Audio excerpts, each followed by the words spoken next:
Short Fiction. By O. Henry. Lord Oakhurst's Curse. Chapter 1. Lord Oakhurst lay dying in the oak chamber in the eastern wing of Oakhurst Castle. Through the open window in the calm of the summer evening, came the sweet fragrance of the early violets and budding trees.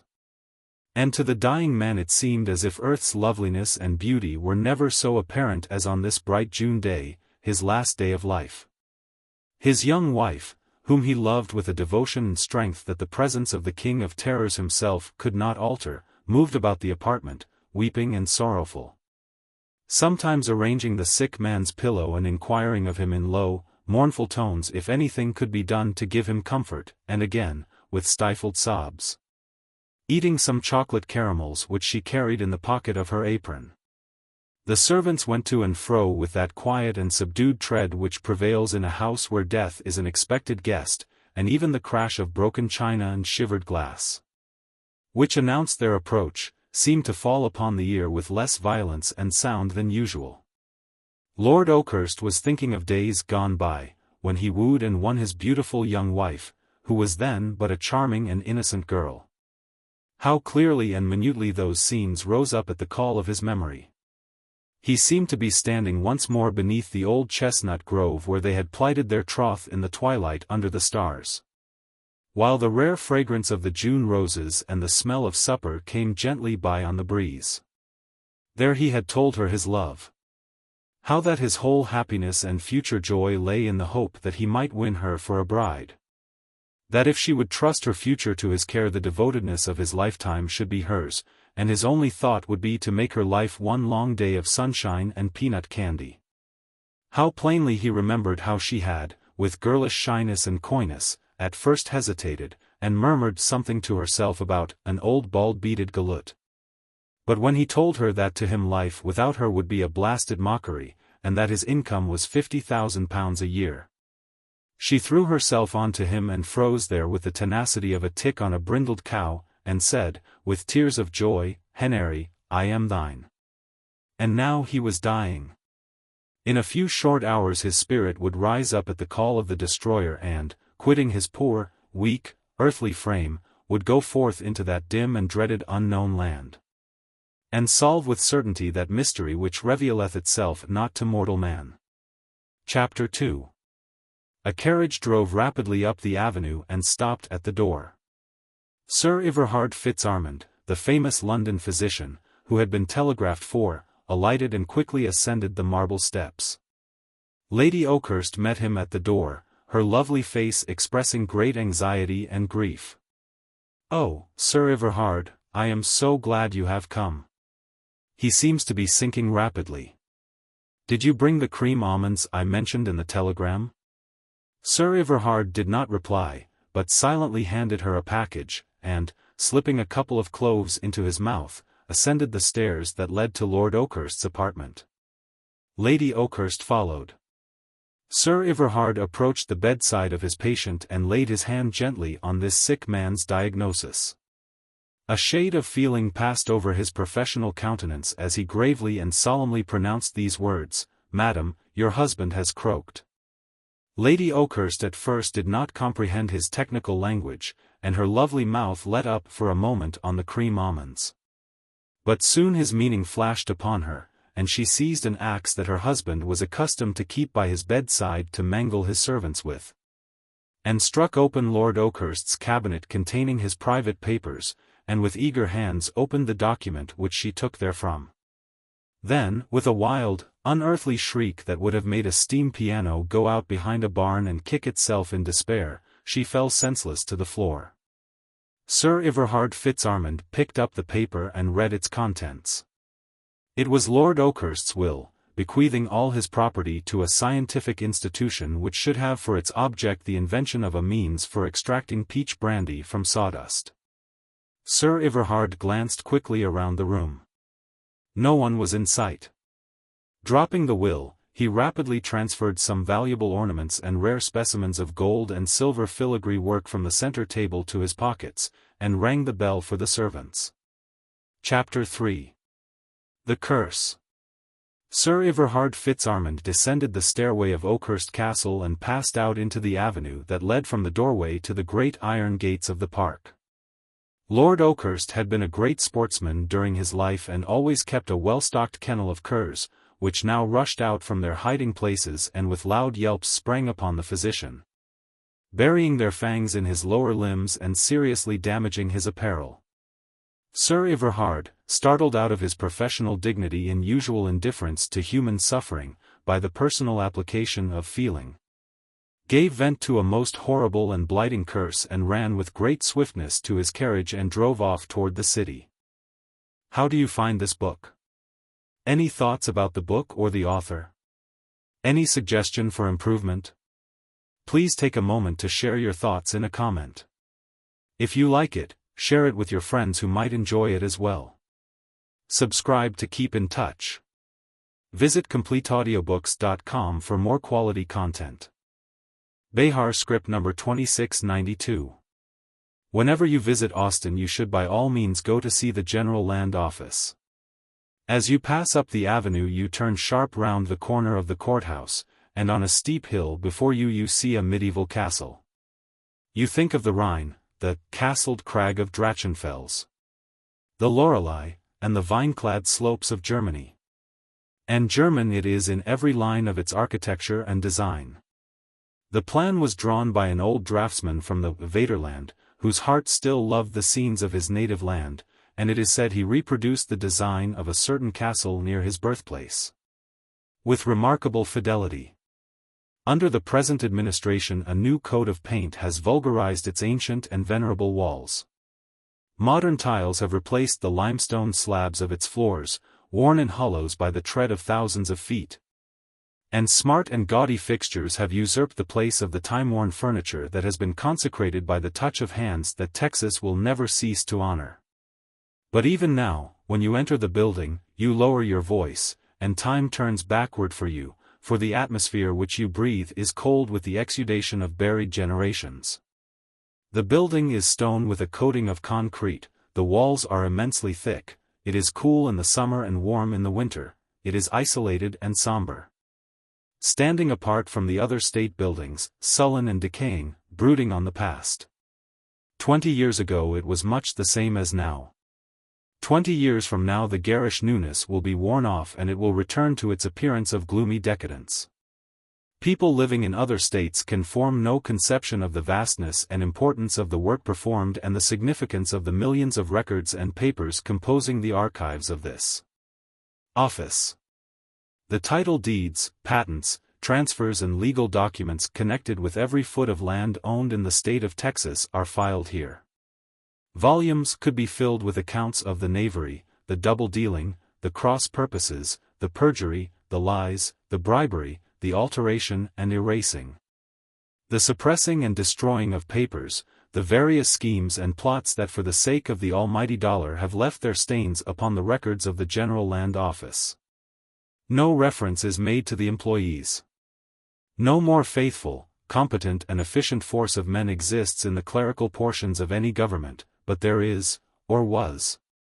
For their day is now over, a class of land speculators commonly called land sharks, unscrupulous and greedy, who have left their trail in every department of this office.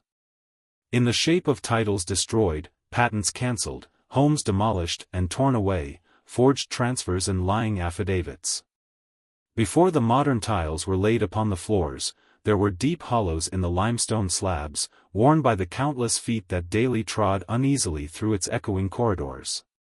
Pressing from file room to business room, from commissioner's sanctum to record books and back again.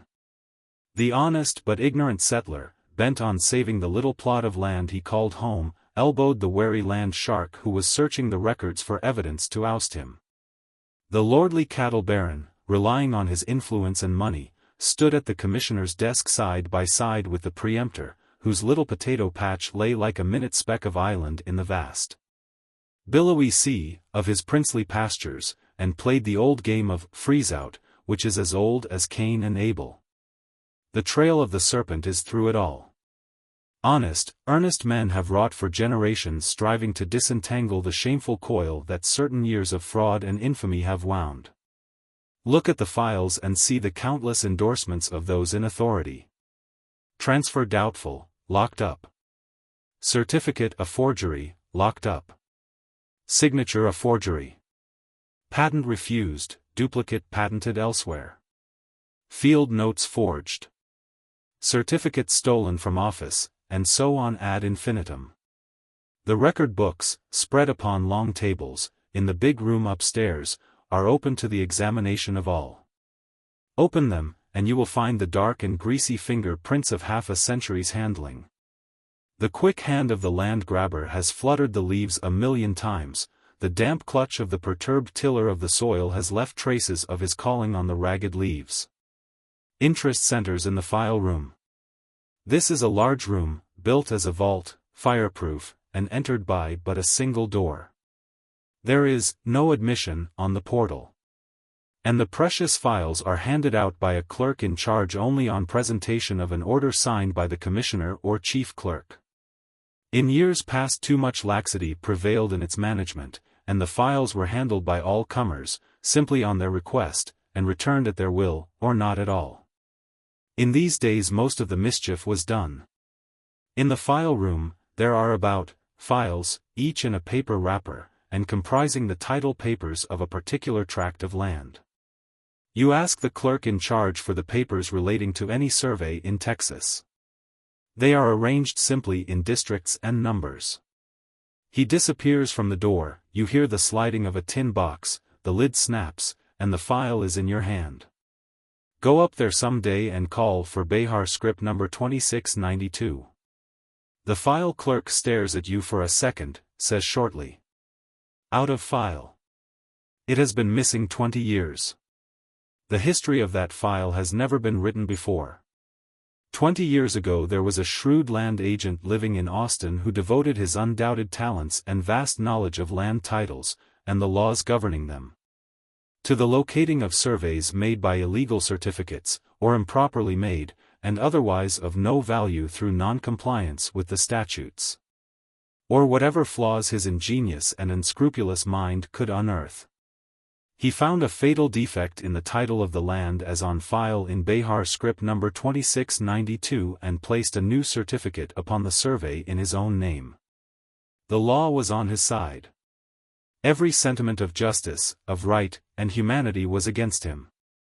The certificate by virtue of which the original survey had been made was missing.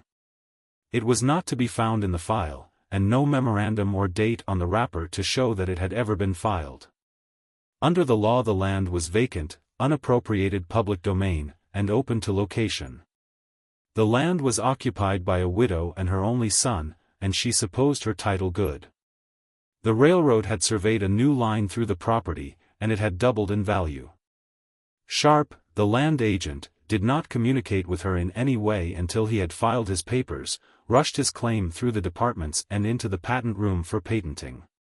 Then he wrote her a letter, offering her the choice of buying from him or vacating at once. He received no reply. One day he was looking through some files and came across the missing certificate. Someone, probably an employee of the office, had by mistake, after making some examination, placed it in the wrong file, and curiously enough another inadvertence, in there being no record of its filing on the wrapper, had completed the appearance of its having never been filed. Sharp called for the file in which it belonged and scrutinized it carefully, fearing he might have overlooked some endorsement regarding its return to the office. On the back of the certificate was plainly endorsed the date of filing, according to law, and signed by the chief clerk. If this certificate should be seen by the examining clerk, his own claim, when it came up for patenting, would not be worth the paper on which it was written. Sharp glanced furtively around. A young man, or rather a boy about 18 years of age, stood a few feet away regarding him closely with keen black eyes. Sharp, a little confused, thrust the certificate into the file where it properly belonged and began gathering up the other papers. The boy came up and leaned on the desk beside him. "A right interesting office, sir," he said. "I have never been in here before. All those papers, now, they are about lands, are they not? The titles and deeds, and such things?" Yes, said Sharp. They are supposed to contain all the title papers. This one, now, said the boy, taking up Bexar Scrip No. 2692, what land does this represent the title of? Ah, I see, 640 acres in B, country? Absalom Harris, original grantee. Please tell me, I am so ignorant of these things, how can you tell a good survey from a bad one? I am told that there are a great many illegal and fraudulent surveys in this office. I suppose this one is all right? No, said Sharp. The certificate is missing. It is invalid. That paper I just saw you place in that file, I suppose is something else, field notes, or a transfer probably. Yes, said Sharp, hurriedly, corrected field notes. Excuse me, I am a little pressed for time. The boy was watching him with bright, alert eyes. It would never do to leave the certificate in the file. But he could not take it out with that inquisitive boy watching him. He turned to the file room, with a dozen or more files in his hands, and accidentally dropped part of them on the floor. As he stooped to pick them up, he swiftly thrust Bexar Scrip No. 2692 in the inside breast pocket of his coat. This happened at just 4:30 o'clock, and when the file clerk took the files he threw them in a pile in his room, came out and locked the door. The clerks were moving out of the doors in long, straggling lines. It was closing time. Sharp did not desire to take the file from the land office. The boy might have seen him place the file in his pocket, and the penalty of the law for such an act was very severe. Some distance back from the file room was the draftsman's room, now entirely vacated by its occupants. Sharp dropped behind the outgoing stream of men, and slipped slyly into this room. The clerks trooped noisily down the iron stairway, singing, whistling, and talking. Below, the night watchmen awaited their exit, ready to close and bar the two great doors to the south and cast. It is his duty to take careful note each day that no one remains in the building after the hour of closing. Sharp waited until all sounds had ceased.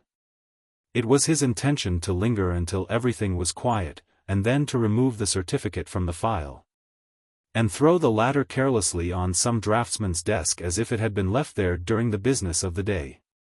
He knew also that he must remove the certificate from the office or destroy it, as the chance finding of it by a clerk would lead to its immediately being restored to its proper place, and the consequent discovery that his location over the old survey was absolutely worthless. As he moved cautiously along the stone floor, the loud barking of the little black dog, kept by the watchman, told that his sharp ears had heard the sounds of his steps. The great, hollow rooms echoed loudly, move as lightly as he could. Sharp sat down at a desk and laid the file before him. In all his queer practices and cunning tricks he had not yet included any act that was downright criminal. He had always kept on the safe side of the law, but in the deed he was about to commit there was no compromise to be made with what little conscience he had left. There is no well-defined boundary line between honesty and dishonesty. The frontiers of one blend with the outside limits of the other, and he who attempts to tread this dangerous ground may be sometimes in one domain and sometimes in the other. So the only safe road is the broad highway that leads straight through and has been well defined by line and compass. Sharp was a man of what is called high standing in the community. That is, his word in a trade was as good as any man's, his check was as good as so much cash, and so regarded. He went to church regularly, went in good society and owed no man anything. He was regarded as a sure winner in any land trade he chose to make, but that was his occupation. The act he was about to commit now would place him forever in the ranks of those who chose evil for their portion, if it was found out. More than that, it would rob a widow and her son of property soon to be of great value, which, if not legally theirs, was theirs certainly by every claim of justice. But he had gone too far to hesitate. His own survey was in the patent room for patenting. His own title was about to be perfected by the state's own hand. The certificate must be destroyed. He leaned his head on his hands for a moment, and as he did so a sound behind him caused his heart to leap with guilty fear, but before he could rise, A hand came over his shoulder and grasped the file. He rose quickly, as white as paper, rattling his chair loudly on the stone floor. The boy who had spoken to him earlier stood contemplating him with contemptuous and flashing eyes, and quietly placed the file in the left breast pocket of his coat. "So, Mr. Sharp, by nature as well as by name," he said, "it seems that I was right in waiting behind the door in order to see you safely out. You will appreciate the pleasure I feel in having done so when I tell you my name is Harris. My mother owns the land on which you have filed, and if there is any justice in Texas she shall hold it. I am not certain, but I think I saw you place a paper in this file this afternoon, and it is barely possible that it may be of value to me. I was also impressed with the idea that you desired to remove it again, but had not the opportunity. Anyway, I shall keep it until tomorrow and let the commissioner decide." Far back among Mr. Sharp's ancestors there must have been some of the old berserker blood, for his caution, his presence of mind left him possessed of a blind, devilish, unreasoning rage that showed itself in a moment in the white glitter of his eye. "Give me that file, boy," he said, thickly, holding out his hand. "I am no such fool, Mr. Sharp," said the youth. "This file shall be laid before the commissioner tomorrow for examination. If he finds, help. Sharp was upon him like a tiger and bore him to the floor. The boy was strong and vigorous, but the suddenness of the attack gave him no chance to resist. He struggled up again to his feet, but it was an animal, with blazing eyes and cruel-looking teeth that fought him, instead of a man. Mr. Sharp, a man of high standing and good report, was battling for his reputation. Presently there was a dull sound, and another, and still one more, and a blade flashing white and then red, and Edward Harris dropped down like some stuffed effigy of a man. That boy's make for sport, with his limbs all crumpled and lax, on the stone floor of the land office. The old watchman was deaf, and heard nothing. The little dog barked at the foot of the stairs until his master made him come into his room. Sharp stood there for several minutes holding in his hand his bloody clasp knife, listening to the cooing of the pigeons on the roof, and the loud ticking of the clock above the receiver's desk. A map rustled on the wall and his blood turned to ice, a rat ran across some strewn papers, and his scalp prickled, and he could scarcely moisten his dry lips with his tongue. Between the file room and the draftsman's room there is a door that opens on a small dark spiral stairway that winds from the lower floor to the ceiling at the top of the house. This stairway was not used then, nor is it now. It is unnecessary, inconvenient, dusty, and dark as night, and was a blunder of the architect who designed the building. This stairway ends above at the tent-shaped space between the roof and the joists. That space is dark and forbidding, and being useless is rarely visited. Sharp opened this door and gazed for a moment up this narrow cobwebbed stairway. After dark that night a man opened cautiously one of the lower windows of the land office, crept out with great circumspection and disappeared in the shadows. One afternoon, a week after this time, Sharp lingered behind again after the clerks had left and the office closed. The next morning the first comers noticed a broad mark in the dust on the upstairs floor, and the same mark was observed below stairs near a window. It appeared as if some heavy and rather bulky object had been dragged along through the limestone dust. A memorandum book with D. Harris written on the flyleaf was picked up on the stairs, but nothing particular was thought of any of these signs. Circulars and advertisements appeared for a long time in the papers asking for information concerning Edward Harris, who left his mother's home on a certain date and had never been heard of since. After a while these things were succeeded by affairs of more recent interest, and faded from the public mind. Sharp died 2 years ago, respected and regretted. The last 2 years of his life were clouded with a settled melancholy for which his friends could assign no reason. The bulk of his comfortable fortune was made from the land he obtained by fraud and crime. The disappearance of the file was a mystery that created some commotion in the land office, but he got his patent. It is a well-known tradition in Austin and vicinity that there is a buried treasure of great value somewhere on the banks of Shoal Creek, about a mile west of the city. 3 young men living in Austin recently became possessed of what they thought was a clue of the whereabouts of the treasure. And Thursday night they repaired to the place after dark and plied the pickaxe and shovel with great diligence for about 3 hours. At the end of that time their efforts were rewarded by the finding of a box buried about 4 feet below the surface, which they hastened to open. The light of a lantern disclosed to their view the fleshless bones of a human skeleton with clothing still wrapping its uncanny limbs. They immediately left the scene and notified the proper authorities of their ghastly find. On closer examination, in the left breast pocket of the skeleton's coat, there was found a flat, oblong packet of papers, cut through and through in 3 places by a knife blade, and so completely soaked and clotted with blood that it had become an almost indistinguishable mass. With the aid of a microscope and the exercise of a little imagination this much can be made out of the letter, at the top of the papers. B. X. A. Rip N. 2. 92. Queries and answers. Can you inform me where I can buy an interest in a newspaper of some kind? I have some money and would be glad to invest it in something of the sort, if someone would allow me to put in my capital against his experience. College graduate. Telegraph us your address at once, day message. Keep telegraphing every 10 minutes at our expense until we see you. Will start on first train after receiving your wire. Who was the author of the line, "Breathes there a man with soul so dead"? G. F. This was written by a visitor to the State Senderfest of 1892 while conversing with a member who had just eaten a large slice of Limburger cheese. Where can I get the Testimony of the Rocks? Geologist. See the reports of the campaign committees after the election in November. Please state what the 7 wonders of the world are. I know 5 of them, I think, but can't find out the other 2. Scholar. The Temple of Diana, at Lexington, Kentucky, the Great Wall of China, Judge von Rosenberg, the Colossus of Rhodes. The Hanging Gardens at Albany, a San Antonio Sunday School, Mrs. Frank Leslie, and the Populist Party.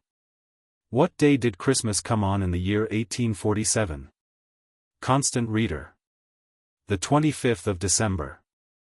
What does an FFV mean? Ignorant.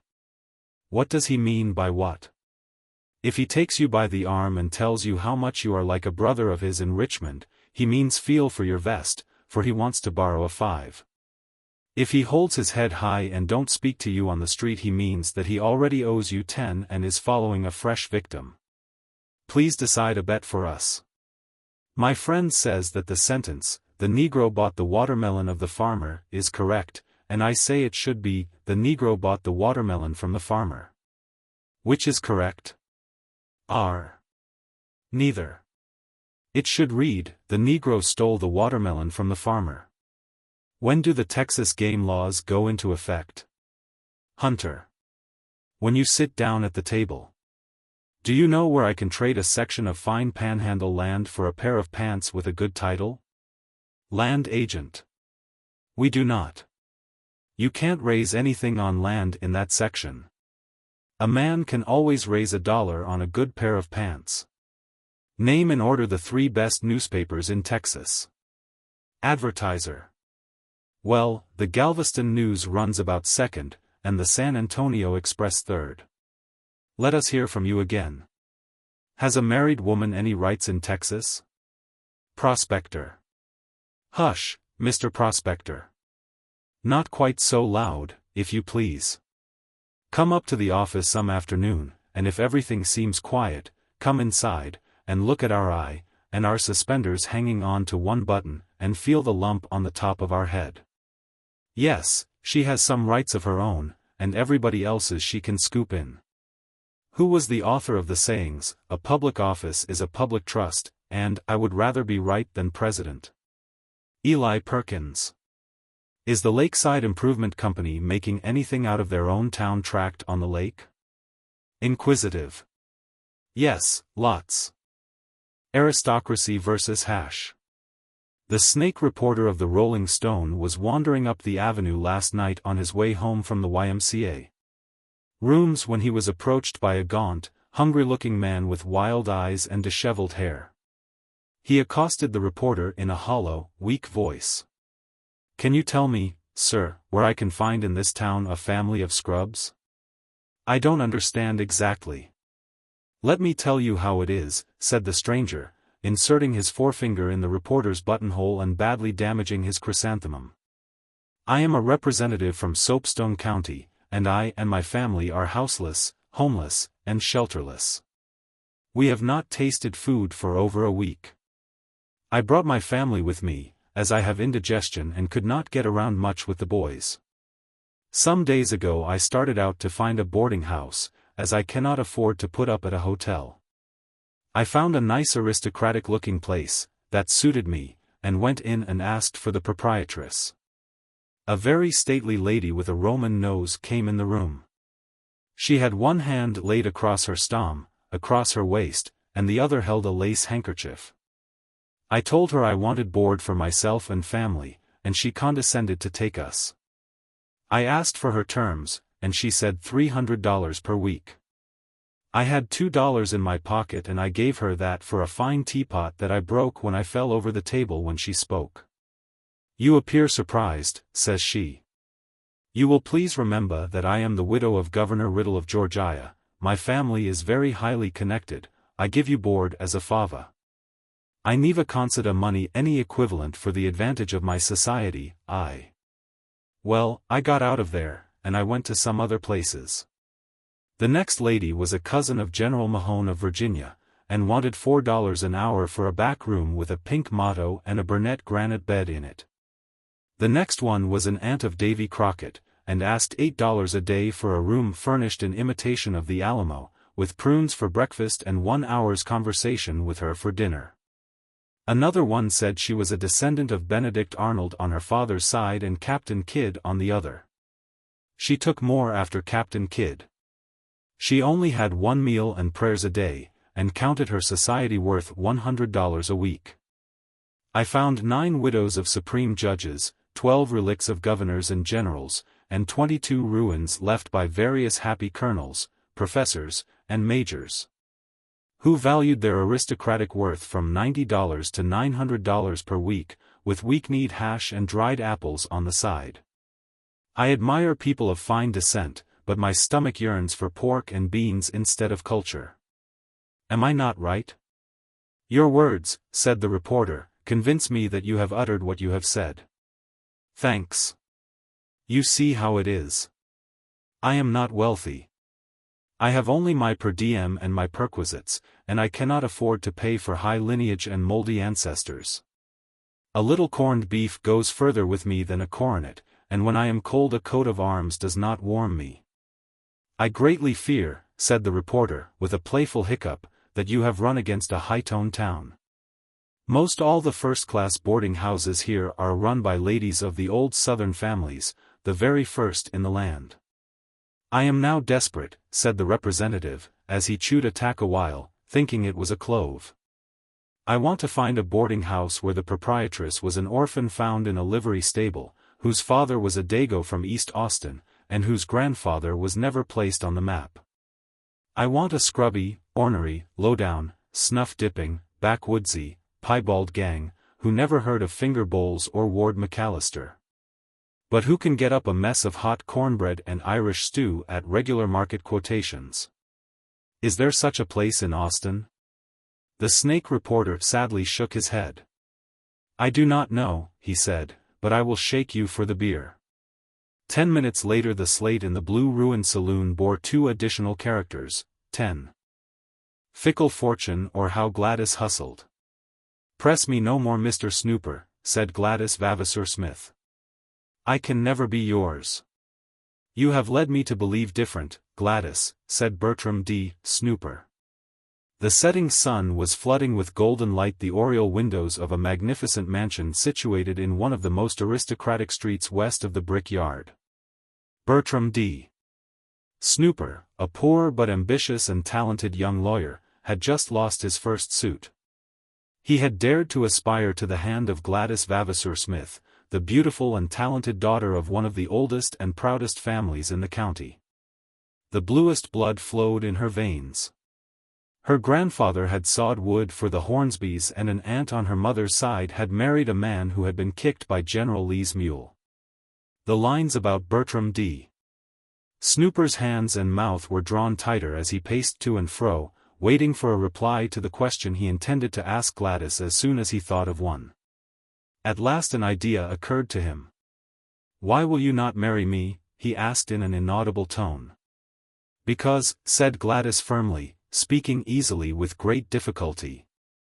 "The progression and enlightenment that the woman of today possesses demand that the man shall bring to the marriage altar a heart and body as free from the debasing and hereditary iniquities that now no longer exist except in the chimerical imagination of enslaved custom." "It is as I expected," said Bertram, wiping his heated brow on the window curtain. "You have been reading books. Besides that," continued Gladys, ignoring the deadly charge, "you have no money." The blood of the Snoopers rose hastily and mantled the cheek of Bertram D. He put on his coat and moved proudly to the door. "Stay here till I return," he said, "I will be back in 15 years. When he had finished speaking he ceased and left the room. When he had gone, Gladys felt an uncontrollable yearning take possession of her. She said slowly, rather to herself than for publication, "I wonder if there was any of that cold cabbage left from dinner." She then left the room. When she did so, a dark-complexioned man with black hair and gloomy, desperate-looking clothes, came out of the fireplace where he had been concealed and stated, "Aha! I have you in my power at last, Bertram D. Snooper. Gladys Vavasour Smith shall be mine.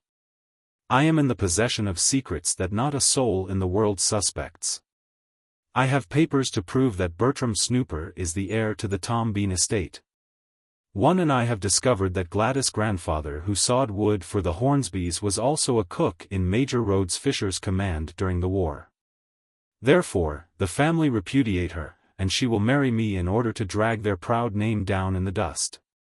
Ha, ha, ha. As the reader has doubtless long ago discovered, this man was no other than Henry R. Grasty. Mr. Grasty then proceeded to gloat some more, and then with a sardonic laugh left for New York. 15 years have elapsed. Of course, our readers will understand that this is only supposed to the case. It really took less than a minute to make the little stars that represent an interval of time. We could not afford to stop a piece in the middle and wait 15 years before continuing it. We hope this explanation will suffice. We are careful not to create any wrong impressions. Gladys Vavasour Smith and Henry R. Grasty stood at the marriage altar. Mr. Grasty had evidently worked his rabbit's foot successfully, although he was quite a while in doing so. Just as the preacher was about to pronounce the fatal words on which he would have realized $10 and had the laugh on Mr. Grasty, the steeple of the church fell off and Bertram D. Snooper entered. The preacher fell to the ground with a dull thud. He could ill afford to lose $10. He was hastily removed and a cheaper one secured. Bertram D. Snooper held a statesman in his hand. "Aha," he said, "I thought I would surprise you. I just got in this morning. Here is a paper noticing my arrival." He handed it to Henry R. Grasty. Mr. Grasty looked at the paper and turned deadly pale. It was dated 3 weeks after Mr. Snooper's arrival. Foiled again, he hissed. "Speak, Bertram D. Snooper," said Gladys, "why have you come between me and Henry? I have just discovered that I am the sole heir to Tom Bean's estate and am worth $2 million. With a glad cry Gladys threw herself in Bertram's arms. Henry R. Grasty drew from his breast pocket a large tin box and opened it, took therefrom 467 pages of closely written foolscap. "What you say is true, Mr. Snooper, but I ask you to read that," he said, handing it to Bertram Snooper. Mr. Snooper had no sooner read the document than he uttered a piercing shriek and bit off a large chew of tobacco. "All is lost," he said. "What is that document?" asked Gladys. "Governor Hogg's message?" "It is not as bad as that," said Bertram, "but it deprives me of my entire fortune. But I care not for that," Gladys, since I have won you. What is it? Speak, I implore you, said Gladys. Those papers, said Henry Grasty, are the proofs of my appointment as administrator of the Tom Bean estate. With a loving cry Gladys threw herself in Henry Grasty's arms. 20 minutes later Bertram D. Snooper was seen deliberately to enter a beer saloon on 17th Street. A strange story. In the northern part of Austin there once dwelt an honest family by the name of Smothers. The family consisted of John Smothers, his wife, himself, their little daughter, 5 years of age, and her parents. Making 6 people toward the population of the city when counted for a special write-up, but only 3 by actual count. One night after supper the little girl was seized with a severe colic, and John Smothers hurried downtown to get some medicine. He never came back. The little girl recovered and in time grew up to womanhood.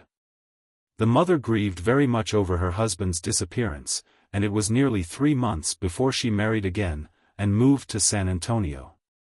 The little girl also married in time, and after a few years had rolled around, she also had a little girl 5 years of age. She still lived in the same house where they dwelt when her father had left and never returned. One night by a remarkable coincidence her little girl was taken with cramp colic on the anniversary of the disappearance of John Smothers, who would now have been her grandfather if he had been alive and had a steady job.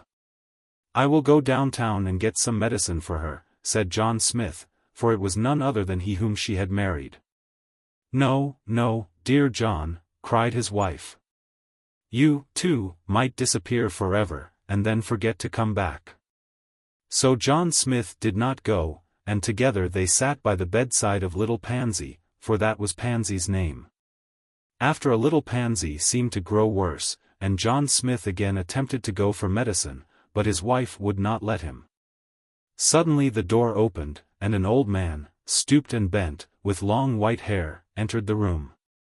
Hello, here is Grandpa, said Pansy. She had recognized him before any of the others. The old man drew a bottle of medicine from his pocket and gave Pansy a spoonful. She got well immediately.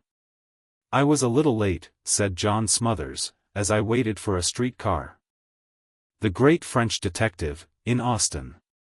A Successful Political Intrigue. Chapter 1. It is not generally known that Tick-Tock, the famous French detective, was in Austin last week. He registered at the Avenue Hotel under an assumed name, and his quiet and reserved manners singled him out at once for one not to be singled out. No one knows why he came to Austin, but to one or two he vouchsafed the information that his mission was an important one from the French government. One report is that the French Minister of State has discovered an old statute among the laws of the empire, resulting from a treaty between the Emperor Charlemagne and Governor Roberts which expressly provides for the north gate of the Capitol grounds being kept open, but this is merely a conjecture. Last Wednesday afternoon a well-dressed gentleman knocked at the door of Tick-Tock's room in the hotel. The detective opened the door. Monsieur Tick-Tock, I believe, said the gentleman. You will see on the register that I sign my name Q.X. Jones, said Tick-Tock, and gentlemen would understand that I wish to be known as such. If you do not like being referred to as no gentleman, I will give you satisfaction any time after July 1st, and fight Steve O'Donnell, John MacDonald, and Ignatius Donnelly in the meantime if you desire. I do not mind it in the least, said the gentleman. In fact, I am accustomed to it. I am chairman of the Democratic Executive Committee, Platform Number 2, and I have a friend in trouble. I knew you were Tick-Tock from your resemblance to yourself. Entrez-vous, said the detective. The gentleman entered and was handed a chair. I am a man of few words, said Tick-Tock. I will help your friend if possible. Our countries are great friends. We have given you Lafayette and French fried potatoes. You have given us California champagne and, taken back Ward McAllister. State your case. I will be very brief, said the visitor. In room number 76 in this hotel is stopping a prominent populist candidate. He is alone. Last night someone stole his socks. They cannot be found. If they are not recovered, his party will attribute their loss to the democracy. They will make great capital of the burglary, although I am sure it was not a political move at all. The socks must be recovered. You are the only man that can do it. Tick-tock bowed. Am I to have carte blanche to question every person connected with the hotel? The proprietor has already been spoken to. Everything and everybody is at your service. Tick-tock consulted his watch. Come to this room tomorrow afternoon at 6 o'clock with the landlord, the populist candidate, and any other witnesses elected from both parties, and I will return the socks. Bien, monsieur. Schlafen Sie wohl. Au revoir. The chairman of the Democratic Executive Committee, Platform Number 2, bowed courteously and withdrew. Tick-tock sent for the bell boy. Did you go to room 76 last night? Yes, sir. Who was there? An old hayseed would come on the 7:25. What did he want? The bouncer. What for? To put the light out. Did you take anything while in the room? No, he didn't ask me. What is your name? Jim. You can go. Chapter 2. The drawing rooms of one of the most magnificent private residences in Austin are a blaze of lights. Carriages line the streets in front, and from gate to doorway is spread a velvet carpet, on which the delicate feet of the guests may tread. The occasion is the entree into society of one of the fairest buds in the city of the Violet Crown. The rooms are filled with the culture, the beauty, the youth and fashion of society. Austin society is acknowledged to be the wittiest, the most select, and the highest bred to be found southwest of Kansas City. Mrs. Rutabaga St. Vitus, the hostess, is accustomed to draw around her a circle of talent and beauty, rarely equaled anywhere. Her evenings come nearer approaching the dignity of a salon than any occasion, except, perhaps, a Tony Faust and Marguerite reception at the Iron Front. Mrs. St. Vitus, whose advent into society's maze was heralded by such an auspicious display of hospitality, is a slender brunette, with large, lustrous eyes, a winning smile, and a charming ingenue manner. She wears a China silk, cut princess, with diamond ornaments, and a couple of towels inserted in the back to conceal prominence of shoulder blades. She is chatting easily and naturally on a plush-covered tête-à-tête with Harold St. Clair, the agent for a Minneapolis pants company. Her friend and schoolmate, Elsie Hicks, who married 3 drummers in one day, a week or 2 before, and won a wager of 24 bottles of Budweiser from the handsome and talented young hack driver, Bum Smithers, is promenading in and out the low French windows with Ethelbert Windup, the popular young candidate for Hyde Inspector, whose name is familiar to everyone who reads police court reports. Somewhere, concealed by shrubbery, a band is playing, and during the pauses in conversation, onions can be smelt frying in the kitchen. Happy laughter rings out from ruby lips, handsome faces grow tender as they bend over white necks and drooping beads. Timid eyes convey things that lips dare not speak, and beneath silken bodice and broadcloth, hearts beat time to the sweet notes of Love's Young Dream. And where have you been for some time past, you recreant cavalier, says Miss St. Vitus to Harold St. Clair. Have you been worshipping at another shrine? Are you recreant to your whilom friends? Speak, Sir Knight, and defend yourself. Oh, come off, says Harold, in his deep, musical baritone. I've been having a devil of a time fitting pants on a lot of bow-legged jays from the cotton patch. Got knobs on their legs, some of 'em big as gourds, and all expect a fit. Did you ever try to measure a bow-legged? I mean, can't you imagine what a jamswizzle time I have getting pants to fit 'em? Business dull too, nobody wants 'em over $3. You witty boy, says Miss St. Vitus. Just as full of bon mots and clever sayings as ever. What do you take now? Oh, beer. Give me your arm and let's go into the drawing room and draw a cork. I'm chewing a little cotton myself. Arm in arm, the handsome couple pass across the room, the cynosure of all eyes.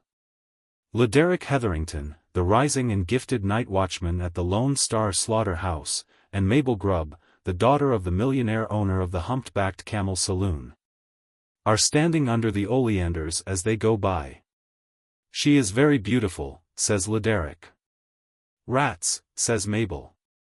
A keen observer would have noted all this time the figure of a solitary man who seemed to avoid the company but by adroit changing of his position, and perfectly cool and self-possessed manner, avoided drawing any especial attention to himself. The lion of the evening is her Professor Ludwig von Bum, the pianist. He had been found drinking beer in a saloon on East Pecan Street by Colonel St. Vitus about a week before, and according to the Austin custom in such cases, was invited home by the colonel, and the next day accepted into society, with large music classes at his service. Professor von Bum is playing the lovely symphony in G minor from Beethoven's Songs Without Music. The grand chords fill the room with exquisite harmony. He plays the extremely difficult passages in the obbligato home run in a masterly manner, and when he finishes with that grand Te Deum with arpeggios on the side, there is that complete hush in the room that is dearer to the artist's heart than the loudest applause. The professor looks around. The room is empty.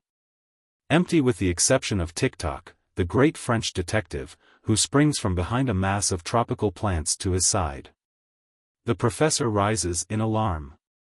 "Hush," says Tic-Toc, "make no noise at all. You have already made enough." Footsteps are heard outside. "Be quick," says Tic-Toc, "give me those socks." There is not a moment to spare. "Was sagst du?" "Ah, he confesses," says Tic-Toc. "No socks will do but those you carried off from the populist candidate's room." The company is returning, no longer hearing the music. Tic-Toc hesitates not. He seizes the professor, throws him upon the floor, tears off his shoes and socks, and escapes with the latter through the open window into the garden. Chapter 3. Tic-Toc's room in the Avenue Hotel. A knock is heard at the door. Tic-Toc opens it and looks at his watch. "Ah," he says, "it is just 6. Entrez, messieurs." The messieurs entrez. There are 7 of them, the populist candidate who is there by invitation, not knowing for what purpose, the chairman of the Democratic Executive Committee, Platform No.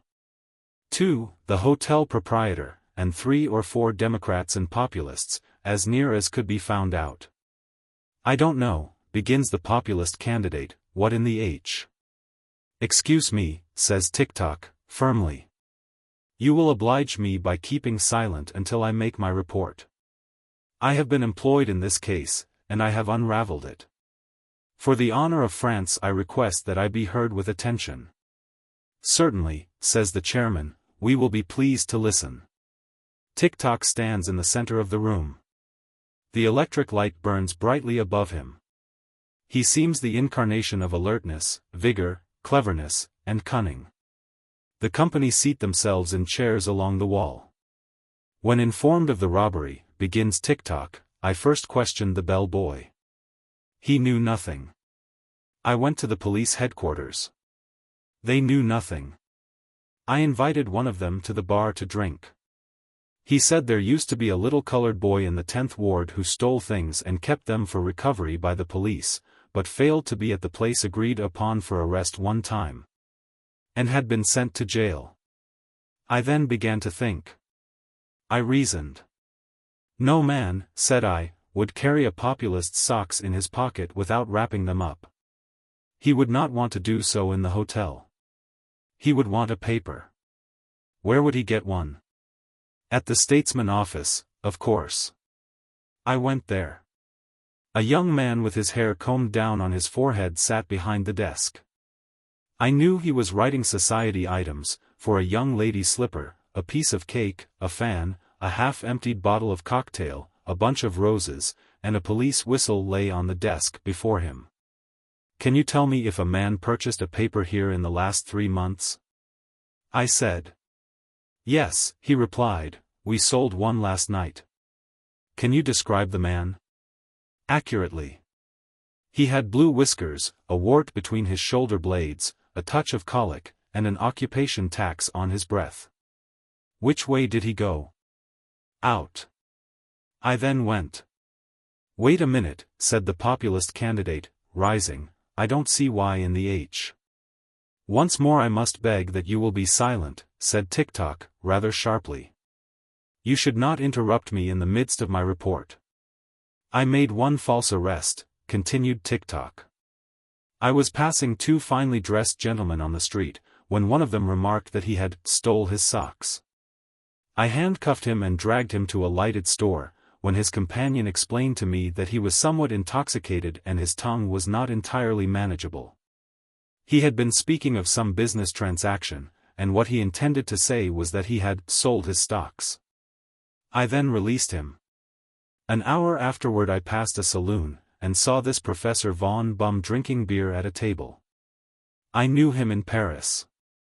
I said, here is my man. He worshipped Wagner, lived on Limburger cheese, beer, and credit, and would have stolen anybody's socks. I shadowed him to the reception at Colonel St. Vitus's, and in an opportune moment I seized him and tore the socks from his feet. There they are. With a dramatic gesture, Tick-Tock threw a pair of dingy socks upon the table, folded his arms, and threw back his head. With a loud cry of rage, the populist candidate sprang once more to his feet. Joel, darn it. I will say what I want to. The two other populists in the room gazed at him coldly and sternly. Is this tale true? They demanded of the candidate. No, by gosh, it ain't. He replied, pointing a trembling finger at the Democratic chairman. There stands the man who has concocted the whole scheme. It is an infernal, unfair political trick to lose votes for our party. How far has this thing gone? He added, turning savagely to the detective. All the newspapers have my written report on the matter, and the Statesman will have it in plate matter next week, said Tick-Tock, complacently. All is lost, said the populists, turning toward the door. For God's sake, my friends, pleaded the candidate, following them, listen to me. I swear before high heaven that I never wore a pair of socks in my life. It is all a devilish campaign lie. The populists turned their backs. The damage is already done, they said. The people have heard the story. You have yet time to withdraw decently before the race. All left the room except Tick-Tock and the Democrats. Let's all go down and open a bottle of fizz on the Finance Committee, said the chairman of the Executive Committee, platform number 2. Track to Doom. The Mystery of the Rue de Péchaude. 'Tis midnight in Paris. A myriad of lamps that line the Champs-Élysées and the Rouge et Noir cast their reflection in the dark waters of the Seine as it flows gloomily past the Place Vendôme and the black walls of the Convent Notre Dame. The great French capital is astir. It is the hour when crime and vice and wickedness reign. Hundreds of fiacres drive madly through the streets conveying women, flashing with jewels and as beautiful as dreams, from opera and concert. And the little bijou supper rooms of the Café Tout le Temps are filled with laughing groups, while bon mots, persiflage and repartee fly upon the air, the jewels of thought and conversation. Luxury and poverty brush each other in the streets.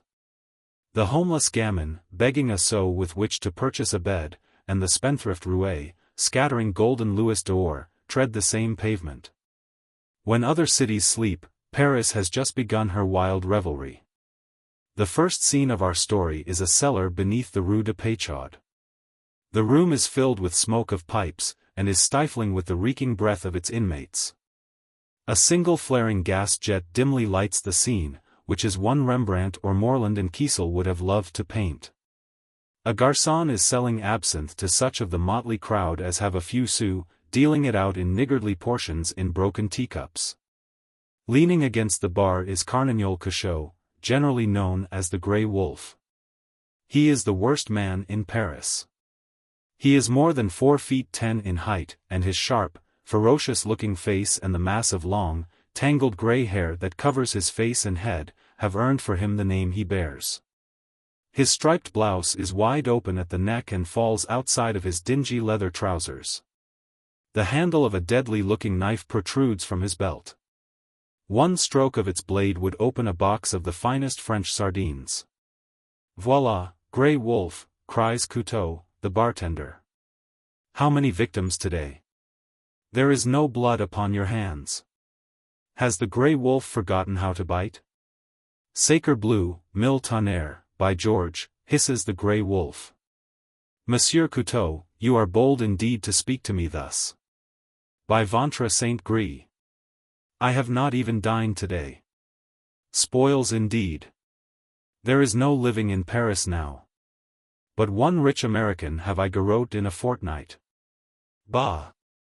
Those Democrats. They have ruined the country. With their income tax and their free trade, they have destroyed the millionaire business. Carambo! Diable! D-n-it! Hist! Suddenly, says Chamunix the ragpicker, who is worth 20 million francs, someone comes. The cellar door opened and a man crept softly down the rickety steps. The crowd watches him with silent awe.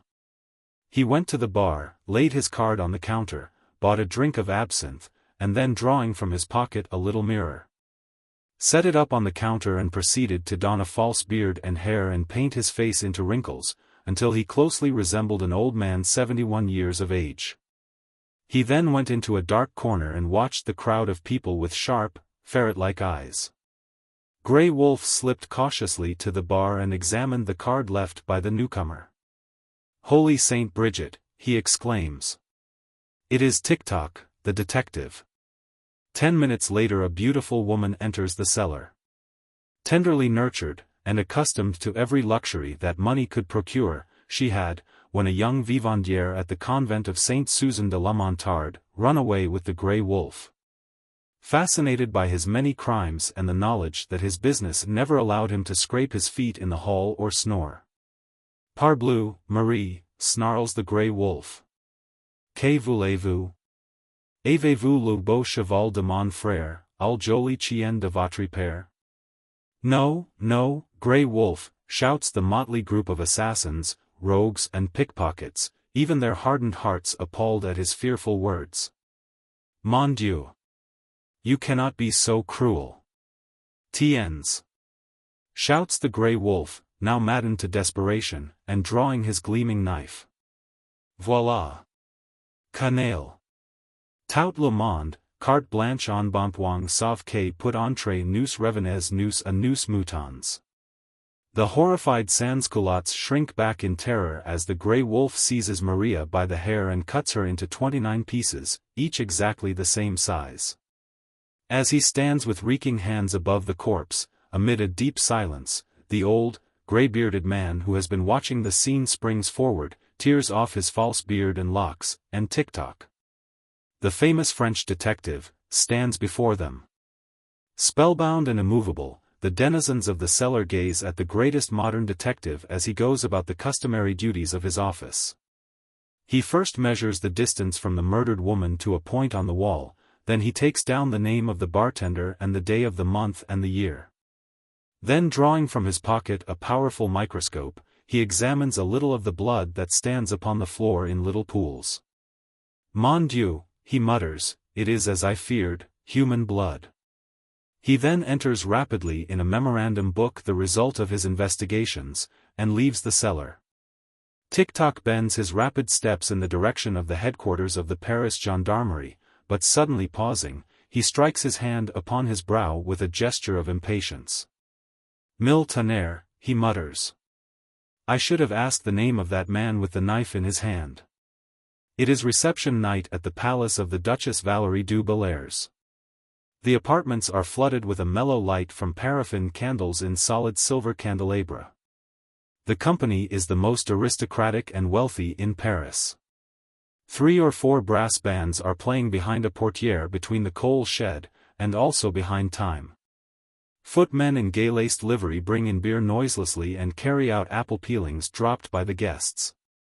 Valerie, 7th Duchess du Bellairs, leans back on a solid gold ottoman on eiderdown cushions, surrounded by the wittiest, the bravest, and the handsomest courtiers in the capital. "Ah, madam," said the Prince Champvilliers, of Palais Royal, corner of 73rd Street, as Montesquieu says, "Reine de plus bon tutti frutti, youth seems your inheritance. You are tonight the most beautiful, the wittiest in your own salon. I can scarce believe my own senses, when I remember that 31 years ago you saw it off," says the Duchess peremptorily. The prince bows low, and drawing a jeweled dagger, stabs himself to the heart. "The displeasure of your grace is worse than death," he says, as he takes his overcoat and hat from a corner of the mantelpiece and leaves the room. "Voila," says Bibi Francillon, fanning herself languidly. "That is the way with men. Flatter them, and they kiss your hand. Loose but a moment the silken leash that holds them captive through their vanity and self-opinionativeness, and the son of a gun gets on his ear at once. The devil go with him, I say." "Ah, mon princesse," sighs the Count Pumpernickel, stooping and whispering with eloquent eyes into her ear. "You are too hard upon us. Balzac says, all women are not to themselves what no one else is to another. Do you not agree with him?" "Cheese it," says the princess. "Philosophy palls upon me. I'll shake you." "Hosses?" says the count. Arm in arm they go out to the Salon au Beurre. Armande de Fleury, the young pianissimo danseuse from the Folies Bergerac, is about to sing. She slightly clears her throat and lays a voluptuous cut of chewing gum upon the piano as the first notes of the accompaniment ring through the salon. As she prepares to sing, the Duchess du Bellairs grasps the arm of her ottoman in a vice-like grip, and she watches with an expression of almost anguished suspense. She scarcely breathes. Then, as Armande de Fleury, before uttering a note, reels, wavers, turns white as snow and falls dead upon the floor, the Duchess breathes a sigh of relief. The Duchess had poisoned her. Then the guests crowd about the piano, gazing with bated breath, and shuddering as they look upon the music rack and observe that the song that Armande came so near singing is "Sweet Marie." 20 minutes later a dark and muffled figure was seen to emerge from a recess in the mullioned wall of the Arc de Triomphe and pass rapidly northward. It was no other than Tic-Toc, the detective. The network of evidence was fast being drawn about the murderer of Marie Curchod. It is midnight on the steeple of the Cathedral of Notre Dame. It is also the same time at other given points in the vicinity. The spire of the cathedral is 20,000 feet above the pavement, and a casual observer, by making a rapid mathematical calculation, would have readily perceived that this cathedral is, at least, double the height of others that measure only 10,000 feet. At the summit of the spire there is a little wooden platform on which there is room for but one man to stand. Crouching on this precarious footing, which swayed, dizzily with every breeze that blew, was a man closely muffled, and disguised as a wholesale grocer. Old François Bienfalong, the great astronomer, who is studying the sidereal spheres from his attic window in the Rue de Bologna, shudders as he turns his telescope upon the solitary figure upon the spire. "Sacre bleu," he hisses between his new celluloid teeth. It is Tic-Toc, the detective. I wonder whom he is following now. While Tic-Toc is watching with lynx-like eyes the hill of Montmartre, he suddenly hears a heavy breathing beside him, and turning, gazes into the ferocious eyes of the grey wolf. Cardinal Curchod had put on his W.U.T.L. company climbers and climbed the steeple. "Parbleu, monsieur," says Tic-Toc. "To whom am I indebted for the honor of this visit?" The grey wolf smiled softly and depreciatingly. "You are Tic-Toc, the detective," he said. "I am."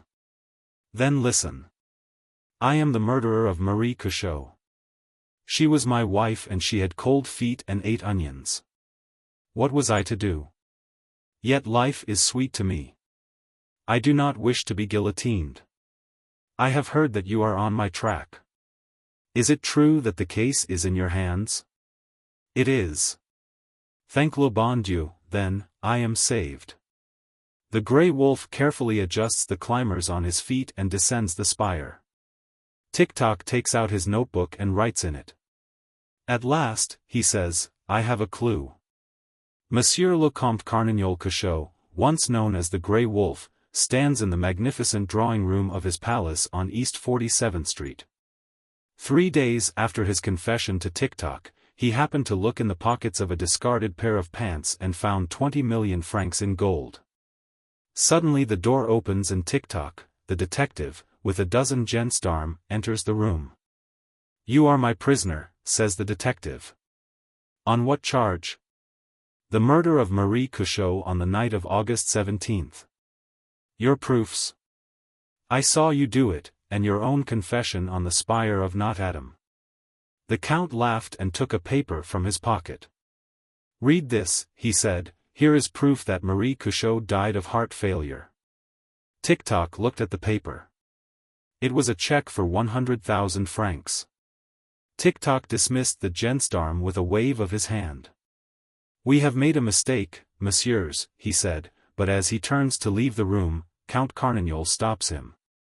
One moment, monsieur. The Count Carnignol tears from his own face a false beard and reveals the flashing eyes and well-known features of TikTok, the detective. Then, springing forward, he snatches a wig and false eyebrows from his visitor, and the Grey Wolf, grinding his teeth in rage, stands before him. The murderer of Marie Cachot was never discovered. A snapshot at the President. It will be remembered that about a month ago there were special rates offered to the public for a round trip to the city of Washington. The price of the ticket being exceedingly low, we secured a loan of $20 from a public-spirited citizen of Austin, by mortgaging our press and cow. With the additional security of our brother's name and a slight draft on Major Hutchinson for $4,000. We purchased a round-trip ticket, 2 loaves of Vienna bread, and quite a large piece of cheese, which we handed to a member of our repertorial staff, with instructions to go to Washington. Interview President Cleveland, and get a scoop, if possible, on all other Texas papers. Our reporter came in yesterday morning, via the Manor Dirt Road, with a large piece of folded cotton bagging tied under each foot. It seems that he lost his ticket in Washington, and having divided the Vienna bread and cheese with some disappointed office seekers who were coming home by the same route, he arrived home hungry, desiring food, and with quite an appetite. Although somewhat late, we give his description of his interview with President Cleveland. I am chief reporter on the staff of the Rolling Stone. About a month ago the managing editor came into the room where we were both sitting engaged in conversation and said, "Oh, by the way, go to Washington and interview President Cleveland." "All right," said I, "take care of yourself." 5 minutes later I was seated in a palatial drawing-room car bounding up and down quite a good deal on the elastic plush-covered seat. I shall not linger upon the incidents of the journey. I was given carte blanche to provide myself with every comfort, and to spare no expense that I could meet. For the regalement of my inside the preparations had been lavish. Both Vienna and Germany had been called upon to furnish dainty viands suitable to my palate. I changed cars and shirts once only on the journey. A stranger wanted me to also change a $2 bill, but I haughtily declined. The scenery along the entire road to Washington is diversified. You find a portion of it on one hand by looking out of the window, and upon turning the gaze upon the other side the eye is surprised and delighted by discovering some more of it. There were a great many knights of Pythias on the train. One of them insisted upon my giving him the grip I had with me, but he was unsuccessful. On arriving in Washington, which city I instantly recognized from reading the history of George, I left the car so hastily that I forgot to fee Mr. Pullman's representative. I went immediately to the Capitol. In a spirit of jeu d'esprit I had made a globular representation of a rolling stone. It was of wood, painted a dark color, and about the size of a small cannon ball. I had attached to it a twisted pendant about 3 inches long to indicate moss. I had resolved to use this in place of a card, thinking people would readily recognize it as an emblem of my paper. I had studied the arrangement of the Capitol, and walked directly to Mr. Cleveland's private office. I met a servant in the hall, and held up my card to him smilingly. I saw his hair rise on his head, and he ran like a deer to the door, and, lying down, rolled down the long flight of steps into the yard. Ah, said I to myself, he is one of our delinquent subscribers. A little farther along I met the president's private secretary, who had been writing a tariff letter and cleaning a duck gun for Mr. Cleveland. When I showed him the emblem of my paper he sprang out of a high window into a hothouse filled with rare flowers. This somewhat surprised me. I examined myself. My hat was on straight, and there was nothing at all alarming about my appearance. I went into the president's private office. He was alone. He was conversing with Tom Ochiltree. Mr. Ochiltree saw my little sphere, and with a loud scream rushed out of the room. President Cleveland slowly turned his eyes upon me. He also saw what I had in my hand, and said in a husky voice, "Wait a moment, please." He searched his coat pocket, and presently found a piece of paper on which some words were written. He laid this on his desk and rose to his feet, raised one hand above him, and said in deep tones, "I die for free trade, my country, and all that sort of thing." I saw him jerk a string, and a camera snapped on another table, taking our picture as we stood. "Don't die in the House, Mr. President," I said. "Go over into the Senate chamber." "Peace, murderer," he said. "Let your bomb do its deadly work." "I'm no bum," I said, with spirit. "I represent the Rolling Stone, of Austin, Texas, and this I hold in my hand does the same thing, but, it seems, unsuccessfully." The president sank back in his chair greatly relieved. "I thought you were a dynamiter," he said. "Let me see, Texas. Texas." He walked to a large wall map of the United States, and placing his finger thereon at about the location of Idaho, ran it down in a zigzag, doubtful way until he reached Texas. "Oh, yes, here it is. I have so many things on my mind, I sometimes forget what I should know well. Let's see, Texas. Oh, yes, that's the state where Ida Wells and a lot of colored people lynched a socialist named Hogg for raising a riot at a camp meeting. So you are from Texas. I know a man from Texas named Dave Culberson. How is Dave and his family? Has Dave got any children?" "He has a boy in Austin," I said, working around the Capitol. "Who is president of Texas now?" "I don't exactly." "Oh, excuse me. I forgot again. I thought I heard some talk of its having been made a republic again." "Now, Mr. Cleveland," I said, "you answer some of my questions." A curious film came over the president's eyes. He sat stiffly in his chair like an automaton. "Proceed," he said. "What do you think of the political future of this country?"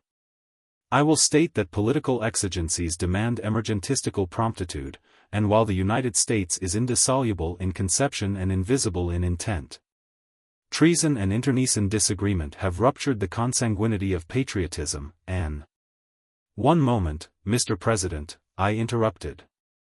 "Would you mind changing that cylinder? I could have gotten all that from the American Press Association if I had wanted plate matter. Do you wear flannels?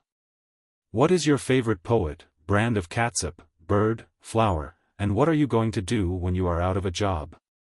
"Young man," said Mr. Cleveland, sternly, "you are going a little too far. My private affairs do not concern the public." I begged his pardon, and he recovered his good humor in a moment. "You Texans have a great representative in Senator Mills," he said.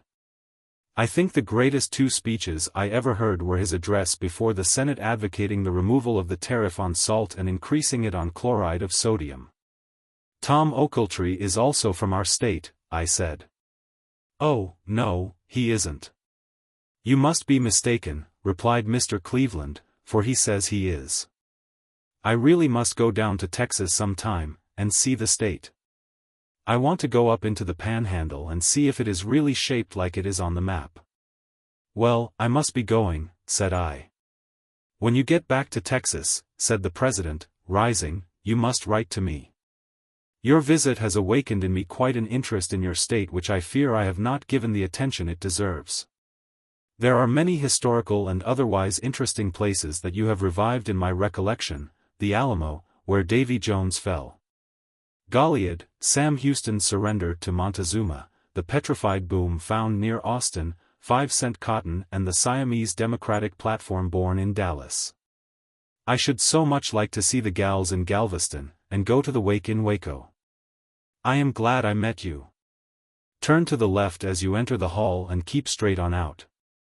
I made a low bow to signify that the interview was at an end, and withdrew immediately.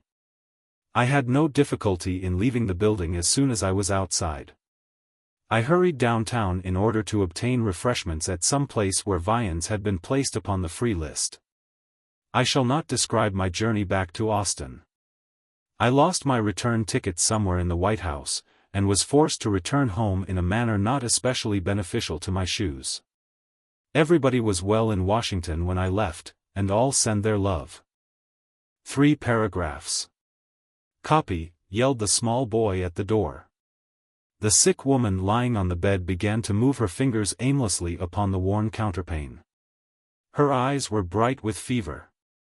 Her face, once beautiful, was thin and pain-drawn. She was dying, but neither she nor the man who held her hand and wrote on a paper tablet knew that the end was so near. 3 paragraphs were lacking to fill the column of humorous matter that the foreman had sent for. The small pay it brought them barely furnished shelter and food. Medicine was lacking, but the need for that was nearly over. The woman's mind was wandering. She spoke quickly and unceasingly, and the man bit his pencil and stared at the pad of paper, holding her slim, hot hand. "Oh, Jack, Jack, Papa says no, I cannot go with you. Not love you. Jack, do you want to break my heart? Oh, look, look. The fields are like heaven, so filled with flowers. Why have you no ice? I had ice when I was at home. Can't you give me just a little piece, my throat is burning?" The humorist wrote, "When a man puts a piece of ice down a girl's back at a picnic, does he give her the cold shoulder?" The woman feverishly put back the loose masses of brown hair from her burning face. "Jack, Jack, I don't want to die. Who is that climbing in the window?" "Oh, it's only Jack, and here is Jack holding my hand, too. How funny. We are going to the river tonight. The quiet, broad, dark, whispering river. Hold my hand tight. Jack, I can feel the water coming in. It is so cold. How queer it seems to be dead, dead, and see the trees above you." The humorist wrote, "On the dead square, a cemetery lot." "Copy, sir," yelled the small boy again. "Forms locked in half an hour." The man bit his pencil into splinters. The hand he held was growing cooler, surely her fever must be leaving. She was singing now, a little crooning song she might have learned at her mother's knee, and her fingers had ceased moving. "They told me," she said weakly and sadly, "that hardships and suffering would come upon me for disobeying my parents and marrying Jack. Oh, dear, my head aches so I can't think. No, no, the white dress with the lace sleeves, not that black, dreadful thing. Sailing, sailing, sailing, where does this river go? You are not Jack, you are too cold and stern. What is that red mark on your brow? Come, sister, let's make some daisy chains and then hurry home. There is a great black cloud above us, I'll be better in the morning. Jack, if you'll hold my hand tight. Jack, I feel as light as a feather, I'm just floating, floating, right into the cloud and I can't feel your hand. Oh, I see her now, and there is the old love and tenderness in her face. I must go to her. Jack. Mother, mother." The man wrote quickly. A woman generally likes her husband's mother-in-law the best of all his relatives. Then he sprang to the door, dashed the column of copy into the boy's hand, and moved swiftly to the bed. He put his arm softly under the brown head that had suffered so much, but it turned heavily aside. The fever was gone. The humorist was alone. A lunar episode. The scene was one of supernatural weirdness. Tall, fantastic mountains reared their seamed peaks over a dreary waste of igneous rock and burned-out lava beds. Deep lakes of black water stood motionless as glass under frowning, honeycombed crags, from which ever and anon dropped crumbled masses with a sullen plunge. Vegetation there was none. Bitter cold rained and ridges of black and shapeless rocks cut the horizon on all sides. An extinct volcano loomed against a purple sky, black as night and old as the world. The firmament was studded with immense stars that shone with a wan and spectral light. Orion's belt hung high above. Aldebaran faintly shone millions of miles away, and the earth gleamed like a new-risen moon with a lurid, blood-like glow. On a lofty mountain that hung toppling above an ink-black sea stood a dwelling built of stone. From its solitary window came a bright light that gleamed upon the misshapen rocks. The door opened and two men emerged locked in a deadly struggle. They swayed and twisted upon the edge of the precipice, now one gaining the advantage, now the other. Strong men they were, and stone rolled from their feet into the valley as each strove to overcome the other. At length one prevailed. He seized his opponent, and raising him high above his head, hurled him into space. The vanquished combatant shot through the air like a stone from a catapult in the direction of the luminous earth. "That's 3 of 'em this week," said the man in the moon as he lit a cigarette and turned back into the house. "Those New York interviewers are going to make me tired if they keep this thing up much longer." The sensitive Colonel J. The sun is shining brightly, and the birds are singing merrily in the trees. All nature wears an aspect of peace and harmony. On the porch of a little hotel in a neighboring county a stranger is sitting on a bench waiting for the train, quietly smoking his pipe. Presently a tall man wearing boots and a slouch hat steps to the door of the hotel from the inside with a 6-shooter in his hand and fires. The man on the bench rolls over with a loud yell as the bullet grazes his ear. He springs to his feet in amazement and wrath and shouts, "What are you shooting at me for?" The tall man advances with his slouch hat in his hand, bows and says, "Beg pardon, sah. I am Colonel J, sah, and I understood you to insult me, sah, but I see I was mistaken. I am very glad I did not kill you, sah." "I insult you, how?" inquires the stranger. "I never said a word. You tapped on the bench, sah, as much as to say you was a woodpecker, sah, and I belong to the other faction. I see now that you was only knockin' the ashes from you pipe, sah. I ask yo' pardon, and that you will come in and have a drink with me, sah, to show that you do not harbor any ill feeling after a gentleman apologizes to you, sah." The distraction of grief. The other day a Houston man died and left a young and charming widow to mourn his loss. Just before the funeral, the pastor came around to speak what words of comfort he could, and learn her wishes regarding the obsequies. He found her dressed in a becoming mourning costume, sitting with her chin in her hand, gazing with far-off eyes in an unfathomable sea of retrospection. The pastor approached her gently, and said, "Pardon me for intruding upon your grief, but I wish to know whether you prefer to have a funeral sermon preached or simply to have the service read." The heartbroken widow scarcely divined his meaning, so deeply was she plunged in her sorrowful thoughts, but she caught some of his words, and answered brokenly, "Oh, red, of course. Red harmonizes so well with black. A sporting interest. It is a busy scene in the rear of one of Houston's greatest manufacturing establishments. A number of workmen are busy raising some heavy object by means of blocks and tackles. Somehow, a rope is worn in two by friction, and a derrick falls. There is a hurried scrambling out of the way, a loud jarring crash, a cloud of dust, and a man stretched out dead beneath the heavy timbers. The others gather round and with Herculean efforts drag the beams from across his mangled form. There is a hoarse murmur of pity from rough but kindly breasts, and the question runs around the group, who is to tell her? In a neat little cottage near the railroad, within their sight as they stand, a bright-eyed, brown-haired young woman is singing at her work. Not knowing that death has snatched away her husband in the twinkling of an eye. Singing happily at her work, while the hand that she had chosen to protect and comfort her through life lies stilled and fast turning to the coldness of the grave. These rough men shrink like children from telling her. They dread to bear the news that will change her smiles to awful sorrow and lamentation. "You go, Mike," 3 or 4 of them say at once. "'Tis more lemon ye have than any av us, whatever, and ye'll be after brought in the news to her as acy as ye can. Be off wid ye now," and spake gently to Tim's poor lassie while we try to get the corpse in shape. Mike is a pleasant-faced man, young and stalwart, and with a last look at his unfortunate comrade he goes slowly down the street toward the cottage where the fair young wife, alas, now a widow, lives.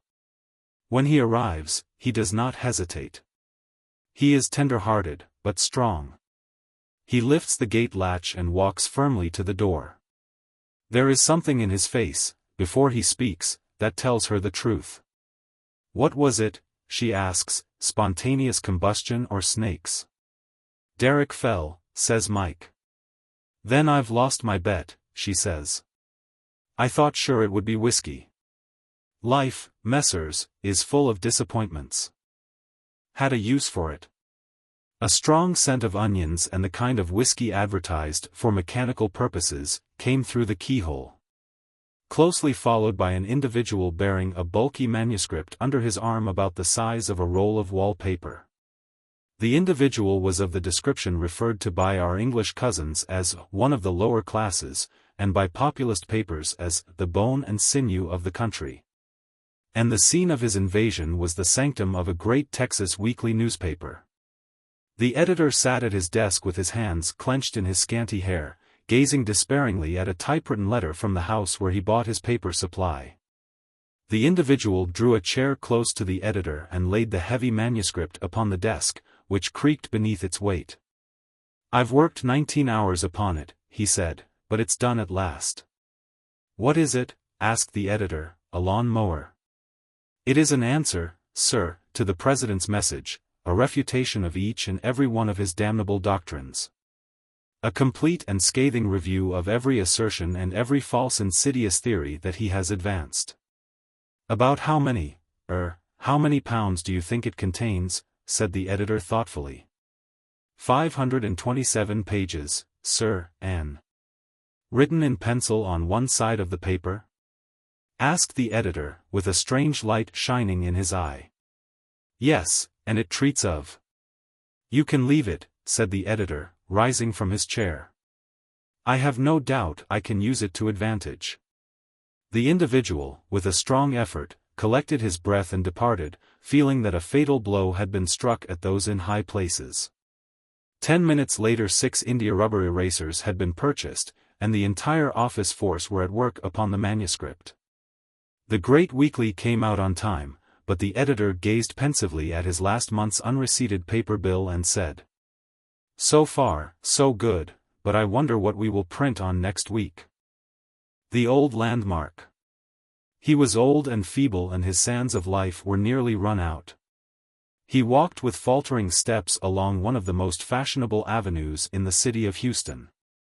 He had left the city 20 years ago, when it was little more than a thriving village, and now, weary of wandering through the world and filled with an unutterable longing to rest his eyes once more upon the scenes of his youth, he had come back to find a bustling modern city covering the site of his former home. He sought in vain for some familiar object, some old-time sight that would recall memories of bygone days. All had changed. On the site where his father's cottage had stood, a stately mansion reared its walls. The vacant lot where he had played when a boy was covered with modern buildings. Magnificent lawns stretched on either hand, running back to palatial dwellings. Not one of the sights of his boyhood days was left. Suddenly, with a glad cry, he rushed forward with renewed vigor. He saw before him, untouched by the hand of man and unchanged by time, an old familiar object around which he had played when a child. He reached out his arms and ran toward it with a deep sigh of satisfaction. Later on they found him asleep, with a peaceful smile on his face, lying on the old garbage pile in the middle of the street, the sole relic of his boyhood's recollections. Getting at the facts. It was late in the afternoon and the day staff was absent. The night editor had just come in, pulled off his coat, vest, collar, and necktie, rolled up his shirt sleeves and eased down his suspenders, and was getting ready for work. Someone knocked timidly outside the door, and the night editor yelled, "Come in." A handsome young lady with entreating blue eyes and a psyche knot entered with a rolled manuscript in her hand. The night editor took it silently and unrolled it. It was a poem and he read it half aloud with a convulsive jaw movement that resulted from his organs of speech being partially engaged with about a quarter of a plug of chewing tobacco. The poem ran thus. A Requiem. The soft, sweet, solemn dawn stole through the latticed room's deep gloom. He lay in pallid, pulseless peace. Fulfilled his final doom. Oh, breaking heart of mine, oh, break. Left lonely here to mourn. My alter ego, mentor, friend. Thus from me rudely torn. Within his chamber dead he lies. And stilled is his sweet lyre. How long he poured o'er midnight oil. With grand poetic fire. Till came the crash, when his bright light went out, and all was drear. And my sad soul was left to wait. In grief and anguish here. When did this happen? Asked the night editor. I wrote it last night, sir, said the young lady. Is it good enough to print? Last night. A little stale, but the other papers didn't get it. Now, miss, continued the night editor, smiling and throwing out his chest, I'm going to teach you a lesson in the newspaper business. We can use this item, but it's not in proper shape. Just take that chair, and I'll rewrite it for you, showing you how to properly condense a news item in order to secure its insertion. The young lady seated herself and the night editor knitted his brows and read over the poem 2 or 3 times to get the main points. He then wrote a few lines upon a sheet of paper and said, Now, miss. Here is the form in which your item will appear when we print it. Fatal accident. Last evening Mr. Alter Ego of this city was killed by the explosion of a kerosene lamp while at work in his room. Now, you see, miss, the item includes the main facts in the case, and... Sir, said the young lady indignantly. There is nothing of the kind intimated in the poem. The lines are imaginary and are intended to express the sorrow of a poet's friend at his untimely demise. Why, miss, said the night editor, it plainly refers to midnight oil, and a crash, and when the light blew up the gent was left for dead in the room. You horrid thing, said the young lady, give me my manuscript. I will bring it back when the literary editor is in. I'm sorry, said the night editor as he handed her the roll. We're short on news tonight, and it would have made a nice little scoop. Don't happen to know of any accidents in your ward, births, runaways, hold-ups, or breach of promise suits, do you? But the slamming of the door was the only answer from the fair poetess. Too wise. Here is a man in Houston who keeps quite abreast of the times. He reads the papers, has traveled extensively and is an excellent judge of human nature. He has a natural gift for detecting humbugs and fakirs, and it would be a smooth artist indeed who could impose upon him in any way. Last night as he was going home, a shady-looking man with his hat pulled over his eyes stepped out from a doorway and said, Say, gent, here's a fine diamond ring I found in the gutter. I don't want to get into no trouble with it. Gimme $1 and take it. The Houston man smiled as he looked at the flashy ring the man held toward him. A very good game, my man, he said, but the police are hot after you fellows. You had better select your rhinestone customers with better judgment. Good night. When the man got home he found his wife in tears. Oh, John, she said. I went shopping this afternoon and lost my solitaire diamond ring. Oh, what shall I? John turned without a word and rushed back down the street, but the shady-looking man was not to be found. His wife often wonders why he never scolded her for losing the ring. Answers to Inquiries. Dear Editor, I want to ask a question in arithmetic.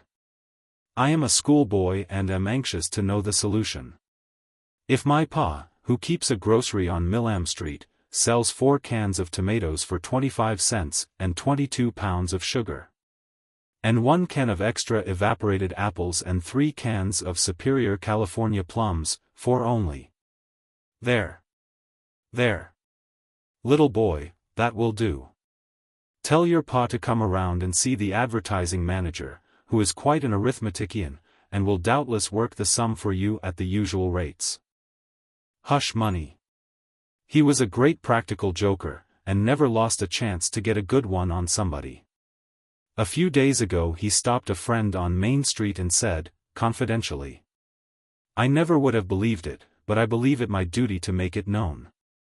Mr. the alderman for our ward, has been taking hush money. Impossible, said his friend. I tell you, it's true, for I overheard the conversation and actually saw it handed over to him, and he took the money and put it in his pocket. Then he went on without explaining any further, and the thing got talked around considerably for a day or two. He forgot all about it until one day he met the alderman and suffered from the encounter to the extent of 2 black eyes and a coat split up the back. And then he had to go all round and explain that what he meant was that he had seen the alderman's wife give him a dime to buy some paregoric for the baby. Relieved. A Houston gentleman who is worth somewhere up in the hundreds of thousands and lives on $11 a week, was sitting in his private office a few days ago, when a desperate-looking man entered and closed the door carefully behind him.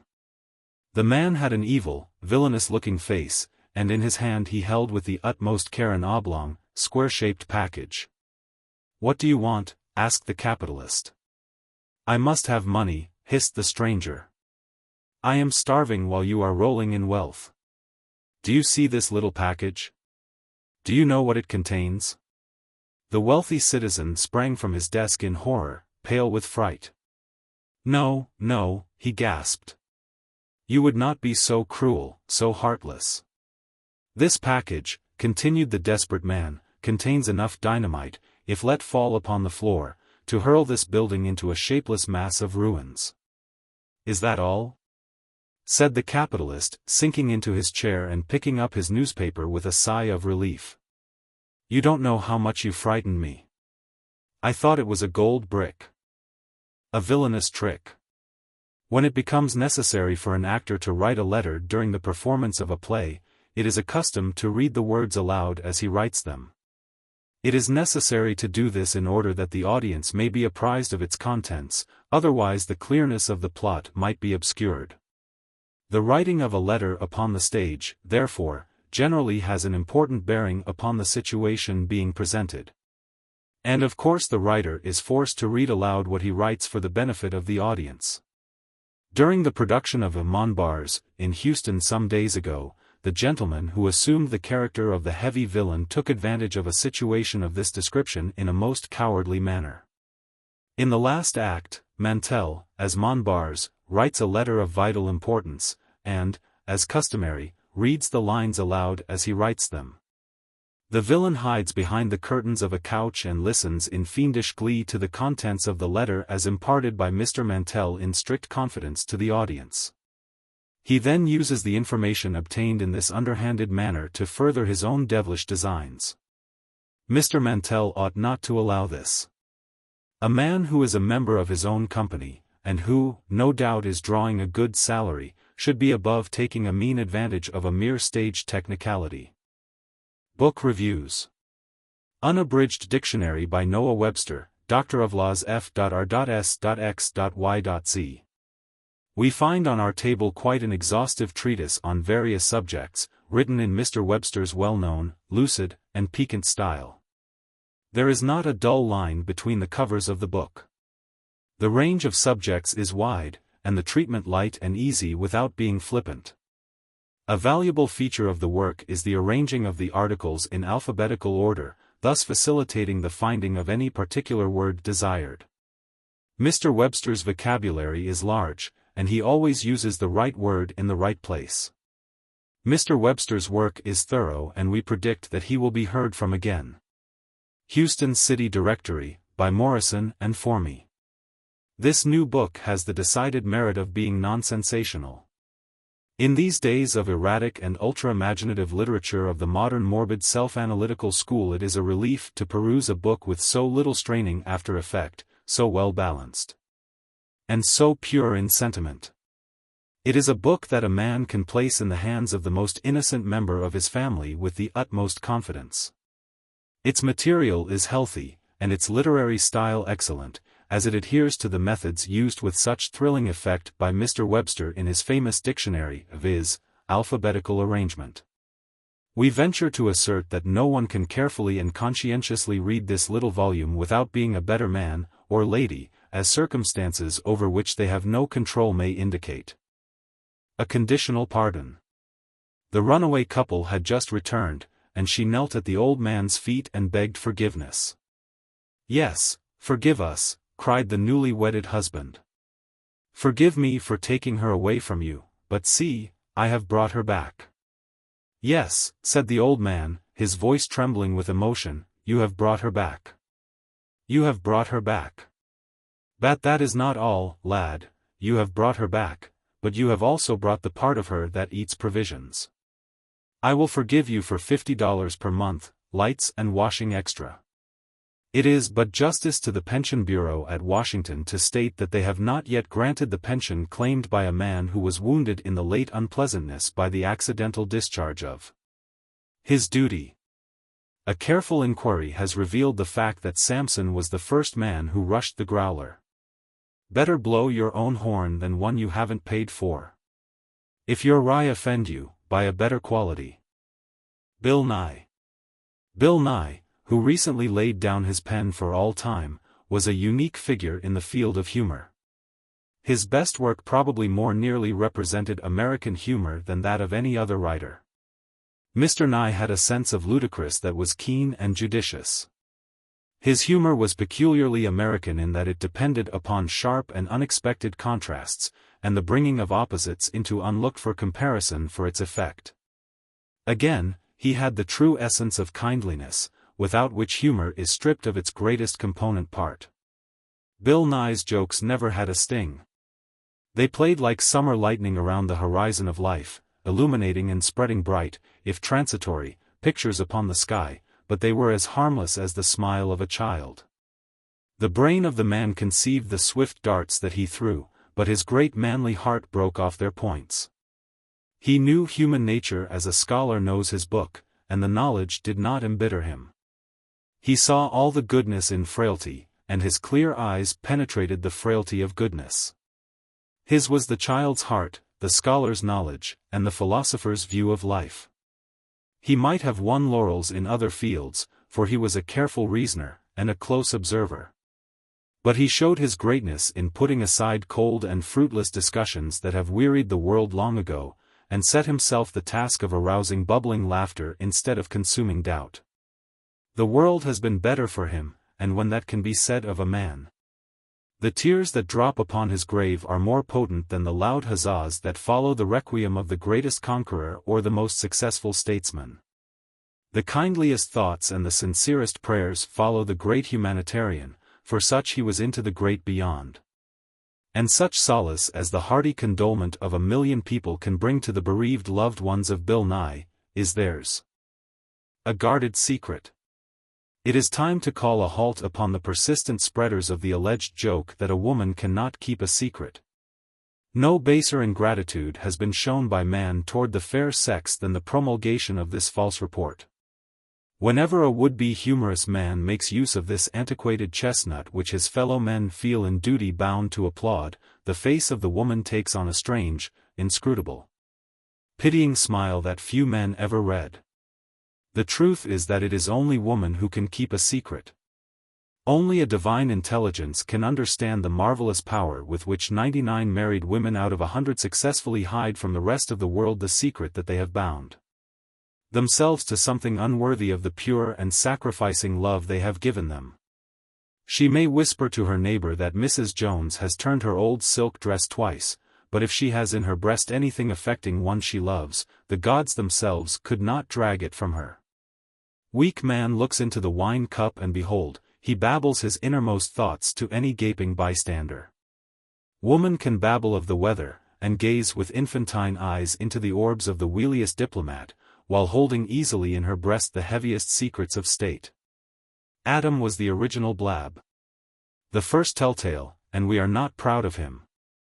With the dreamy, appealing eyes of Eve upon him, she who was created for his comfort and pleasure, even as she stood by his side, loving and fresh and fair as a spring moon, the wretched cad said. The woman gave me and I did eat. This reprehensible act in our distinguished forefather cannot be excused by any gentleman who knows what is due to a lady. Adam's conduct would have caused his name to be stricken from the list of every decent club in the country. And since that day, woman has stood by man, faithful, true, and ready to give up all for his sake. She hides his puny peccadilloes from the world, she glosses over his wretched misdemeanors. And she keeps silent when a word would pierce his inflated greatness and leave him a shriveled and shrunken rag.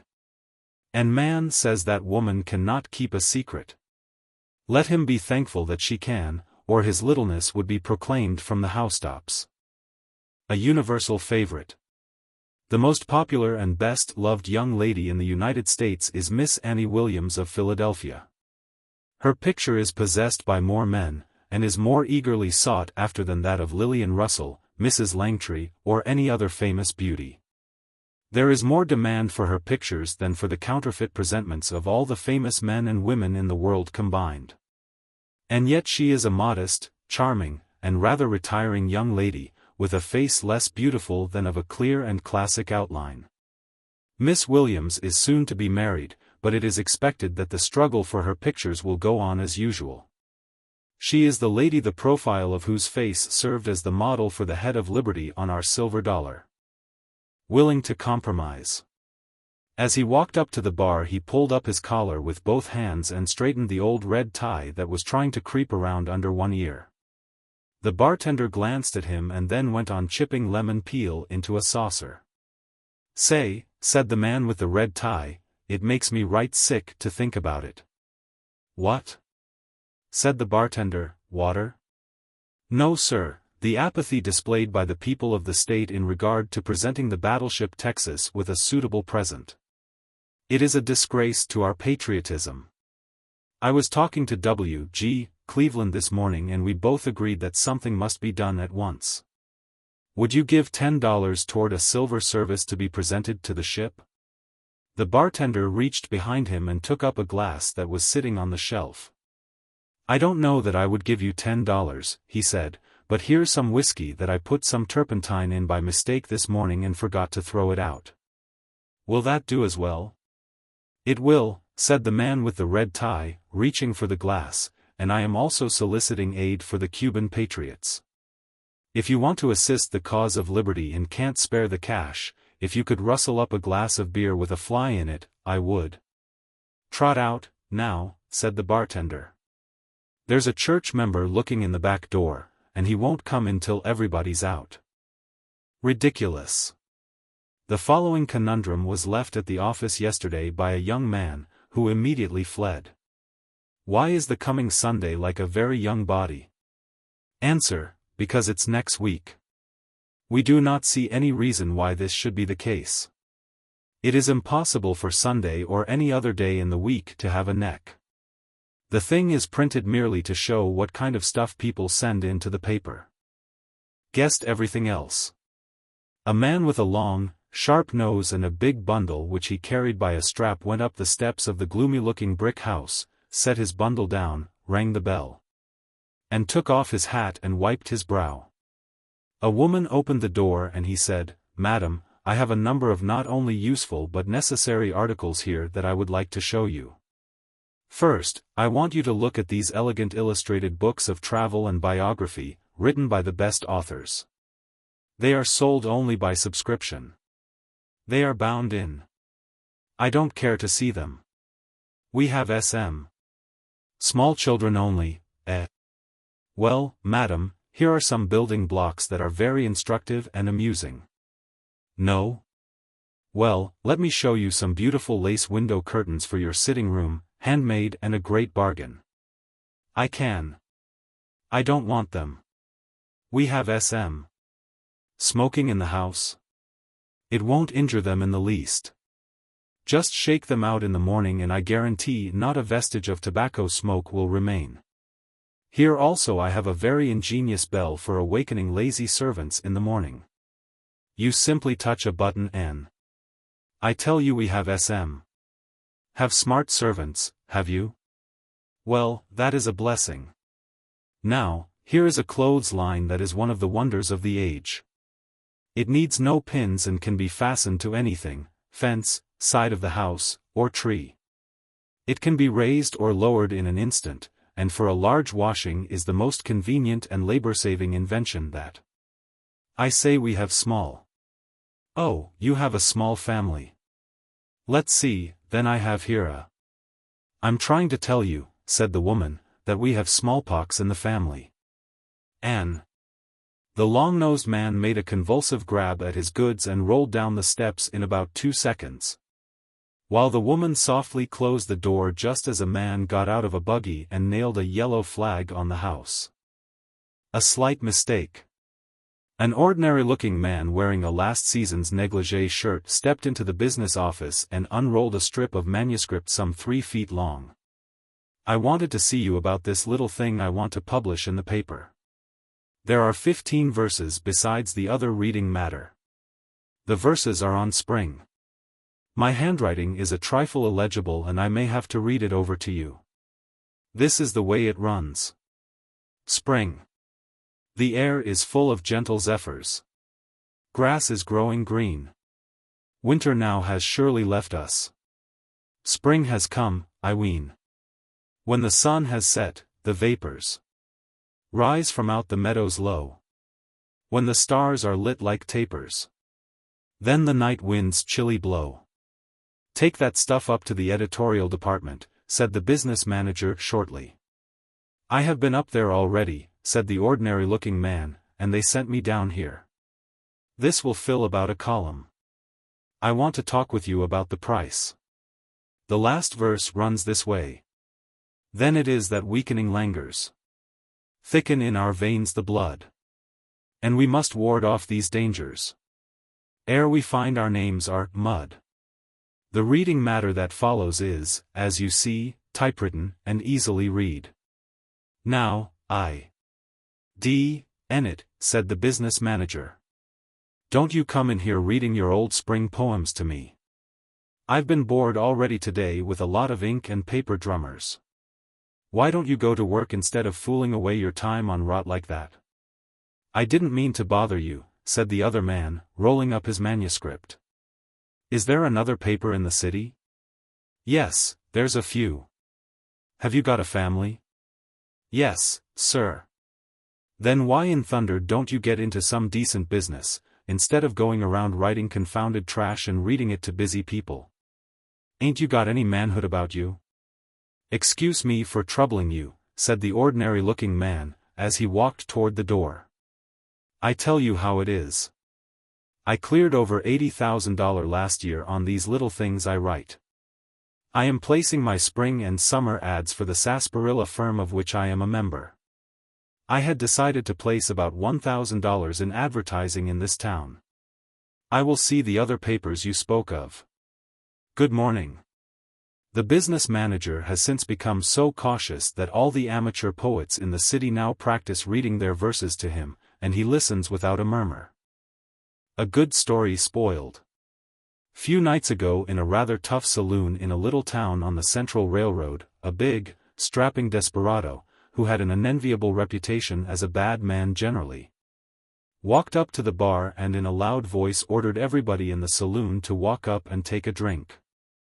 The crowd moved quickly to the bar at his invitation, as the man was half drunk and was undoubtedly dangerous when in that condition. One man alone failed to accept the invitation. He was a rather small man, neatly dressed, who sat calmly in his chair, gazing idly at the crowd. A student of physiognomy would have been attracted by the expression of his face, which was one of cool determination and force of will. His jaw was square and firm, and his eye gray and steady, with that peculiar gray glint in the iris that presages more danger than any other kind of optic. The bully looked around and saw that someone had declined his invitation. He repeated it in a louder voice. The small man rose to his feet and walked coolly toward the desperado. "Excuse me," he said in a low but determined tone, "I'm a little deaf and didn't hear you the first time. Gimme whiskey straight." And another story was spoiled for the papers. Revenge. The man, woman, child, or animal who pens postscripts for the Houston Post is a weird, wild-eyed genius and ought to be captured and put on exhibition with the nameless things they are taking out of the government well at San Marcos. There is certainly a reward for both specimens. Kyle Starvindicator. Although we can stand a great deal, this attack has goaded us to what is perhaps a bitter and cruel, but not entirely an unjustifiable revenge. Below will be found an editorial from the last number of the Starvindicator. Spring, with her magic word of music, pathos, and joy, has touched 1,000 hills and valleys. Has set 1,000,000 throats to warbling. Sunshine, song, and flowers bedeck every altar and crown each day more glorious. Imperial spring is here, the brightest, gayest, and best of all God's seasons. Springtime is like the little child, crowned with its own purity and love not tarnished and seared with the hand of time. It is like the bright, sparkling miniature rivulet that bursts from the mountainside and goes merrily over the shining pebbles before it hastens into a dark, deep, dangerous river. The sweet cadence of music, the scent of wafted perfumes, the stretch of glorious landscape, radiated and beautified with lovely gems of oriental hue, catch our attention at every step. The world today is a wilderness of flowers, a bower of beauty, and millions of sweet native warblers make its pastures concert halls, where we can go in peace at eventime, after the strife, the toil, the disappointments, and sorrows of our labors here and gather strength, courage, and hope to meet on the morrow life's renewed duties and responsibilities. No help for it. "John," said a Houston grocer the other day to one of his clerks. "You have been a faithful and competent clerk, and in order to show my appreciation, I have decided to take you into partnership. From this time on you are to have a share in the business, and be a member of the firm." "But, sir," said John anxiously, "I have a family to support." "I appreciate the honor, but I fear I am too young for the responsibility. I would much rather retain my present place." "Can't help it," said the grocer. "Times are hard and I've got to cut down expenses if I have to take every clerk in the house into the firm." Not so much a Tam Fool. A man without a collar, wearing a white vest and holes in his elbows, walked briskly into a Congress Street grocery last Saturday with a package in his hand and said, "Here, Fritz, I bought 2 dozen eggs here this afternoon, and I find your clerk made a mistake. Come here, Emile," shouted the grocer, "you hof dis gentleman shated mit dos rotten eggs. Gif him ein dozen more, und." "But you don't understand me," said the man, with a pleasant smile. "The mistake is the other way. The eggs are all right, but you have given me too many. I only paid for 2 dozen, and on reaching home I find 3 dozen in the sack. I want to return the extra dozen, and I came back at once." "Emile," shouted the grocer again to his boy.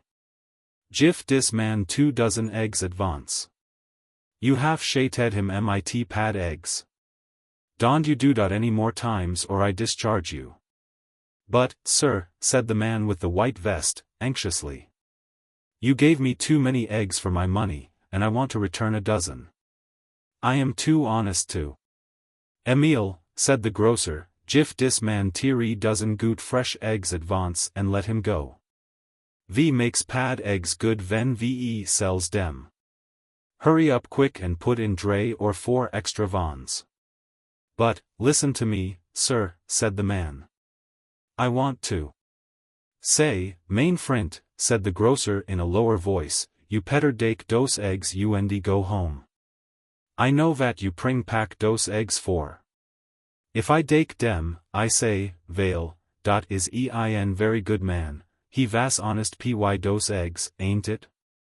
Den you cum pak Monday und you pui $9 worth of flour and peon and canned goods, and you say you bay me Saturday night. I was not so much a tarn fool as everybody say I look like. You petter take dos 3 dozen eggs and call it square. Ve always correct little mistakes when ve make dem.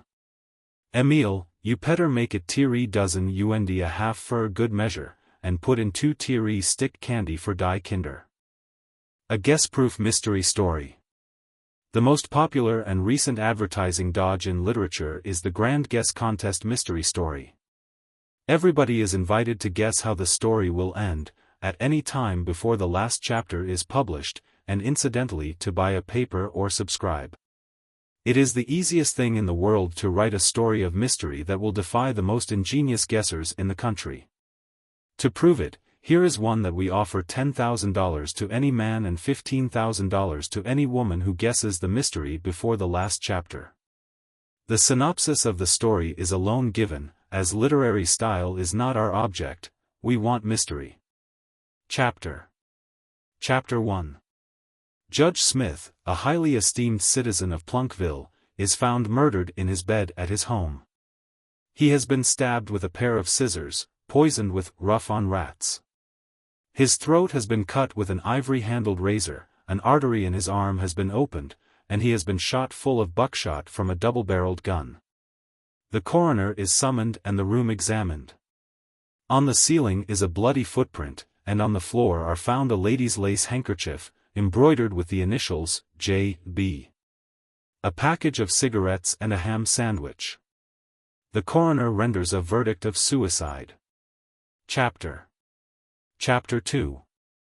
The judge leaves a daughter, Mabel, aged 18, and ravishingly lovely. The night before the murder she exhibited a revolver and an axe in the principal saloon in town and declared her intention of doing up the old man. The judge has his life insured for $100,000 in her favor. Nobody suspects her of the crime. Mabel is engaged to a young man named Charlie, who is seen on the night of the murder by several citizens climbing out the judge's window with a bloody razor and a shotgun in his hand. Society gives Charlie the cold shoulder. A tramp is run over by a streetcar and before dying confesses to having committed the murder, and at the judge's funeral his brother, Colonel Smith, breaks down and acknowledges having killed the judge in order to get his watch. Mabel sends to Chicago and employs a skilled detective to work up the case. Chapter 3. A beautiful strange lady dressed in mourning comes to Plunkville and registers at the hotel as Jane Bumgartner. The initials on the handkerchief. The next day a Chinaman is found who denies having killed the judge, and is arrested by the detective. The strange lady meets Charlie on the street, and, on smelling the smoke from his cigarette, faints. Mabel discards him and engages herself to the Chinaman.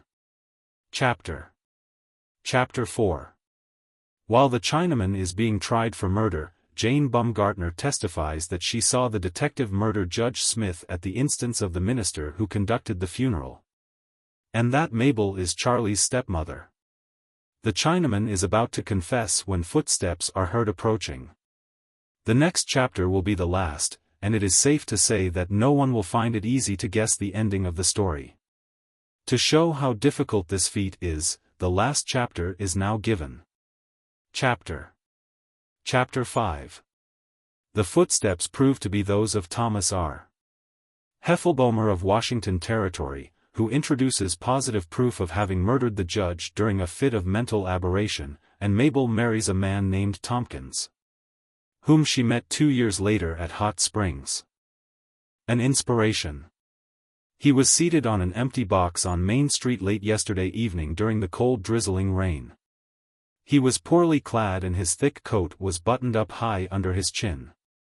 He had a woeful, harassed appearance, and there was something about him that indicated that he was different from the average tramp who beats his way by lies and fraud.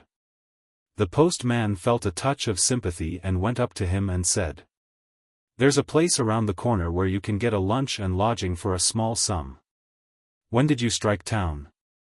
The man gazed at the reporter out of his small, keen eyes and said, You're a new man on the post, are you not? Yes, comparatively.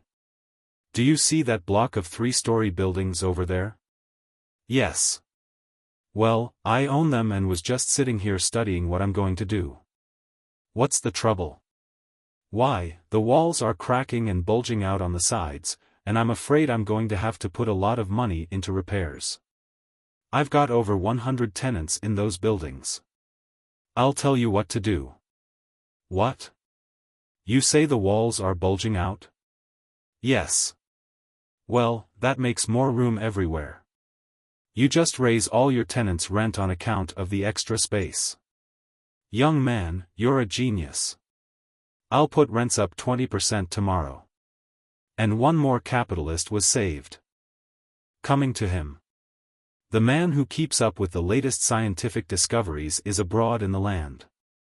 He knows all about bacilli, microbes, and all the various newly found foes to mankind.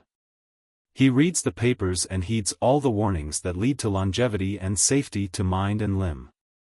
He stopped a friend on Main Street yesterday who was hurrying to the post office and said excitedly, "Wait a minute, Brown. Do you ever bite your fingernails?" "I think so, no, I don't know." "Excuse me, please, I've got to catch that car." "Hold on, man, great goodness alive, you don't know what danger you are in. If a sharp particle of the nail gets into your lungs, inflammation is bound to set in, and finally laceration, consumption, hemorrhage, fits, coma, tuberculosis, and death. Think of it.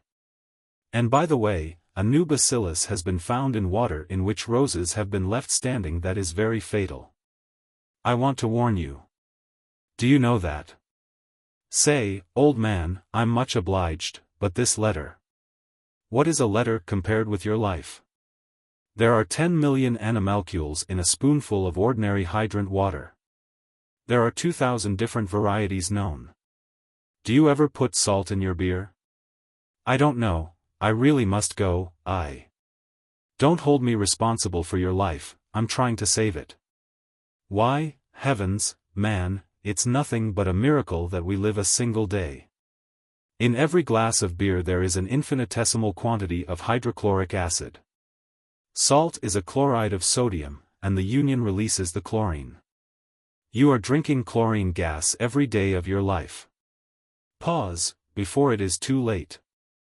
I don't drink beer. But you breathe through your mouth when you are asleep. Do you know what that does? Brings on angina pectoris and bronchitis. Are you determined to let your ignorance carry you to your grave? Think of your wife and children. Do you know that the common house fly carries 40,000 microbes on his feet, and can convey cholera, typhoid fever, diphtheria, pyemia, and dang your microbes. I've got just 3 minutes to catch that mail. So long. Wait just a minute. Dr. Pasteur says that. But the victim was gone. 10 minutes later the heater of new discoveries was knocked down by a wagon while trying to cross the street reading about a new filter, and was carried home by sympathizing friends. His pension. Speaking of the $140 million paid out yearly by the government in pensions, said a prominent member of Hood's brigade to the Post's representative. I am told that a man in Indiana applied for a pension last month on account of a surgical operation he had performed on him during the war. And what do you suppose that surgical operation was? Haven't the least idea. He had his retreat cut off at the Battle of Gettysburg. The winner. After the performance of In Old Kentucky, Friday night 3 old cronies went into a saloon with the inflexible determination of taking a drink.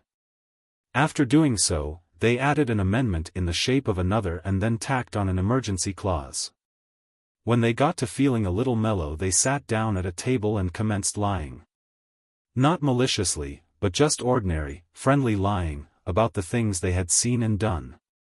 They all tried their hand at relating experiences, and as the sky was clear, there was no matinee performance of the Ananias tragedy. Finally the judge suggested the concoction of a fine large julep, a julep that would render the use of curling irons unnecessary, and the one who told the most improbable story should be allowed to Produce the vacuum in the straws.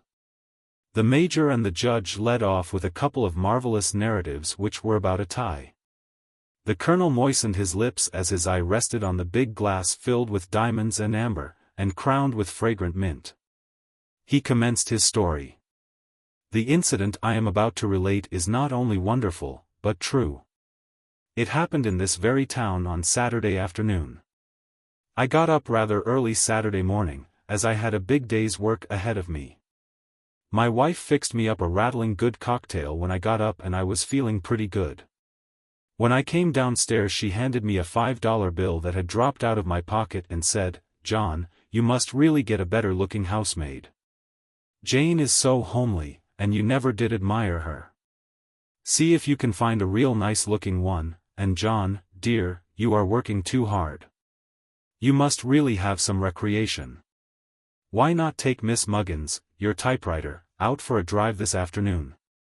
Then you might stop at the milliner's and tell them not to send up that hat I ordered, and—" "Hold on.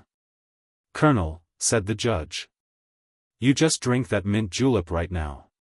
You needn't go any further with your story." Hungry Henry's Ruse. Hungry Henry, Madam, I am state agent for a new roller action, unbreakable, double elastic suspender. Can I show you some?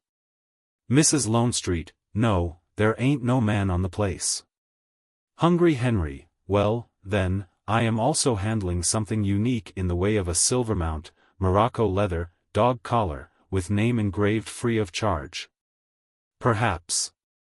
Mrs. Lonestreet, 'tain't no use. I ain't got a dog. Hungry Henry, hat's what I wanted to know. Now fix me de best supper you kin, and do it quick or it won't be healthy for you. See? 1 Consolation. Breakfast was over and Adam had gone to his daily occupation of pasting the names of the animals on their cages. Eve took the parrot to one side and said, "It was this way. He made a big kick about those biscuits not being good at breakfast." "And what did you say?" asked the parrot. "I told him there was 1 consolation. He couldn't say his mother ever made any better ones." An Unsuccessful Experiment. There is an old colored preacher in Texas who is a great admirer of the Reverend Sam Jones. Last Sunday he determined to drop his old style of exhorting the brethren, and pitch hot shot plump into the middle of their camp. After the manner so successfully followed by the famous Georgia evangelist. After the opening hymn had been sung, and the congregation led in prayer by a worthy deacon, the old preacher laid his spectacles on his Bible, and let out straight from the shoulder. "My dearly beloved," he said, "I has been preachin' to you FOMO Dan 5 years, and de grace o' be God hab failed to percolate in yo, obstreperous hearts. I hab neber seen a more ornary lot dan dis beloved congregation. Now dar is Sam Watkins in de FOTH bench on de left. Kin anybody show me a no-counter, trashier, low-downer buck nigger in dis community? Where does the chicken feathers come from what I seen in his backyard dis morning? Kin Brother Watkins rise and explain?" Brother Watkins sat in his pew with his eyes rolling and breathing hard, but was taken by surprise and did not respond. "And dar is Elder Hoskins, on de right. Everybody knows he's lying, shiftless, beer-drinking bum. His wife supports him ta keen, in washin'. What good is de blood of de lamb done for him? Wonder ef he thinks dat he kin keep a loafin' round in de kitchen obi de New Jerusalem?" Elder Hoskins, goaded by these charges, rose in his seat, and said, "Dat reminds me obi one thing. I doesn't remember dat I hab ebier worked on de county road for 30 days down in Bastrop County fur stealin' a bale of cotton." "Who did? Who did?" said the parson, putting on his specs and glaring at the elder. "Who stole dat cotton? You shet yo mouf, nigga, I come down da and bust you wide open. Den dar sets Miss Ginny Simpson. Look at dem fine clothes she got on. Look at dem yaller shoes, and dem ostrich feathers, and dat silk waist and de white gloves. Where she get de money to buy dem clothes? She don't work none. De Laud got his eye on dat triflin' hussy, and he's gwine ter fling her in de burnin', brimstone and disquenchable pit. Miss Simpson arose, her ostrich plumes trembling with indignation. You miserable lion, ol' nigga, she said. You don' pay fur none ob my cloes. S'pose you tells dis, 'sembled congregation who was it handed dat big bouquet and dat jib ob cider ober de fence to Liza Jackson yesterday mornin' when her old man gone to work? Dat's a lie, you sneakin', low-down spyin' daughter ob de debbil. I was in my house rasslin' in pra fur de wicked sisters and brothers ob dis church. I come down da and smack you in de mouth ef you don't shet up. You is all bound for de fire ob destruction. You am all nothin' but vile sweep-ins ob de yearth. I see Bill Rogers ober dar, who am known to hab loaded dice fur playin' craps, and he neber pays a cent fur what his family eats. De Laud am sure gwine ter smote him in de neck. De judgment ob de spirit am gwine ter rise up and call him down. Bill Rogers stood up and put his thumbs in the armholes of his vest. I could name, sah, he said, a certain party who was run off ob Colonel Yancey's farm fo, playin' 7 upward marked CYADS, ef I choose to. Dat's another lie, said the preacher, closing his Bible and turning up his cuffs. Look out, Bill Rogers, I'm comin' down dar to you. The preacher got out of his pulpit and made for Bill, but Miss Simpson got her hands in his wool first, and Sam Watkins and Elder Hoskins came quickly to her assistance. Then the rest of the brothers and sisters joined in. And the flying hymn books and the sound of ripping clothes testified to the fact that Sam Jones's style of preaching did not go in that particular church. Even worse. 2 Houston men were going home one rainy night last week, and as they stumbled and plowed through the mud across one of the principal streets, one of them said, "This is hell, isn't it?" "Worse," said the other. "Even hell is paved with good intentions." The shock. A man with a very pale face, wearing a woolen comforter and holding a slender stick in his hand, staggered into a Houston drug store yesterday and leaned against the counter, holding the other hand tightly against his breast. The clerk got a graduating glass, and poured an ounce of spiritus frumenti into it quickly, and handed it to him. The man drank it at a gulp. "Feel better?" asked the clerk. "A little. Don't know when I had such a shock. I can hardly stand. Just a little more, now." The clerk gave him another ounce of whiskey.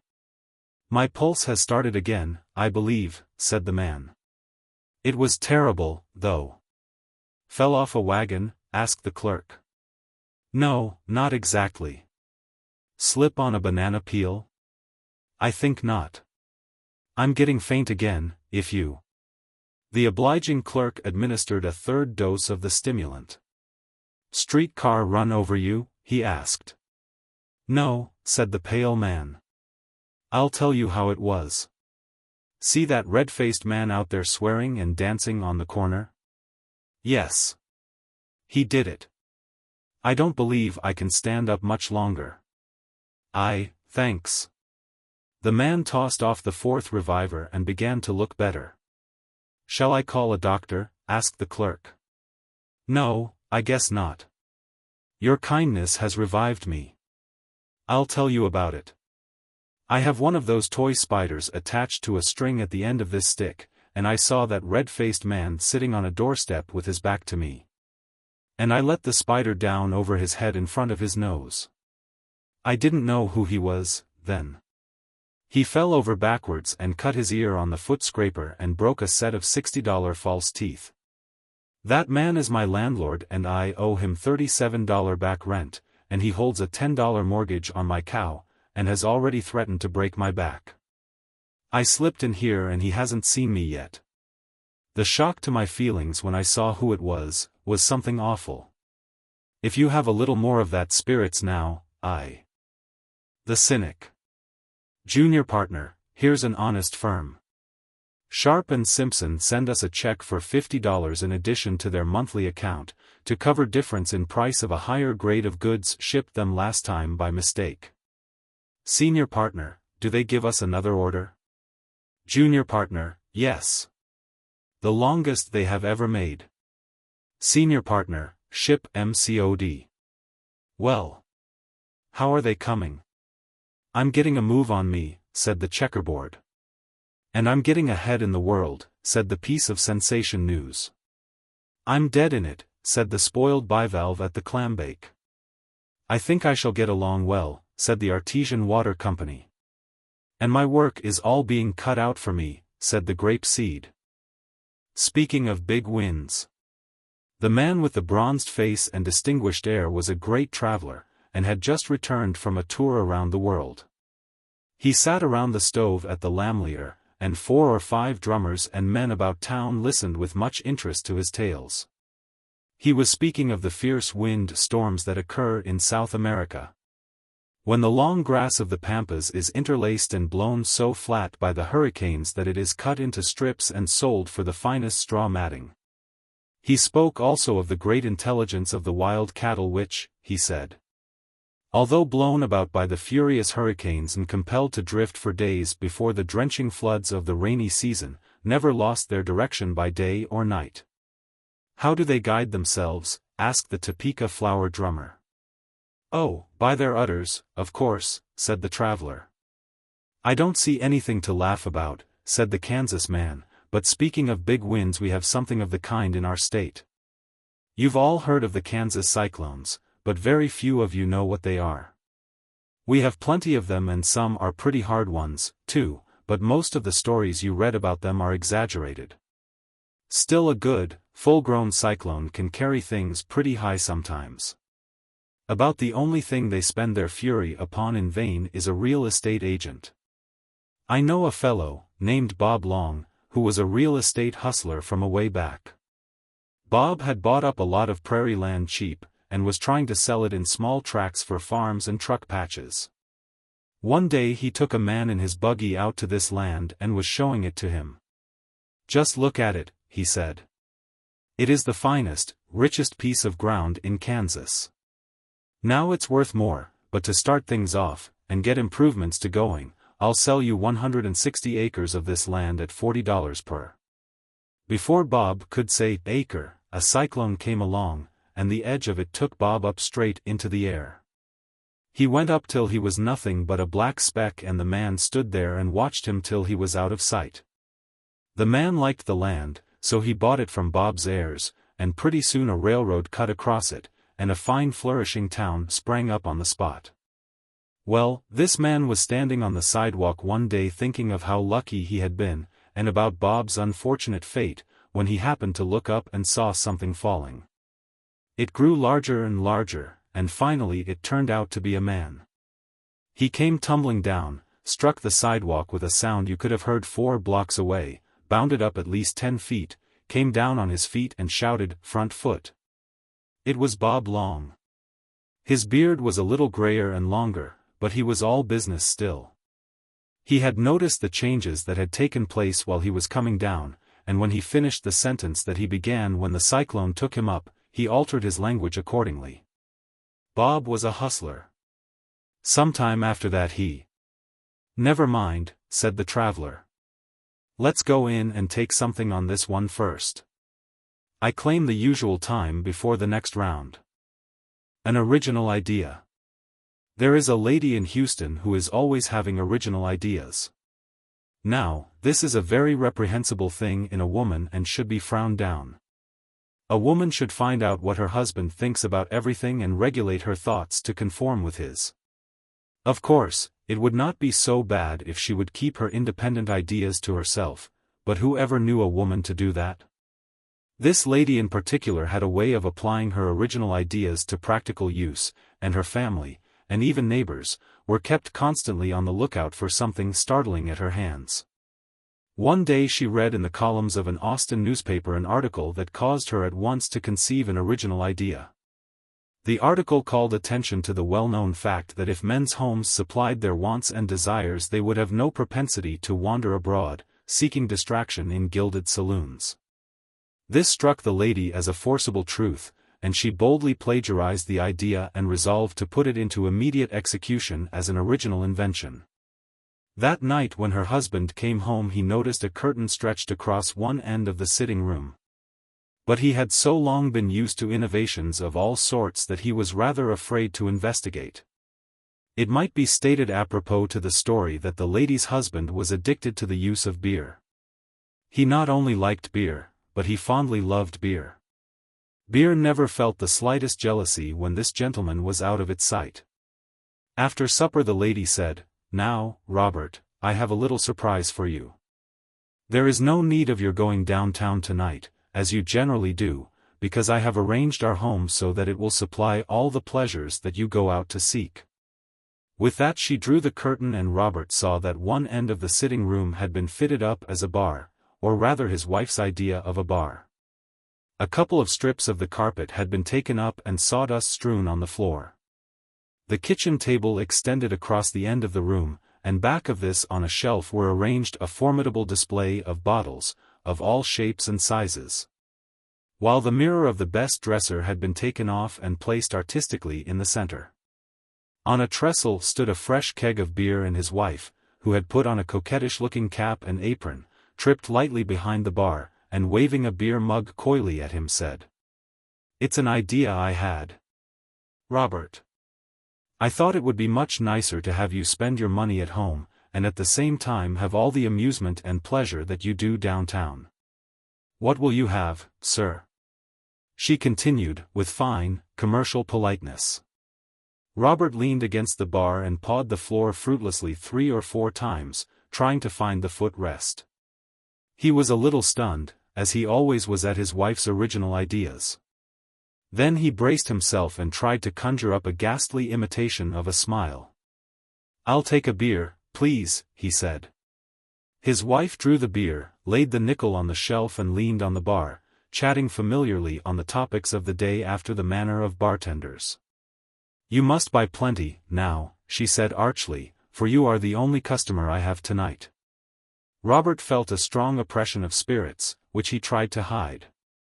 Besides the beer, which was first-rate, there was little to remind him of the saloons where he had heretofore spent his money. The lights, the glittering array of crystal, the rattle of dice, the funny stories of Brown, Jones, and Robinson, the motion and color that he found in the other places were wanting. Robert stood still for quite a while and then an original idea struck him. He pulled a handful of change from his pocket and began to call for glass after glass of beer. The lady behind the bar was beaming with pleasure at the success of her experiment. Ordinarily she had made quite a row, if her husband came home smelling of beer, but now, when the profits were falling into her own hands, she made no complaint. It is not known how many glasses she sold her husband, but there was quite a little pile of nickels and dimes on the shelf, and 2 or 3 quarters. Robert was leaning rather heavily against the bar, now and then raising his foot and making a dab for the rod that was not there, but he was saying very little. His wife ought to have known better, but the profits rendered her indiscreet. Presently Robert remarked in a very loud tone, "Got some mighty, sem up all rune barkeepen puzzum on slate busted." His wife looked at him in surprise. "Indeed, I will not, Robert," she said. "You must pay me for everything you have. I thought you understood that." Robert looked in the mirror as straight as he could, counted his reflections, and then yelled loud enough to be heard a block away. "Gosh dang it, gee, 6 glasses beer and put 'em on ice, Susie. Old girl, or I'll clean out your joint, and bus up business." "Whoopee. Robert," said his wife, in a tone implying a growing suspicion, "you've been drinking." "Zaz d lie," said Robert, as he threw a beer glass through the mirror. "Been down t office helpin' friend puz up books and missed last car. Say, now, Susie, old girl, you owe me 2 beers from last time. Give 'em to me or I'll kick down bar." Robert's wife was named Henrietta. When he made this remark she came around to the front and struck him over the eye with a lemon squeezer. Robert then kicked over the table, broke about half the bottles, spilled the beer, and used language not suited for the mailable edition. 10 minutes later his wife had him tied with the clothesline. And during the intervals between pounding him on the head with a potato masher she was trying to think how to get rid of her last great original idea. Calculations. A gentleman with long hair and an expression indicating heavenly resignation stepped off the 12:30 train at the Grand Central Depot yesterday. He had a little bunch of temperance tracts in his hand, and he struck a strong scent and followed it up to a red-nosed individual who was leaning on a trunk near the baggage room. "My friend," said the long-haired man, "do you know that if you had placed the price of 3 drinks out at compound interest at the time of the building of Solomon's Temple, you would now have $47,998,645. 22. "I do," said the red-nosed man. "I am something of a calculator myself. I also figured out when the doctor insisted on painting my nose with iodine to cure that boil, that the first lantern-jawed, bone-spavined, rubbernecked son of a gun from the Amen corner of Meddlesome County that made any remarks about it would have to jump 17 feet in 9 seconds or get kicked 13 times below the belt. You have just 4 seconds left." The long-haired man made a brilliant retreat within his allotted time, and bore down with his temperance tracts upon a suspicious-looking Houston man who was carrying home a bottle of mineral water wrapped in a newspaper to his mother-in-law. A valedictory. Some postscripts man on the post has about reached the end of his vein. These spurts of brilliancy many are capable of, but the sustained light that burns for years to gladden and instruct is a rare quality, and the possessor should be appreciated by the people. For he is the true Messiah, the eldest son of the great intellectual Lord of the universe. Brenham Press. Brother, you should not have given us away. We just had to salt that vein before we could get it in the market, and when the salt gave out, and the end of the vein was reached, we hoped you wouldn't notice the fact. If you hadn't mentioned it we might have gone on for years gladdening and instructing and drawing princely salary. But now our little spurt of our brilliancy will have to put on its pajamas and retire between the cold sheets of oblivion. We do not blame you at all for calling the public's attention to the played-out load. For it is a terrible responsibility to guide the footsteps of innocent purchasers who may be taken in by glittering quartz and seductive parieties of iron. To have one whom we regarded as a friend jerk us backward by the left leg when we had made such a successful sneak, and were about to scramble over the back fence of the Temple of Fame makes us sad. But we do not repine for. 'Twere better to have spurted and lost than never to have spurted at all. We really intended our light to burn for years, and to have the wick snuffed so quickly, although done in sorrowing kindness, causes us to sputter and smoke a little as we go out. When the true Messiah comes along and shies his valise over to the night clerk, and turns back his cuffs ready to fill the long-felt want. If he should ever hear the whoops of those unappreciative critics who would crucify him, these few lines may teach him to fly to Brenham where his papa, the great intellectual Lord of the universe, will protect him. Solemn Thoughts. The golden crescent of the new moon hung above the market house, and the night was cool, spring-like, and perfect. 5 or 6 men were sitting in front of the Hutchins house, and they had gradually shifted their chairs until they were almost in a group. They were men from different parts of the country, some of them from cities thousands of miles away. They had been rattled in the dice box of chance and thrown in a temporary cluster into the hospitable gates of the Magnolia City. They smoked and talked, and that feeling of comradeship which seizes men who meet in the world far from their own homes, was strong upon them.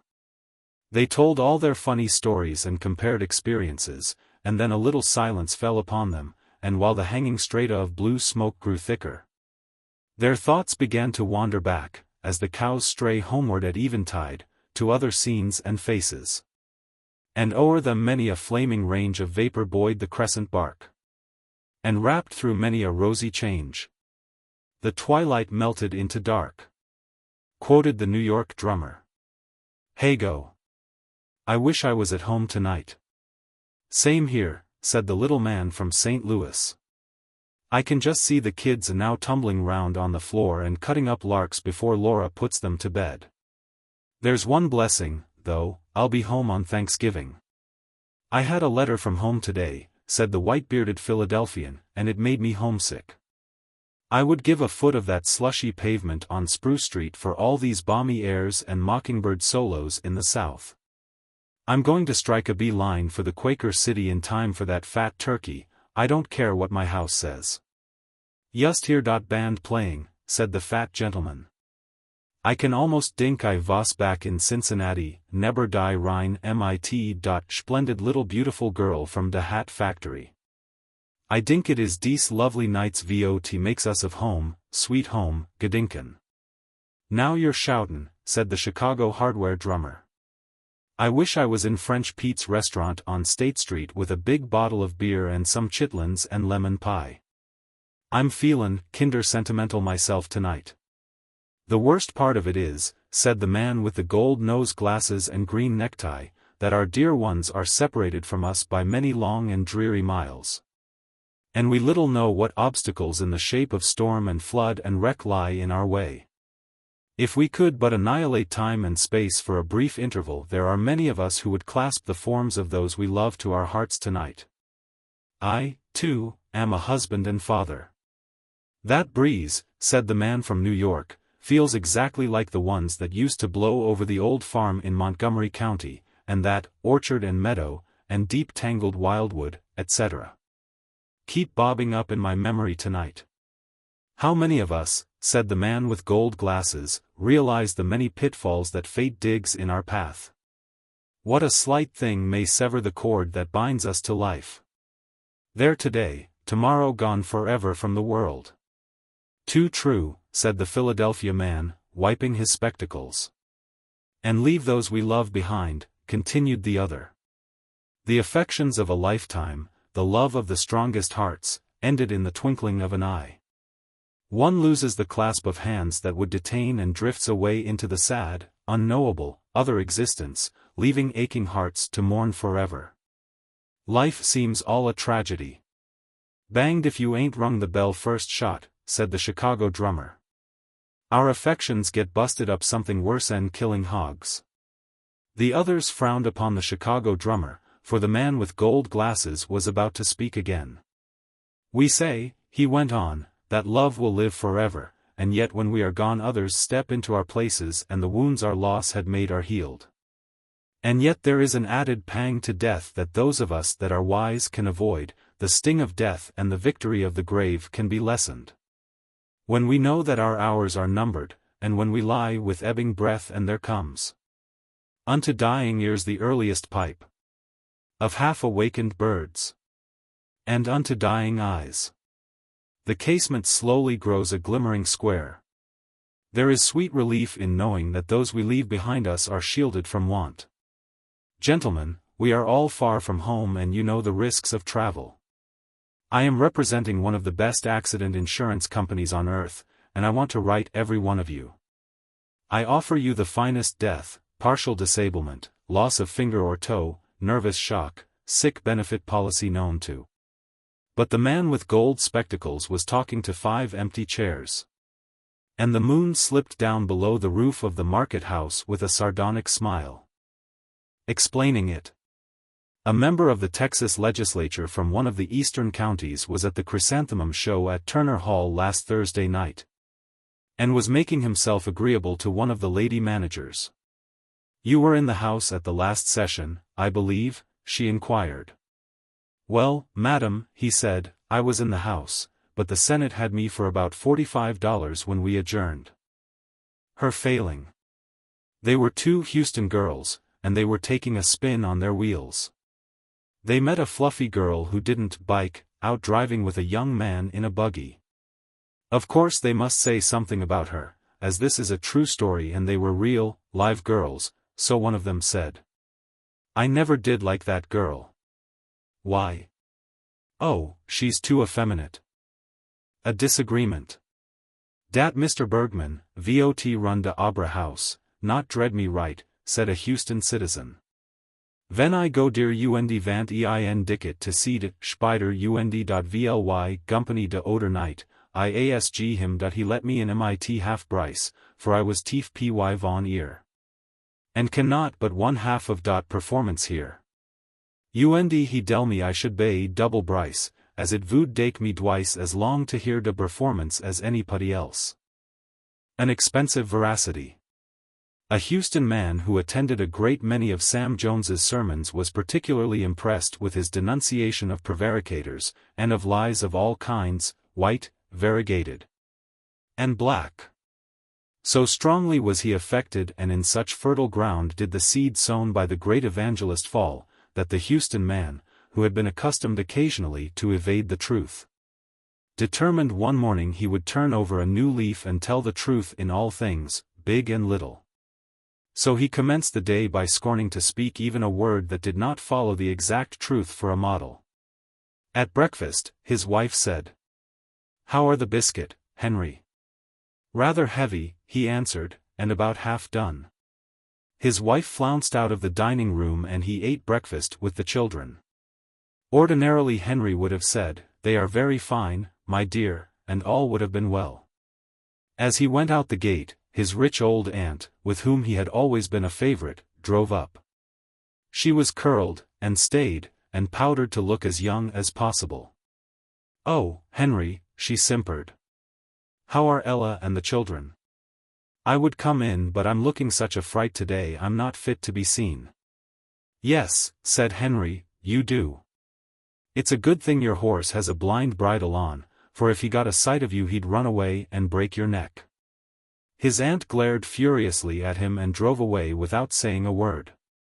Henry figured it up afterward and found that every word he said to her cost him $8,000. Grounds for uneasiness. When Sousa's band was in Houston a week or so ago, Professor Sousa was invited to dine with a prominent citizen who had met him while on a visit to the north. This gentleman, while a man of high standing and reputation, has made quite a fortune by the closest kind of dealing. His economies in the smallest matters are a fruitful subject of discussion in his neighborhood, and one or two of his acquaintances have gone so far as to call him stingy. After dinner Professor Sousa was asked to play upon the piano, of which instrument he is a master, and he did so, performing some lovely Beethoven sonatas, and compositions by the best masters. While playing a beautiful adagio movement in a minor key, the professor caught sight of his host casting uneasy glances out of the window and appearing very restless and worried. Presently the Houston gentleman came over to the piano and touched Professor Sousa on the shoulder. "Say," he said, "please play something livelier. Give us a jig or a quick-step, something fast and jolly." "Ah," said the professor, "this sad music affects your spirits then?" "No," said the host, "I've got a man in the backyard sawing wood by the day, and he's been keeping time to your music for the last half hour." Recognition. The new woman came in with a firm and confident tread. She hung her hat on a nail, stood her cane in the corner, and kissed her husband gaily as he was mixing the biscuit for supper. "Any luck today, dearie?" asked the man as his careworn face took on an anxious expression. "The best of luck," she said with a joyous smile. The day has come when the world recognizes woman as man's equal in everything. She is no longer content to occupy a lower plane than his, and is his competitor in all the fields of action. I obtained a position today at $50 per week for the entire season. What is the position? Female impersonator at the new theater. His doubt. They lived in a neat little cottage on Prairie Avenue, and had been married about a year. She was young and sentimental and he was a clerk at $50 per month. She sat rocking the cradle and looking at a bunch of something pink and white that was lying asleep, and he was reading the paper. "Charlie," she said, presently, "you must begin to realize that you must economize and lay aside something each month for the future. You must realize that the new addition to our home that will bring us joy and pleasure and make sweet music around our fireside must be provided for. You must be ready to meet the obligations that will be imposed upon you, and remember that another than ourselves must be considered. And that as our hands strike the chords so shall either harmony or discord be made, and as the notes mount higher and higher, we shall be held to account for our trust here below. Do you realize the responsibility?" Charlie said, "Yes," and then went out in the woodshed and muttered to himself, "I wonder whether she was talking about the kid, or means to buy a piano on the installment plan." A cheering thought. A weary-looking man with dejected auburn whiskers walked into the police station yesterday afternoon and said to the officer in charge, "I want to give myself up. I expect you had better handcuff me and put me into a real dark cell where there are plenty of spiders and mice. I'm one of the worst men you ever saw, and I waive trial. Please tell the jailer to give me moldy bread to eat, and hydrant water with plenty of sulfur in it." "What have you done?" asked the officer.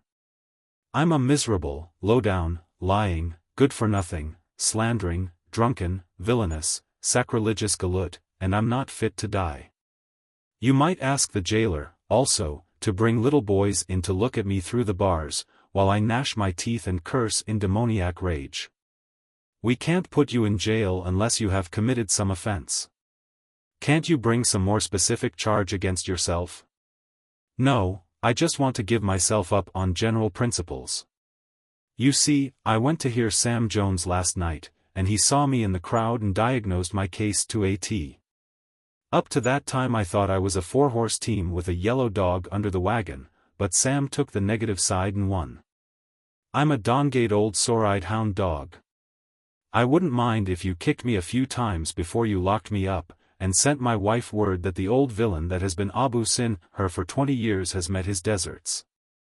"Ah, come now," said the officer, "I don't believe you are as bad as you think you are. You don't know that Sam Jones was talking about you at all. It might have been somebody else he was hitting. Brace up and don't let it worry you." "Lemme see," said the weary-looking man reflectively. "Come to think of it, there was one of my neighbors sitting right behind me who is the meanest man in Houston. He is a mangy pup, and no mistake. He beats his wife and has refused to loan me $3 5 different times. What Sam said just fits his case exactly. If I thought now." "That's the way to look at it," said the officer. "The chances are Sam wasn't thinking about you at all." "Derned if I believe he was. Now I remember about that neighbor of mine," said the penitent, beginning to brighten up. "You don't know what a weight you've taken off my mind. I was just feeling like I was one of the worst sinners in the world. I'll bet any man $10 he was talking right straight at that miserable, contemptible scalawag that sat right behind me. Say, come on and let's go out and take something, will you?" The officer declined, and the weary-looking man ran his finger down his neck and pulled his collar up into sight and said, "I'll never forget your kindness, sir, in helping me out of this worry. It has made me feel bad all day. I am going out to the racetrack now, and take the field against the favorite for a few plunks. Good day, I shall always remember your kindness." What it was. There was something the matter with the electric lights Tuesday night, and Houston was as dark as Egypt when Moses blew the gas out. They were on Rusk Avenue, out on the lawn, taking advantage of the situation, and were holding as close a session as possible. Presently she said, "George, I know you love me, and I am sure that nothing in the world can change my affection for you, yet I feel that something has come between us. And although I have hesitated long to tell you, it is paining me very much." "What is it, my darling?" asked George, in an agony of suspense. "Speak, my own, and tell me what it is that has come between you and me." "I think, George," she softly sighed, "it is your watch." And George loosened his hold for a moment and shifted his Waterbury. Identified. A stranger walked into a Houston bank the other day and presented a draft to the cashier for payment. "You will have to be identified," said the cashier, "by someone who knows your name to be Henry B. Saunders." "But I don't know anybody in Houston," said the stranger. "Here's a lot of letters addressed to me, and a telegram from my firm, and a lot of business cards. Won't they be identification enough?" "I am sorry," said the cashier, "but while I have no doubt that you are the party, our rule is to require better identification." The man unbuttoned his vest and showed the initial, H.B.S. on his shirt. "Does that go?" he asked. The cashier shook his head. You might have Henry B. Saunders' letters, and his papers, and also his shirt on, without being the right man. We are forced to be very careful. The stranger tore open his shirt front, and exhibited a large mustard plaster, covering his entire chest.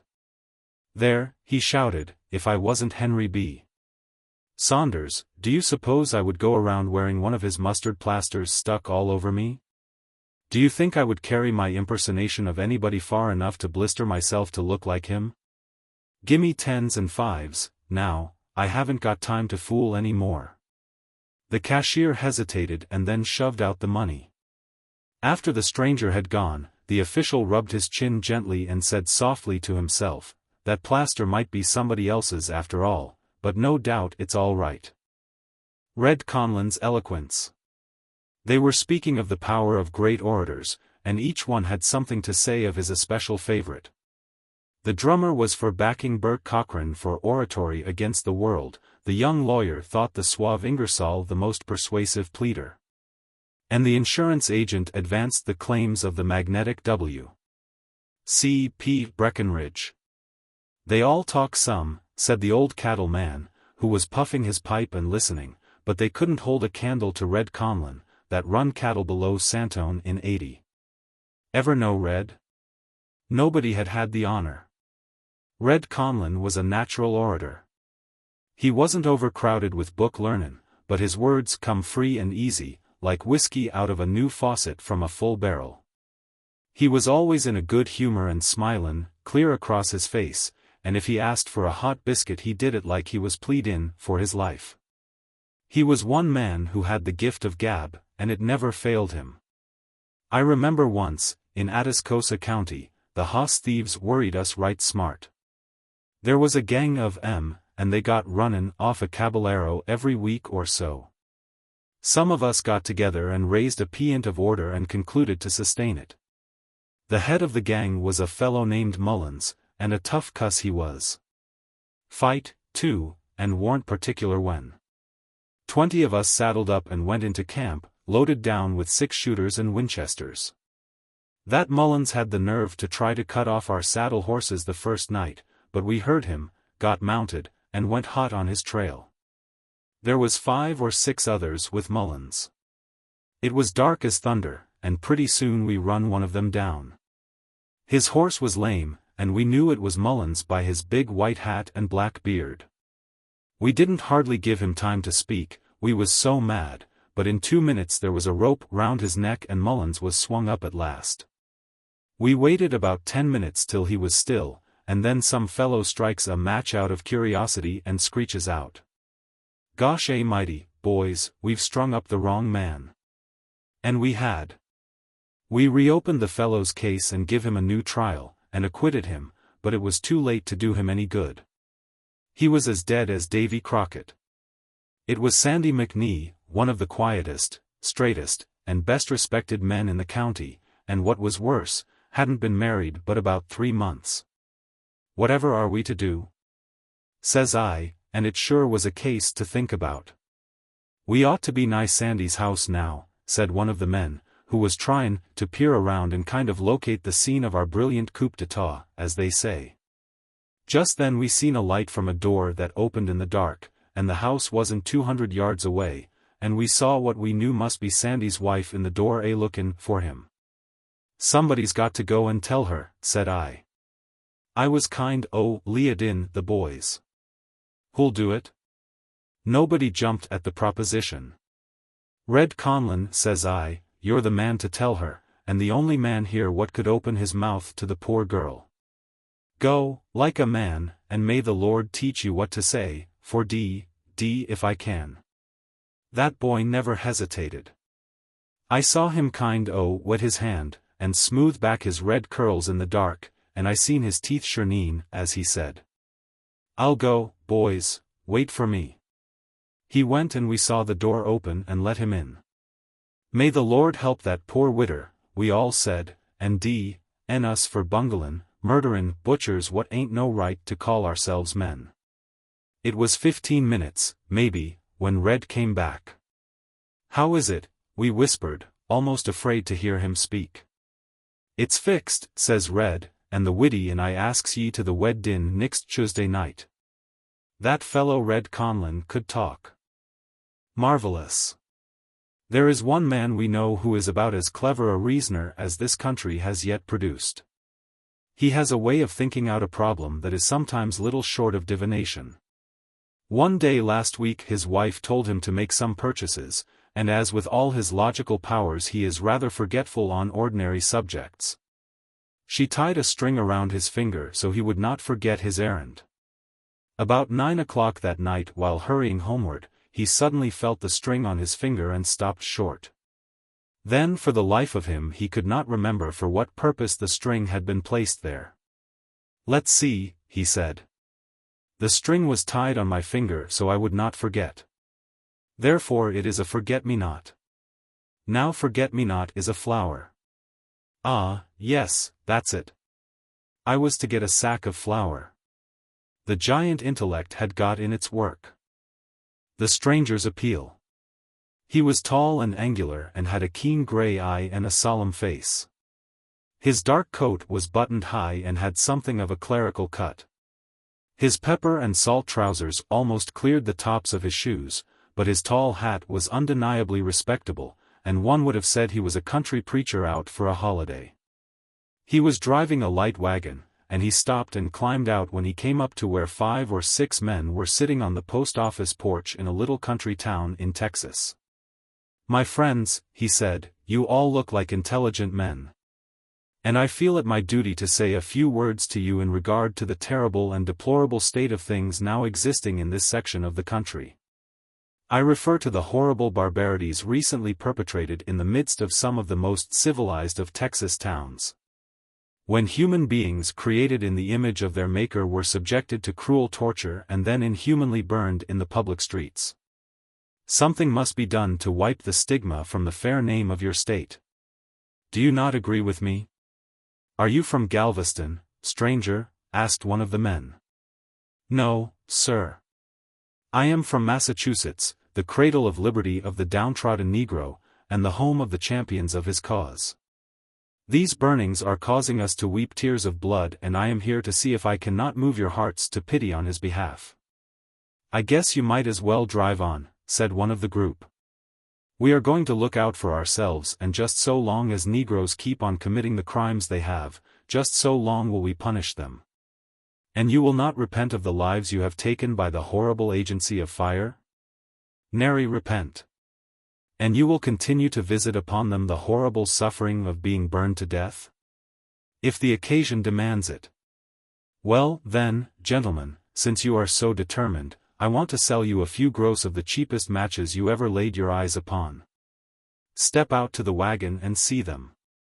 Warranted not to go out in a strong wind, and to strike on anything, wood, bricks, glass, bloomers, boot soles and iron. How many boxes will you take, gentlemen?" The Colonel's romance. They were sitting around a stove and the tobacco was passed around. They began to grow introspective. The talk turned upon their old homes and the changes that the cycling years bring about.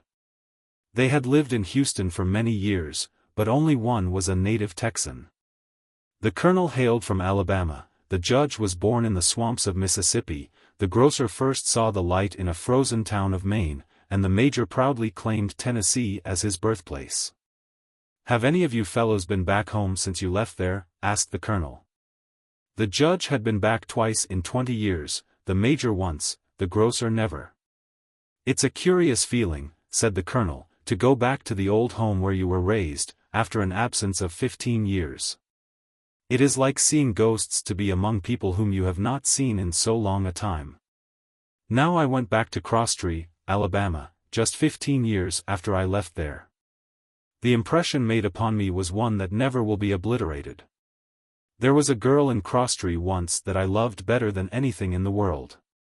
One day I slipped away from everybody and went down to the little grove where I used to walk with her. I walked along the paths we used to tread.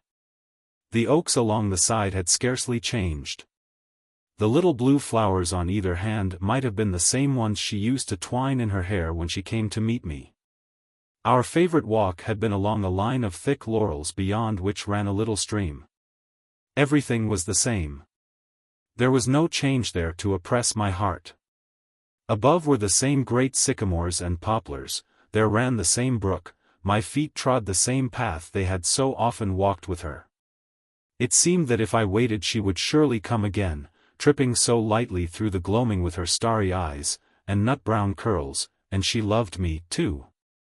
It seemed then that nothing could ever have parted us, no doubt, no misunderstanding, no falsehood. But who can tell? I went to the end of the path.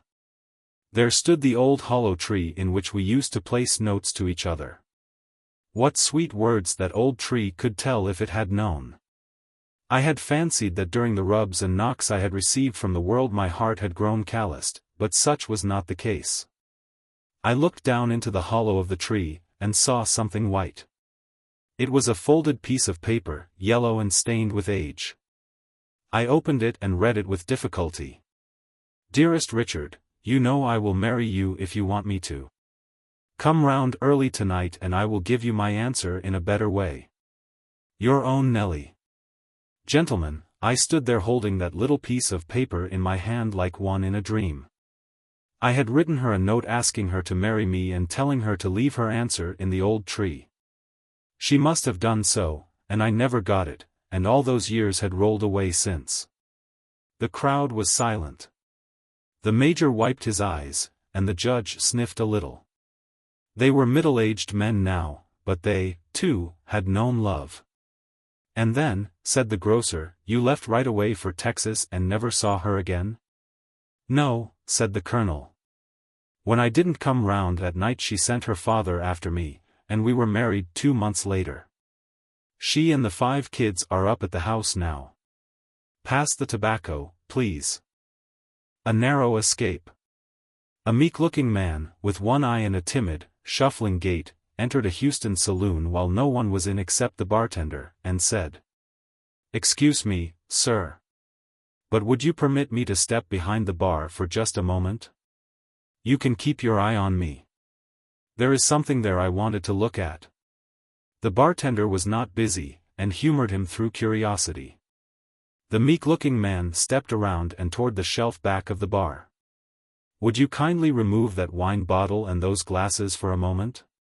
The bartender did so, and disclosed a little plowed streak on the shelf and a small hole bored for quite a distance into the wall. "Thanks, that's all," said the meek man, as he went around to the front again. He leaned thoughtfully on the bar and said, "I shot that hole in there just 9 years ago.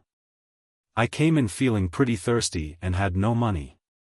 The bartender refused me a drink and I commenced firing. That ball went through his ear and 5 bottles of champagne before it stopped. I then yelled quite loudly, and 2 men broke their arms trying to get out the door. And the bartender trembled so when he mixed a drink for me you would have thought he was putting up a milkshake for a girl who wanted to catch a streetcar." "Yes," said the bartender. "Yes, sir, I am feeling a little out of sorts today, and it always makes me real cross and impatient when I get that way. A little gin and bitters always helps me. It was 6 times, I think, that I fired, the time I was telling you about. Straight whiskey would do if the gin is out.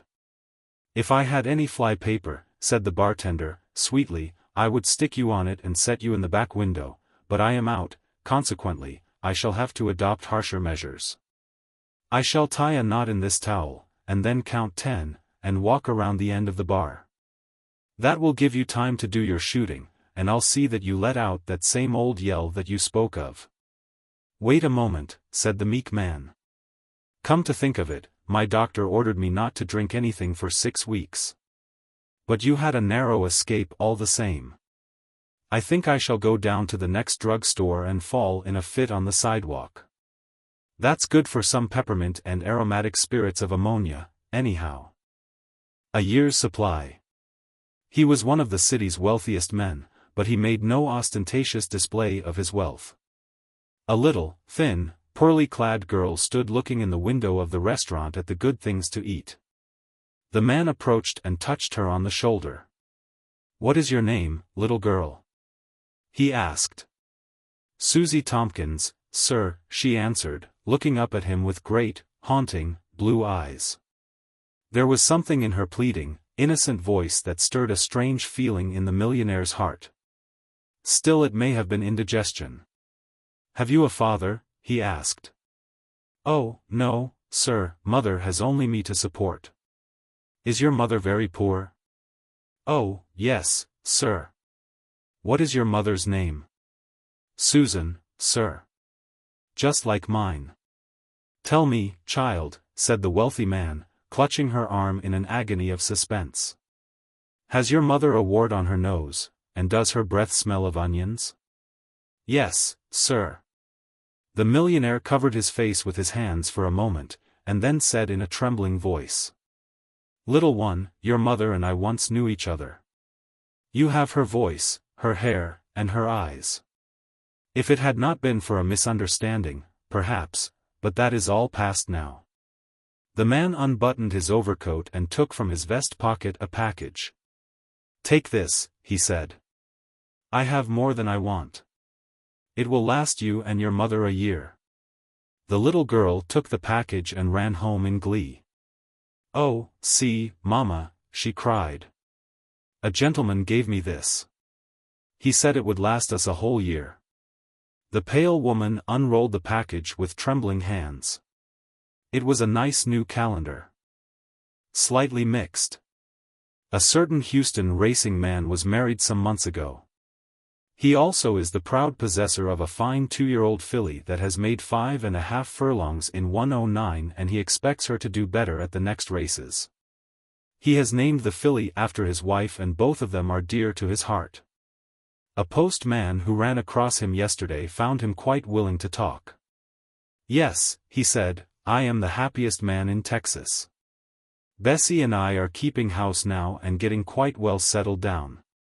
That filly of mine is going to do wonders yet. Bessie takes as much interest in her as I do. You know, I have named her for my wife. She is a thoroughbred. I tell you, it's fine to see her trotting around at home." "Who, the filly?" "No, my wife.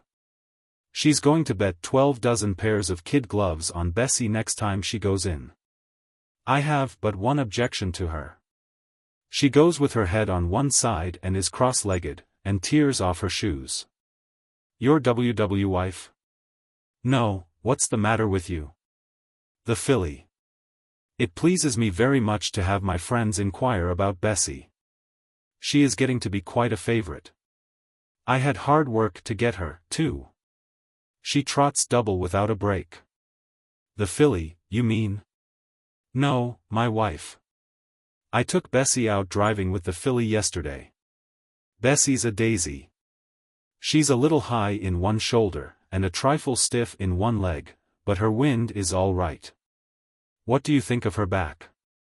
"Really, I never had the pleasure of meeting your wife, but I have no doubt."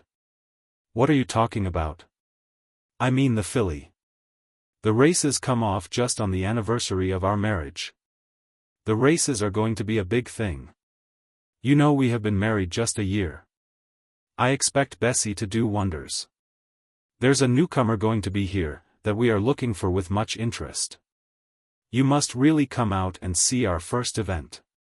I really, it would be indelicate, you must really excuse me.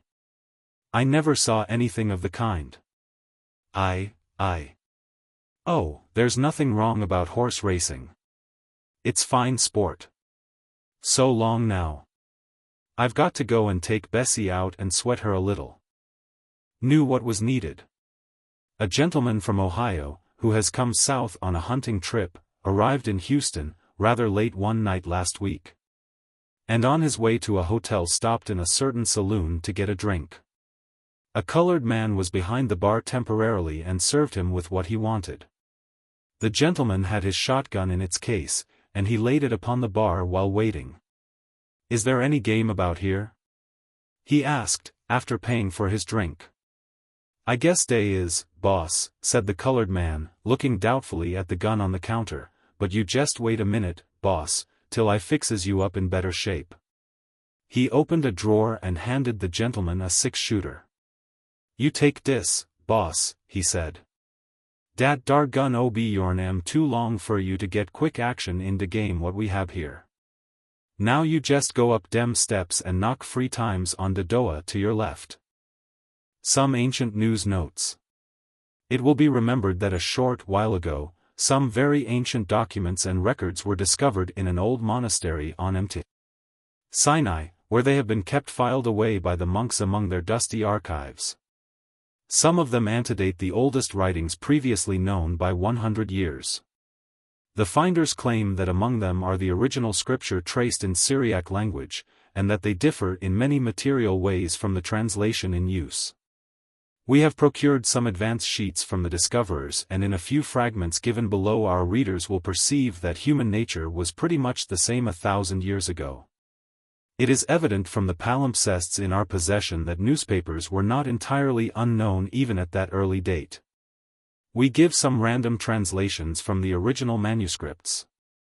Commodore Noah, one of our oldest citizens, predicts a big rain soon. The Commodore is building an up-to-date houseboat and expects to spend about 6 weeks afloat with his family and his private menagerie. Colonel Goliath of Gath, and the new middleweight, Mr. David, are at their old tricks again blowing about the championship. Mr. David has one hand in a sling, but says he will be all right when the affair is pulled off. A little more fighting and less talking would please the readers of the Daily Symbol. Ladies, get one of those new fig leaves at the Eden Bazaar before the style is dropped. The exposition at Shinar is going to be a grand success. Work on the new woman's building called the Tower of Babel has been stopped on account of a misunderstanding. The lady managers have been holding meetings in the tower for some time. See Professor Daniel and his performing lions next Sunday. Colonel Job, who has been suffering from quite a siege of boils at his residence on Avenue C, was arrested yesterday for cussing and disturbing the neighborhood. The colonel has generally a very equable temper, but completely lost his balance on finding that Mrs. Job had put a large quantity of starch in his only night robe.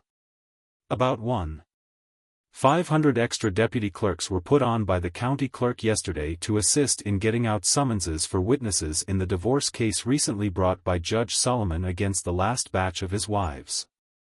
A sure method. The editor sat in his palatially furnished sanctum bending over a mass of manuscripts, resting his beetling brow upon his hand. It wanted but 1 hour of the time of going to press, and there was that editorial on the Venezuelan question to write. A pale, intellectual youth approached him with a rolled manuscript tied with a pink ribbon. "It is a little thing," said the youth, "that I dashed off in an idle moment." The editor unrolled the poem and glanced down the long row of verses. He then drew from his pocket a $20 bill and held it toward the poet. A heavy thud was heard, and at the tinkle of an electric bell the editor's minions entered and carried the lifeless form of the poet away. "That's 3 today," muttered the great editor as he returned the bill to his pocket. It works better than a gun or a club, and the coroner always brings in a verdict of heart failure. A tragedy. By the beard of the prophet. "Oh, Scheherazade, right well hast thou done," said the caliph, leaning back and biting off the end of a 3/4. For 1,000 nights Scheherazade No. 2, daughter of the Grand Vizier, had sat at the feet of the mighty caliph of the Indies relating tales that held the court entranced and breathless. The soft, melodious sound of falling water from the fountain tinkled pleasantly upon the ear. Slaves sprinkled attar of roses upon the tessellated floor, and waved jeweled fans of peacock's feathers in the air. Outside, in the palace gardens the bulbul warbled in the date trees, the hoodoo flitted among the banyan branches, and the dying song of the goo-goo floated in upon the breeze from New York. "And, now, oh, Scheherazade," continued the caliph, "your contract calls for one more tale. 1,000 have you told unto us, and we have rejoiced exceedingly at your narrative powers. Your stories are all new and do not weary us as do the chestnuts of Marshall P. Wilder. You are quite a peach. But, listen, oh, daughter of the moon, and first cousin to a phonograph, there is one more yet to come. Let it be one that has never before been related in the kingdom. If it be thus, thou shalt have 10,000 gold pieces and 100 slaves at thy command, but if it bear whiskers, then shall thy head pay the forfeit. The Caliph made a sign, and Mesrer, the executioner, stepped to the side of Scheherazade. In his dark hand he held a glittering cimeter. He folded his arms and stood like a statue as the Caliph spoke again. Now, O Scheherazade, let her go. If it be that thou givest us something like that tale, no. 475, where the Baghdad merchant was found by his favorite wife at the roof garden concert, with his typewriter, or no. 684, where the Qadi of a certain town came home late from the lodge with his shoes off and stepped upon a tack, all will be well, but if you work off a Joe Miller on us, verily you get it in the neck. Scheherazade took a fresh chew of gum, sat down on one foot and began. Oh, mighty Caliph, I have one story that would hold you spellbound. I call it my 288th story. But I really cannot tell it. And why not, O Scheherazade? Oh, brother to the sun, and private secretary to the Milky Way, I am a modest woman, it is too gross to relate. Scheherazade covered her face in confusion. Speak, I command you, said the Caliph, drawing nearer. You need not mind me. I have read Laureline Gibby and Ispan. Go on with 288. I have said it, O Caliph. It is too gross. The Caliph made a sign, Mesrer, the executioner, whirled his cimeter through the air and the head of Scheherazade rolled upon the floor. The Caliph pulled his beard and muttered softly to himself. I knew all the time that 288 is too gross, but puns don't go anywhere in my jurisdiction at present. A Houston romance.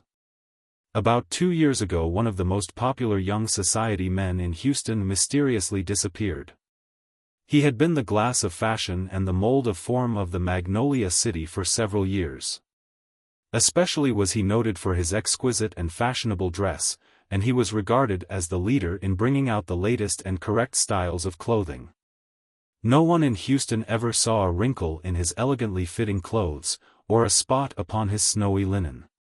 He possessed sufficient means to enable him to devote his whole time to society and the art of dress, and in his whole bearing and manners was well nigh equal to the famous Beau Brummel.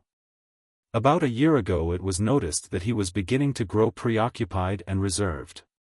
His gay and gallant manner was as Chesterfieldian as ever, but he was becoming more silent and moody, and there seemed to be something weighing upon his mind.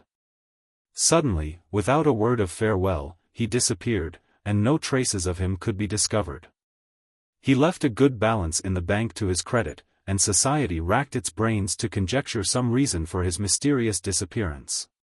He had no relatives in Houston, and with proverbial fickleness his acquaintances and butterfly friends soon allowed him to pass from their minds. The mystery has at length been cleared up. A young Houston merchant who was an intimate associate with the young society man took a trip to Europe in September.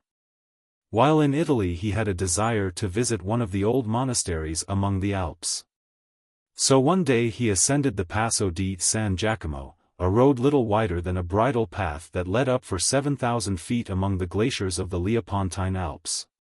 Far up, perched upon a snow-covered crag, he could see the monastery of the Franciscan monks, the Minorite friars of the Cismontana group of the Franciscans.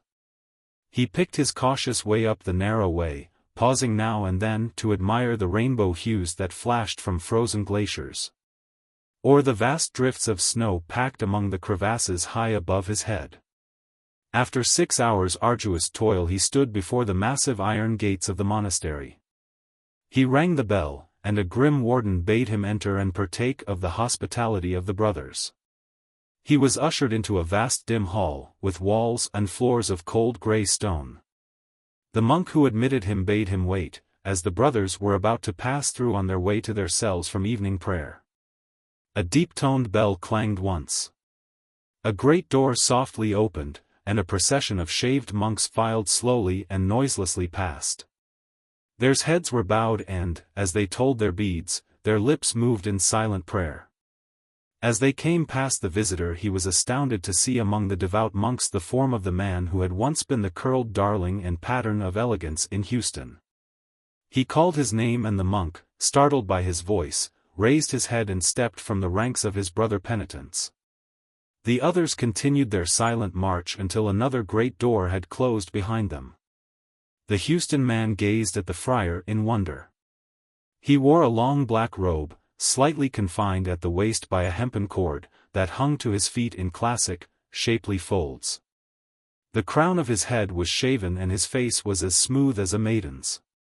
But the most noticeable thing was the expression of absolute peace and serene happiness that shone from his features. There was no trace of the worried and absent look that his friends had noticed before he disappeared. A calm and holy beatitude beamed from his face like a benison. "In heaven's name," said his friend, "what brought you here to bury yourself forever from the world? Why did you leave your friends and pleasures to pass your days in this dreary place?" "Listen," said the monk, "and I will tell you. I am now supremely and ecstatically happy. I have attained the goal of my desires. Look at this robe." He glanced proudly at the dark, severe robe that swept downward from his waist in graceful folds. "I am one man," he continued, "who has arrived at the fruition of his dearest earthly hopes. I have got something on at least that will not bag at the knees. Nothing new under the sun. The wind tears at the shingles that poorly cover the attic at the top of 7 flights of stairs. The snow crystals, blown as fine as frost by the force of the tempest, buzz through crannies and sift upon the mean bed. Some shutters outside slam and creak with every frequent gale, and the snow clouds sweeping southward suffer a splendid blue-tinged star to turn a radiant eye downward upon the world. Through a rift in the roof of the attic the star alone sees what transpires there that night. On the bare floor stands some rickety furniture, and in the center is a table on which lie paper, pens, and ink, and stands a lighted candle.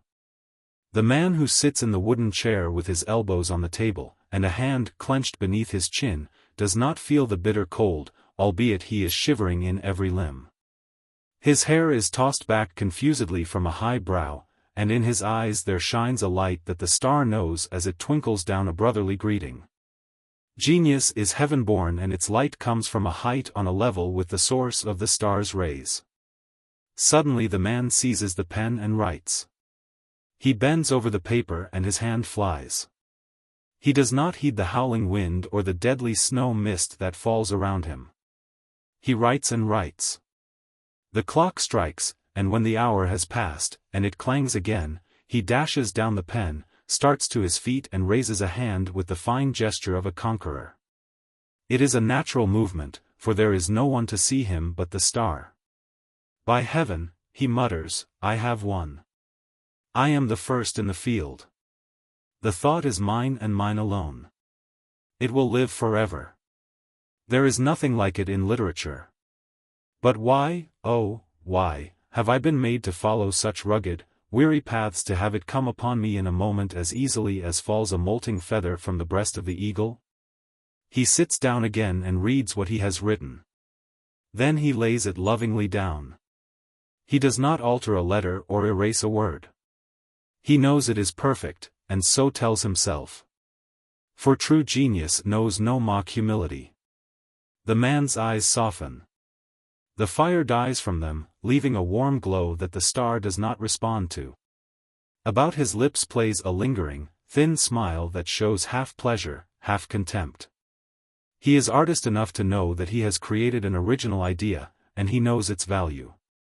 His far-focused gaze sees warmth, love, pleasure, wine, crystal, mirth, and living beauty, things that he is hungering for with a wolf-like hunger that adds self-contempt to his starved soul's gnawings.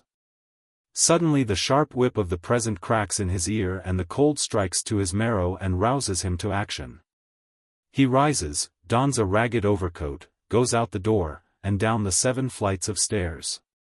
He returns directly with bread and cheese, wrapped in an old newspaper. He sits again, gulping down the food, which tastes like nectar of the gods.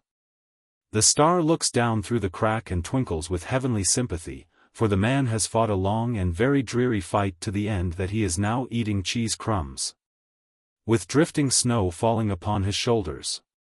For the first time in many years the man wears the look of success. He has gained in an hour what others have strived for during a lifetime without success. As the man eats he glances idly at the old newspaper that contains his food. The Star sees him suddenly grip the paper convulsively with both hands, stare with burning eyes among its columns, and then, with a hoarse choking oath, stumble to his feet, whirl, and fall upon the bare floor. In the morning, since he does not appear as usual, 2 men break open the attic door and find him there. "Suicide," says one. "Starvation, more likely," says the other. "No, here's bread and cheese. Case for the coroner, anyway. Cheerful sort of a den he lived in. Hello, what's this he's been writing?" One of them reads what the dead man has written and says, "It's peculiar stuff. I can't just make it out. Look at his hand, he's got an old newspaper in it gripped like a vice." He stoops and forces the old paper from the cold fingers. He examines it from curiosity and dully stumbles upon the truth. "Say, Bill," he says, "here's a funny thing. This old newspaper's got an article in it very near exactly the same as that thing the gent wrote himself. A matter of loyalty. 2 men were talking at the Grand Central Depot yesterday, and one of them was telling about a difficulty he had recently been engaged in. He said I was the biggest liar ever heard in Texas, said the man, and I jumped on him and blacked both his eyes in about a minute. That's right, said the other man, a man ought to resent an imputation of that sort right away.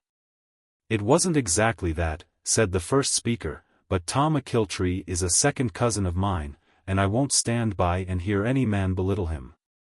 By easy stages. You're at the wrong place, said Cerberus. This is the gate that leads to the infernal regions, while it is a passport to heaven that you have handed me. I know it, said the departed shade wearily, but it allows a stopover here. You see, I'm from Galveston and I have got to make the change gradually. Taking no chances. Let's see, said the genial manager as he looked over the atlas. Here's a town one might strike on our way back. Antananarivo, the capital of Madagascar, is a city of 100,000 inhabitants.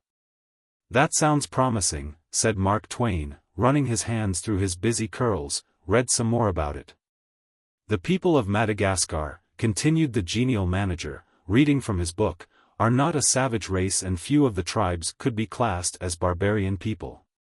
There are many native orators among them, and their language abounds in figures, metaphors, and parables, and ample evidence is given of the mental ability of the inhabitants.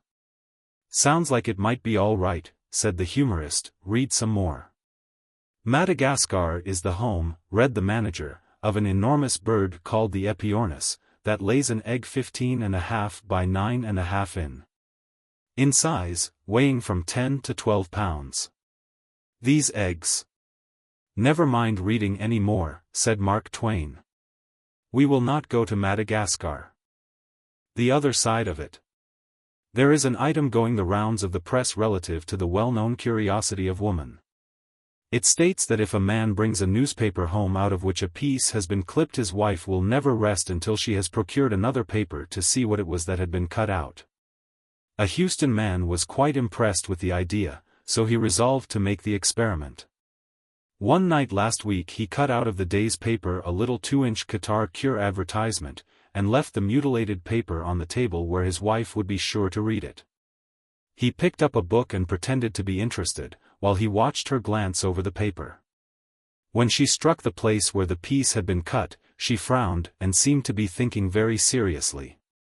However, she did not say anything about it, and the man was in doubt as to whether her curiosity had been aroused or not.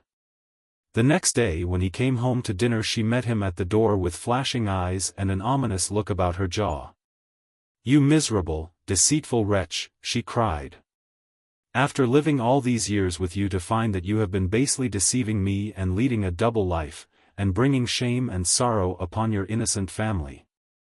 I always thought you were a villain and a reprobate, and now I have positive proof of the fact." What do you mean, Maria?" he gasped. "I haven't been doing anything. Of course you are ready to add lying to your catalogue of vices. Since you pretend not to understand me, look at this. She held up to his gaze a complete paper of the issue of the day before.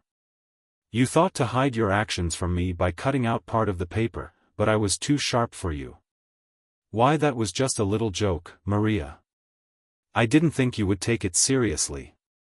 Do you call that a joke, you shameless wretch? She cried, spreading the paper before him. The man looked and read in dismay. In cutting out the Qatar advertisement he had never thought to see what was on the other side of it, and this was the item that appeared, to one reading the other side of the page.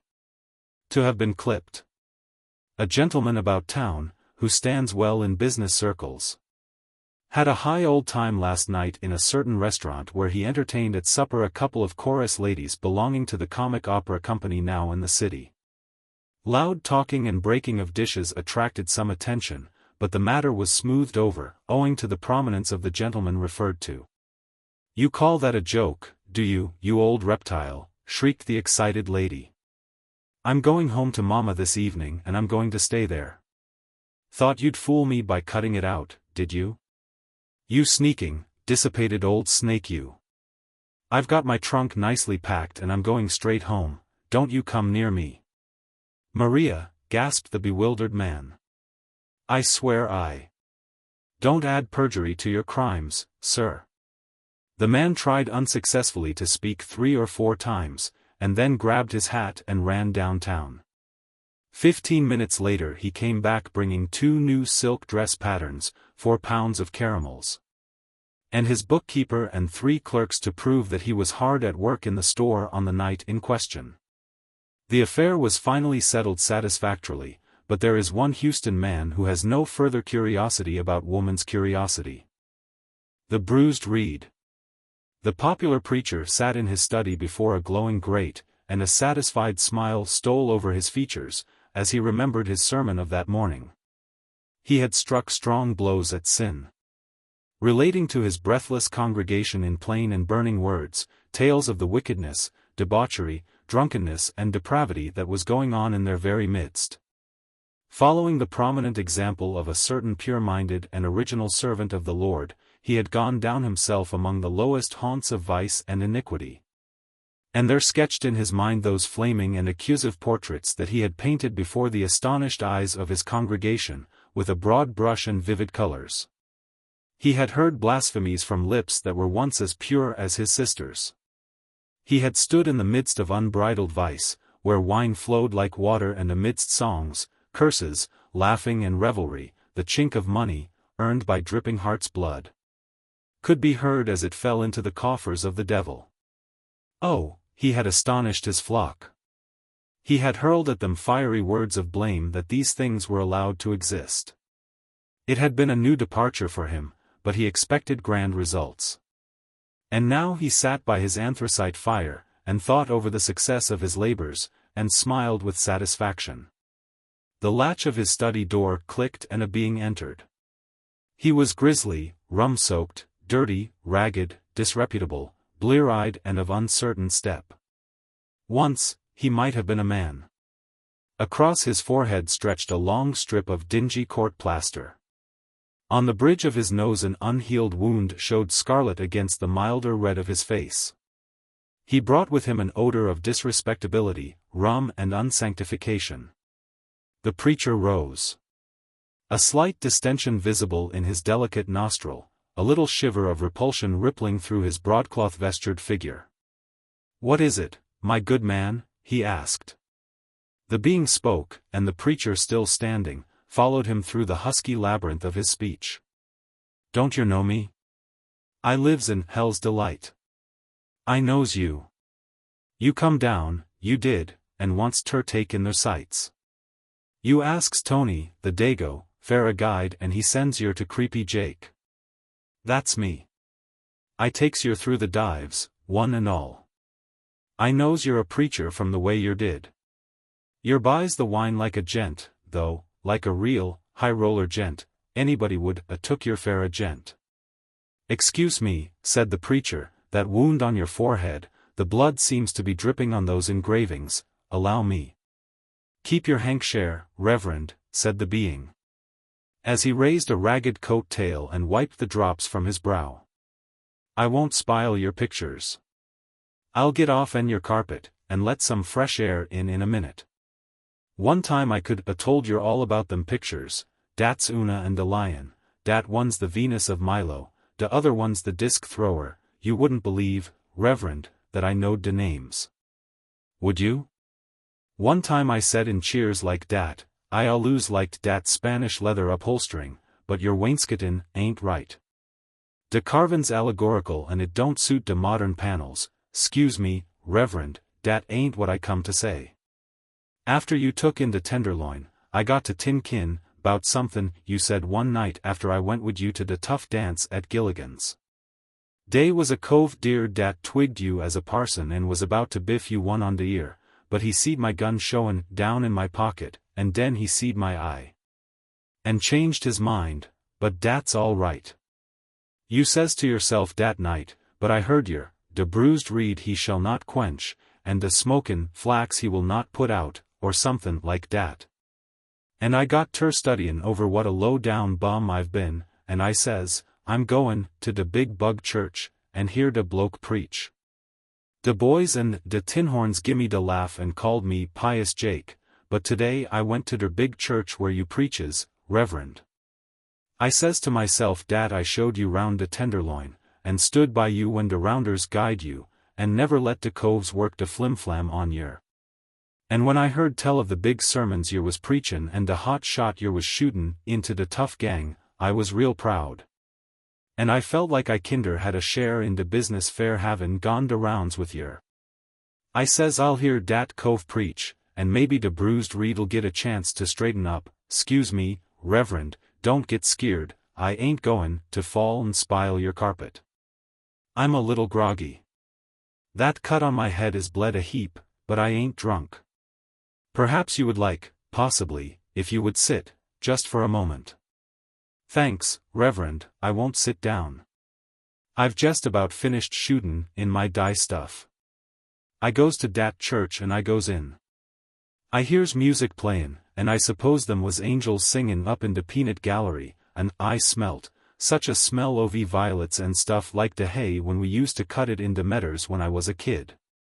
Dey was fine people in welvets and falderalls, and way over at de oder end was you, Reverend, standin' in de grand stand, lookin' calm and fur away like. Jest as yer did at Gilligan's ball when de duck tried to guy yer, and I went in fur to hear yer preach. A flattering sentence from the report of his sermon in the morning paper came to the preacher's mind. His wonderful, magnetic influence is as powerful to move the hearts of his roughest, most unlettered hearer, as it is to touch a responsive chord in the cultured brain of the man of refinement and taste. And my sermon, said the preacher, laying his delicate finger-tips one against the other, and allowing the adulation even of this being to run with a slight exhilaration through his veins. Did it awaken in you any remorse for the life of sin you have led, or bring any light of divine pity and pardon to your soul, as he promises even unto the most degraded and wicked of creation? Your sermon, Reverend, asked the being, carrying a trembling hand to the disfiguring wounds upon his face. Do you see them cuts and them bruises? Do you know where I got them? I never heard your sermon. I got dese cuts on de rocks outside when de cop and your usher fired me out de church. De bruised reed he will not quench, and de smokin' flax he will not extinguish. Has you anything to say, Reverend? Journalistically impossible. Did you report that suicide as I told you to do last night? Asked the editor of the New Reporter, a graduate of a school of journalism. I saw the corpse, sir, but found it impossible to write a description of the affair. Why? How in the world was I to state that the man's throat was cut from ear to ear when he had only one ear? The power of reputation. One night last week in San Antonio a tall, solemn-looking man, wearing a silk hat, walked into a hotel bar from the office, and stood by the stove where a group of men were sitting smoking and talking. A fat man, who noticed him go in, asked the hotel clerk who it was. The clerk told his name and the fat man followed the stranger into the barroom, casting at him glances of admiration and delight. "Pretty cold night, gentlemen, for a warm country," said the man in the silk hat. "Oh, ha, ha, ha, ha, ha," yelled the fat man, bursting into a loud laugh. "That's pretty good." The solemn man looked surprised and went on warming himself at the stove. Presently one of the men sitting by the stove said, "That old turkey over in Europe doesn't seem to be making much noise now." "No," said the solemn man, "it seems like the other nations are doing all the gobbling." The fat man let out a yell and laid down and rolled over and over on the floor. "Gosh ding it," he howled, "that's the best thing I ever heard. Ah, ha, ha, ha, ha, ha. Come on, gentlemen, and have something on that." The invitation seemed to all hands to be a sufficient apology for all his ill-timed merriment, and they ranged along the bar. While the drinks were being prepared, the fat man slipped along the line and whispered something in the ear of everyone, except the man with the silk hat. When he got through, a broad smile spread over the faces of the crowd. "Well, gentlemen, here's fun," said the solemn man as he raised his glass. The whole party, with one accord, started off into a perfect roar of laughter, spilling half their drinks on the bar and floor. "Did you ever hear such a flow of wit?" said one. "Chock full of fun, ain't he? Same old fellow he used to be. Best thing that's been got off here in a year." "Gentlemen," said the solemn man, "there seems to be a conspiracy among you to guy me. I like a joke myself, but I like to know what I'm being hurrah'd about." 3 men lay down in the sawdust and screamed, and the rest fell in chairs and leaned against the bar in paroxysms of laughter.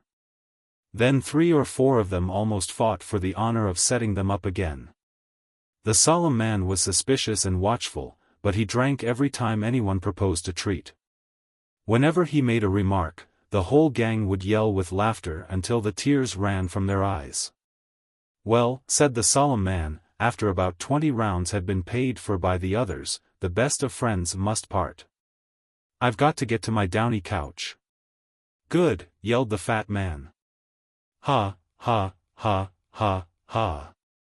Downy couch is good. Best thing I ever heard.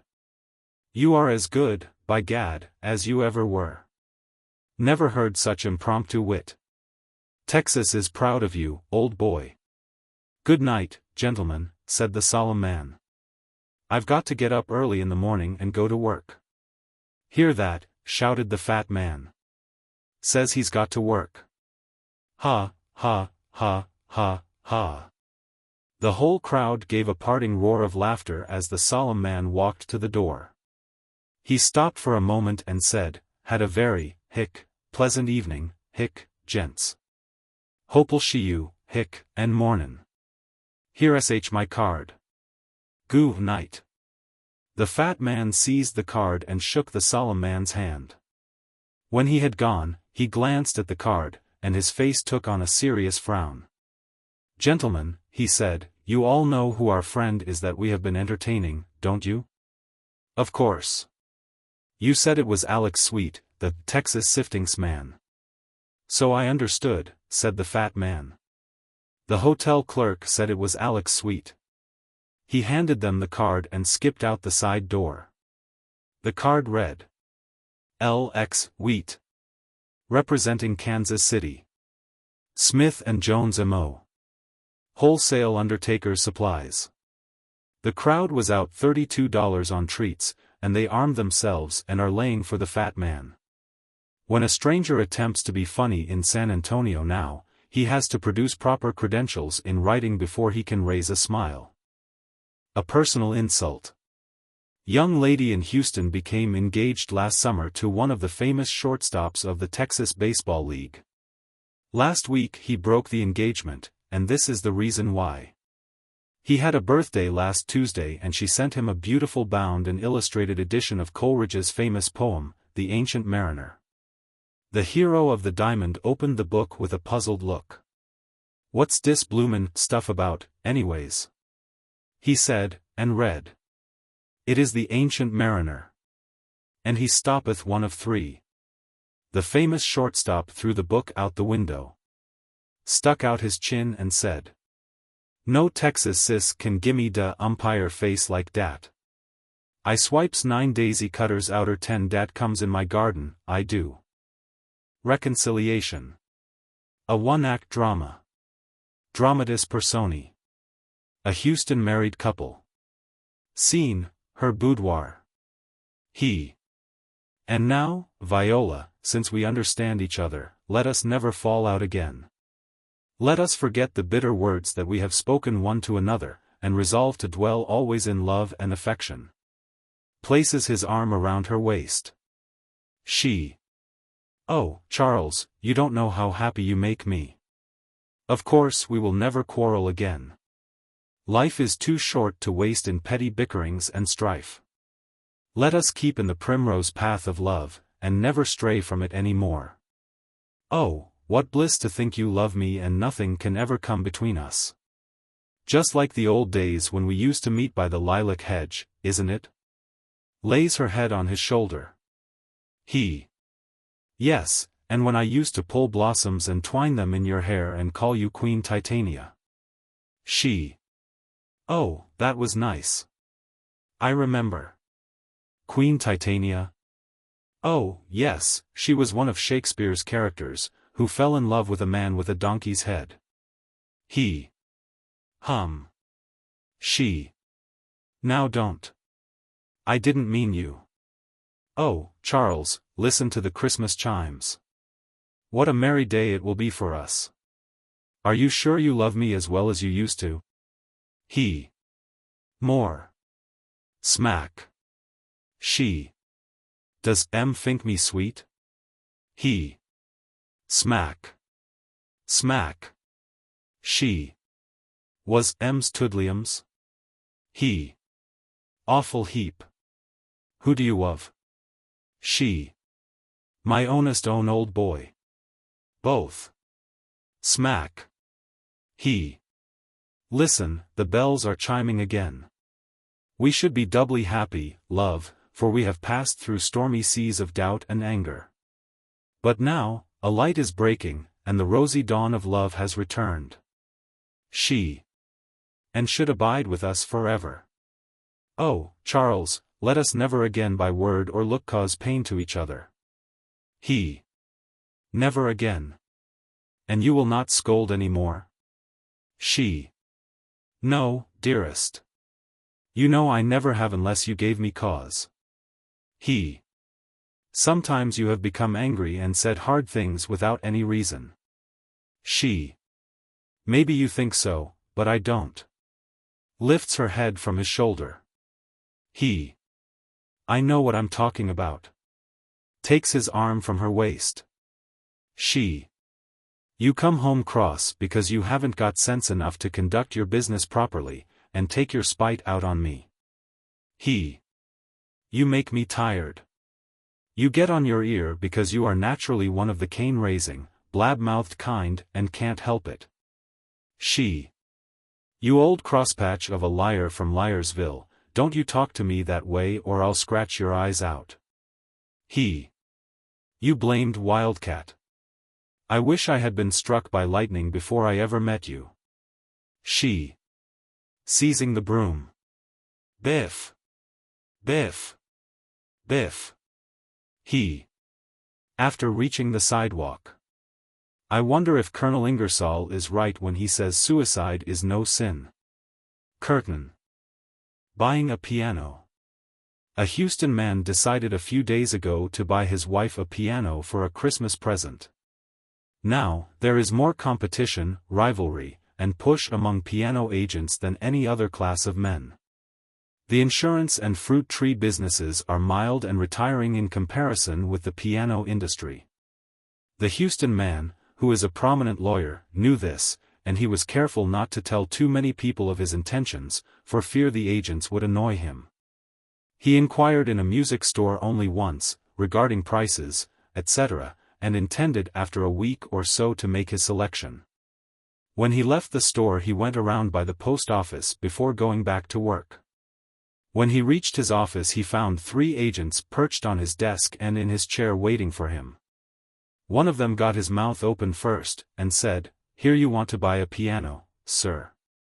For sweetness, durability, finish, tone, workmanship, style, and quality the Steingay is."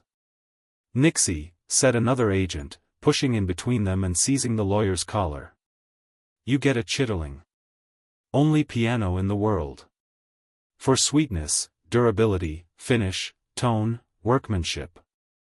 "Excuse me," said the third agent. "I can't stand by and see a man swindled. The Chronic and Bark piano, for sweetness, durability, finish." "Get out, every one of you," shouted the lawyer. "When I want a piano I'll buy the one I please. Get out of the room." The agents left, and the lawyer went to work on a brief. During the afternoon, 5 of his personal friends called to recommend different makes of pianos, and the lawyer began to get snappish. He went out and got a drink and the bartender said, "Say, gent, me brudder works in a piano factory and he gimme de tip dat USE wants to buy one of de tum-tums. Me brudder says dat for sweetness, durability, finish." "Devil take your brother," said the lawyer. He got on the streetcar to go home and 4 agents were already aboard waiting for him.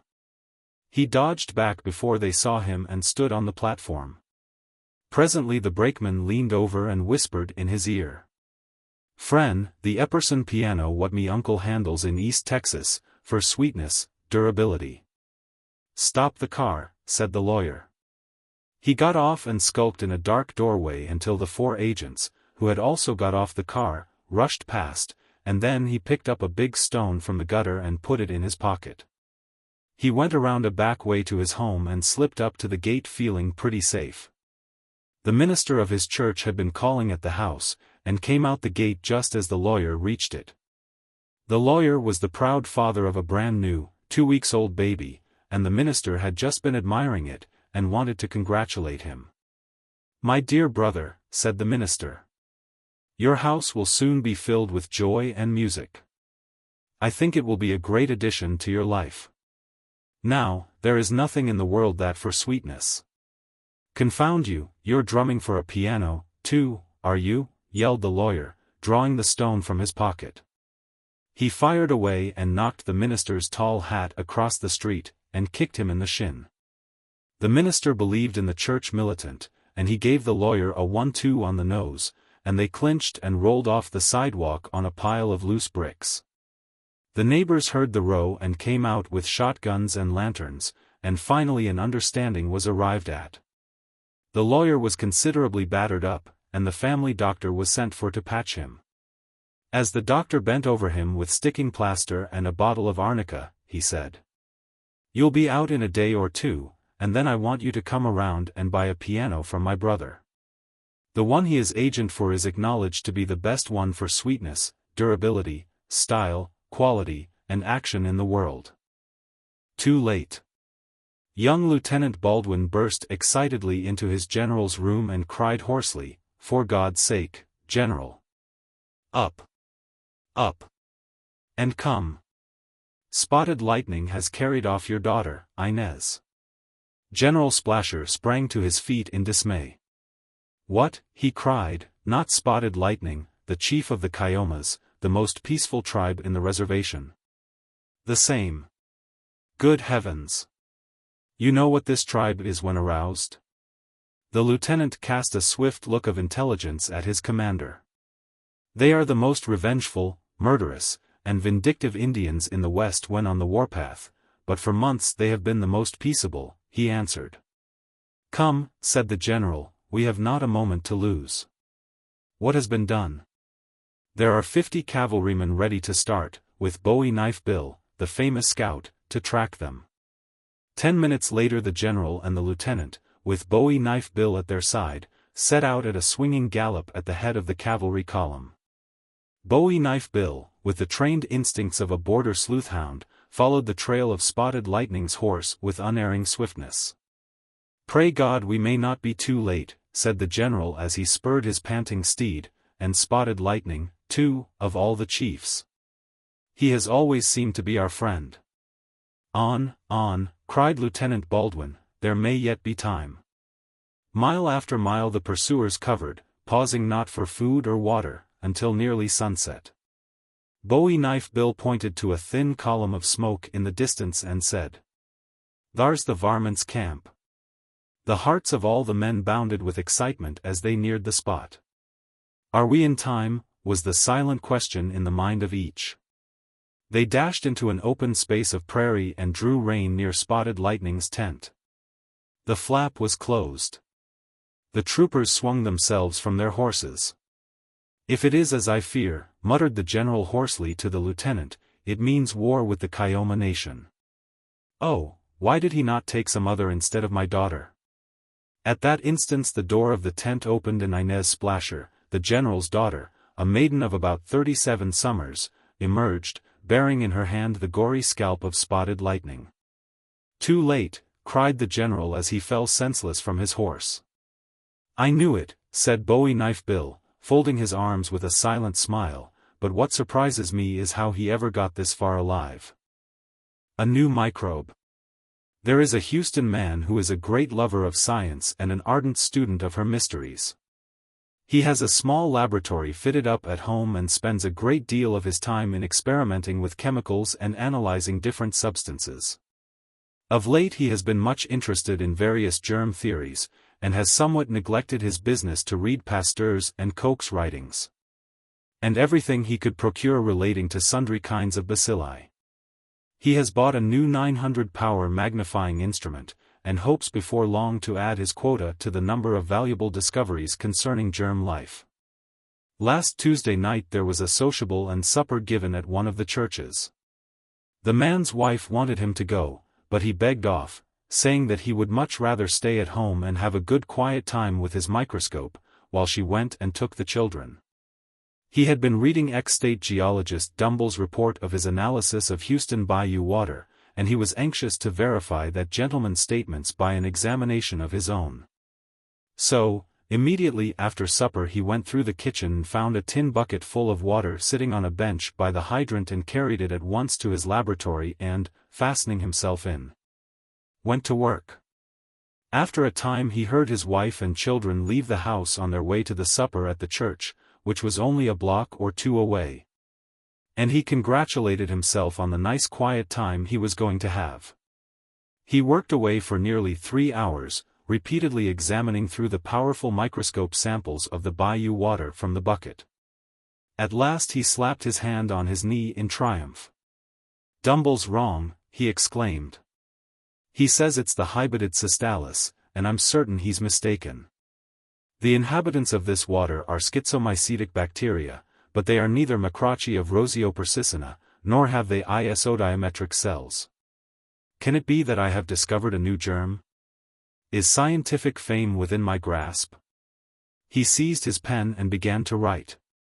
In a little while his family came home and his wife came up to the laboratory.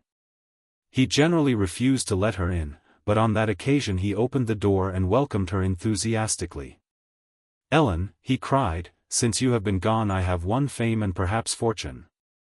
I have discovered a new bacterium in the bayou water. Science describes nothing like it. I shall call it after you and your name will pass into eternal fame. Just take a look through the microscope." His wife shut one eye and looked into the cylinder. "Funny little round things, ain't they?" she said. "Are they injurious to the system?" "Sure death. Get one of them in your alimentary canal and you're a goner. I'm going to write to the London Lancet and the New York Academy of Sciences tonight. What shall we call them, Ellen? Let's see, Ellenobes, or Ellenites, or what?" "Oh, John, you wretch," shrieked his wife, as she caught sight of the tin bucket on the table. "You've got my bucket of Galveston oysters that I bought to take to the church supper. Microbes, indeed. A story for men. This little story will be a disappointment to women who read it. They will all say, I don't see anything in that. Probably there isn't much. Mrs. Jessamine lives in Houston. You can meet any number of ladies every day out walking on Main Street that resemble her very much. She is not famous or extraordinary in any way. She has a nice family, is in moderate circumstances and lives in her own house. I would call her an average woman if that did not imply that some were below the average, which would be an ungallant insinuation. Mrs. Jessamine is a genuine woman. She always steps on a streetcar with her left foot first, wears her snowiest lace-trimmed subskirts on muddy days, and can cut a magazine, wind a clock, pick walnuts, open a trunk and clean out an inkstand, all with a hairpin. She can take $20 worth of trimming and make over an old dress so you couldn't tell it from a brand new $15 one. She is intelligent. Reads the newspapers regularly and once cut a cooking recipe out of an old magazine that took the prize offered by a newspaper for the best original directions for making a green tomato pie. Her husband has such confidence in her household management that he trusts her with the entire housekeeping, sometimes leaving her in charge until a late hour of the night. Mrs. Jessamine is thoughtful, kind-hearted and an excellent manager. She has 2 children, a little boy of 7 and a little girl of 4, of whom she is extravagantly fond. The Jessamines are going to keep a cook as soon as Mr. Jessamine's salary is raised, but just at present Mrs. Jessamine is doing her own work. While she is attending to her duties she gives the children a paper of needles, the scissors, some sample packages of aniline dyes and a box of safety matches to play with. And during the intervals of baking and sweeping the rooms she rushes in, kisses and cuddles them and then flies back to her work singing merrily. One afternoon last week Mrs. Jessamine was lying on the bed reading a Sunday paper. The children were blowing soap bubbles with some old pipe stems of Mr. Jessamine's that he had discarded because they were full of nicotine. Mrs. Jessamine was reading an account of some cruel treatment of children that had been unearthed by the Jerry Society. And the tears came to her eyes as she thought of the heartless and criminally careless mothers of the land who are the cause of so much suffering to their innocent little ones. Presently she fell asleep and dreamed this dream. She was all alone in a great room. She heard the doorbell snap and footsteps leaving and dying away in the hall outside. The room was a strange one, and she went about to examine it. She paused in front of a mirror and saw her reflection, and lo, she was a little child, in a white pinafore, with wide-open, wondering eyes and tangled dark curls. She heard the front door below stairs close and the gate open and shut. She began to play around the room with some dolls and pictures, and for a while was quite happy. She undressed and dressed her doll and talked to it soothingly and put it to bed. She could see out the window, but there were some big trees growing in the yard and the wind blew a branch against the corner of the house, making a queer noise that rather frightened her. Then she saw the closet door standing open and a lot of different shaped bottles on a low shelf. She dragged a chair in front of the shelf and climbed into it. The bottles had all kinds of pretty colored liquids in them and she found some that she could pull the corks from quite easily. She tasted 1 or 2 of the corks. Some of them were sweet and nice and one was bitter and bad tasting. One bottle was full of something clear like water, so she got that one and pulled out the cork, but the bottle slipped from her hand, fell to the floor and broke. Where the liquid spilled it fumed and sputtered and turned green, and a kind of hot, biting vapor arose. She climbed down and began to feel lonesome and scared. She called "Mama" 3 or 4 times loudly, but all the house was still. Then she began to cry and ran to the door. Just then she thought she heard something scratch behind the bed, and she screamed and beat upon the door with her hands, crying for her mama to come. Nobody answered her. Then she listened fearfully for a little and crept over and got her dolly from its bed and crouched in a corner whimpering and hugging her doll tightly, with her heart beating wildly. And watching the dark place under the bed with frightened eyes. Presently she saw a pretty red box on a table and curiosity for the moment overcame her fear. She opened the box and saw a lot of funny little sticks, with little round heads on them. She played with them on the floor, building little pigpens and fences and houses. In changing her position her heel fell upon the little sticks and the next moment a big blaze flared up, caught her dress, and with a loud scream she ran to the locked door, wrapped in burning, stinging flames, in an agony of pain and horror. Mrs. Jessamine awoke with a start and sprang wildly from the bed. The children were playing merrily on the floor, and she ran to them and caught them in her arms in thankfulness that the terrible dream was over. How she wished for someone to whom she could relate it and gain sympathy. 3 blocks away lived Mrs. Flutter, her best friend and confidant. Not for a long time had Mrs. Jessamine had a dream that made such an impression upon her mind. She hastily put on her hat and cloak and said, "Now, be good children till I come back." Then she went out, locked the door and hurried away to Mrs. Flutter's. That is all. Just a little damp. As the steamer reached Aransas Pass, a Galveston man fell overboard. A life buoy was thrown him, but he thrust it aside contemptuously. A boat was hurriedly lowered, and reached him just as he came to the surface for the second time. Helping hands were stretched forth to rescue him, but he spurned their aid. He spat out about a pint of sea water and shouted, "Go away and leave me alone. I'm walking on the bottom. You'll run your boat aground in a minute. I'll wait out when I get ready and go up to a barber shop and get dusted off. The ground's damp a little, but I ain't afraid of catching cold." He went under for the last time, and the boat pulled back for the ship. The Galveston man had exhibited to the last his scorn and contempt for any other port that claimed deep water. Her mysterious charm. In the conservatory of a palatial Houston home, Roland Pendergast stood with folded arms and an inscrutable smile upon his face, gazing down upon the upturned features of Gabrielle Smithers. "Why is it," he said, "that I am attracted by you? You are not beautiful, you lack aplomb, grace, and savoir-faire. You are cold, unsympathetic and bow-legged. I have striven to analyze the power you have over me, but in vain. Some esoteric chain of mental telepathy binds us two together, but what is its nature? I dislike being in love with one who has neither chic, naivete nor front teeth, but fate has willed it so. You personally repel me, but I cannot tear you from my heart. You are in my thoughts by day and nightmares by night. Your form reminds me of a hat-rack, but when I press you to my heart I feel strange thrills of joy. I can no more tell you why I love you than I can tell why a barber can rub a man's head 15 minutes without touching the spot that itches. Speak, Gabrielle, and tell me, what is this spell you have woven around me?" "I will tell you," said Gabrielle with a soft smile. "I have fascinated many men in the same way. When I help you on with your overcoat I never reach under and try to pull your other coat down from the top of your collar." Why he hesitated. A man with a worn, haggard countenance that showed traces of deep sorrow and suffering rushed excitedly up the stairs into the editorial rooms of the Post.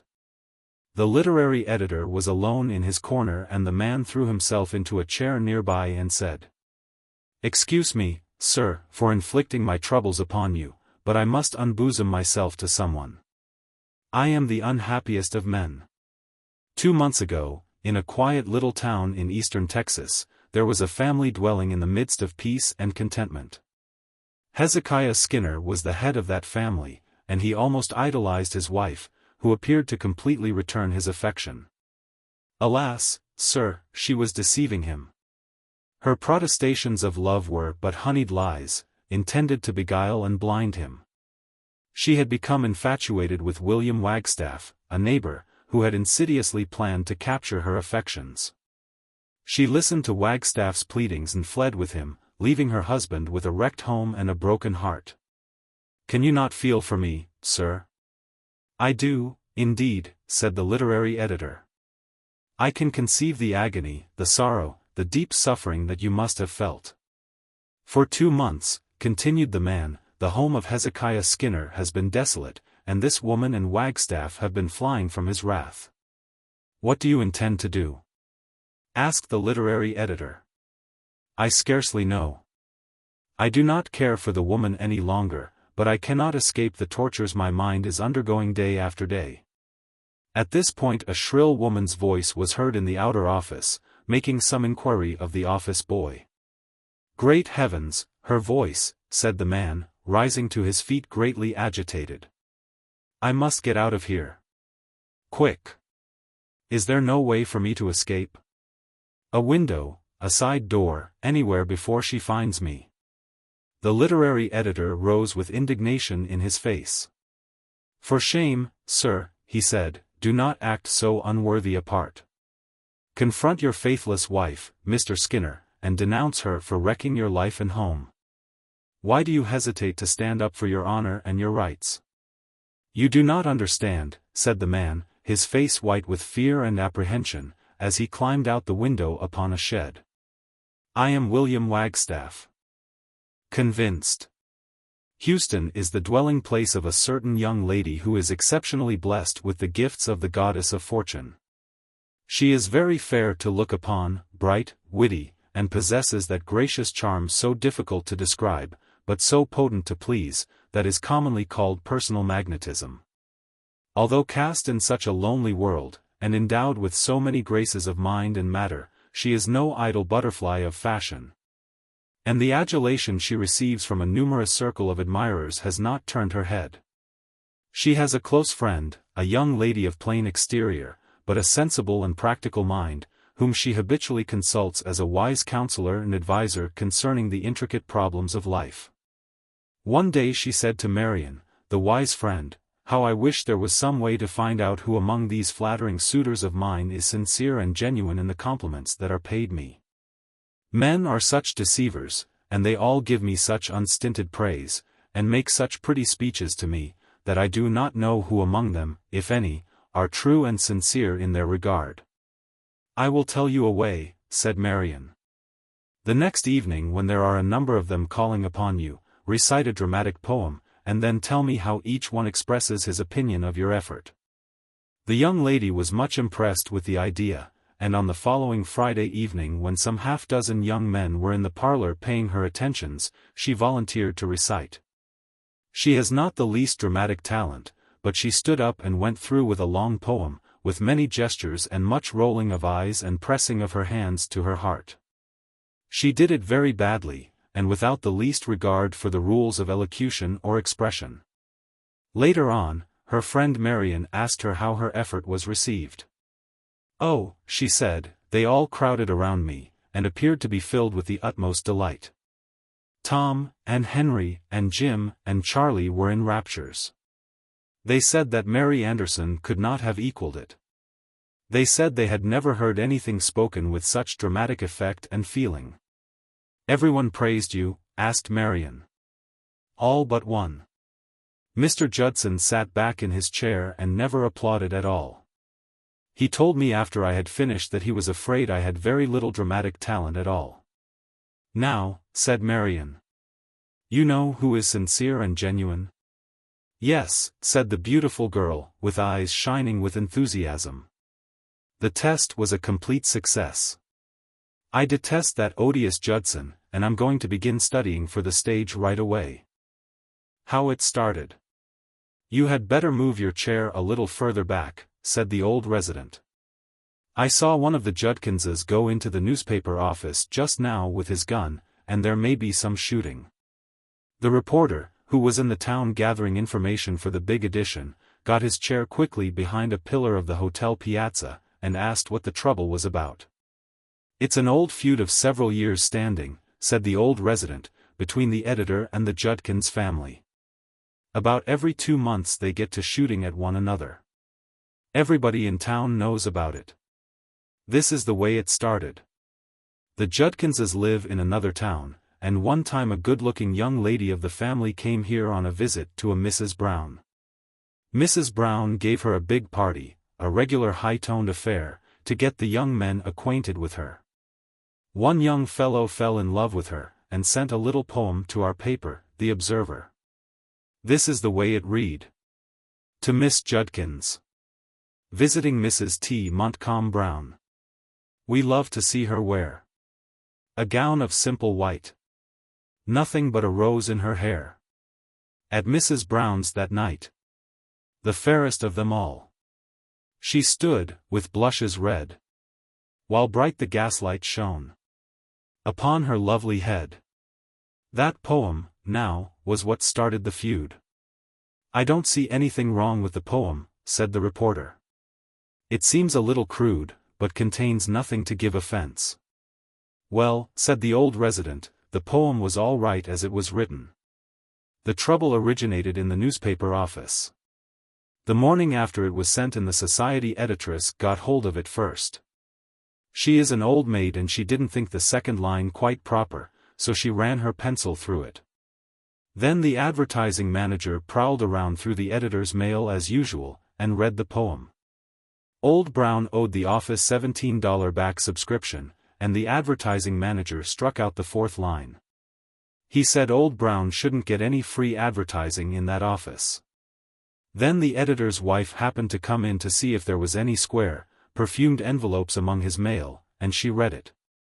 She was at the Browns' party herself, and when she read the line that proclaimed Miss Judkins the fairest of them all, she turned up her nose and scratched that out.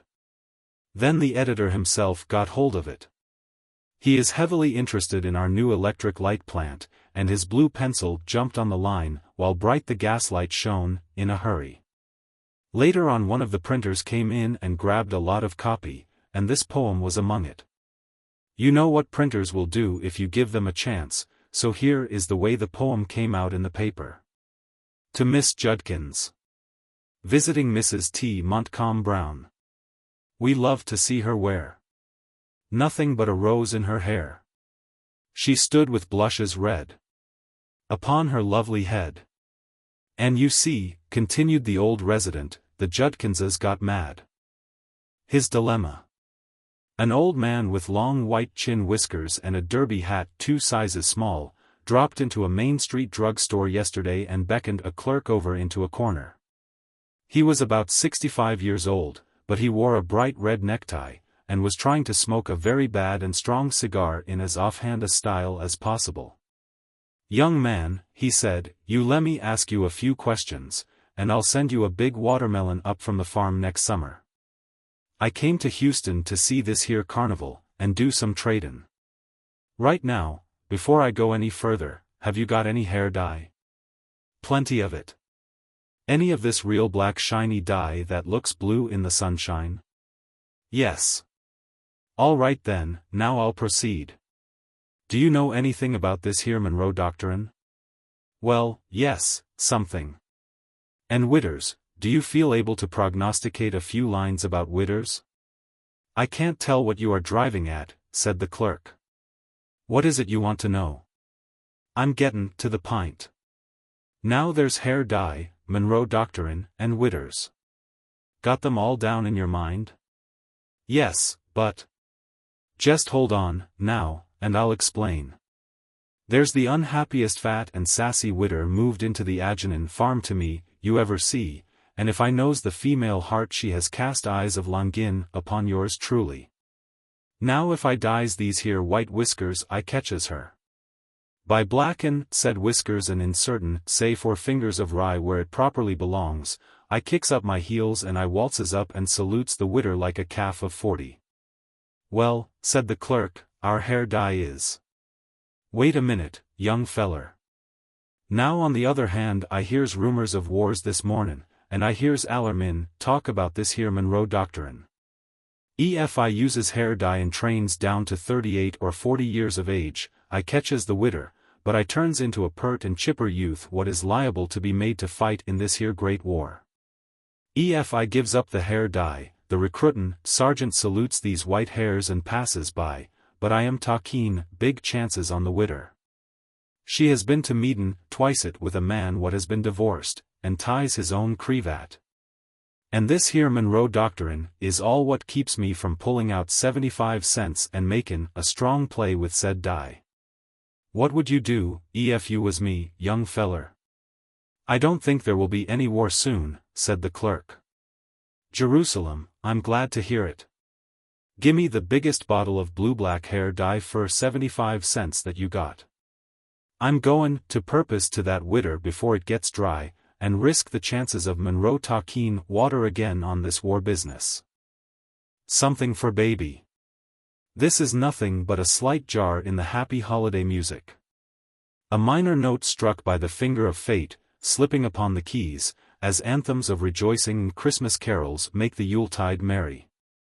The postman stood yesterday in one of the largest fancy and dry goods stores on Main Street, watching the throng of well-dressed buyers, mostly ladies, who were turning over the stock of Christmas notions and holiday goods. Presently a little, slim, white-faced girl crept timidly through the crowd to the counter.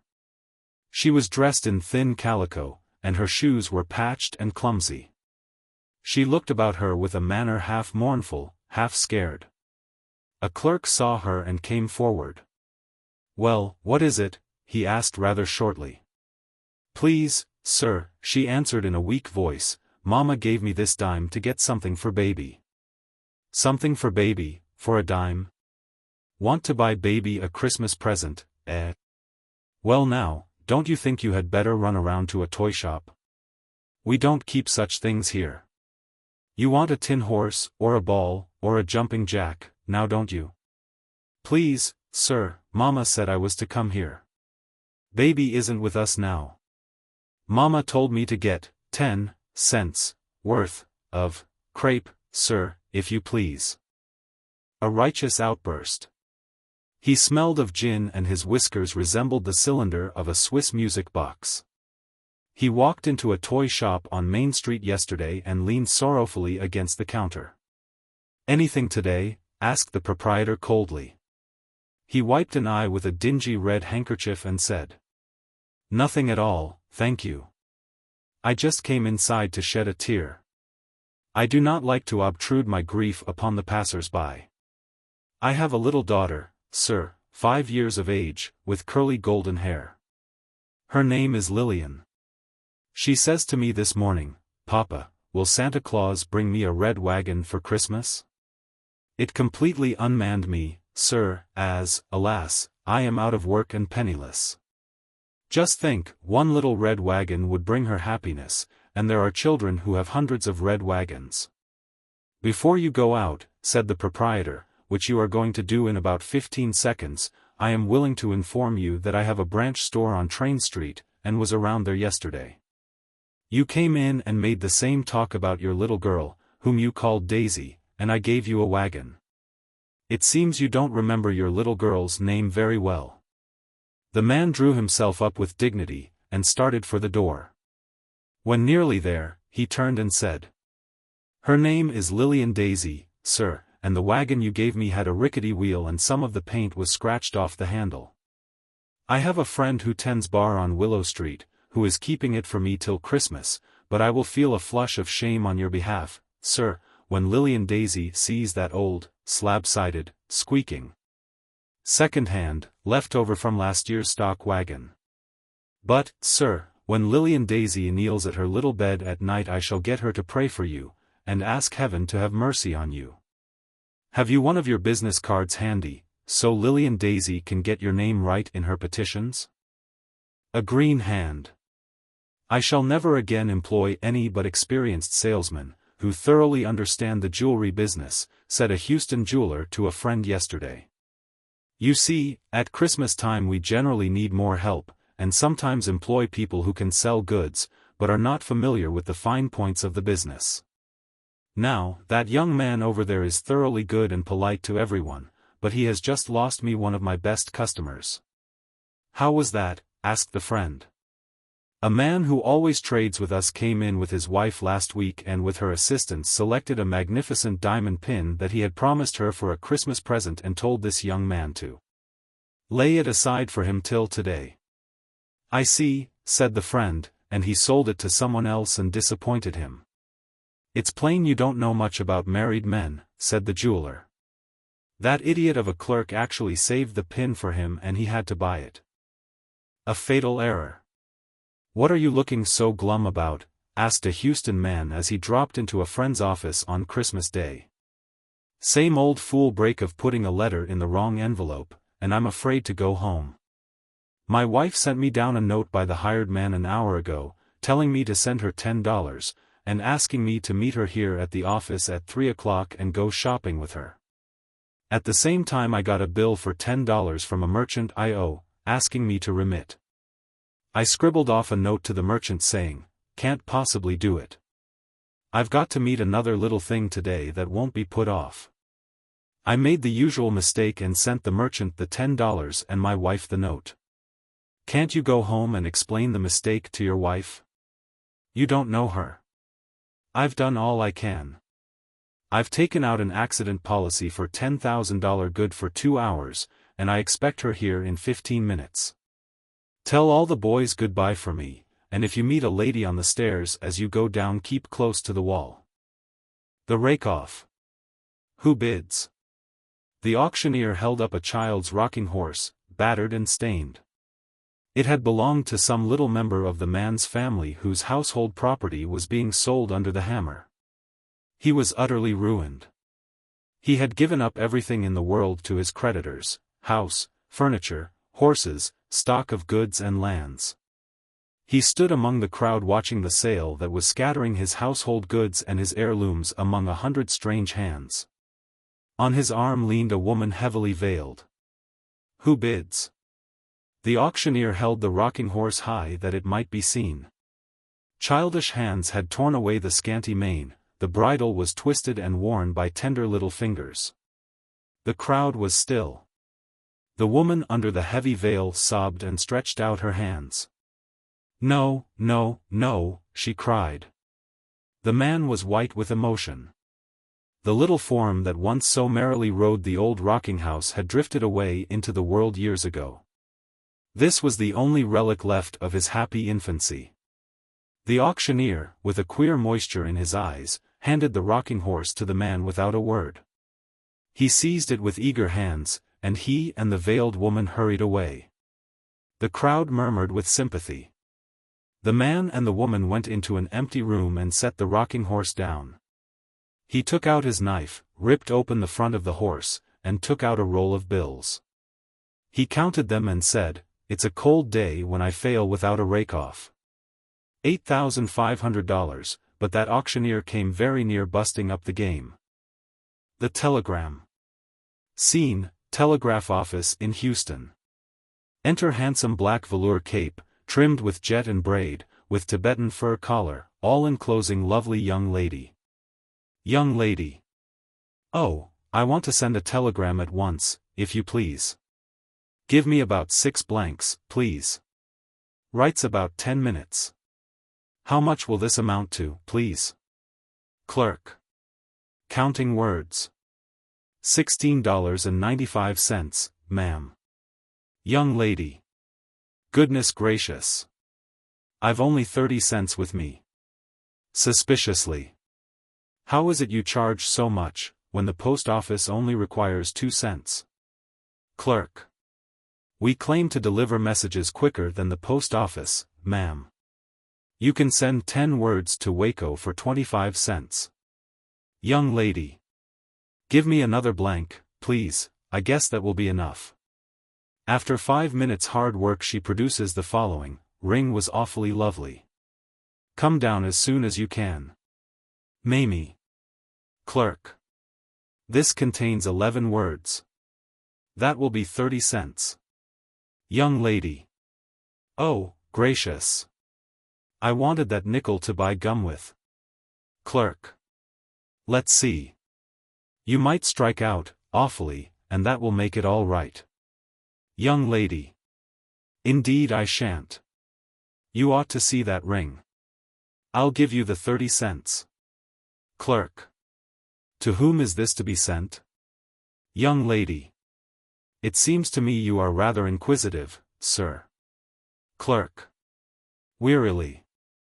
I assure you there is no personal interest expressed in the question. We have to know the name and address in order to send the message. Young lady. Oh, yes. I didn't think of that. She writes the name and address, pays the 30 cents and departs. 20 minutes later she returns, out of breath. Young lady. Oh, I forgot something. Have you sent it off yet? Clerk. Yes, 10 minutes ago.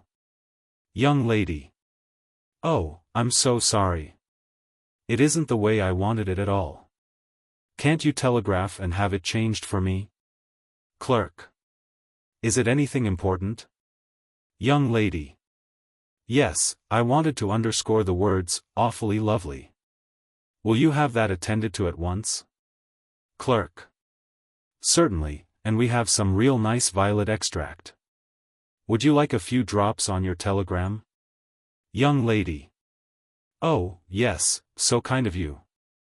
I expect to send all my telegrams through your office, you have been so accommodating. Good morning. An opportunity declined. A farmer who lives about 4 miles from Houston noticed a stranger in his front yard one afternoon last week acting in a rather unusual manner. He wore a pair of duck trousers stuffed in his boots, and had a nose the color of Elgin pressed brick. In his hand he held a sharpened stake about 2 feet long, which he would stick into the ground. And after sighting over it at various objects would pull it up and go through the same performance at another place. The farmer went out in the yard and inquired what he wanted. Wait just a minute, said the stranger, squinting his eye over the stick at the chicken house. Now, that's it to A.T. You see, I'm one of the Ordnance Corps of Engineers what's runnin' the line of the new railroad from Columbus, Ohio, to Houston. See? The other fellers is over the hill with the transit and the baggage. Dear's over $1 million in the company. See? They sent me on ahead to locate a place for a big passenger depot, to cost $27,000. The foundation will commence right by your chicken house.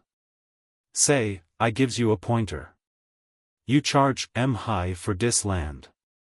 They'll stand 50,000. 'Cause why? 'Cause dey's got the money and dey's got to build the depot right where I says. See? I've got to go on into Houston to record a deed for a right-of-way, and I never thought to get 50 cents from the treasurer. He's a little man with light pants. You might let me have the 50 cents and when the boys comes along in the mornin', tell what you did, and any one of hand you $1. You might ask 55,000, if you throw that stick over the fence, and get the axe and cut up exactly half a cord of that wood, stove length. And I'll give you a quarter and your supper, said the farmer. Does the proposition strike you favorably? And are you goin' to throw away the opportunity of havin' dat depot built right here, and sellin' out? Yes, I need the ground for my chicken coop. You refuse to take $50,000 for the ground, den? I do. Are you going to chop that wood, or shall I whistle for Tige? Gimme dat axe, mister, and show me dat wood, and tell the missus to bake an extra pan of biscuits for supper. When dat Columbus and Houston Grand Trunk Railway runs up against your front fence you'll be sorry you didn't take up dat offer. And tell her to fill up the molasses pitcher, too, and not to mind about putting the dish of cooking butter on the table. See? The confession of a murderer. He is dead and I killed him. I gaze upon him, lying cold and still, with the crimson blood welling from his wound, and I laugh with joy. On my hand his life blood leaped and I hold it proudly aloft bearing it accusing stain and in my heart there is no pity, no remorse, no softness. Seeing him lie there crushed and pulseless is to me more than the pleasure of paradise. For months he escaped me. With all the intense hate I bore him at times, I felt admiration for his marvelous courage, his brazen effrontery, his absolute ignorance of fear. Why did I kill him? Because he had with a fixed purpose and a diabolical, persistent effrontery, conspired to rob me of that which is as dear to me as my life. Brave as I have said he was, he scarcely dared to cross my path openly, but with insidious cunning had ever sought to strike me a blow in the dark. I did not fear him, but I knew his power, and I dared not give him his opportunity. Many a sleepless night I have spent, planning some means to rid myself of his devilish machinations. He even attempted to torture me by seeking to harm her whom I love. He approached here with the utmost care and cunning, wearing the guise of a friend, but striving to instill his poison into her innocent heart. But, thank heaven, she was faithful and true and his honeyed songs and wiles had no effect. When she would tell me of his approaches, how I would grind my teeth and clench my hands in fury, and long for the time when I would wreak a just vengeance upon him. The time has come. I found him worn and helpless from cold and hunger, but there was no pity in my heart. I struck him down and reveled with heartfelt joy when I saw him sink down, bathed in blood, and die by my hands. I do not fear the consequences. When I tell my tale I will be upheld by all. He is dead and I am satisfied. I think he is the largest and fattest mosquito I ever saw. A startling demonstration. What a terrible state of affairs it would be if we could read each other's minds. It is safe to say that if such were the case, most of us would be afraid to think above a whisper. As an illustration, a case might be cited that occurred in Houston. Some months ago a very charming young lady came to this city giving exhibitions in mind reading, and proved herself to be marvelously gifted in that respect. She easily read the thoughts of the audience, finding many articles hidden by simply holding the hand of the person secreting them, and read sentences written on little slips of paper by some at a considerable distance from her. A young man in Houston fell in love with her, and married her after a short courtship. They went to housekeeping and for a time were as happy as mortals can be. One evening they were sitting on the porch of their residence holding each other's hands, and wrapped in the close communion of mutual love, when she suddenly rose and knocked him down the steps with a large flower pot. He arose astonished, with a big bump on his head, and asked her, if it were not too much trouble, to explain. "You can't fool me," she said with flashing eyes. "You were thinking of a red-headed girl named Maud with a gold plug in her front tooth and a light pink waist and a black silk skirt on Rusk Avenue. Standing under a cedar bush chewing gum at 7:20 with your arm around her waist and calling her sweetness, while she fooled with your watch chain and said, 'Oh, George, give me a chance to breathe,' and her mother was calling her to supper. Don't you dare to deny it. Now, when you can get your mind on something better than that, you can come in the house and not before." Then the door slammed and George and the broken flower pot were alone. Leap year advice. Spinsters must be up and doing. 1896 will be the only leap year for the next 8 years. Once in every 4 years the wise men who made the calendar insert an extra day so that the average year will not be so short. Once in every 100 years this extra day is omitted, and a leap year is also dropped. The year 1900 will not be a leap year. Unmarried ladies who yearn for matrimonial chains, and have been left standing in the comber by Fickle man must get to work. If they fail in landing their prize during 1896 they will have to wait 8 years more before they can propose again. Therefore they should work early and late during the present year. The following communication pertaining to the subject was received yesterday. Houston, Texas, January 1, 1896. The Houston Post. Gentlemen, this being leap year I arose this morning at daybreak, resolved to utilize every moment of the time possible. 4 years ago, I wrote and received some very valuable advice from you in regard to the exercise of the privileges of my sex, female, during the leap year season. I followed your advice strictly, and in the year 1892 proposed marriage to 27 different men. I am still single, but am not to blame for that. I was engaged to 3 men in 1892, and, but for the unforeseen bad luck, would certainly have married at least one of them. 2 of them committed suicide the day before the wedding and the other got his hat and walking cane and went to Patagonia. I see in the papers that the year 1900 will not be a leap year, and I realize that for the next 12 months I have got to carry on a red-hot aggressive campaign, as 8 more years will decidedly weaken my chances. Any suggestions you may make that will aid me will be appreciated. I enclose my photo. I am nearly 36, and sleep on my left side. Faithfully yours, Betty Lewis M. This is an awful subject to speak lightly upon, and the few words of advice we propose giving are sincere and well weighed. Your photograph shows that whatever you do must be done quickly. A good way for a lady of your age and cut of collar bones to open New Year would be with prayer and massage. It may be a defect in the retouching of your photo, but still. It would not be amiss to take a good Turkish bath and then go over low places with plaster of Paris applied with a common case knife with gentle downward motion, breathing as usual. And dry in the sun, turning over frequently 2 or 3 hours before eating. You should not waste any time in selecting a man. Try the milkman first, as he generally comes before it is very light. As the milkman will no doubt refuse you, be prepared to give the postman a shock. Do not be too abrupt in proposing, as a rude shock of this nature will often cause a timid man to stampede, causing great loss of confidence and bric-a-brac. After getting a victim to stand, speak gently to him until he ceases to quiver in his limbs and roll his eyes. Do not pat his chest, or rub his nose, as men will sometimes kick at this treatment. Bear in mind the fact that 1900 is not leap year, and keep between him and the door. Approach the subject gradually, allowing him no time to pray and remove the cigars from his vest pocket. If he should shudder and turn pale, turn the conversation upon progressive euchre, bronze egotism, or some other light subject, until a handkerchief applied to his neck will not come off wet.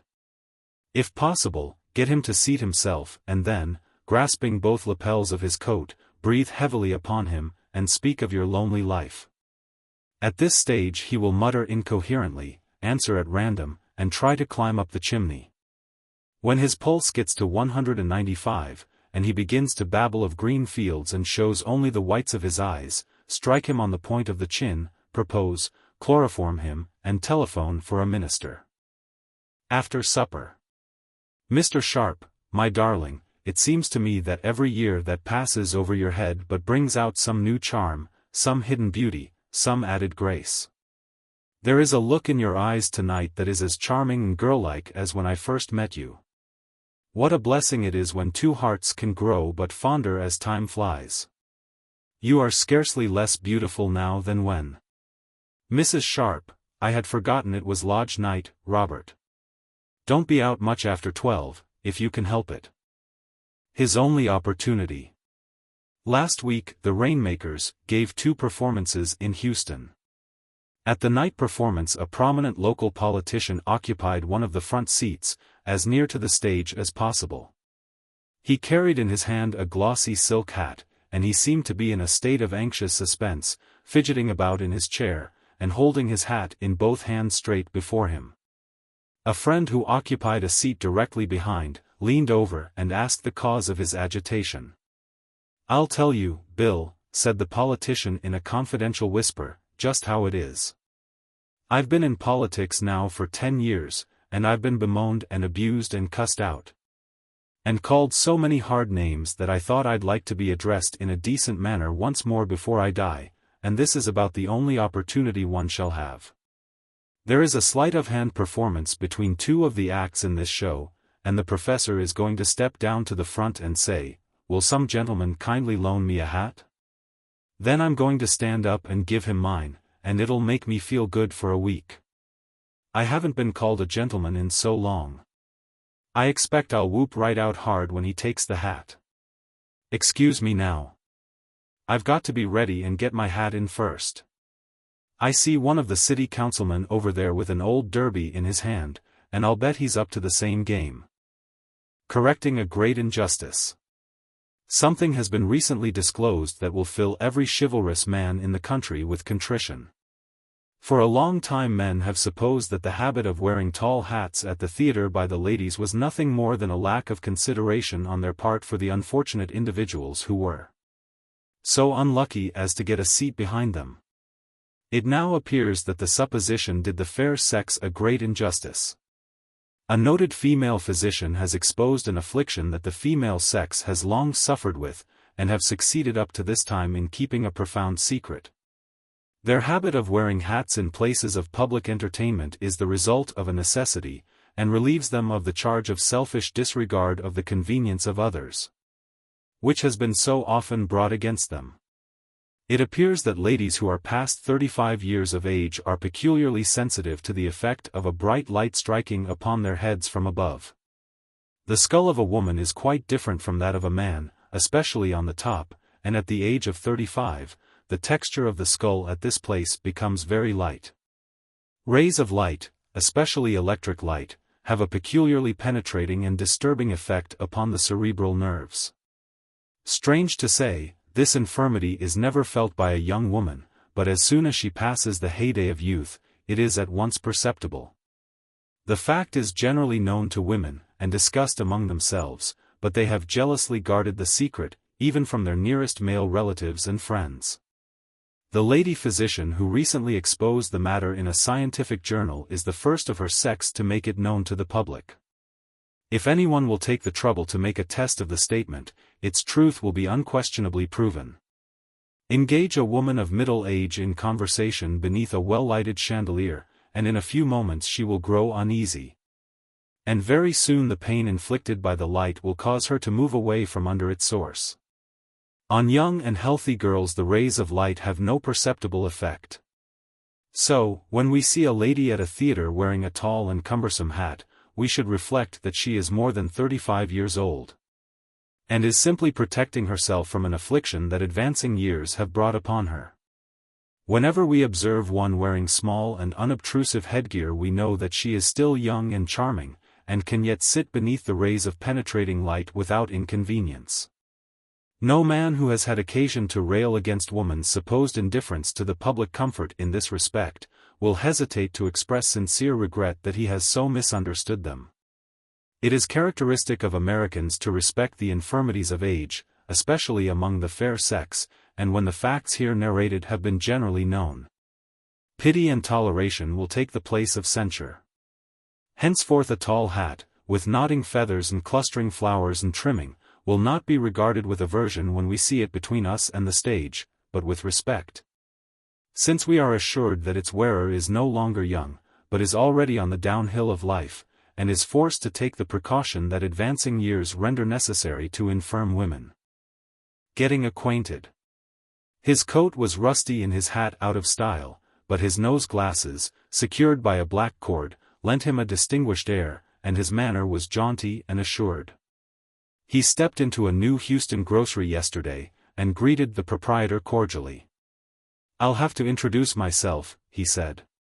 "My name is, and I live next door to the house you have just moved in. Saw you at church Sunday. Our minister also observed you, and after church he says, 'Brother, you must really find out who that intelligent-looking stranger is who listened so attentively today.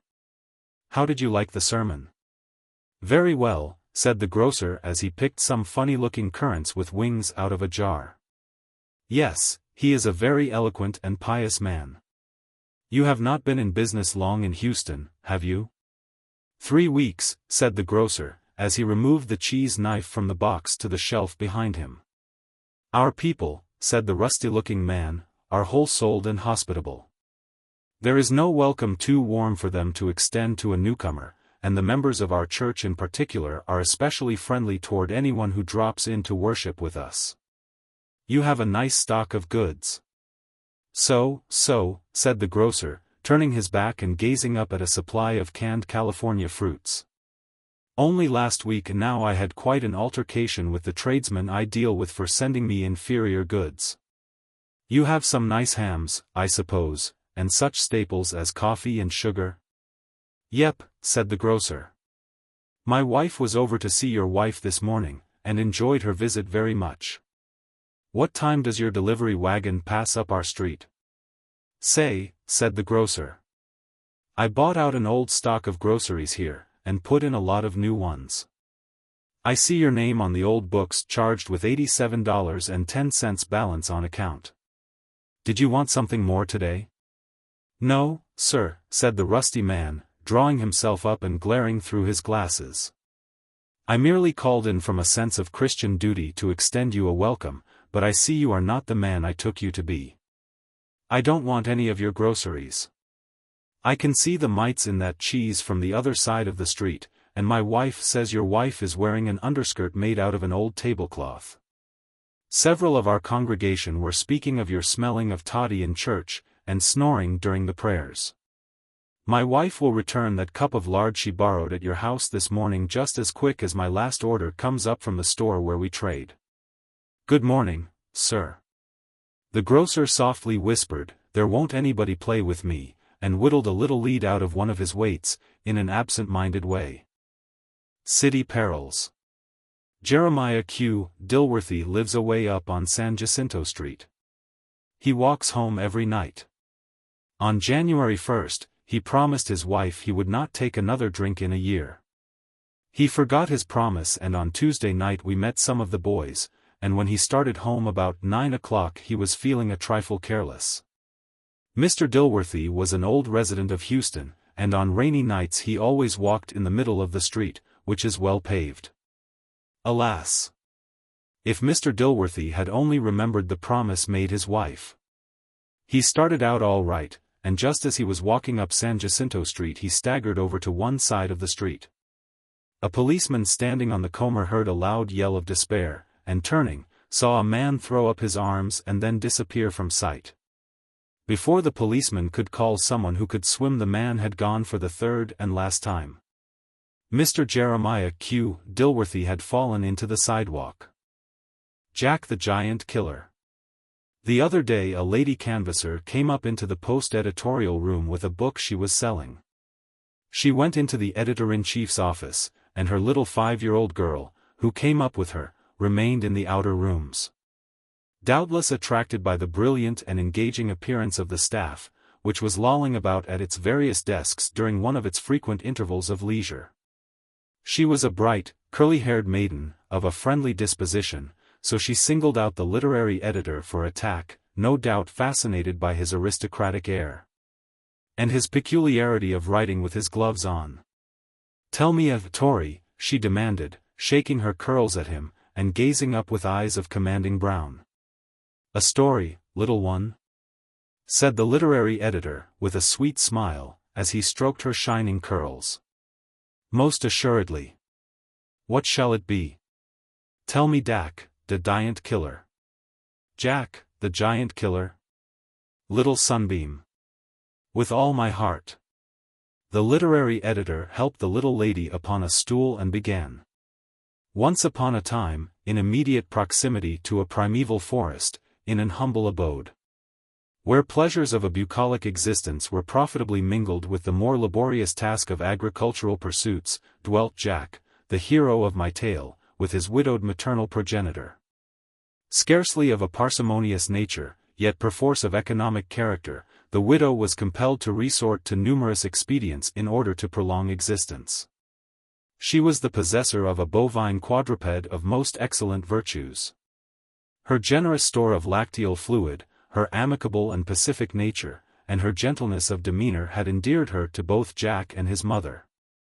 But, alas, the exigencies of the situation soon demanded that they part with their four-footed friend. And to Jack the sorrowful duty was delegated to lead with lacerated bosom and audible lamentations their bovine benefactor to the market, to be bartered for the more indispensable necessaries of life. So Jack. "Say," said the little girl, "when is you doin' to tell me dat tory?" "See here," said the sporting editor, coming over from his desk, "you can't expect a kid like that to get a place on such a heavy track as yours. Your talk is all right for the grandstand, but you outclass that 5-year-old. What's the lay you're on, anyway?" "Tan you tell me Dak, the Giant Killer?" asked the little girl, apparently favorably impressed with the good-humored smile of the sporting editor. "You can gamble on that, sissy," said that cheerful gentleman, taking her on his knees. "And I'll put it to you low down, right over the plate, without any literary curve to it." "Now you see," said the sporting editor, Jack and his mother were short on dough. And the old girl gave him the tip to sling a running noose around the hooker end of the old cow and steer her up against some guy who was willing to put up the scads for a genuine Jersey creamery. So Jack lined up early one morning with the cow in tow, and when the flag dropped he was on the 3/4 stretch for town. Presently a guy came along and offered to plank down a bag of blue beans for the cow. Jack was inclined to give him the marble face at first, but finally called him, and the strange bloke got his gaffles in dead easy. Jack was a regular peach pie for a flim-flammer, and no mistake. Jack then slid for home base, and when he worked his chin at the old girl about what he had done she knocked him over the ropes in a pair of seconds. So he. "When is you doin' to begin dat tory?" asked the little girl, looking up at him in wonder. "Well, I'll be turned out to grass," said the sporting editor. I thought I had begun it, sissy, he said, but it must have been a foul. What are you fellows teasing that little girl about? Asked the railroad editor, as he came in and hung his cuffs on the gas burner. She wants to hear about Jack the Giant Killer, said the sporting editor, but doesn't seem to greet our poor efforts with much hilarity. Do you speak English, or only railroad? It's not likely she would be able to flag down your cockpit dialect, said the railroad editor with fine scorn. Clear the track and let me show you how to interest the youthful mind. Will you tell me dat, Tory, said the little maiden with a hopeful look in her eyes. I will that, said the railroad editor, seating himself on a pile of exchanges. You fellows waste too much steam in pulling out of the station. You want to get right into the exciting part from the first. Now, little one, said the railroad editor, you see Jack woke up one morning and looked out of the window.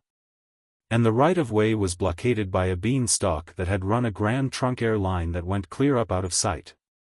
Jack took on coal and water, and, without waiting to see if he had the track, grabbed hold and steamed off up grade without even whistling at way stations. When he got to the end of the run he found a castle as big as a Union Depot. So he put on brakes and... You tell me the Tory about Dak the Giant Killer, asked the little girl. Just then the lady came out, and the little girl jumped down and ran to her. They had a little consultation, and as they went out the door the staff heard the lady say, Bess heart, muzzer will tell all about Jack when us gets home. No time to lose. A young Houston mother rushed into the house the other day in the utmost excitement, calling out to her mother to put an iron on the fire as quick as possible. What is the matter? Asked the old lady. A dog has just bitten Tommy, and I am afraid it was mad. Oh, hurry up, mother, be as quick as you can. Are you going to try to cauterize the wound? No, I've got to iron that blue skirt before I can wear it to go after the doctor. Do be in a hurry. Paderewski's hair. The postman had the pleasure of meeting Colonel Warburton Pollock yesterday in the rotunda of the New Hutchins. Colonel Pollock is one of the most widely known men in this country, and has probably a more extended acquaintance with distinguished men of the times than any other living man. He is a wit, a raconteur of rare gifts, a born diplomat, and a man of worldwide travel and experience. Nothing pleases him so well as to relate his extremely interesting reminiscences of men and events to some congenial circle of listeners. His recollections of his associations with famous men and women would fill volumes. Colonel Pollock has a suite of rooms permanently engaged in a Washington City hotel, where he passes, however, only a small portion of his time. He always spends his summers in Europe, principally in Naples and Florence, but he rarely stays in one place more than a few weeks or months. Colonel Pollock is now on his way to South America to look after his interests in some valuable mahogany forests there. The colonel chatted freely and most interestingly about his experiences, and told to an admiring and attentive group of listeners some excellent stories about well-known people. Did I ever tell you, he asked, as he puffed at his long black Principe, about an adventure I had in Africa a few years ago? No? Well, I see Paderewski is coming to Houston soon, and the story may not be inapropos. You have all heard Paderewski's wonderful hair spoken of course. Well, very few people know how he came by it.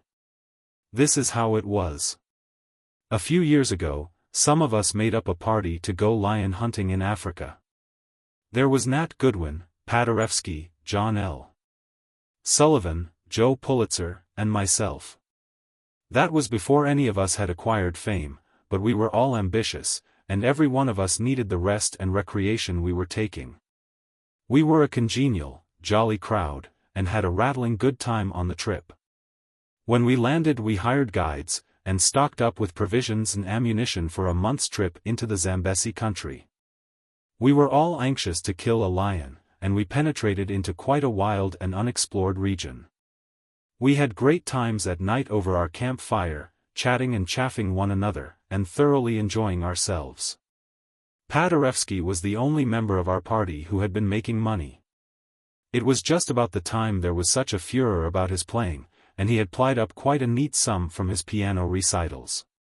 One day Goodwin, Sullivan, Paderewski and I were loafing around camp just before dinner. We had been out hunting all the morning without success. Pulitzer had not yet shown up.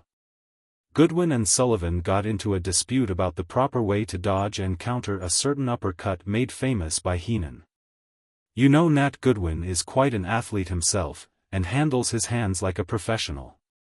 Paderewski was always a quiet sort of fellow, but amiable and well-liked by everyone.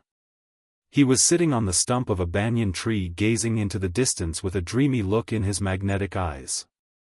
I was loading some cartridges, and not paying much attention until I heard Sullivan and Goodwin raise their voices in quite an angry dispute. "If I had a pair of gloves, I'd soon prove I am right," said Nat. "I wish you had," said John. "In a minute you wouldn't know anything. You couldn't stand up 2 minutes before a man who knew the first principles of boxing," said Goodwin. "Your weight and your rush are the only points in your favor." "If we just had some gloves," said John, grinding his teeth. They both turned and looked at Paderewski as if by common consent. Paderewski at that time had coal-black hair, as smooth and straight as an Indian's, that hung down his back in a thick mass. Sullivan and Goodwin sprang upon him at the same time. I don't know which of them did it, but there was the flash of a knife, and in 2 seconds Paderewski was scalped as neatly as a Comanche Indian could have done it. They divided the mass of hair in 2 parts, each stuffed his portion into 2 leather cartridge pouches, wound the straps around his wrists. And they went at each other in regular prize ring style with their extemporized boxing gloves. Paderewski gave a yell of pain and dismay, and clasped his hands to his bald head in horror. "I am ruined," he said. "My professional career is at an end. What shall I do?" I tried to separate John and Nat, but I got a backhander from one of those Paderewski boxing gloves that stretched me out into a big cactus. Just then Joe Pulitzer came into camp, dragging a big lion by the tail he had just shot in a canebrake on the river. "Vat's dis?" he asked, gazing through his spectacles at the 2 boxers who were hitting at each other and dodging around and at Paderewski, who was wailing and moaning at the loss of his scalp. "I wouldn't have taken $5,000 for that hair," he groaned. "Vat will you gif," said Pulitzer, "for another head of hair just as good?" He went up close to Paderewski and they whispered together for a few minutes. Then Joe got out a tape line and measured Paderewski's head. Then he took a knife and cut out a piece the exact size from the back of the lion's head and fitted it on Paderewski's. He pressed it down close, and bound it with light bandages. It seems almost incredible, but in 3 days the skin had grown fast, the pain was gone, and Paderewski had the loveliest head of thick, tawny, flowing hair you ever laid your eyes on. I saw Paderewski give Pulitzer a check that evening behind the tent, and you can bet it was a stiff one. I don't know the exact figure, but Joe bought out the world as soon as we got back to New York and has since done well. It simply made Paderewski's fortune. That head of hair he wears will make him a millionaire yet. I never hear him bang down hard on the bass keys of a piano, but I think of a lion roaring in a South African forest, and I'll bet he does, too. "I like stage people," continued Colonel Pollock. "They are, as a rule, the jolliest companions in the world and the most entertaining. Hardly a year passes that I do not make up a congenial party for a pleasure trip of some kind, and I always have 2 or 3 actors in the crowd. Now, a year or 2 ago, some of us got together and took a 3 months voyage to see the sights. There were DeWolf Hopper, Dr. Parkhurst, Buffalo Bill, Eugene Field, Steve Brody, Senator Sherman, General Coxey, and Hermann, the great magician, among the party. We were guests of the Prince of Wales, and went in his steam yacht, the Albion. None of us had been to Australia, and the Prince wanted to show us around that country. We had a lovely trip. We were all congenial souls, and our time on shipboard was one long banquet and frolic during the whole journey. We landed at Melbourne and were met by the Governor of Victoria and only a few dignitaries of the place, as the prince had sent word that he wished to pass his visit there strictly incognito. In a day or two our entertainers took us on a little tour through New South Wales to show us the country, and give us some idea of the great mining and sheep-raising industries of the country. We went through Wagga Wagga, Jumbo Junction, and Narodara, and from there went on horseback through the great pasture country near Cuddledurry. When we reached a little town named Cobar in the centre of the sheep-raising district, some loyal Englishmen living there recognized the prince, and in an hour the whole town was at our heels, following us about, huzzering and singing "God Save the Queen." "It's annoying, Pollock," says the prince to me, "but it can't be helped now." Our party rode out into the country to have a look at the sheep ranches, and at least 200 citizens followed us on foot, staring at us in the deepest admiration and wonder. It seemed that it had been a mighty bad year on the sheep men, and they were feeling gloomy and disheartened over the prospects. The great trouble in Australia is this: the whole continent is overrun with a prolific breed of rabbits that feed upon the grass and shrubs, sometimes completely destroying all vegetation within large areas. The government has a standing offer of something like £50,000 for a plan by which these rabbits can be destroyed, but nothing has ever been discovered that will do the work. During years when these rabbits are unusually destructive, the sheep men suffer great losses by not having sufficient range for their sheep. At the time of our visit the rabbits had almost ruined the country. A few herds of sheep were trying to subsist by nibbling the higher branches that the rabbits could not reach, but many of the flocks had to be driven far into the interior. The people were feeling very sore and blue, and it made them angry to even hear anybody mention a rabbit. About noon we stopped for lunch near the outskirts of a little village, and the prince's servants spread a fine cold dinner of potted game, pâté de foie gras, and cold fowls. The prince had ordered a large lot of wines to be sent along, and we had a merry repast. The villagers and sheep raisers loafed around by the hundred, watching us. And a hungry-looking, starved-out lot they were. Now, there isn't a more vivacious, genial and convivial man in the world than Hermann, the great prestidigitateur. He was the life of the party, and as soon as the prince's wine began to mellow him up, he began to show off his tricks. He threw things in the air that disappeared from sight, changed water into liquids of all colors, cooked an omelette in a hat. And pretty soon we were surrounded by a gaping, awestruck lot of bushmen, both natives and English-born. Hermann was pleased with the open-mouthed attention he was creating, so he walked out into an open space where he could face them all, and began drawing rabbits out of his sleeves, his coat collar, his pockets by the half-dozen.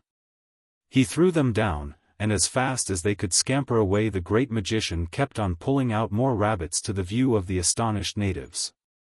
Suddenly, with a loud yell, the sheep raisers seized clubs and stones and drawing their long sheath knives, rushed upon our party. The prince seized my arm. "Run for it, Pollock," he cried, "this rabbit business has set them wild. They'll kill us all if we don't cut our sticks." "I believe," said Colonel Pollock, that was the closest shave I ever had. I struck out as hard as I could run, with about 40 natives after me, some of them throwing spears and boomerangs at me every jump. When I was going over a little hill I turned my head and looked back just in time to see Steve Brodie jump off a bridge into the Murrumbidgee River at least 200 feet high. All our party escaped, and came straggling back within 2 or 3 days, but they had some tough experiences. Senator Sherman was out 2 nights in the bush and was severely frostbitten. I understand De Wolf Hopper is going to dramatize the incident, and will produce it next season, appearing as a kangaroo. Coxey was caught on the edge of a little stream which he refused to enter, and the natives dragged him before an English justice of the peace who released him the next day. The prince took the whole thing as a good joke. He is an all-round good fellow and no mistake. "Sometime," said Colonel Pollock, as he rose to receipt for a telegram, "I will tell you about an adventure I had among the catacombs of Rome, along with Ralph Waldo Emerson, Barney Gibbs and the Shah of Persia." Colonel Pollock leaves on the night train for San Antonio on his way to the City of Mexico. Binkley's Practical School of Journalism. Last Tuesday afternoon a ragged and disreputable-looking man was noticed standing on a corner of Main Street. Several persons who had occasion to pass a second time along the street saw him still standing there on their return. He seemed to be waiting for someone. Finally a young man came down the sidewalk, and the ragged man sprang upon him without saying a word and engaged him in fierce combat. The young man defended himself as well as he could, but he had been severely handled before the bystanders could separate them. Of course no policeman was in sight, and the affair ended with as little noise and confusion as it began with. The young man slunk away with a black eye and a bruised cheek, and the ragged man with a look of intense satisfaction on his face turned off down a side street. A postman who had viewed the occurrence was struck with something extraordinary in the man's appearance, and, satisfied that there was more in the situation than appeared on the face of it, followed the aggressor. As he came up behind him, the disreputable-looking man said aloud to himself in a voice that expressed a deep and triumphant joy, "That's the last of the lot. After all, the pursuit of revenge gives more pleasure than its attainment. I have robbed my existence of its aim." The man continued his course, turning corners in a hesitating way, with the manner of one unfamiliar with the town, and after a time entered an obscure saloon on Congress Street. The postman also entered, and sipping a glass of water, which he begged of the saloon man, he saw the ragged man seat himself at a small table. Although his attire was mean and torn, and his hair disheveled and uncared for, his face showed evidence of much intelligence that rather belied his uncouth dress. Spurred by curiosity, the postman also took a chair at the table. With the tact and enterprise of his craft he soon engaged the mysterious stranger in conversation and found him, as he had expected, to be a man of education and manners. "When you tell me you are a newspaper man," said he with a graceful wave of his hand, "you compel my confidence. I shall tell you my story. I once ran a newspaper myself." He rapped on the table, and when the waiter came he fished up from the depths of his rags a lean pocketbook, from which he shook upon the table a single dollar. Handing this to the waiter, he said, "A bottle of your best wine and some good cigars." "Really," said the postman, as he placed 2 fingers in his vest pocket, "I cannot allow you, you must let me." "Not at all," said the ragged man with dignity, "I have ordered." The postman gave a sigh of relief. The glasses were filled and emptied, filled again, and the cigars were lit, and the postman awaited with impatience the narrative of his strange entertainer. "My name is Binkley," said the ragged man. "I am the founder of Binkley's Practical School of Journalism. The dollar I have just spent is the last dollar I have in the world. And the man I licked uptown is the last one of the editorial and reportorial staff of my newspaper that I have treated in the same manner. About a year ago I had $15,000 in cash to invest. I could have invested it in many things that would have been safe and paid a fair %, but I unluckily conceived an original idea for making a good deal more. I understood the newspaper business, as I had served 8 or 10 years on a first-class journal before I fell heir to the $15,000 on the death of an aunt. I had noticed that every newspaper in the country is besieged with ambitious youths who desire a position in order that they may learn journalism. They are for the most part college graduates, and a great many of them care little for the salaries connected with the positions. They are after experience. The idea struck me that they would be willing to pay handsomely for situations where they could imbibe the art of practical journalism as found in a first-class newspaper office.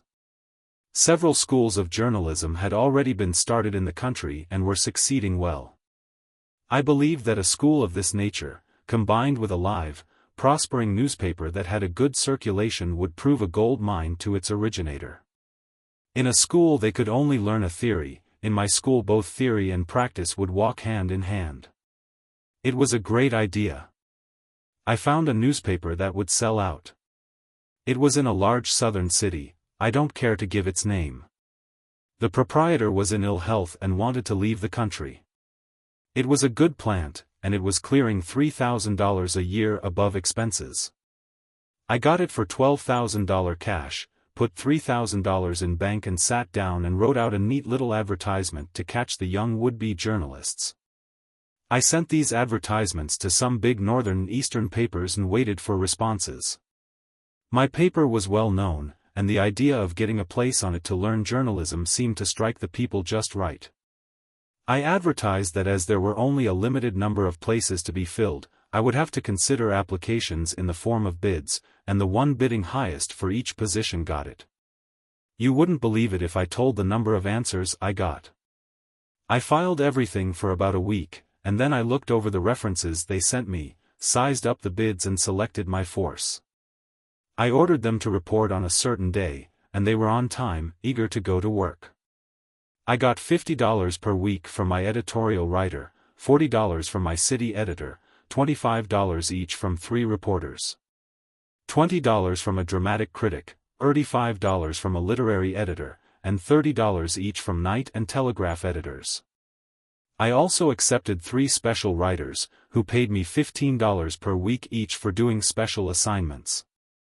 I was managing editor and was to direct, criticize and instruct the staff. I discharged the old force, and after an hour's course of instruction I turned my new staff loose upon their duties. Most of them had graduated with high honors at college and were of wealthy families. Who could afford to pay well for the splendid advantage of entering them in Binkley's Practical School of Journalism? When the staff dispersed, eager and anxious, to their several duties, I leaned back in my revolving chair with a smile of satisfaction. Here was an income of $1,400 per month coming from and not paid to my staff, besides the $3,000 yearly profit from the paper. Oh, it was a good thing. Of course, I expected a little crudeness and stiffness about the work of my staff at first, but I calculated that they would err on the side of fine writing rather than otherwise. I lit a cigar and strolled through the editorial rooms. The leader writer was at his desk working away, his high, intellectual forehead and broadcloth clothes presenting a fine appearance. The literary editor was consulting an encyclopedia with a knitted brow, and the dramatic critic was pasting a picture of Shakespeare above his desk. The city force were out news gathering. I began to feel sorry for people who were unable to think up such a fine scheme as I had. Everything was working as smooth as you please. I went downstairs and, rendered reckless by success, I hunted up an old friend and confided to him my wonderful scheme. He was impressed, and we hied ourselves to a caravansary and opened bottle after bottle in honor of the idea. When I returned to the office, the entire staff was there with their day's work turned in. The truth is I was so exhilarated by what I had taken that I hardly knew what I was reading when I looked over their copy, but with a mistaken confidence in the ability of my scholars. I let the stuff all go on the file, and shortly afterward the foreman carried it away. I instructed the night editor as to his duties and went home, to dream of my good fortune. The next morning I came downtown about 9 o'clock, and it seemed to me I couldn't see anything but newsboys. The town was full of them, and people were buying my paper as fast as the boys could hand them out. I fairly swelled with satisfaction and pride. As I neared the office I saw 5 men with shotguns standing on the sidewalk. One of them caught sight of me, and took a snapshot at me as I turned the corner. A buckshot went through my ear and several through my hat. I didn't wait for explanation, as the other 4 men also tried to get a shot at me, and I cut around the corner and dodged into a back lot full of empty dry goods boxes. A newsboy went by, calling the paper, and I whistled him up to a crack in the fence and bought one. I thought perhaps there might be something in the paper that had offended somebody. I crawled into a big box and opened the paper. The more I read the wilder I became. "Excuse me for changing the subject," continued the ragged man, "but you said something a while ago in reference to this liquid refreshment, which I perceive is already finished." The postman stammered, hesitated, felt in his vest pocket once more and then arose, and taking the saloon man aside, whispered with him for about 15 minutes. The result was that the saloon man brought another bottle of wine, but with a very bad grace, slamming the bottle and glasses upon the table in an ill-bred and ungracious manner. The ragged man smiled, filled the glasses, and then, his face taking on a deep frown as his mind reverted to his story, he continued. I turned first to the local page. The first item that met my eyes was this. Colonel J. Henry Gwynn, the administrator of the Perkins estate, has robbed the family of the deceased of over $75,000. The heirs will bring suit for that amount at an early date. I remembered that the man who fired at me looked a good deal like Colonel J. Henry Gwynn. The next item was as follows. A certain city alderman residing not many miles from number 1204 West 32nd Street, has recently built a $10,000 residence. Votes in the city council must be getting higher. There were about 15 items of the same kind and every one of them was a dead shot for big damages. I glanced at the society columns and saw a few harmless little squibs like the following. Mrs. General Crowder gave a big ball last night on Johnson Avenue. It does seem like she would get a divorce from that ticket agent in Kansas City before she tried to cut such a swell as old Crowder's wife. Henry Baumgarten beat his wife again last night.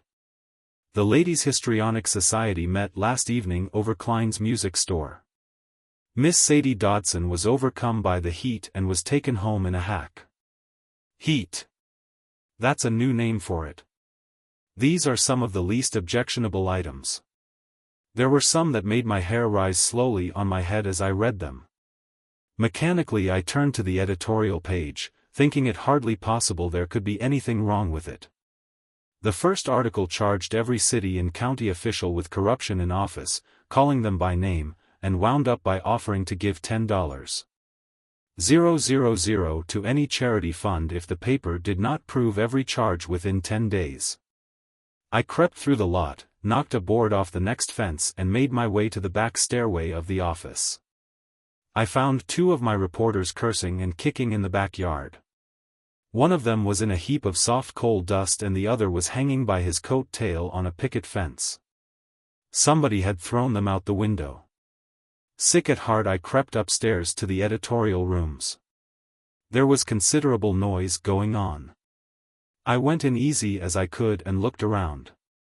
My $50 editorial writer was in a corner with half a chair in his hands defending himself manfully against a quorum of the city council. He had laid out 3 of them and was putting up a great fight. The city editor was lying on the floor with 4 men sitting on him, and a large, angry German was trying to punch the dramatic editor off the top of the bookcase with a piece of gas pipe. It is enough to discourage any man to have a staff that is paying him $1,400 per month treated that way. I went into my private office, and the enraged public followed me there. I knew it was no use to argue with them, so I pulled out my checkbook and tried to compromise. When all the money I had in the bank was exhausted, and another batch of infuriated citizens came in, I gave up in despair. At 11 o'clock the business office force came up in a body and resigned. At 12 o'clock damage suits were filed against the paper to the amount of $200,000, and I knew every one of them was good for a judgment. I went downstairs and got about 9 drinks and came back. I met the editorial writer on the stairs, and I hit him on the point of the chin without saying a word. He still held one leg of the chair in his hand, and he swiped me over the head with it and ran. When I got inside I found that the dramatic critic was about to win the day. He was a college man and a great football player. He had thrashed the big German and had pulled the 4 citizens off the city editor, and they were waging great battle with the foe. Just then the society editor dashed into the room barefooted, in his shirt and trousers, and I heard a tremendous screeching and chattering, as if 1,000 parrots were talking at once. "Run!" he gasped out. "The women are coming." I looked out the window and saw that the sidewalk was full of them. I made a break for a back window, jumped off onto a shed, and never stopped until I was a mile out of town. That was the end of Binkley's Practical School of Journalism. I have been tramping about the country ever since. The fellow I attacked on the street today was a special Houston correspondent I had engaged. I had a little grudge against him on account of the first communication he sent the paper. I gave him carte blanche to send in what he thought best, and he wired us 40,000 words the first day about the mockingbirds singing in the trees by the courthouse, while the snow was 3 feet deep in Dakota. Do you not think I have had some hard luck? I must tell you, said the postman, that I don't believe your story at all. The ragged man replied sadly and reproachfully, Did I not pay my last dollar for refreshments while telling it to you? Have I asked you for anything? Well, said the postman, after reflecting a while, it may be true, but... The apple. A youth held in his hand a round, red, luscious apple. Eat, said the spirit, it is the apple of life. I will have none of it, said the youth, and threw it far from him. I will have success. I will have fame, fortune, power and knowledge. Come, then, said the spirit. They went together up steep and rocky paths. The sun scorched, the rain fell upon them, the mountain mists clung about them, and the snow fell in beautiful and treacherous softness, obscuring the way as they climbed. Time swiftly passed and the golden locks of the youth took on the whiteness of the snow. His form grew bent with the toil of climbing, his hand grew weak and his voice quivering and high. The spirit had not changed and upon his face was the inscrutable smile of wisdom. They stood at last upon the topmost peak. The old man that was the youth said to the spirit, Give me the apple of success. I have come upon the heights where it grows and it is mine. Be quick, for there is a strange dimness in my sight. The spirit gave him an apple round and red and fair to behold. The man bit into it and found rottenness and bitter dust. What is this? He asked. It was the apple of life, said the spirit. It is now the apple of success. A pastel. Above all hangs the dreadful night. He pleads with her. His hand is on her arm. They stand in the cold, solemn night, gazing into a brilliantly lighted room. His face is white and terror-stricken. Hers is willful, defiant, and white with the surging impulse of destiny. 10 miles away on the Harrisburg road a draggle-tailed rooster crows, but the woman does not falter. He pleads with her. She shakes off his hand with a gesture of loathing, and takes a step forward toward the lighted room. He pleads with her. Crystal flakes of moonlight quiver on the trees above. Star dust flecks the illimitable rim of the ineligible. The whicheverness of the absolute reigns preeminent. Sin is below, peace above. The whip of the north wind trails a keen lash upon them. Carriages sweep by. Frost creeps upon the stones, lies crustily along parapets, spangles and throws back in arctic scintillation the moon's challenging rays. He pleads with her. At last she turns, conquered. He has refused to treat to oysters. A knight-errant. One of the greatest of books is the daily life around us. All that the human mind can conceive. All that the human heart can feel, and the lips tell are encompassed in the little world about us. He that beholds with understanding eyes can see beneath the thin veil of the commonplace, the romance. The tragedy and the broad comedy that is being played upon the world stage by the actors great and little who tread the boards of the theater of the universe. Life is neither tragedy nor comedy. It is a mingling of both. High above us omnipotent hands pull the strings that choke our laughter with sobs and cause strange sounds of mirth to break in upon our deepest grief. We are marionettes that dance and cry, scarce at our own wills. And at the end, the flaring lights are out, we are laid to rest in our wooden boxes, and down comes the dark night to cover the scene of our brief triumph. We elbow heroes on the streets as grand as any the poets have sung. In the faces of obscure women and prosy men a student of his kind can see the imprints of all the passions, both good and bad, that have illuminated the pages of song and story. There is good in all, and we are none all good. The scholar in his library, the woodcutter in the forest, my lady in her boudoir and the painted, hard-eyed denizen of the byways, we are all from the same clay. And the hands of fate pull the strings, and we caper and pirouette. And some go up and some go down and haphazard chance or else an obscure divinity pulls us this way and that, and where are we left? Blind and chattering on the brink of an eternal unknowableness. We spring from a common root. The king and the bricklayer are equal except as to environs.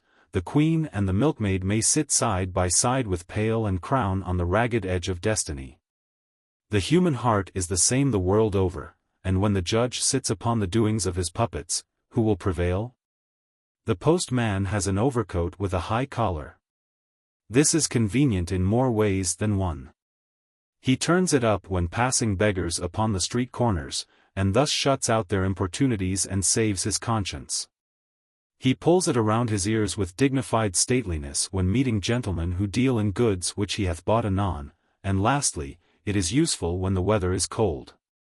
Sometimes when the purple shades begin to fall on Saturday evening and the cool mists creep up from the sluggish waters of the bayou, the postman dons his useful article of apparel and heath him forth among the hedges and the highways. He sees the seamy side through the gilding that covers the elect of the earth, and he sees the pure gold that glitters amid the mire where tread the lowly and meek of heart.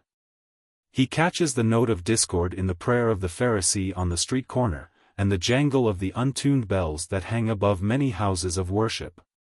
He sees strange deeds of nobility and lofty self-denial among people from whose touch respectability draws aside its skirts, and the mark of the beast upon the brow of the high and saintly. A little here and there he jots down upon his pad. The greater part of the panorama goes by unrecorded until something comes in the vast to be that will either explain, or end. Robert Burns has drawn a perfect picture of the purest peace and happiness in his Cotter's Saturday Night. The laborer comes home from his work and is met by his joyful family. The fire burns brightly, the lamp is lit, and they draw the curtains and sit about their humble board, shutting in their little happy world from the cold and bleak night. There are such homes now and always will be, but if one will traverse the streets of a city on Saturday night he will witness many scenes of a far different nature. As the homeward-bound columns file along the sidewalks there is much to be seen that presages sorrow and scant comfort to the waiting ones at their homes.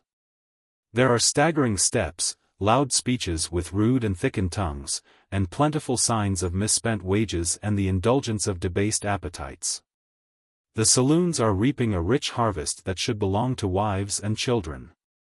Some fling away in an hour what has taken them days to earn, and will carry home nothing but sullen looks and empty pockets.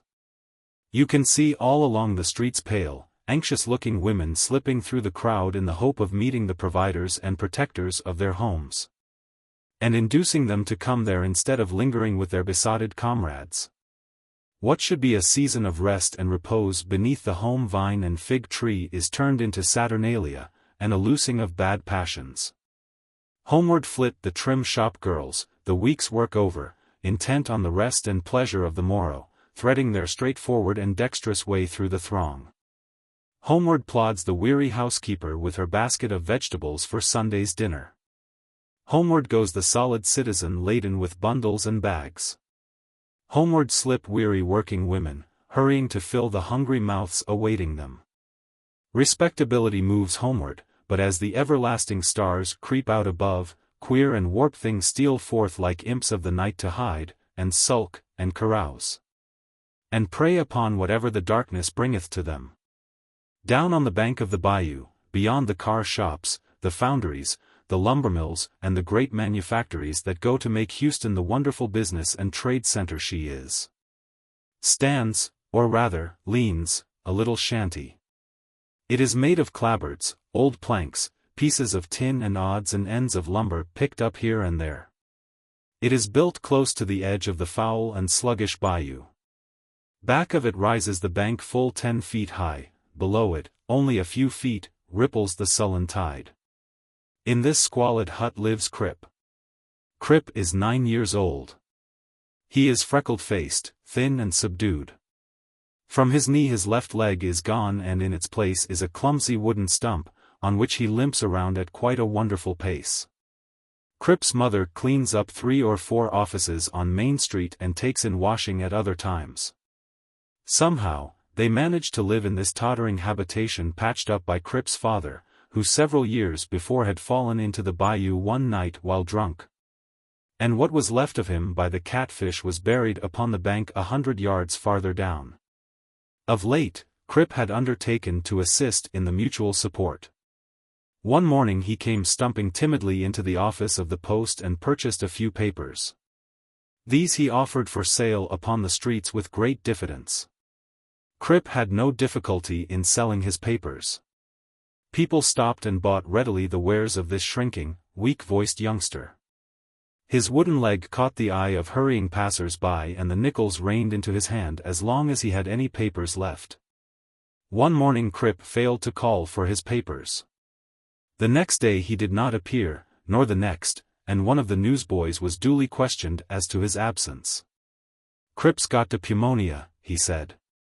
The postman, albeit weighed down by numerous tribulations of others and his own, when night comes puts on his overcoat and wends his way down the bayou toward the home of Scrip. The air is chilly and full of mist, and great puddles left by the recent rains glimmer and sparkle in the electric lights. No wonder that pneumonia has laid its cold hand upon the frail and weakly Scrip, living as he does in the rain-soaked shanty down on the water's edge. The postman goes to inquire if he has had a doctor and if he is supplied with the necessities his condition must require. He walks down the railroad tracks and comes close upon two figures marching with uncertain stateliness in the same direction. One of them speaks loudly, with oratorical flourish, but with an exaggerated carefulness that proclaims he is in a certain stage of intoxication. His voice is well known in the drawing rooms and the highest social circles of Houston. His name is, well, let us call him Old Boy, for so do his admiring companions denominate him. There comes hurrying past them the form of a somberly clad woman. Intuitively the postman thinks she is of the house of Scrip and accosts her with interrogatories. He gleans from her gasping brogue that a doctor has seen Scrip and that he is very sick, but with proper medicines, nursing and food he will probably recover. She is now hastening to the drug store to buy, with her last dollar, she says, the medicine he must take at once. "I will stay with him until you return," says the postman, and with a fervent, "Heaven bless you, sir," she melts away toward the lights of the city. The house where Scrip lives is on a kind of shelf on the bayou side and its approach from above must be made down a set of steep and roughly hewn steps cut into the bank by the deceased architect of the house. At the top of these stairs the two society lights stop. "Old Boy," says one of them, "give it up. It might be catching. And you are going to the dance tonight. This little rat of a newsboy, why should you see him personally? Come, let's go back. You've had so much." "Bobby," says the old boy, "have I labored all these years in vain, trying to convince you that you are an ass? I know I'm a devil of a buzzerfly, and glash of fashion, but I've gozzer see that boy. Sold me papers a week, and now they tell me he's sick in this ratch hole down here. Come on, Bobby, or else goat devil. I'm going in." Old Boy pushes his silk hat to the back of his head and starts with dangerous rapidity down the steep stairs.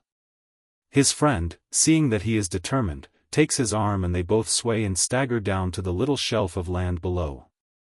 The postman follows them silently, and they are too much occupied with their own unsteady progress to note his presence. He slips around them, raises the latch of the rickety door, stoops and enters the miserable hut. Scrip lies on a meager bed in the corner, with great, feverish eyes, and little, bony, restless fingers moving nervously upon the covers. The night wind blows in streamy draughts between the many crannies and flares the weak flame of a candle stuck in its own grease upon the top of a wooden box. "Hello, mister," says Scrip. "I knows your work's on the paper. I been laid up wid a rattlin' pain in me chist. Who wins the fight?" "Fitzsimmons won," says the postman, feeling his hot freckled hand. "Are you in much pain?" "How many rounds?" "First round. Less than 2 minutes. Can I do anything to make you easier?" "Gee minutty. Dat was quick. Yer might gimme a drink." The door opens again and two magnificent beings enter. Scrip gives a little gasp as his quick eyes fall upon them. Old Boy acknowledges the presence of the postman by a deep and exaggerated but well-intentioned bow, and then he goes and stands by Scrip's bedside. "Old man," he says, with solemnly raised eyebrows, "Wazzer Mazier?" "Sick," says Crip. "I know you're gimme a quarter for a paper one mornin'." Old boy's friend ranges himself in the background. He is a man in a dress suit with a mackintosh and cane, and is not of an obtrusive personality. He shows an inclination to brace himself against something, but the fragile furniture of the hut not promising much support, he stands uneasily, with a perplexed frown upon his face. Awaiting developments. "You little devil," says old boy, smiling down with mock anger at the little scrap of humanity under the covers, "do you know why I've come to see you?" "No, sir," says Crip, the fever flush growing deeper on his cheeks. He has never seen anything so wonderful as this grand, tall, handsome man in his black evening suit, with the dark, half-smiling, half-frowning eyes. And the great diamond flashing on his snowy bosom, and the tall, shiny hat on the back of his head. "Gentlemen," says old boy, with a comprehensive wave of his hand, "I don't know myself why I have come here, but I couldn't help it. That little devil's eyes have been in my head for a week. I've never sheen him in my life till a week ago, but I've sheen his eyes somewhere, long time ago. Sheems to me I knew this little rascal when I was a kid myself, way back before I left Alabama. But, then, gentlemen, that's impossible. However, as Bobby will tell you, I made him walk all the way down here with me to she's this little sick fellow, and now we muse do all we can for him." Old boy runs his hands into his pockets and draws out the contents thereof and lays all, with lordly indiscrimination, on the ragged quilt that covers Crip. "Little devil," he says solemnly, "you muse by medicine and get well and come back and shell me papers again. Where in thunder have I seen you before? Never mind. Come on, Bobby, good boy to wait for me, come on now and le's get us drink." The two magnificent gentlemen sway around grandly for a moment, make elaborate but silent adieus in the direction of Crip and the postman, and finally dwindle out into the darkness, where they can be heard urging each other forward to the tremendous feat of remounting the steps that lead to the path above. Presently Crip's mother returns with his medicine and proceeds to make him comfortable. She gives a screech of surprise at what she sees lying upon the bed, and proceeds to take an inventory. There are $42 in currency, $6.50 in silver, a lady's silver slipper buckle and an elegant pearl-handled knife with 4 blades. The postman sees Crip take his medicine and his fever go down, and promising him to bring down a paper that tells all about the great fight, he moves away. A thought strikes him, and he stops near the door and says, "Your husband, now where was he from?" "Oh, plaise your honor," says Crip's mother, "from Alabama he was, and a gentleman born, as everyone could tell till the drink got away wid him, and thin he married me." As the postman departs he hears Crip say to his mother reverentially, "Dat man what left de stuff, mammy, he couldn't have been God, for God don't get full. But if it wasn't him, mammy, I bet $1 he was Dan Stewart." As the postman trudges back along the dark road to the city, he says to himself, "We have seen tonight good springing up where we would never have looked for it. And something of a mystery all the way from Alabama. Hey go. This is a funny little world. Board and ancestors." The snake reporter of the Post was wending his way homeward last night when he was approached by a very gaunt, hungry-looking man with wild eyes and an emaciated face. "Can you tell me, sir," he inquired, "where I can find in Houston a family of low-born scrubs?" "I don't exactly understand," said the reporter. "Let me tell you how it is," said the emaciated man. "I came to Houston a month ago, and I hunted up a boarding house, as I cannot afford to live at a hotel. I found a nice, aristocratic-looking place that suited me, and went inside. The landlady came in the parlor and she was a very stately lady with a Roman nose. I asked the price of board, and she said, $80 per month. I fell against the door jamb with a dull thud, and she said, "You seem surprised, sah. You will please remember that I am the widow of Governor Riddle of Virginia. My family is very highly connected, give you board as a fava. I never consider money an equivalent to advantage of my society. Will you have a room with a door in it? I'll call again, I said, and got out of the house, somehow, and went to another fine, 3-storied house, with a sign, board and rooms on it. The next lady I saw had grey curls, and a soft gazelle-like eye. She was a cousin of General Mahone of Virginia and wanted $16 per week for a little back room with a pink motto and a picture of the Battle of Chancellorsville in it. I went to some more boarding houses. The next lady said she was descended from Aaron Burr on one side and Captain Kidd on the other. She was using the Captain Kidd side in her business. She wanted to charge me 60 cents an hour for board and lodging. I traveled around all over Houston and found 9 widows of Supreme Court judges, 12 relicts of governors and generals, and 22 ruins left by happy departed colonels, professors, and majors, who put fancy figures on the benefits of their society, and carried victuals as a side line. I finally grew desperately hungry and engaged a week's board at a nice, stylish mansion in the 3rd Ward. The lady who kept it was tall and imposing. She kept one hand lying across her waist and the other held a prayer book and a pair of ice hooks. She said she was an aunt of Davy Crockett, and was still in mourning for him. Her family was one of the first in Texas. It was then supper time and I went in to supper. Supper was from 6:50 to 7, and consisted of baker's bread, prayer, and cold slaw. I was so fatigued that I begged to be shown to my room immediately after the meal. I took the candle, went into the room she showed me, and locked the door quickly. The room was furnished in imitation of the Alamo. The walls and the floor were bare, and the bed was something like a monument only harder. About midnight I felt something as if I had fallen into a prickly pear bush, and jumped up and lit the candle. I looked in the bed and then put on my clothes, and exclaimed. Thermopylae had her messenger of defeat, but the Alamo had 1,000. I slipped out of the door and left the house. Now, my dear sir, I am not wealthy, and I cannot afford to pay for high lineage and moldy ancestors with my board. Corned beef goes further with me than a coronet, and when I am cold a coat of arms does not warm me. I am desperate and hungry, and I hate everybody who can trace their ancestors farther back than the late Confederate reunion. I want to find a boarding house whose proprietress was left while an infant in a basket at a livery stable, whose father was an unnaturalized dago from the 5th Ward, and whose grandfather was never placed upon the map. I want to strike a low-down, scrubby, piebald, sans-culotte outfit that never heard of finger bowls or grace before meals but who can get up a mess of hot cornbread and Irish stew at regular market quotations. Is there any such place in Houston? The Snake reporter shook his head sadly. I never heard of any, he said.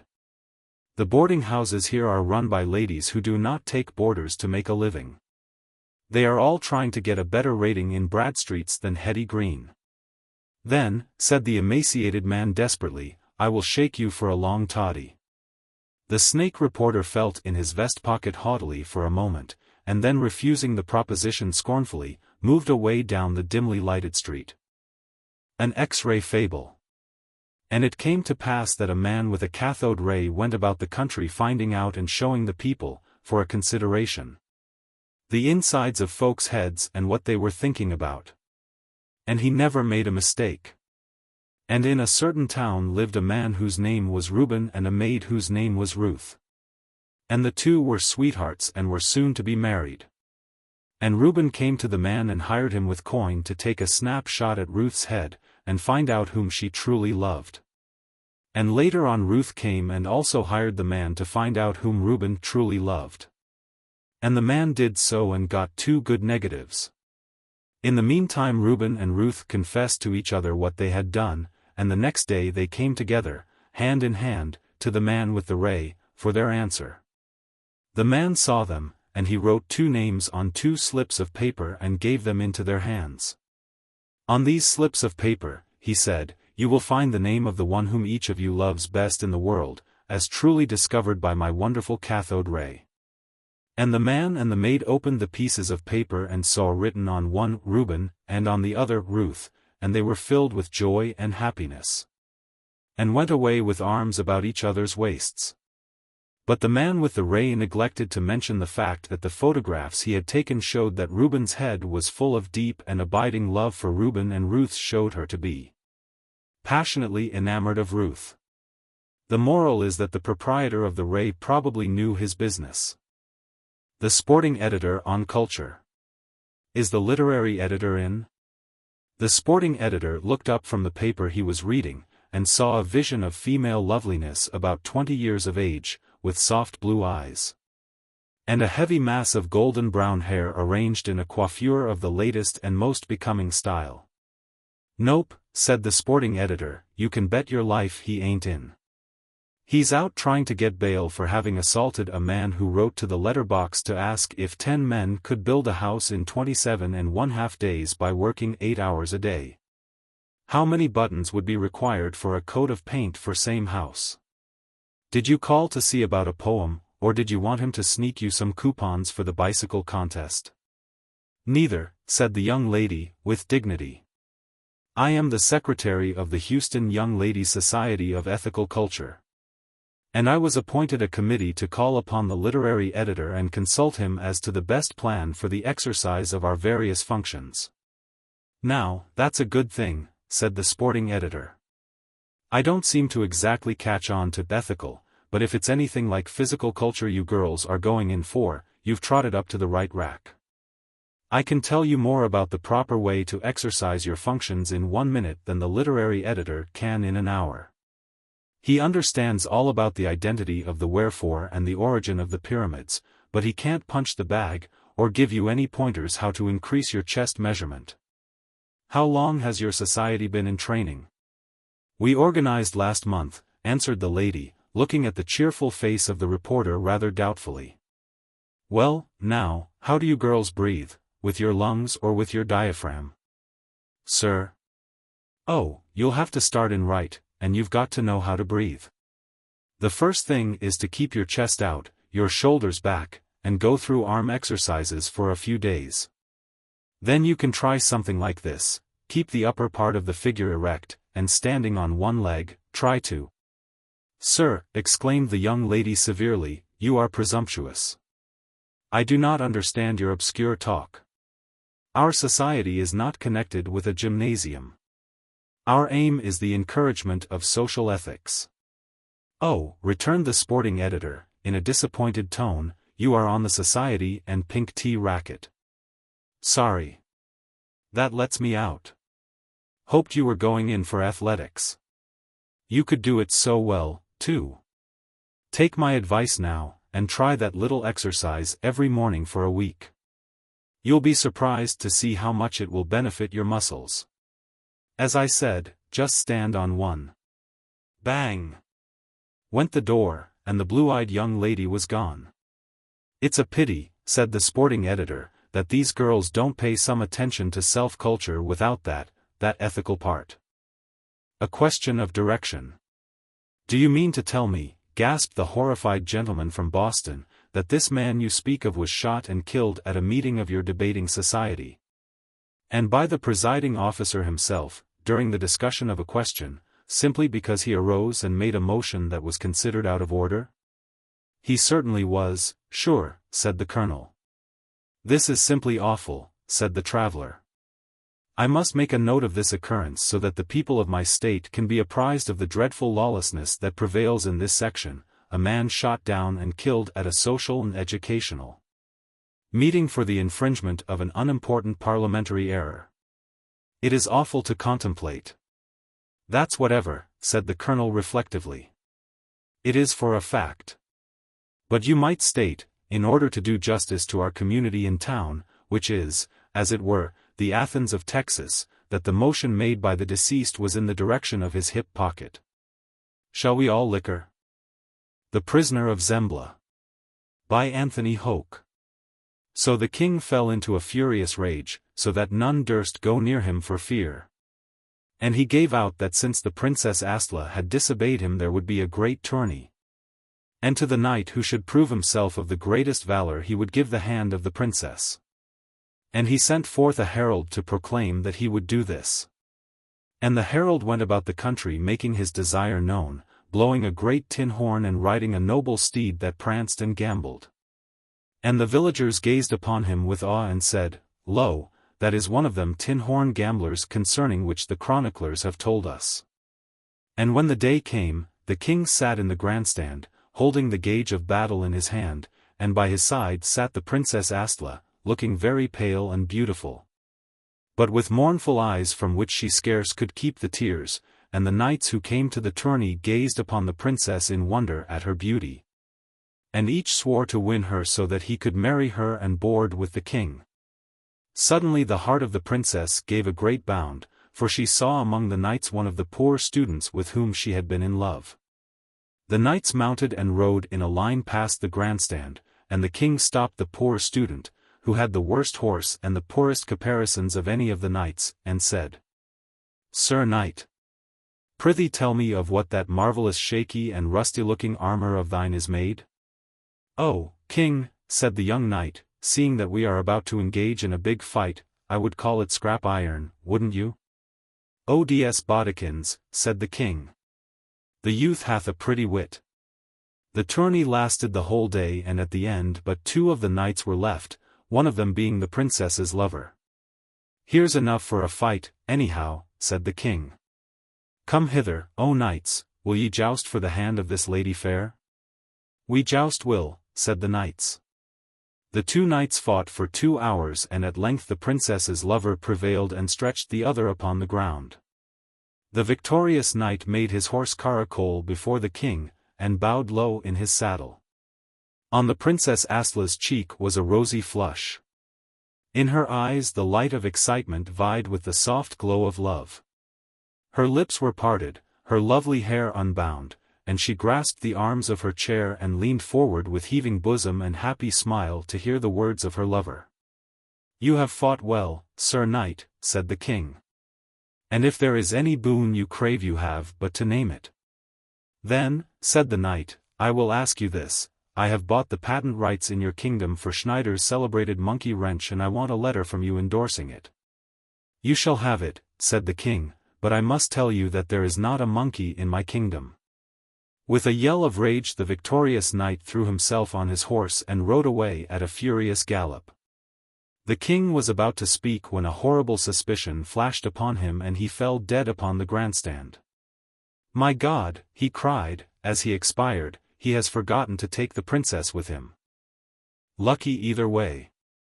The Memphis Commercial Appeal, in commenting on errors in grammar made by magazines, takes exception to an error in construction occurring in Goad's magazine, in which, in J.H. Connolly's story entitled Mr. Pettigrew's Bad Dog, a character is made to say, You will be lucky if you escape with only marrying one.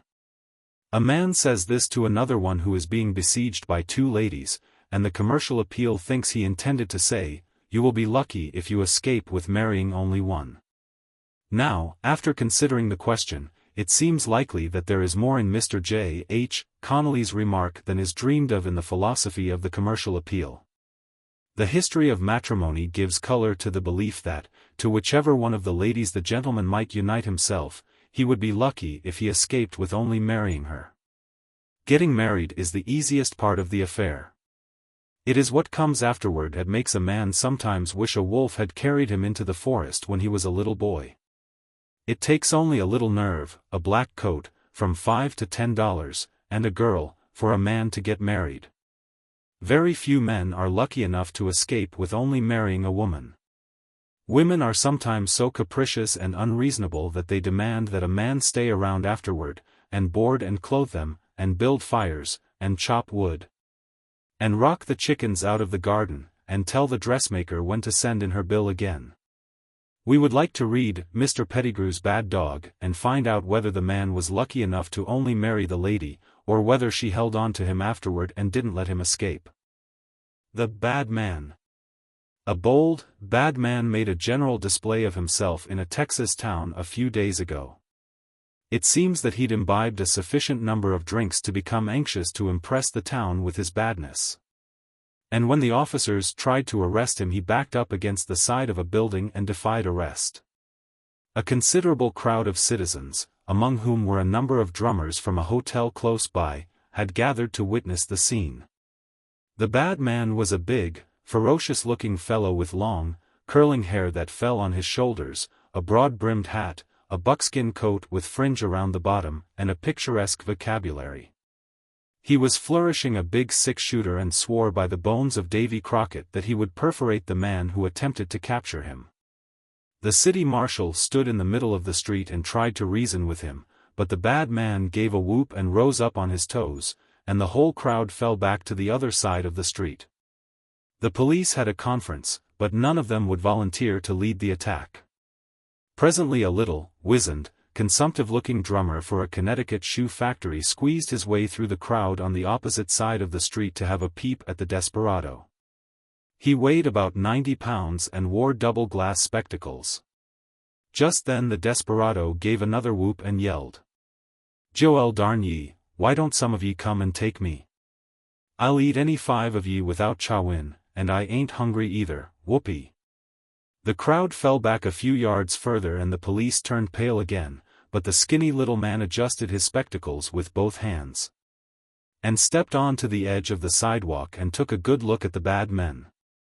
Then he deliberately struck across the street at a funny hopping kind of a run right up to where the terror stood. The crowd yelled at him to come back, and the desperado flourished his six-shooter again, but the little man went straight up to him and said something. The crowd shuddered and expected to see him fall with a .45 bullet in him, but he didn't. They saw the desperado lower his pistol and run his hand in his pocket and hand something to the little man. Then the desperado walked sheepishly down the sidewalk, and the little man came back across the street. "Bad man," he said. "I guess not.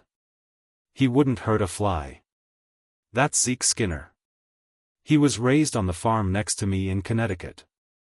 He's selling some kind of fake liver medicine, and that's his street rig he's got on now. I loaned him $8 in Hartford 9 years ago, and never expected to see him again. Thought I knew his voice. Pay? I reckon he paid me. I calculate I always collect what's owing to me." Then the crowd scattered and the 12 policemen headed Zeke off at the next corner and clubbed him all the way to the station house. Simmons' Saturday night. How a guileless cattleman saw the sights in Houston. One fine Saturday afternoon a young man got off the 9:10 p.m. Katy train at the Houston depot, and looked about him in rather a bewildered way. He was deliriously pastoral in his appearance, and presented an aspect almost as rural as that of the young countryman upon the stage as depicted by our leading comedians. He wore a very long black coat of the cut that has perpetuated the name of the late Prince Albert, such as is seen on Sundays at country churches. A pair of pantaloons too short for his somewhat lengthy limbs, and a wondrously tied scarf of deep crimson spotted with green. His face was smoothly shaven, and wore a look of deep wonder, if not apprehension, and his blue eyes were stretched to their widest as he viewed the sights about him. In his hand he carried a long carpet bag of the old style, made of some shiny substance resembling black oil cloth. This young gentleman climbed nervously upon an electric car that was pointed out to him as going into the center of the city, and held his carpet bag upon his knees, clasping it with both hands, as if he distrusted the other people upon the car. As the car started again with a loud hum and scattering of sparks, he grasped the arm of the seat in such a startled way that the conductor could not repress a smile. When the young man was approached for his fare, he opened the carpet bag, pulling out a lot of socks and handkerchiefs. And after searching for some time drew forth an old-fashioned beaded purse from which he drew a nickel and handed it to the conductor. When the car arrived at Main Street the young man requested that it be stopped, and climbed off. He wandered up the sidewalk, stopping to look with awe and admiration in the jeweler's windows, and his long boot heels and awkward, mincing gait caused much amusement to passers-by. Then it was that a well-dressed gentleman wearing a handsome light Melton overcoat happened to pass. And his beautiful Malacca gold-headed cane accidentally touched the elbow of the verdant-looking young man. "I beg 1,000 pardons," said the well-dressed gentleman. "It's all right, pardner," said the young man with a friendly smile. "You ain't done no damage. You can't phase a Texas cow man with no plaything like that. Don't mention it." The well-dressed man bowed, and went leisurely on his way. The young man stumbled on up Main Street to a corner, then turned in an aimless way to the right and walked another block. There he looked up and saw the illuminated clock in the market house tower, and drawing from his vest pocket an immense silver watch fully as large as a saucer. He wound it up with a key and set its hands with the clock in the tower. While he was doing this, a well-dressed gentleman carrying a gold-headed Malacca cane slipped past and walked softly down the shady side of the street. Stopped in a deep shadow and seemed to be waiting for someone. About 15 minutes later the young man entered a restaurant on Congress Street and took his seat timidly at a table. He drew another chair close to his side and deposited carefully therein his carpet bag. 5 minutes later a well-dressed man with a gold-headed Malacca cane entered in a great hurry and after hanging up his silk hat, seated himself, almost out of breath, at the same table. Then, looking up, he recognized the young man whom he had seen gazing in the jeweler's window, and smiling pleasantly remarked, "Ah, we meet again, sir. I have just had a most exhausting race to catch a train. You see, I am the paymaster of the Southern Pacific Railway Company, and am on my way to pay off the hands down the road. I missed my train by about 3 minutes. It's very awkward, too, as I have nearly $2,000 on my person, and I am entirely unacquainted in Houston." "Dod gassed it, Colonel," said the young man, "I'm in the same fix. I'm just getting back from Kansas City, where I sold a drove of 2-year-olds, and I haven't had time to do anything with the money. You beat me on the amount, though. I ain't got but $900. The well-dressed gentleman took a large roll of bills from his pocket, skinned off one with which to pay for his supper, and returned the rest carefully to the inside pocket of his coat. "We seem to be about in the same situation, indeed," he said. "I very much dislike to carry so much money on my person all night. Suppose we form a mutual protection society, and in the meantime walk about and see what sights there are to be seen in town." At first the young man appeared suddenly suspicious at this proposition, and became coldly reserved, but gradually thawed under the frank and unassuming politeness of the well-dressed man. And when that gentleman insisted upon paying for both suppers, his doubt seemed to vanish, and he became not only confidential, but actually loquacious. He informed the well-dressed man that his name was Simmons, that he owned a nice little ranch in Encinal County, and that this was his first trip out of Texas. The well-dressed man said his name was Clancy, called Captain by his friends, that he lived in Dallas, and was a member of the Young Men's Christian Association at that place. He handed Mr. Simmons a card on which was printed, "Captain Richard Saxon Clancy," and below was scribbled somewhat hastily in pencil, with M. K. and T. Re. Company. "Now," said Mr. Simmons, when they had finished supper, "I'm sorter shy about proposin' it, you bein' a stranger, but I'm in for havin' a glass of beer. If you don't like the scheme, why, excuse me, and don't think hard of me for suggestin' it." Captain Chancey smiled indulgently. "Have a care," he said, in a sprightly bantering tone. "Remember, you and I must take care of ourselves tonight. I am responsible to the railroad company for the funds I have, and besides, I rarely ever touch beer. Well, I guess one glass won't hurt me." Mr. Simmons opened the carpet bag and after some search found the bead purse, from which he drew a dime, and suggested the immediate investment of it. Captain Clancy remembered to have heard a friend say that there was a quiet saloon on, let's see, what street was it? After some hesitation and search they came upon a place with swinging doors where a light was hanging outside, and the captain suggested that they could probably get a glass of beer within. They entered and found themselves before a gorgeous bar, ablaze with lights and mirrors, at which lounged 5 or 6 men of a rather rough and nightolish appearance. Mr. Simmons called for 2 glasses of beer, and when they had drunk it he laid his dime upon the counter. "What's eatin', you?" said the bartender. "They is 2-4. Cough up some more right away once." "See here," said Mr. Simmons, beer is 5 cents a glass everywheres. Don't you take me for no country jay." Captain Clancy whispered that they had better pay what was asked than get into a difficulty. "It seems a rough sort of place," he said, "and you must remember it won't do to endanger ourselves while we have our money about us. Let me pay the 15 cents additional." "No, you don't," said Mr. Simmons. "I guess when I treat I foot the whole bill." He went down into the carpet bag again and brought forth 3 more nickels.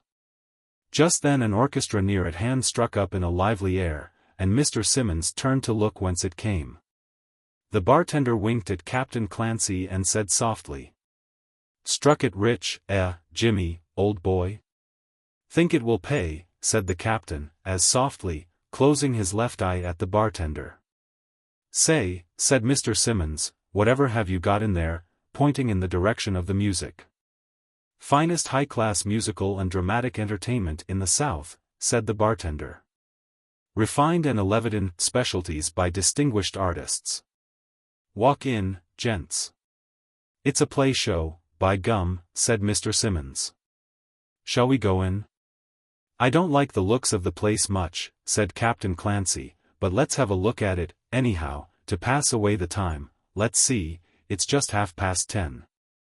We can look on a while and then go up to the hotel and get to bed by 11:30. Let me pay for tickets." "All right," said Mr. Simmons, "I paid for the beer." The bartender pointed out the way through a little hallway, where they entered another door and found a very glib gentleman who persuaded them to buy tickets that admitted them upstairs. They ascended and found themselves in the family circle of a little theater. There were about 20 or 30 men and boys scattered about among the seats, and the performance seemed quite well under way. On the stage a very exaggerated Irishman was chasing a very exaggerated Negro with an axe, while a soubretish young lady dressed in a ruffle and blue tights stood upon a barrel and screamed something in a high, cracked voice. "I shouldn't like it if there should happen to be anyone downstairs that knows me," said the captain. "Suppose we take one of these boxes." They went into a little box, screened from view by soiled cheap lace curtains, containing 4 or 5 chairs and a little table with little rings all over it made by the bottoms of wet glasses. Mr. Simmons was delighted with the performance. He laughed unrestrainedly at the jokes of the comedian, and leaned half out of the box to applaud when the Devere sisters did their song and dance and split specialty. Captain Clancy leaned back in his chair and hardly looked at the stage, but on his face was an expression of large content, and a tranquil smile. Mr. Simmons kept the carpet bag in both hands all this time.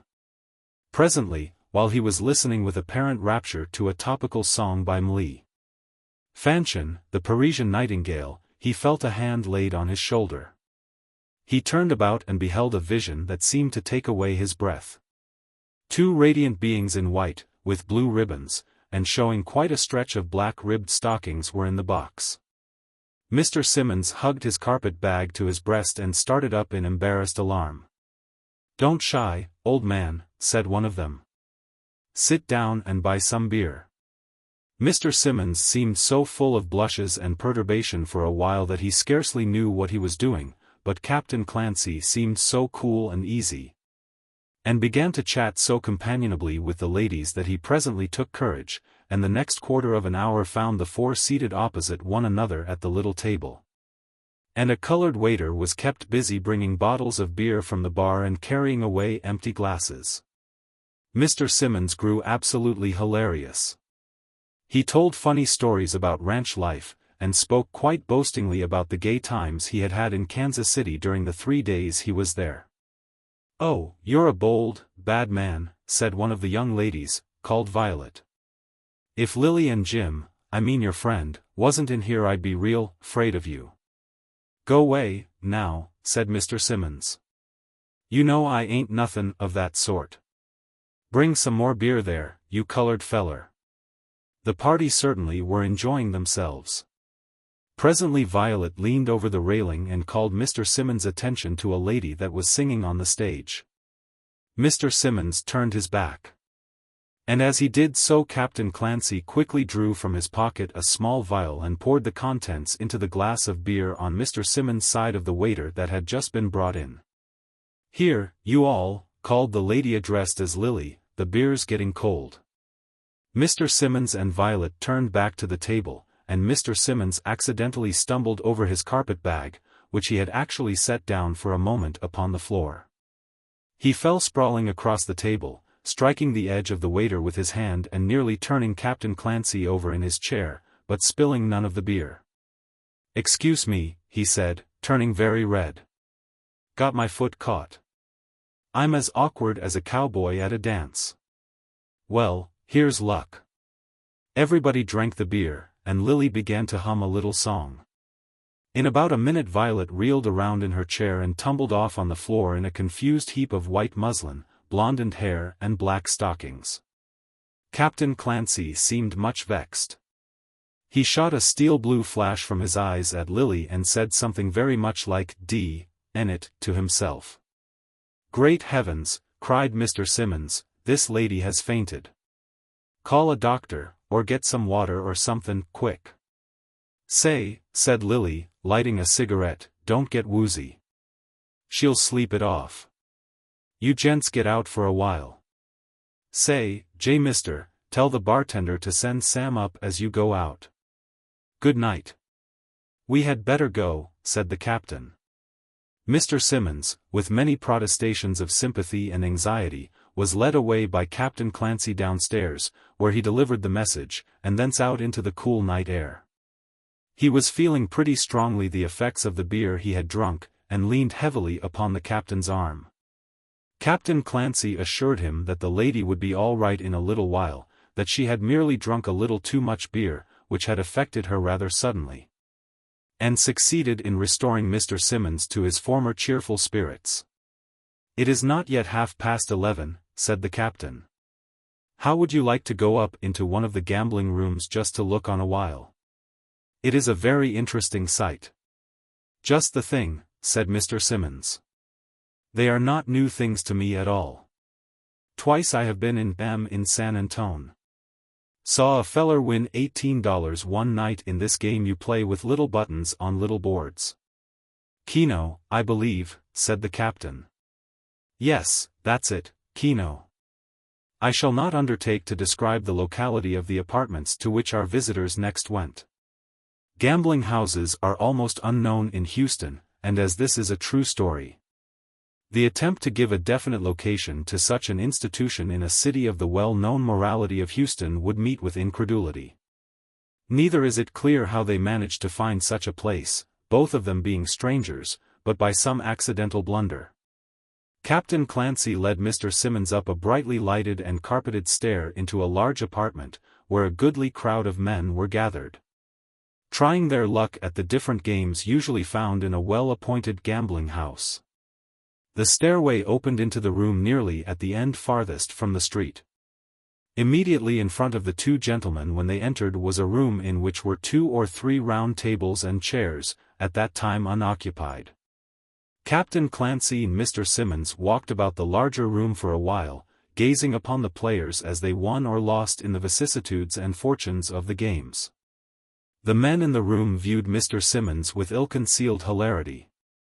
His carpet bag seemed to create a vast deal of merriment, and every man in the room, while betraying much amusement, still gazed upon him with longing and hungry eyes, as upon some choice titbit upon which they fain would feast. One fat man with a dyed mustache nudged Captain Clancy in the side and said, "Gad, Jimmy, can't you let me in on it?" The captain frowned and the fat man moved away with a sigh. Mr. Simmons was interested almost to excitement. Presently he said, "Say, I don't know how it will strike you, Captain, but I guess I must have some sportin' blood in me. Now, I don't gamble, but I'm the darndest checker player in Southwest Texas. Let's go in that other room, and I'll play you some checkers and the man what loses buys a glass of beer for both of us."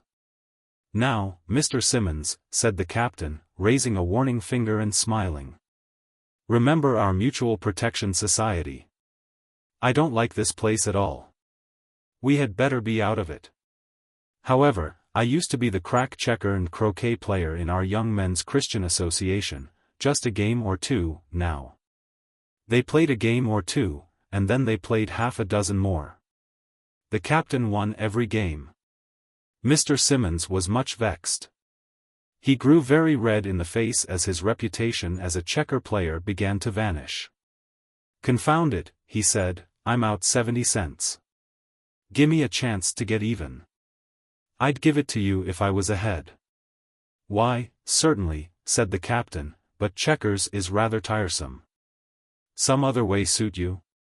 Let's have in a deck of cards and play a few hands until you get even." "Anyway," said Mr. Simmons. His hat was on the back of his head, his light blue eyes were blinking and somewhat unsteady. His red and green spotted tie was almost under one ear. He sat with the black carpet bag in his lap, and his check trousers had drawn halfway up to his knees. "What, oh, what," said the captain softly, to himself, "have I done to deserve this manna descending to me in the wilderness, this good thing dropping into my hands as if it were greased? This great big soft snap coming my way without a ripple. It's too good to be true." The captain struck a little bell and a waiter brought a deck of cards. "Let's call it poker," said the captain. Mr. Simmons rose to his feet. "That's a gambling game," he said severely. "I ain't no gambler." "Neither am I, Mr. Simmons," said the captain with a sudden dignity and a trifle of a frown. "A game of poker for insignificant stakes between gentlemen is entirely allowable in the circles in which I have moved, and any institution." "Oh, dang it all," said Mr. Simmons. "I didn't mean anything. I've played some on the ranch with the boys of nights for grains of corn. Deal 'em out." The old story of the hawk and the pigeon has been told so often that the details are apt to weary. From a stake of 10 cents they rose to 50 cents and $1. Mr. Simmons won, of course. He had taken the bead purse out of his bag and therefrom abstracted certain silver dollars, and later on, $25 in bills. Once he held up a package from the carpet bag tied with a string and winked at the captain. "That's the 900, he said. The captain won a pot occasionally, but the bulk of the money was going to Mr. Simmons, who was jubilant but sympathetic. "You're out of luck," he said jollily, but thickly. He was considerably under the influence of the beer he had drunk, to all appearances. The captain looked worried and anxious. "That's nearly all my expense money," he said moodily. "I say, Simmons, take off the limit and give a feller a chance to get even." "What's that?" asked Mr. Simmons. "You mean bet any amount we please?" "Yes." "Let 'er go," said Mr. Simmons. "Shay, zis beer, hick, make 'em me shorter shick." Mr. Simmons seemed to play a very loose game, and his luck began to desert him. He lost a large portion of his winnings on an ace full, and had several fine hands beaten. In a little while his velvet was gone and the next hand lost him all his little capital. He grew more deeply flushed, and his round light eyes shone with an excited stare. He once more opened the black carpet bag, took out his pocket knife and put both hands inside. The captain heard him cut the string of the package and out came the hands grasping a mass of 5s, 10s and 20s. The carpet bag still kept its place in his lap. "Bring SHSM beer," said Mr. Simmons, loudly. "Jolly Effler ZE Captain. Play 'em all night F Wanter. M a little full, but best checker and poker player and ensign all county. Deal M." Captain Richard Saxon Clancy, paymaster, of the M.K.&T. Railway Company, drew himself together. His time had come. The manna was about to descend. The pigeon was already fluttering in his talons. The victim was in exactly the right stage of drunkenness. Enough to be reckless and not too observant, but not too much so to prevent his playing the game. The captain coughed rather loudly. One or two men strolled in from the other room and watched the game silently. The captain coughed again. A pale young man with gloomy eyes and an unhealthy-looking face lounged around somewhat back of Mr. Simmons' chair, and listlessly looked on. Every time a hand was dealt or a draw made, he would scratch his ear, touch his nose, pull his mustache or play with a button on his vest. It was strange to see how much the captain watched this young man, who certainly had nothing to do with the game. Still the captain won. When Mr. Simmons won a pot, it was sure to be a small one. The captain thought the time ripe for his coup de grace. He struck the bell, and the waiter came. "Bring a fresh deck, Mike," he said, "these are getting worn." Mr. Simmons was too confused to notice that the captain, a stranger in the city, called the waiter familiarly by his given name. The captain dealt the cards, and Mr. Simmons cut them in an awkward and bungling way. Then the fatal hand was dealt. It was the captain's favorite. 4 kings and the 7 of spades to his opponent, 4 aces and the deuce of diamonds to himself. Any other cards would do as well as the spade and the diamond, but the captain had a weakness for those 2 cards. He noticed the ill-concealed pleasure on the face of Mr. Simmons as he gazed at his hand. Mr. Simmons stood pat. The captain drew 1 card. The young man behind Mr. Simmons' chair had moved away. It was no longer necessary for him to scratch his ear and touch his vest button. He knew the captain's coup de grace as well as he himself. Mr. Simmons clutched his cards tightly in his hand and tried in vain to conceal his eagerness. The captain examined the new card he had drawn with exaggerated anxiety, and heaved a sigh that intended to convey to Mr. Simmons the information that he had made his hand good. The betting began. Mr. Simmons threw in his money feverishly and quickly. The captain saw each bet, and raised only after affected deep deliberation. Mr. Simmons raised back gleefully, drunkenly and confidently. When the pot contained about $200, the captain's brows went together, and 2 faint lines traced themselves from his nostrils to the corners of his mouth, and he made a raise of 100. Mr. Simmons laid his hand down carefully on the table and went down in his carpet bag again. This time he drew out 2 $500 bills and laid them on top of the pot. "I'm goin' busted on this hand," said Mr. Simmons. "If I didn't ya boys, N. Encinal County, D run me out for a coward. Whoop 'em up, Captain." "Send Charlie over here," said Captain Clancy to one of the bystanders. The fat man with the dyed mustache came over and whispered with the captain. Then he went away and came back with a stack of gold and bills and counted out the $1,000 to call Mr. Simmons' bet. "I call," said the captain. Then a queer thing happened.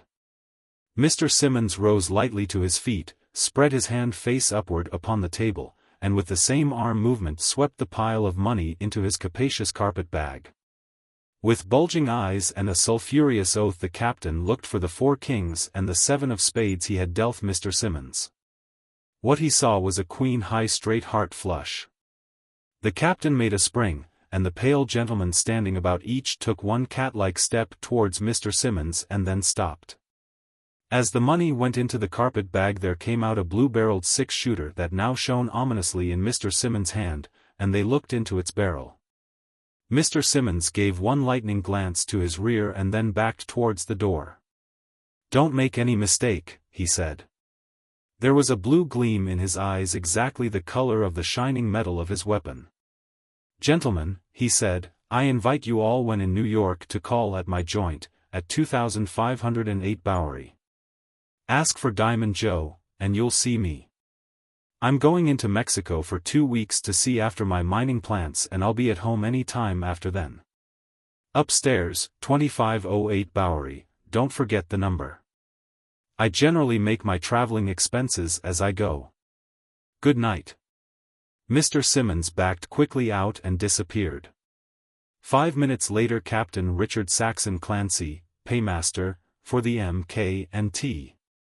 Railway Company, and member of the Dallas Young Men's Christian Association, alias Jimmy, stood at a corner bar and said, "Whiskey, old man, and, say get a bigger glass than that, will you? I need it."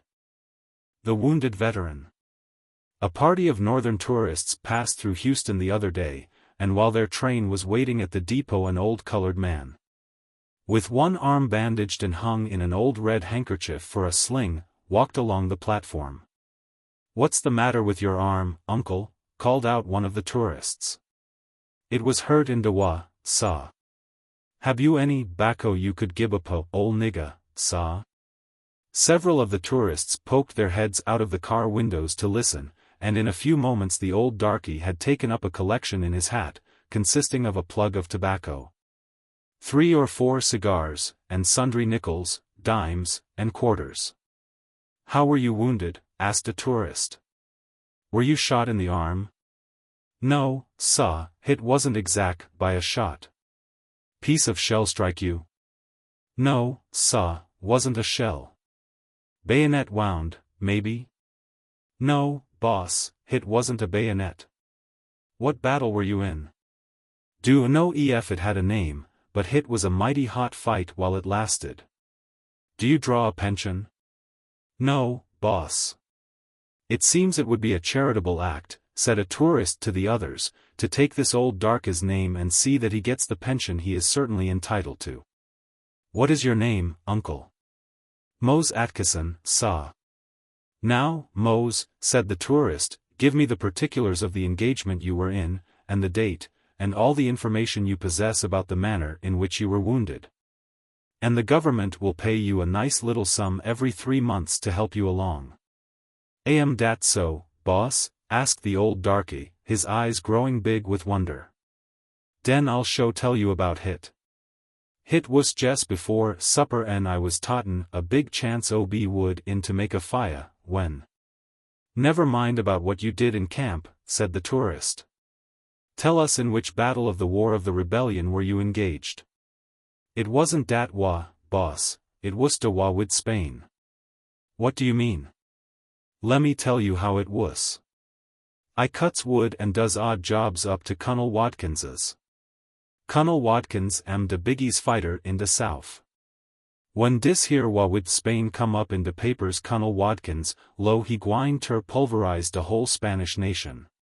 He set all day in de saloon and he talk about it, and he come home at meal time and he get out his ol' sword, and he don' talk about nothin' else. Miss Susie, de Colonel's wife, she support de family, and she do de cookin'. Last Saturday night de Colonel come home, and he been drinkin' plenty. Miss Susie she look at him and shet her mouth tight, and say nothin'. De Colonel get out de sword and lo dat de day ob recknin' am come wid de cruel and bloodthusty Spaniards. Miss Susie went on fryin' batter cakes, but land. Don't I know dat woman gwine ter bust things wide open putty soon. I fetch in a turn ob wood. De Colonel he set tin by de kitchen stove, kinder rockin' roon in de cha. Es I come in de do Colonel say, you is treat me call, madam, case I all de dignity ob de Watkins family. De Watkinses never wook, dey am soldiers and am got ter keep ready fur der country's call. Treats you call, does I, says Miss Susie. Well, den, lemme treat you warm some, says she. She puh out of de bilin' tea kittle a big pan full ob hot water and she fling it all over de Colonel. I gets a big lot ob it on dis arm as I was pillin' de wood in de box, and it tuck de skin off, and I done had it wrapped up fo days. De Colonel am in bed yit, but he swrwn he get up he gwine ter wook. Dat's how dis here wa wid Spain done up dis ol' nigga. 'Bout wn, boss, will de fuss payment ob dat pension git here, do you reckon? The ignorance and stupidity, said the tourist, as he shut down his window, of the colored man in the South are appalling. Her ruse. How do I keep John home of nights? Asked a Houston lady of a friend the other day. Well, I struck a plan once by a sudden inspiration, and it worked very nicely. John had been in a habit of going downtown every night after supper and staying until 10 or 11 o'clock. One night he left as usual, and after going 3 or 4 blocks he found he had forgotten his umbrella and came back for it. I was in the sitting room reading, and he slipped in the room on his tiptoes and came up behind me and put his hands over my eyes. John expected me to be very much startled, I suppose, but I only said softly, "Is that you, Tom? John hasn't been downtown at night since." Why conductors are morose. Streetcar conductors often have their tempers tried by the inconsiderate portion of the public, but they are not allowed to ease their feelings by talking back. One of them related yesterday an occurrence on his line a few days ago. A very fashionably dressed lady, accompanied by a little boy, was in the car, which was quite full of people. "Conductor," she said languidly, "let me know when we arrive at Pease Avenue." When the car arrived at that street, the conductor rang the bell and the car stopped. "Pease Avenue, ma'am," he said, climbing off to assist her from the car.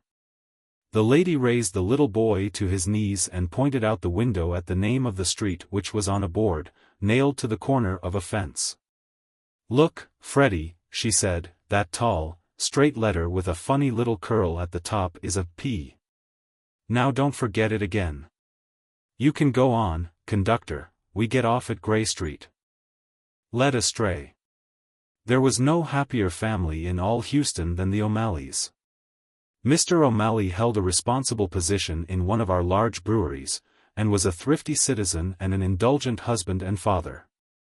His son Pat was part owner of a flourishing little grocery, and also played the E-flat horn in the band that discourses sweet music Sunday afternoons in a building on one of our quietest unpaved avenues. The light and hope of the family was the youngest daughter, Kathleen, an ebon-haired girl of 19, with Madonna-like features, and eyes as black as the wings of the crow. They lived in a little rose-embowered cottage near the corner where the streetcar turns.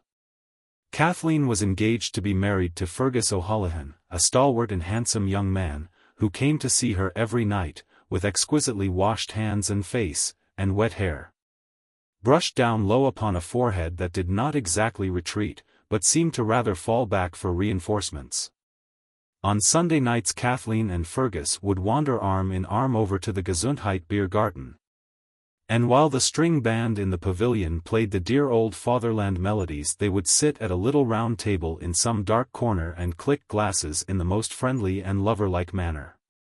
The marriage was to come off in June, and Kathleen, after the custom of her people, had already prepared her bridal trousseau and housekeeping effects. In her wardrobe were great piles of beautifully embroidered things in fine linen and damask, heaps of tablecloths, napkins and towels, and in the big drawers of her bureau were piles of dainty, lace-trimmed garments that Kathleen, being a modest Irish maiden and not a New York millionairess, kept shyly hidden from view, instead of having their description printed in the post. Kathleen had made these garments herself, working with loving care and patience, and they were intended as a guarantee of good faith, and not for publication. The girls in the neighborhood all envied Kathleen her good luck, for Fergus was a fine-looking young man, and his business was prospering. He could drink more whiskey, tell funnier jokes and sing "The Wearin' of the Green" so you could hear it farther on a still night than could any other young man of their acquaintance. So, dark-haired Kathleen was happy, bending over her work with rosy cheeks and smiling lips, while, alas, already the serpent was at work that was to enter her Eden. One day Kathleen was sitting at her window, half hidden by the climbing honeysuckle vines, when she saw Fergus pass down the street with another man, a low-browed, treacherous-looking person, with shifty eyes and a snake-like manner.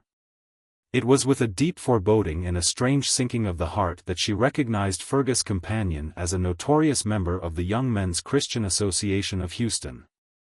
From that moment Kathleen's peace of mind fled.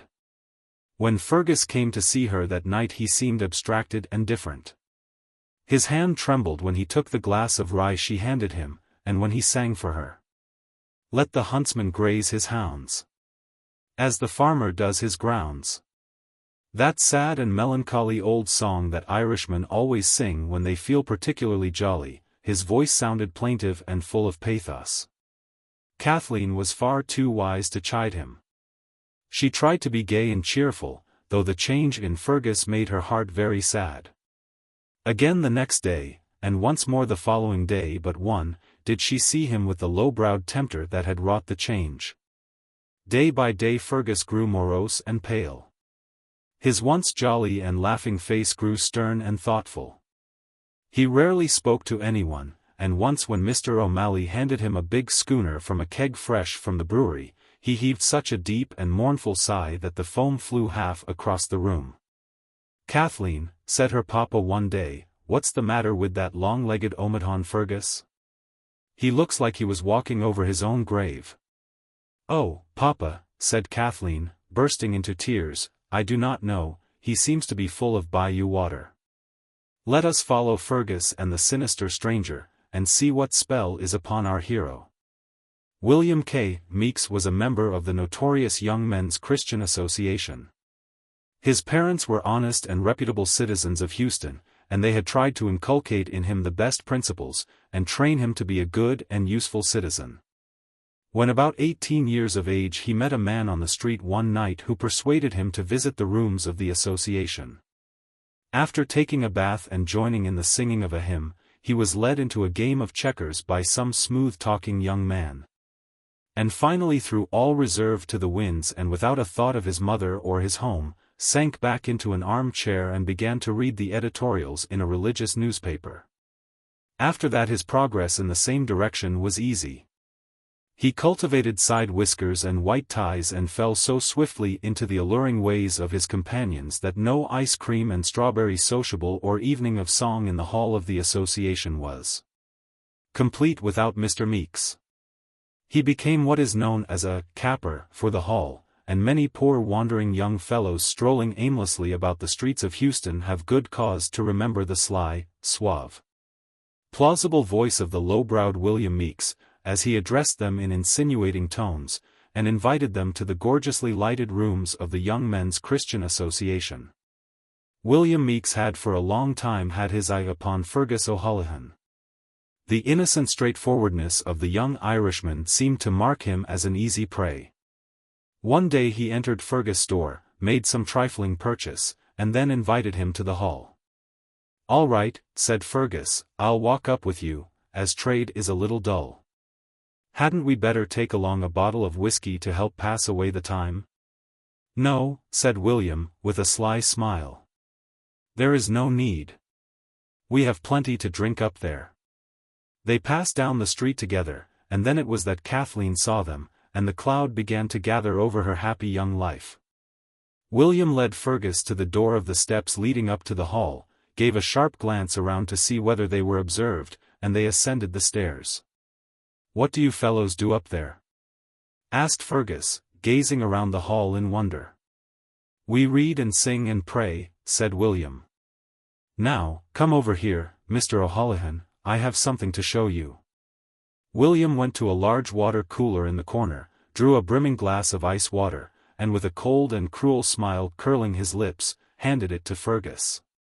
"Ah, little Kathleen, in thy rose-twined cottage, thy dark eyes have many a tare in waiting. Could love be omnipresent, that sparkling glass of water would be dashed to the floor ere it touched thy lover's lips." Fergus took the glass and gazed with wonder at its transparent contents.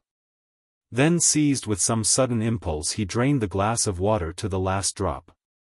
As he drank, William Meeks, with a diabolical look of triumph on his face, rubbed his clammy hands together and exulted. "What is this stuff?" asked Fergus. "This cold, refreshing liquid that with such exquisite freshness thrills through my heated frame? What nectar is this, tasteless, colorless and sweet as the morning air that quenches thirst, and does not excite the senses?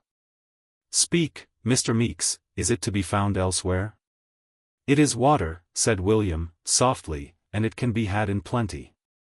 "I have often sailed on the bayou," said Fergus, "and have washed my hands at the hydrant at home, but I have never before seen any water."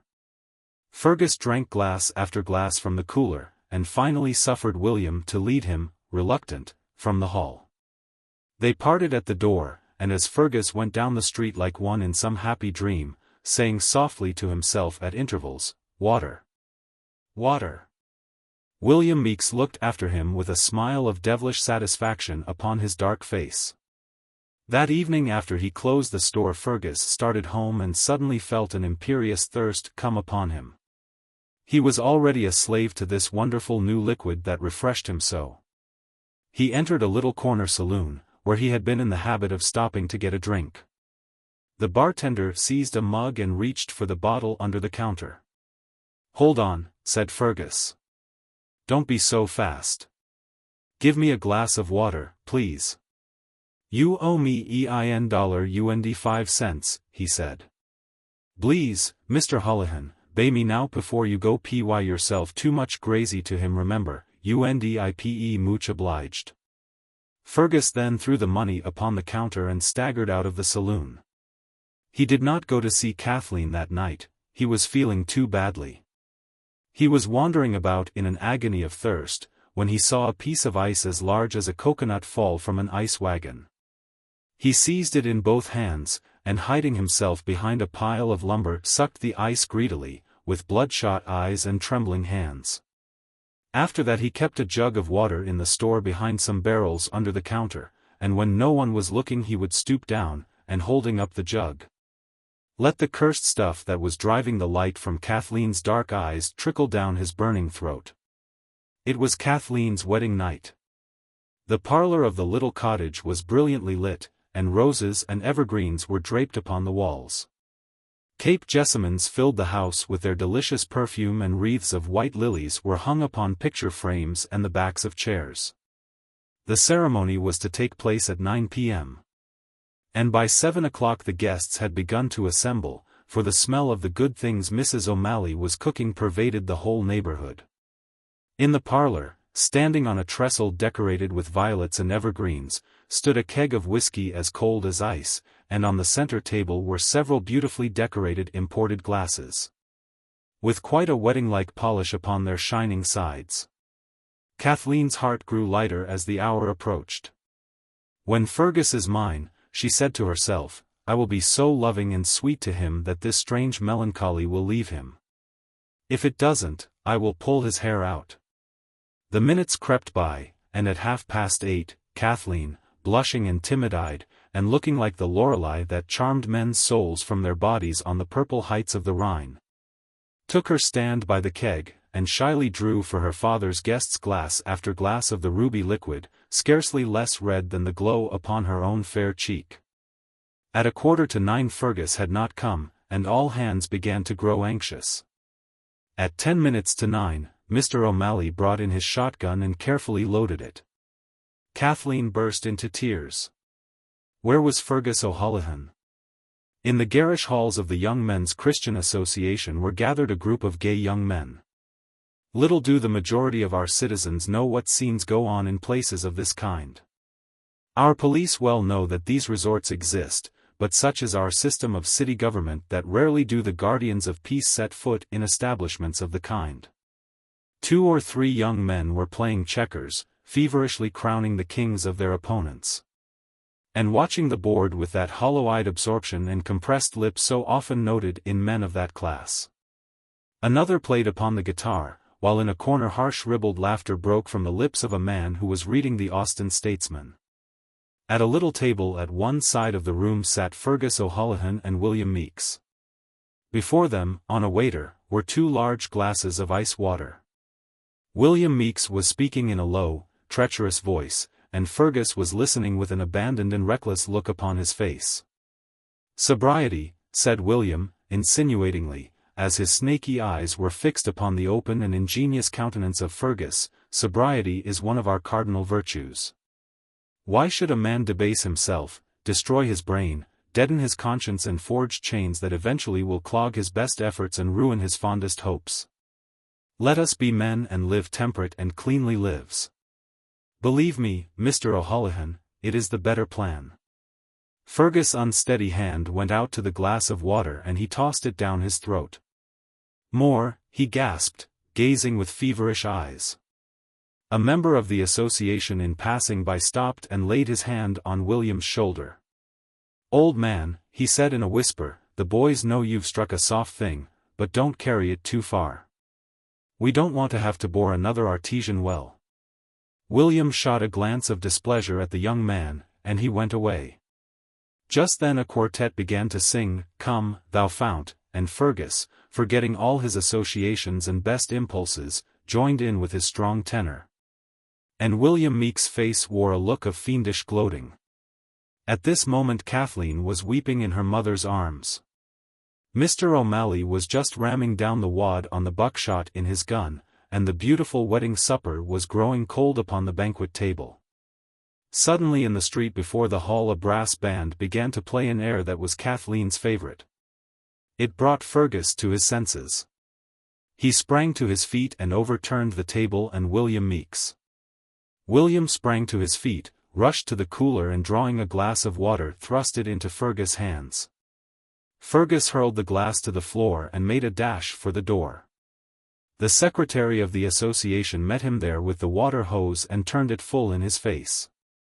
Fergus shut his mouth tightly, put the secretary to sleep with one on the point of his chin, and dashed down the stairs into the street.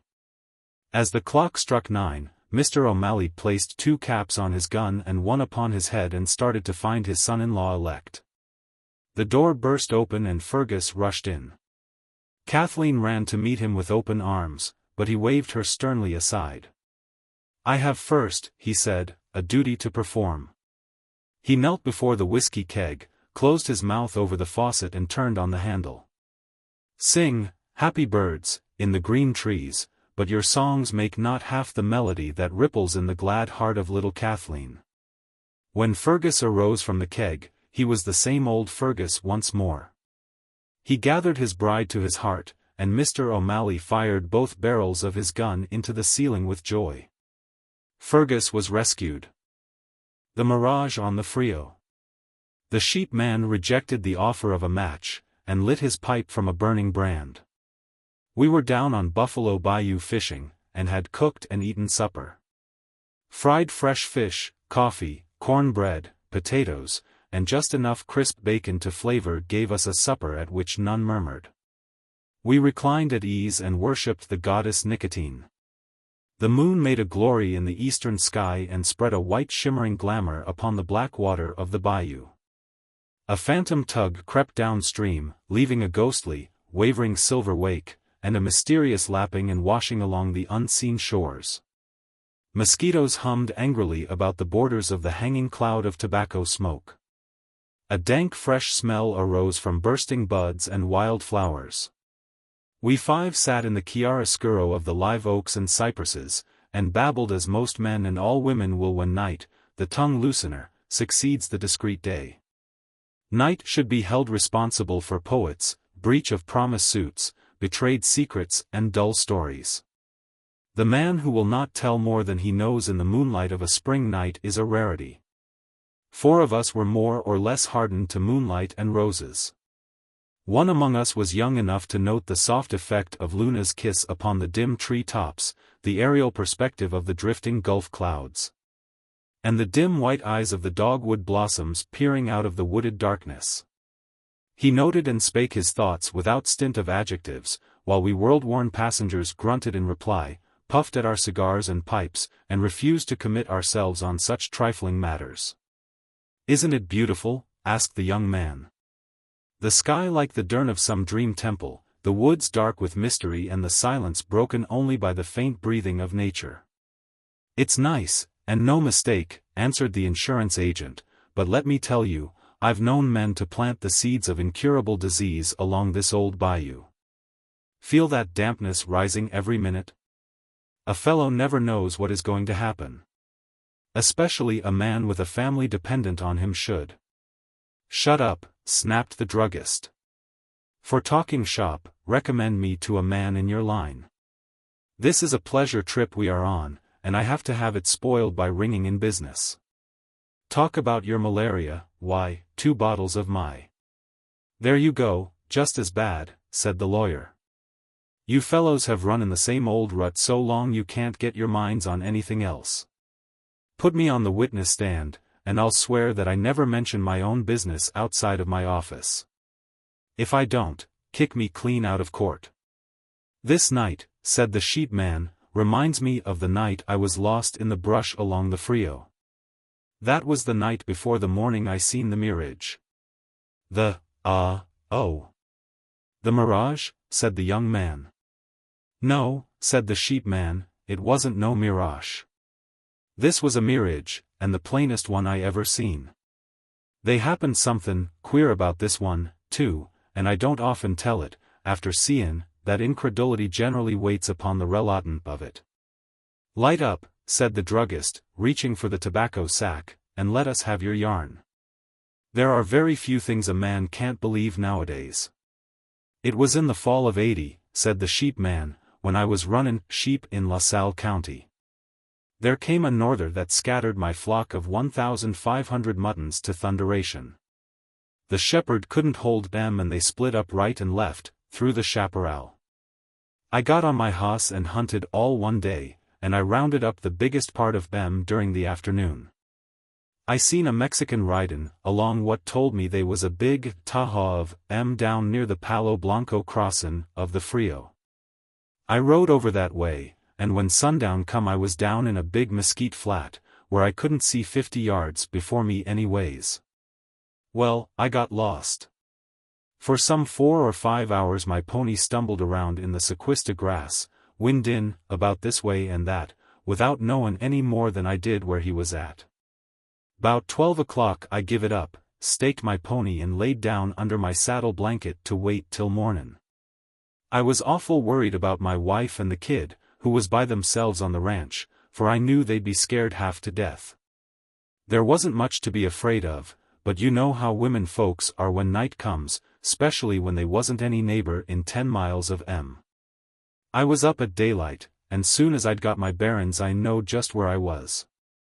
Right where I was I seen the Fort Ewell Road, and a big dead elm on one side that I knew. I was just 18 miles from my ranch. I jumped in the saddle, when all at once, looking across the Frio towards home, I seen this mirage. These mirages are sure wonderful. I never seen but 3 or 4. It was a kind of misty mornin', with woolly gulf clouds a-flyin' across, and the hollows was all hazy. I seen my ranch house, shearin' pen, the fences with saddles hangin' on 'em, the wood pile, with the axe stickin' in a log, and everything about the yard as plain as if they was only 200 yards away. And I was lookin' at 'em on a foggy mornin'. Everything looked somewhat ghostly-like, and a little taller and bigger than it really was, but I could see even the white curtains at the windows and the pet sheep grazin' round the corral. It made me feel funny to see everything so close, when I knew I was 18 miles away. All to once I seen the door open, and wife come out with the kid in her arms. It was all I could do to keep from hollerin' at her. You bet, I was glad to see her anyhow, and know they was all safe.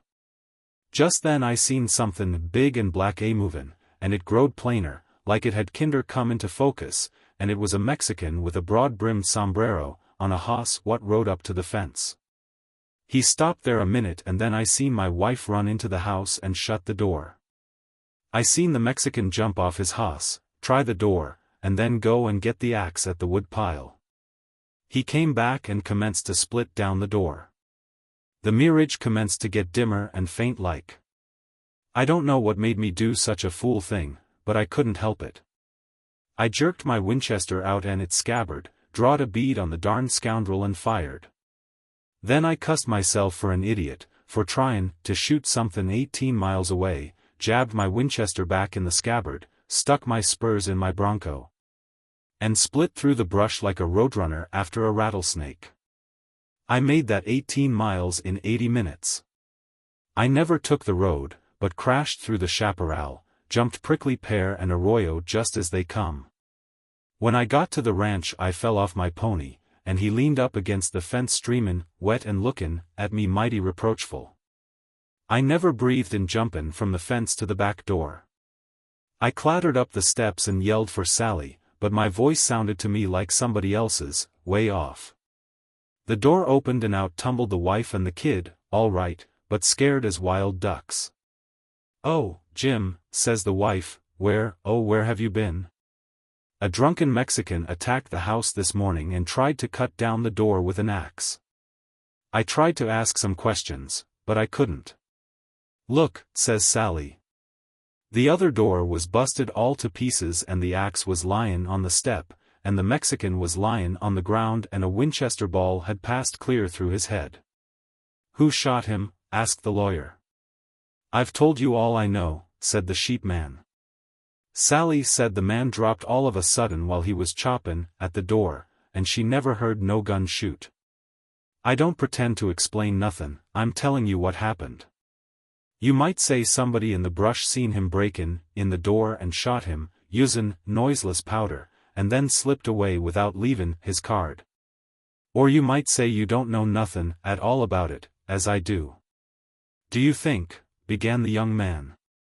No, I don't think, said the sheep man, rather shortly. I said I'd tell you about the mirage I seen, and I told you just as it happened. Is they any coffee left in that pot? The Legend of San Jacinto. The hermit of the battleground relates an ancient tradition to a postman.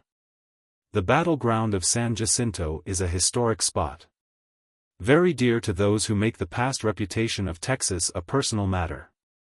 A Texan who does not thrill at the mention of the locality where General Sam Houston and other gentlemen named after the counties of Texas, captured Santa Anna and his portable bar and side arms, is a base-born slave. A few days ago a Post reporter who has a friend who is a pilot on the tugboat Hoodoo Jane went down the bayou to the battleground with the intention of gathering from some of the old inhabitants a few of the stories and legends that are so plentiful concerning the events that occurred on that memorable spot. The Hoodoo Jane let the reporter off at the battleground, which is on the bank of the bayou. And he wandered about under the thick grove of trees and then out upon the low flat country where the famous battle is said to have raged. Down under a little bunch of elm trees was a little cabin, and the reporter wandered thither in the hope of finding an old inhabitant.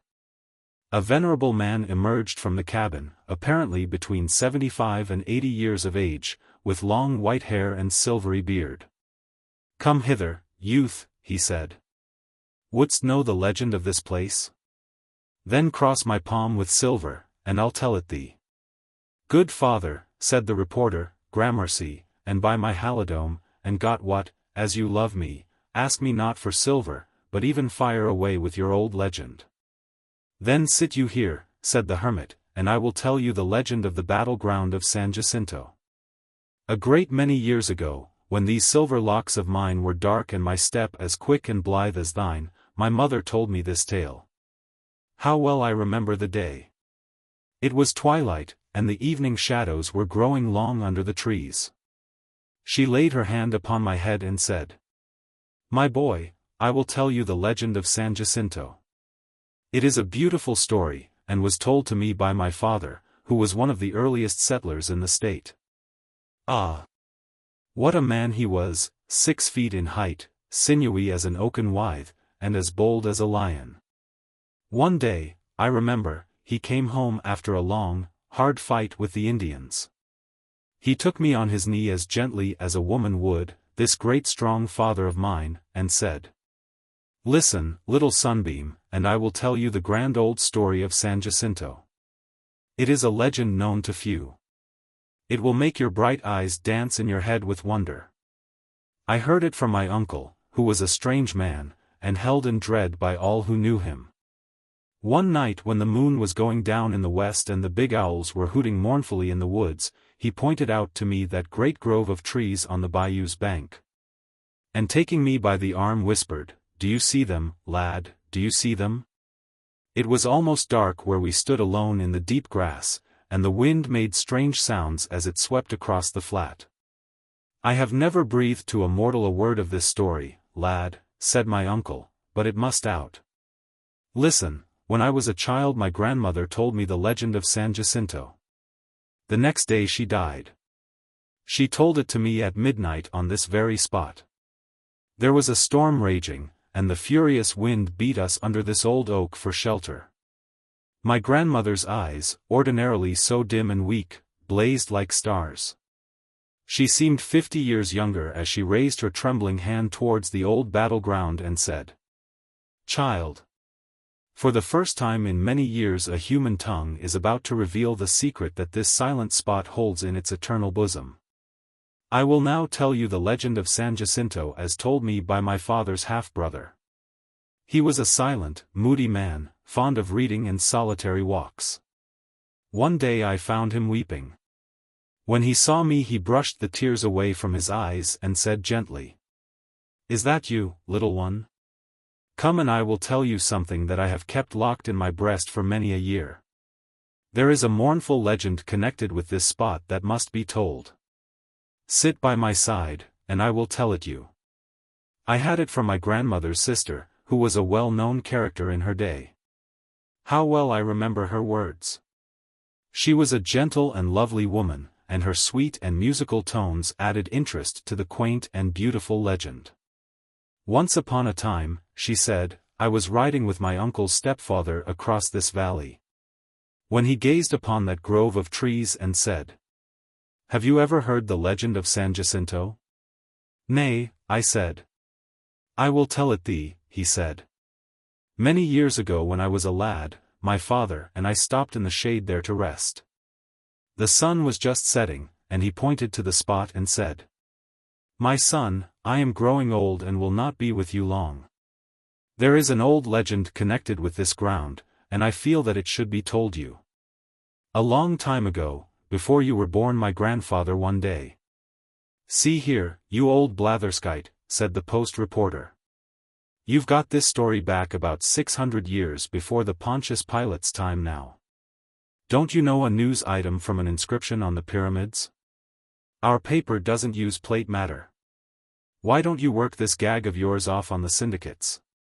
The aged hermit then frowned and reached under his coat tail, and the reporter ran swiftly, but in a dignified manner, to the Hoodoo Jane and embarked. But there is a legend about the San Jacinto battleground somewhere in the neighborhood, if one could only get at it. In Mezzatint. The doctor had long ago ceased his hospital practice, but whenever there was a case of special interest among the wards, his spirited team of bays was sure to be seen standing at the hospital gates. Young, handsome, at the head of his profession, possessing an ample income, and married but 6 months to a beautiful girl who adored him, his lot was certainly one to be envied. It must have been 9 o'clock when he reached home. The stableman took the team, and he ran up the steps lightly. The door opened, and Doris's arms were flung tightly about his neck, and her wet cheek pressed to his.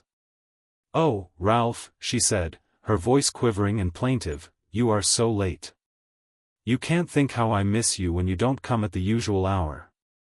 I've kept supper warm for you. I'm so jealous of those patients of yours, they keep you from me so much. How fresh and sweet and wholesome you are, after the sights I have to see," he said, smiling down at her girlish face with the airy confidence of a man who knows himself well beloved. "Now, pour my coffee, little one, while I go up and change clothes." After supper he sat in the library in his favorite armchair, and she sat in her especial place upon the arm of the chair and held a match for him to light his cigar. She seemed so glad to have him with her, every touch was a caress, and every word she spoke had that lingering, loving drawl that a woman uses to but one man, at a time. "I lost my case of cerebrospinal meningitis tonight," he said gravely. "I have you, and I don't have you," she said. "Your thoughts are always with your profession, even when I think you are most mine. Ah, well," with a sigh, "you help the suffering, and I would see all that suffer relieved or else like your cerebro, what is it, patient, at rest." "A queer case, too," said the doctor, patting his wife's hand and gazing into the clouds of cigar smoke. "He should have recovered. I had him cured, and he died on my hands without any warning. Ungrateful, too, for I treated that case beautifully. Confound the fellow. I believe he wanted to die. Some nonsensical romance worried him into a fever." "A romance? Oh, Ralph, tell it to me. Just think. A romance in a hospital. He tried to tell it to me this morning in snatches between paroxysms of pain. He was bending backward till his head almost touched his heels, and his ribs were nearly cracking, yet he managed to convey something of his life story."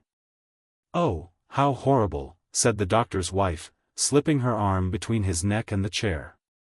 "It seems," went on the doctor, "as well as I could gather, that some girl had discarded him to marry a more well-to-do man, and he lost hope and interest in life, and went to the dogs. No, he refused to tell her name. There was a great pride in that meningitis case. He lied like an angel about his own name, and he gave his watch to the nurse and spoke to her as he would to a queen. I don't believe I ever will forgive him for dying, for I worked the next thing to a miracle on him.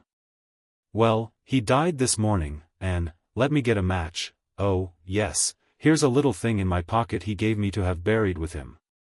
He told me about starting to a concert with this girl one night, and they decided not to go in, but take a moonlight walk instead. She tore the ticket in 2 pieces, and gave him one half and kept the other. Here's his half, this little red piece of pasteboard with the word "admit" printed on it. Look out, little one, that old chair arm is so slippery. Hurt you? No, Ralph. I'm not so easy hurt. What do you think love is, Ralph? Love? Little one. Oh, love is undoubtedly a species of mild insanity. An overbalance of the brain that leads to an abnormal state. It is as much a disease as measles, but as yet, sentimentalists refuse to hand it over to us doctors of medicine for treatment. His wife took the half of the little red ticket and held it up. Admit, she said, with a little laugh. I suppose by this time he's admitted somewhere, isn't he, Ralph? Somewhere, said the doctor, lighting his cigar afresh. Finish your cigar, Ralph, and then come up, she said. I'm a little tired, and I'll wait for you above. All right, little one, said the doctor. Pleasant dreams. He smoked the cigar out, and then lit another. It was nearly 11 when he went upstairs. The light in his wife's room was turned low, and she lay upon her bed undressed.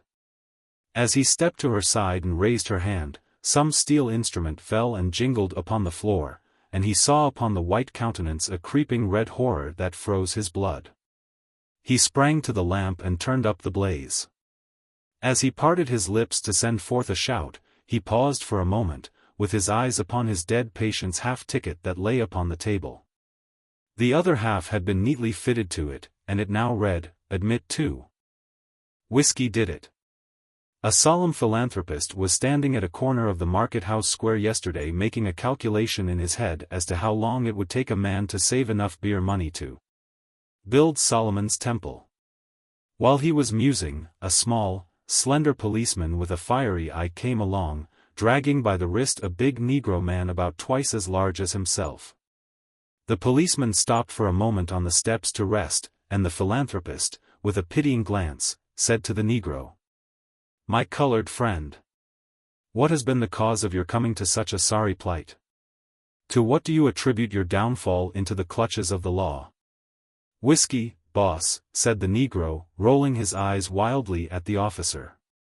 "Ah, I thought so," said the philanthropist, taking out his notebook. "I am making a memorandum of your case for the benefit of some other poor wretch who is also struggling with the demon. Now, how did whiskey bring you to this condition?"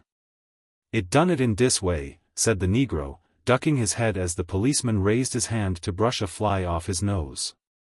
"I is one obe de wust niggers in dis town, and dey don't know policeman got sand nuff to try en rest me fo de last 2 years. Dis mawnin, dis here miserable little dried-up ossifer what's got me, goes out and fills his up wid mean whiskey till he ain't know what danger he am in, and he come and scoop me up. Dis little runt wid brass buttons wouldn't tech me ef he ain't plumb full of whiskey. Yes, boss, de whiskey am done it, and nuffin else." The philanthropist put up his notebook and walked away, while the officer whacked the Negro over the head a couple of times with his club and dragged him down the steps, exclaiming, "Come along, en shuzzer mouse, you black rascal. Strong-arm law goss her this time, and no mistake." A strange case. A Post reporter met a young Houston physician the other afternoon, with whom he is well acquainted, and suggested that they go into a neighboring cafe and partake of a cooling lemonade. The physician agreed, and they were soon seated at a little table in a quiet corner, under an electric fan. After the physician had paid for the lemonade, the reporter turned the conversation upon his practice, and asked if he did not meet with some strange cases in his experience. "Yes, indeed," said the doctor, "many that professional etiquette will not allow me to mention, and others that involve no especial secrecy, but are quite as curious in their way. I had one case only a few weeks ago that I considered very unusual, and without giving names, I think I can relate it to you." "By all means do so," said the reporter, "and while you are telling it, let us have another lemonade." The young physician looked serious at this proposition, but after searching in his pocket and finding another quarter he assented. "About a week ago," he began, "I was sitting in my office, hoping for a patient to come in, when I heard footsteps, and looking up, saw a beautiful young lady enter the room. She advanced at the most curious gait I ever beheld in one so charming. She staggered from side to side and lurched one way and another, succeeding only by a supreme effort in reaching the chair I placed for her. Her face was very lovely, but showed signs of sadness and melancholy. 'Doctor,' she said, in a very sweet, but sorrowful voice, 'I want to consult you about my condition, and as it is a most unusual affection, I will have to trouble you to listen to a no doubt tedious discourse upon my family history.' 'Madam,' said I, 'my time is yours. Anything you have to say that will throw light upon your trouble will, of course, benefit me in my diagnosis.' She thanked me with a smile that for a moment erased the sad lines from her face. 'My father,' she said, 'was one of the Adamses of eastern Texas. You have doubtless heard of the family.' 'Perhaps so,' I replied, 'but there are so many families by the name of Adams that—' 'It is of no consequence,' she continued with a little wave of her hand. 50 years ago a violent feud broke out between my grandfather's family and another family of old Texas settlers named Redmond. The bloodshed and inhumanities exchanged between the people of each side would fill volumes. The horrors of the old Kentucky and West Virginia feuds were repeated by them. An Adams would shoot a Redmond from behind a fence, at his table while eating, in a church, or anywhere, and a Redmond would murder an Adams in like manner. The most violent hatred imaginable existed between them. They poisoned each other's wells, they killed each other's stock, and if an Adams met a Redmond, only one would leave the spot. The children of each family were taught to hate the others from the time they could speak, and so the legacy of antipathy was handed down from father to son and from mother to daughter. For 30 years this battle raged between them. And one by one the death-dealing rifle and revolver thinned the families until one day just 20 years ago there remained but a single representative of each family. Lemuel Adams and Louisa Redmond. They were both young and handsome, and at their first meeting forgot the ancient feud of their families and loved each other. They married at once, and thus ended the great Adams-Redmond feud. But, alas, sir, the inherited discord and hatred of so many years' standing was destined to rebound upon an innocent victim. I was the child of that marriage, and the Adams and Redmond blood would not mingle. As a babe I was like any other, and was even considered unusually prepossessing." "I can well believe that, madam," I interrupted. The lady colored slightly and went on, "As I grew older a strange warring and many adverse impulses began to sway me. Every thought or movement I made was met by a contradictory one. It was the result of hereditary antagonism. Half of me was Adams and the other half Redmond. If I attempted to look at an object, one of my eyes would gaze in another direction. If I tried to salt a potato while eating, the other hand would involuntarily reach out and sprinkle it with sugar. Hundreds of times while playing the piano, while one hand would strike the notes of a lovely Beethoven sonata, I could not keep the other from pounding out, Over the Garden Wall, or The Skidmore Guards. The Adams and the Redmond blood would not flow in harmony. If I went into an ice cream saloon, would order a vanilla cream in spite of myself, when my very soul was clamoring for lemon. Many a time I would strive with every nerve to disrobe for the night. And the opposing influence would be so strong that I have instead put on my finest and most elaborate clothing and retired with my shoes on. Have you ever met with a similar case, doctor?" Never, I said. It is indeed remarkable. And you have never succeeded in overcoming the adverse tendency? Oh, yes. By constant efforts and daily exercise I have succeeded so far that it troubles me now in one respect only. With one exception I am now entirely released from its influence. It is my locomotion that is affected. My lower limbs refuse to coincide in their movements. If I try to walk in a certain direction, one of them will take the step I desire, and the other tries to go by an entirely different route. It seems that one of them is Adams, and the other Redmond. Absolutely the only time when they agree is when I ride a bicycle, and as one goes up when the other is going down, their opposite movements of course facilitate my progress.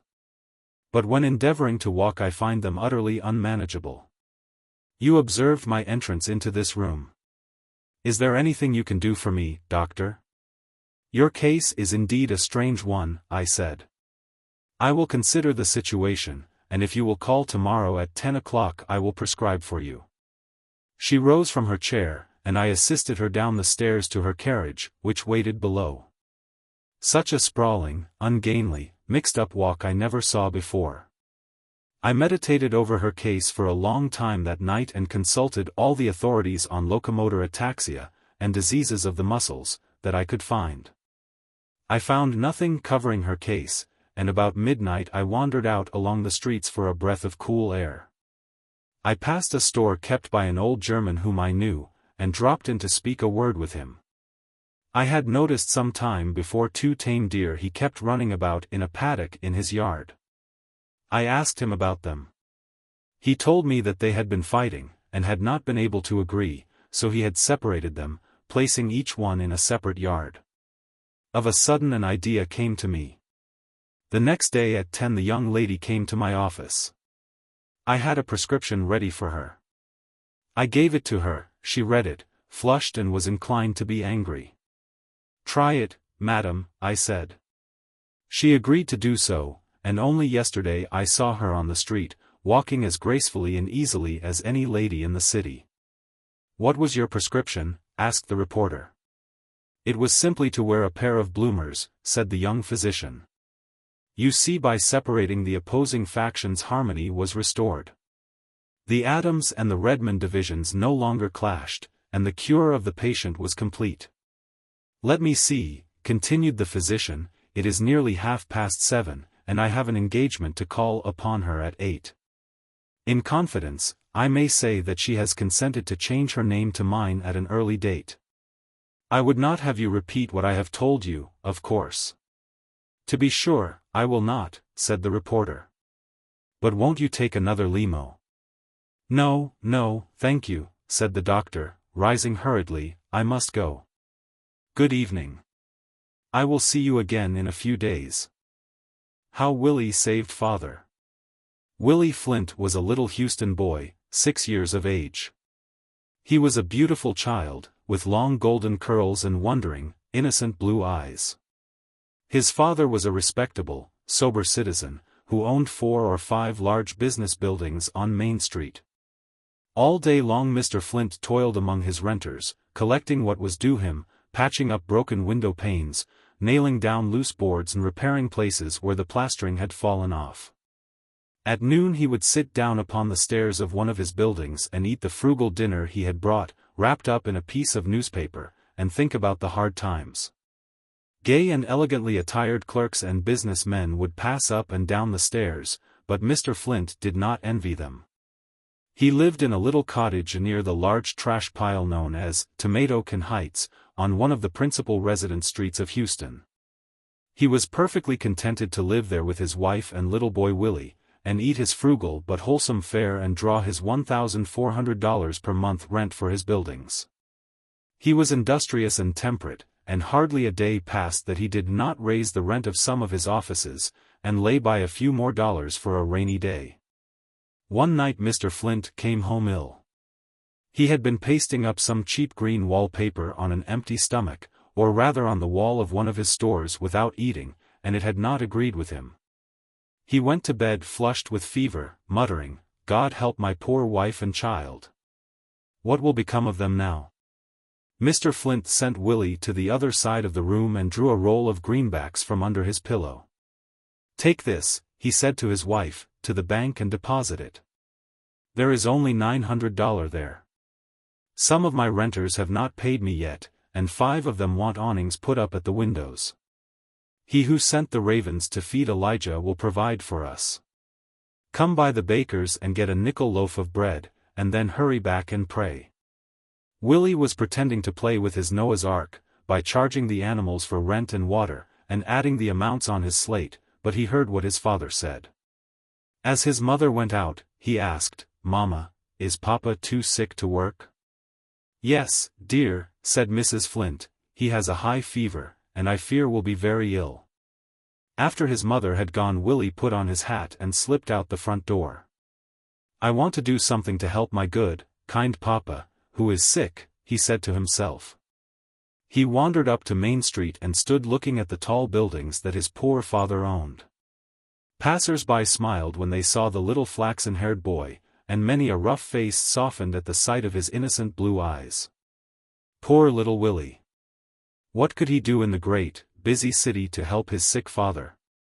"I know what I will do," he said to himself presently. "I will go up and raise the rent of several offices, and that will make my Papa feel better." Willie toiled up 3 flights of stairs of one of his father's largest buildings. He had to sit down quite often and rest, for he was short on wind. Away up to the 3rd story was an office rented by 2 young men who had just begun to practice law. They had their sign out, and had given their note to Mr. Flint for the first month's rent. As Willie climbed the stairs, the young lawyers were eating some cheese and crackers, with their feet on their desks, and 6 empty quart beer bottles stood upon a table. They were breathing hard, and one of them, who had a magnolia in his buttonhole, was telling a funny story about a girl. Presently one of them took his feet off his desk, opened his eyes and said, "Jiminy! Bob, get on to his Fauntleroyets." The gentleman addressed as Bob also took his feet down, wiped his knife, with which he had been slicing cheese, on his hair, and looked around. A little blue-eyed boy with long golden curls stood in the doorway. "Come in, sissy," said one of the young men. Willie walked boldly into the room. "I'm not a girl," he said. "My name is Willie Flint, and I've come to raise the rent." "Now, that's kind of you, Willie," said the young man called Bob, "to come and do that, for we couldn't do it if we were to be electrocuted. Is that your own hair, Willie, or do you ride a bicycle?" "Don't worry the little boy," said the other young gentleman, whom Bob addressed as Sam. "I'm sure that this is a nice little boy. I say, Willie, did you ever hear a gumdrop?" "Don't tease him," said Bob severely. "He reminds me of someone, excuse my tears, those curls, those bloomers." "Say, Willie, speak quick, my child, 210 years ago, were you standing?" "Oh, let him alone," said Sam, frowning at the other young gentleman. "Willie, as a personal favor, would you mind weeping a while on the floor? I am overcome by ennui, and would be moved to joy." "My Papa is very ill," said Willie, bravely forcing back his tears, "and something must be done for him. Please, kind gentlemen, let me raise the rent of this office so I can go back and tell him and make him better." "It's old Flint's kid," said Bob. "Don't he make your face wide? Say, Willie, how much do you want to raise the rent?" "What do you pay now?" asked Willie. $10 a month. "Could you make it 12? "Call it 50, said Sam, lighting a black cigar, "at 90 days, and open the beer, Willie, and it's a deal." "Don't talk nonsense," said Bob. "I say, Willie, you may raise the rent to $20 if you like, and run and tell your father, if it will do him any good." "Oh, thank you," cried Willie, and he ran home with a light heart, singing merrily. When he got home he found Mr. Flint sinking fast and muttering something about giving his wife a $10 bill. "He is out of his head," said Mrs. Flint, bursting into tears. Willie ran to the bed and whispered to his father's ear, "Papa, I have raised the rent of one of your offices from $10 to $20. You, my child." said his father, laying his hand on Willie's head. God bless my brave little boy. Mr. Flint sank into a peaceful slumber and his fever left him. The next day he was able to sit up, and feeling much stronger, when Willie told him whose rent it was he had raised. Mr. Flint then fell dead. Alas! Messrs, life is full of disappointments. Veritan Villa. The following story of Southern life and manners won a prize offered by a Boston newspaper, and was written by a young lady in Boston, a teacher in one of the advanced schools of that city. She has never visited the South, but the faithful local color and character drawing shows an intimate acquaintance with the works of Mrs. H. B. Stowe, Albion W. Turgey and other well-known chroniclers of Southern life. Everyone living in the South will recognize the accurate portraits of Southern types of character and realistic description of life among the Southern planters. "Will you go, Penelope?" asked Cyrus. "It is my duty," I said. "It is a grand mission to go to Texas and carry what light I can to its benighted inhabitants. The school I am offered will pay me well, and if I can teach the savage people of that region something of our culture and refinement, I shall be happy." "Well, then, goodbye," said Cyrus, offering me his hand. I had never seen him so passionately aroused. I took his hand for a second and then got upon the train that was to bear me to my new field of duty. Cyrus and I had been engaged to be married for 15 years. He was professor of chemistry in the Massachusetts State University. I had received an offer of $40 a month to teach a private school in a little town in Texas, and had accepted it. Cyrus received $20 per month from his chair in the university. He had waited for 15 years for me to save up enough money for us to get married. I seized this chance in Texas, resolved to live economically, and in 15 more years, if I kept the school that long, we could marry. My board was to cost me nothing, as the Deveres, one of the oldest and most aristocratic families anywhere in the South, offered me a place in their home. There were several children in the family, and they were anxious to secure a competent teacher for the little school which they attended. The station where I got off was called Houston, and I found there a team waiting to convey me to Veritan, the little town 6 miles away, which was my destination. The driver was a colored man, who approached me and asked respectfully if I was Miss Cook. My trunk was placed in the vehicle, which was an old rickety ambulance drawn by a pair of wretched mules, and I mounted beside the driver, whose name, he said, was Pete. While we were driving along a shady road, Pete suddenly burst into tears and sobbed as if his heart were breaking. "My friend," said I, "will you not tell me what is the matter?" "Ah, missy," he said between sobs, "I happened to look at dat busted link hangin' down from dat trace chain and it remind me of Massa Linkum what am in Heben, what gib us slaves freedom." "Pete," said I, "do not weep. In the mansions of the blessed above, your godlike liberator awaits you. Singing among the hosts of heaven, Abraham Lincoln wears the brightest crown of glory." I laid my arm gently across Pete's shoulder. The poor, soft-hearted, grateful man, whose dark skin covered a heart as pure as snow, still sobbed at the remembrance of the martyred Lincoln, and I made him lay his head upon my breast, where he sobbed unrestrainedly as I drove the mules myself the rest of the way to Veritan. Veritan was a typical Southern home. I had been informed that the Devere family were still very wealthy, in spite of having lost a great deal during the rebellion, and that they still lived in the true aristocratic planter style. The house was 2-storied and square, with big white pillars in front. Large verandas ran entirely around the house, about which climbed dense masses of ivy and honeysuckle. As I alighted from the ambulance, I heard a chattering and saw a large mule run out the front door, driven by a lady with a broom. The mule lay down on the veranda and the lady advanced to meet me. "Ah, you Miss Cook?" she asked, in the soft slurring accent. I bowed. "Ah, am Mrs. Devere," she said. "Come in, and look out for that damn mule. I can't keep him out of the house." I went in the parlor and looked about me in amazement. The room was magnificently furnished, but I could see the Southern sloth and carelessness visible everywhere. A wheelbarrow full of dried mortar stood in one corner that had been left there when the masons built the house. 5 or 6 chickens were roosting on the piano and a pair of pants were hanging on the chandelier. Mrs. de Vere had a pale, aristocratic face, with Grecian features, and snowy hair arranged carefully in becoming ringlets. She was dressed in black satin and wore flashing diamonds on her hands and at her throat. Her eyes were black and piercing and her eyebrows dark. As I took my seat, she drew a long piece of plug tobacco from a silver card receiver, and bit off a chew. "Do you indulge?" she asked smilingly. I shook my head. "The hell you don't," she replied. Just then a horse dashed up to the veranda, or gallery, as they call it in Texas, and someone dismounted and entered the room. I shall never forget my first sight of Aubrey de Vere. He was fully 7 feet in height, and his face was perfect.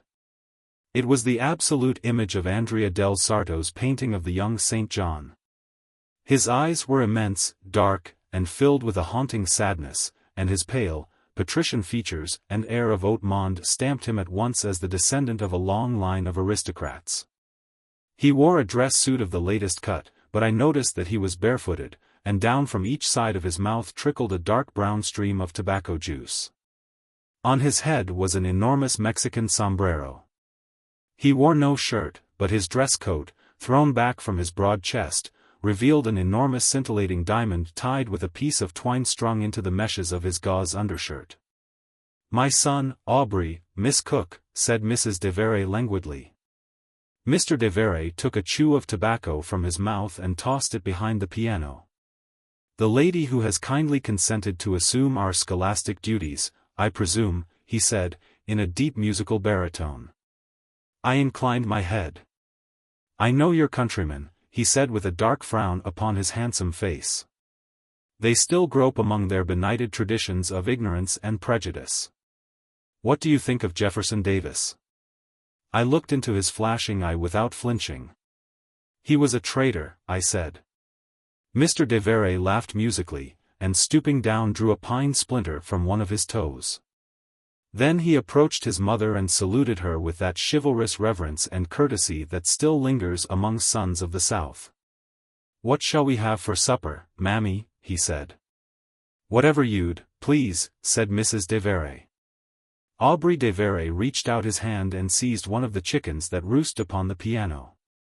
He wrung its neck and threw its quivering and fluttering body upon the delicate Brussels carpet. He took a long stride and stood before me, towering like an avenging god, with one arm upraised, the other pointing to the fowl, struggling in its death agonies. "That is the South," he cried, in a voice of thunder, "the bleeding and dying South after Gettysburg. Tonight you will feast upon its carcass, as your countrymen have been doing for the last 30 years. He hurled the head of the chicken into my face with a terrible oath, and then dropped on one knee and bowed his kingly head. "Pardon me, Miss Cook," he said, "I do not mean to offend you. 28 years ago today, my father was killed at the Battle of Shiloh. When the supper bell rang I was invited into a long, lofty room, wainscoted with dark oak and lighted by paraffin candles. Aubrey de Vere sat at the foot of the table and carved. He had taken off his coat, and his clinging undershirt revealed every muscle of a torso as grand as that of the dying gladiator in the Vatican at Rome. The supper was truly a southern one. At one end was an enormous grinning opossum and sweet potatoes, while the table was covered with dishes of cabbage, fried chicken, fruit cake, persimmons, hot raw biscuits, blackhaws, maypops, fried catfish, maple syrup, hominy, ice cream, sausages, bananas, crackling bread, pineapples, squashes, wild grapes and apple pies. Pete, the colored man, waited upon us, and once in handing Mr. de Vere the gravy he spilled a little of it upon the tablecloth. With a yell like a tiger, Aubrey de Vere sprang to his feet and hurled his carving knife to the handle in Pete's breast. The poor colored man fell to the floor, and I ran and lifted his head. "Goodbye, Missy," he whispered. "I hear de angels singing, and I sees de breast Mars Abraham Lincoln smilin' at me from near de great white th1. Goodbye Missy, Pete am goin' home. I rose and faced Mr. de Vere. Inhuman monster! I cried. You have killed him. He touched a silver bell and another servant appeared. Take this body out and bring me a clean knife, he commanded. Resume your seat, Miss Cook. Like all your countrymen, you evince a penchant for dark meat. Mammy, dear, can I send you a choice bit of the possum? The next day I met the 4 de Vere children, and found them very bright and lovable. 2 were boys and 2 girls, ranging from 10 to 16 years of age. The little schoolhouse was half a mile away down a beautiful country lane, full of grass and flowers. I had 15 scholars in my school, and except for a few things my life at Vereton would have been like paradise. The first month I saved up $42. My salary was $40, and I made the other 2 by loaning small sums to my scholars for a few days at a time, for which they paid me from 10 to 25 cents interest. I took a curious interest in studying the character of Aubrey de Vere. His was one of the noblest and grandest natures I had ever known, but it was so far influenced by the traditions and customs of the people with whom he had lived, that scarcely a vestige of its natural good remained. He had been splendidly educated at the University of Virginia, and was an accomplished orator, musician and painter. But from his early childhood he had been allowed to give way to every impulse and desire, and his manhood showed sadly his lack of self-control. One evening I was in the music room in the 2nd story of the de Vere mansion, playing over that loveliest of Schubert's Lieder, Hark, Hark, the Lark, when Aubrey de Vere entered. Of late, on account of some strange whim, he had become more careful in his dress.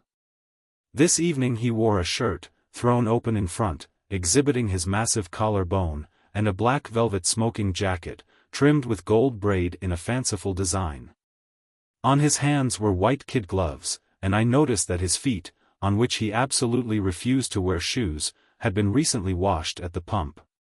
He was in one of his most bitter and sneering moods, and launched forth into a most acrimonious tirade against Grant, Lincoln, George Francis Train and other heroes of the Union. He sat down upon the center table and began scratching one of his ankles with the toe of the other foot in a manner that he knew always irritated me. Resolved not to become angry, I continued playing. Suddenly he said, "Pardon me, Miss Cook, but you struck a wrong note in affecting the run in that diminished 7th.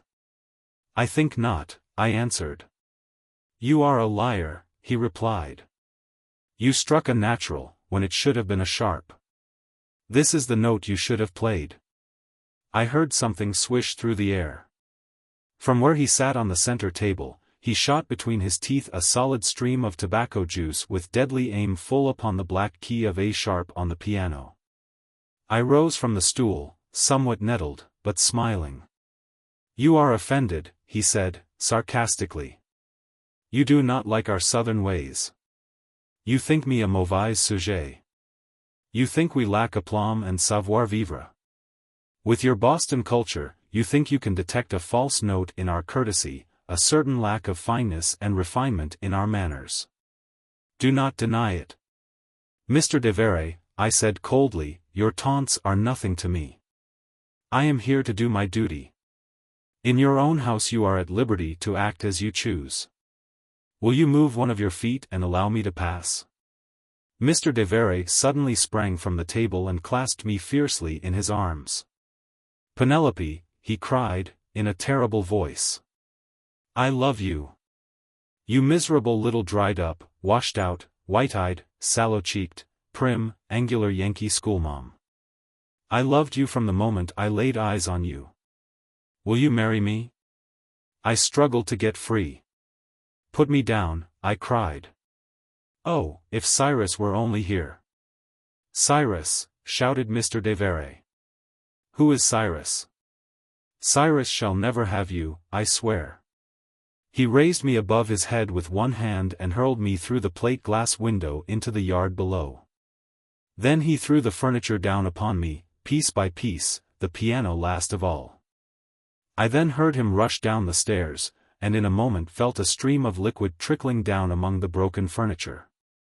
I recognized the acrid smell of petroleum, heard the scratch of a match, and the fierce roaring of flames, felt a sudden scorching heat, and remembered no more. When I regained consciousness I was lying in my own bed, and Mrs. de Vere was sitting beside me, fanning me. I tried to rise, but was too weak. "You must keep still," said Mrs. de Vere gently. "You have been ill with fever for 2 weeks. You must excuse my son, I am afraid he startled you. He loves you very much, but he is so impulsive." "Where is he?" I asked. "He has gone to bring Cyrus, and it is time he had returned." "How did I escape from that dreadful fire?" "Aubrey rescued you. After his fit of passion had passed he dashed aside the burning furniture and carried you back upstairs. A few minutes later I heard the sound of footsteps, and looking up saw Aubrey de Vere and Cyrus Potts standing by my bedside. "Cyrus," I cried. "How do, Penelope," said Cyrus. Before I could reply there was a loud and fiendish yell outside. The front door was broken down and a dozen masked men dashed into the room. "We hear there is a Yankee in here," they cried. "Lynch him." Aubrey de Vere seized a table by the leg and killed every man of the lynching party. "Cyrus Potts," he thundered, "kiss that schoolma'am, or I'll brain you as I did those other fellows." Cyrus dabbed an icy kiss in my direction. A week later Cyrus and I left for Boston. His salary has been raised to $25 per month and I had saved $210. Aubrey de Vere accompanied us to the train. Under his arm he carried a keg of blasting powder. As our train rolled out he sat down upon this keg and touched a lighted match to it. One of his great toes fell through the car window and fell in my lap. Cyrus is not of a jealous disposition, and I now have that great toe in a bottle of alcohol on my writing desk. We are married now, and I will never take another trip to the South. The Southern people are too impulsive. A mystery of many centuries.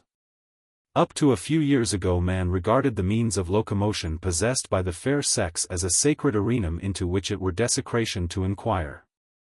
The bicycle costume has developed the fact that there are two. Whereas man bowed down and worshipped what he could not understand nor see, when the veil of mystery was rent, his reverence departed. For generations woman has been supposed in moving from one place to another to simply get there. Whether born like Venus in an invisible car drawn by 2 milk-white doves, or wafted imperceptibly by the force of her own sweet will, admiring man did not pause to consider. He only knew that there was a soft rustle of unseen drapery, an entrancing frou-frou of something agitated but unknown, and the lovely beings would be standing on another spot. Whereat he wondered, adoring, but uninquisitive. At times beneath the lace-hemmed snowy skirts might be seen the toe of a tiny slipper, and perhaps the gleam of a silver buckle upon the arch of an instep, but thence imagination retired, baffled, but enthralled. In olden times the sweetest singers among the poets sang to their lutes of those Lilliputian members. And romance struck a lofty note when it wove the deathless legend of Cinderella and the slipper of glass. Courtiers have held aloft the silken slipper of the adored one filled with champagne and drank her health. Where is the bicyclist hero who would undertake the task of draining to the good health of his lady love her bicycle gaiter filled with beer? The mysterious and lovelorn damosel no longer chucks roses at us from her latticed window and sighs to us from afar. She has descended, borrowed our clothes, and is our good friend and demands equal rights. We no longer express our admiration by midnight serenades and sonnets. We slap her on the back and feel we have gained a good comrade. But we feel like inserting the following want ad in every paper in the land. Lost, a maiden dressed in long skirts, blushes sometimes, and wears a placard round her neck, which says, "Hands off." A liberal reward will be paid for her return. The other day the postman saw a nice, clean-minded old gentleman, who is of the old school of cavaliers, and who is loath to see woman come down from the pedestal on which he has always viewed her. He was watching a lady bicycle rider go by. The postman asked him what he thought. "I never see a lady on a bicycle," said he, "but I am reminded of God, for they certainly move in a mysterious way their wonders to perform." The good boy. Mostly in words of one syllable. James was a good boy. He would not tease his cat or his dog. He went to school. One day as he went home he saw a lady cross the street, and some rude boys tried to guy her. James took the lady by the hand and led her to a safe place. "Oh, fie," he said to the boys. "For shame, to talk so to the nice lady. A good, kind boy will be mild and love to help the old." At this the boys did rail and laugh. "Oh, boys," said James, "do not be rude and speak so harsh. At home, I have a dear old grandma, and this kind lady may be one, too." The lady took James by the ear and said, "You contemptible little rapscallion. I've a good mind to spank you until you can't navigate." "Grandmother, indeed. I'm only 29 my last birthday, and I don't feel a day over 18. Now, you clear out, or I'll slap you good." The dissipated jeweler. You will not find the name of Thomas Keeling in the Houston City Directory. It might have been there by this time, if Mr. Keeling had not discontinued his business a month or so ago and moved to other parts. Mr. Keeling came to Houston about that time and opened up a small detective bureau. He offered his services to the public as a detective in rather a modest way. He did not aspire to be a rival of the Pinkerton agency, but preferred to work along less risky lines. If an employer wanted the habits of a clerk looked into, or a lady wanted an eye kept upon a somewhat too gay husband, Mr. Keeling was the man to take the job. He was a quiet, studious man with theories. He read Gaboriau and Conan Doyle and hoped someday to take a higher place in his profession. He had held a subordinate place in a large detective bureau in the East, but as promotion was slow, he decided to come west, where the field was not so well covered. Mr. Keeling had saved during several years the sum of $900, which he deposited in the safe of a businessman in Houston to whom he had letters of introduction from a common friend. He rented a small upstairs office on an obscure street, hung out a sign stating his business, and burying himself in one of Doyle's Sherlock Holmes stories, waited for customers. 3 days after he opened his bureau, which consisted of himself, a client called to see him. It was a young lady, apparently about 26 years of age. She was slender and rather tall and neatly dressed. She wore a thin veil which she threw back upon her black straw hat after she had taken the chair Mr. Keeling offered her. She had a delicate, refined face, with rather quick gray eyes, and a slightly nervous manner.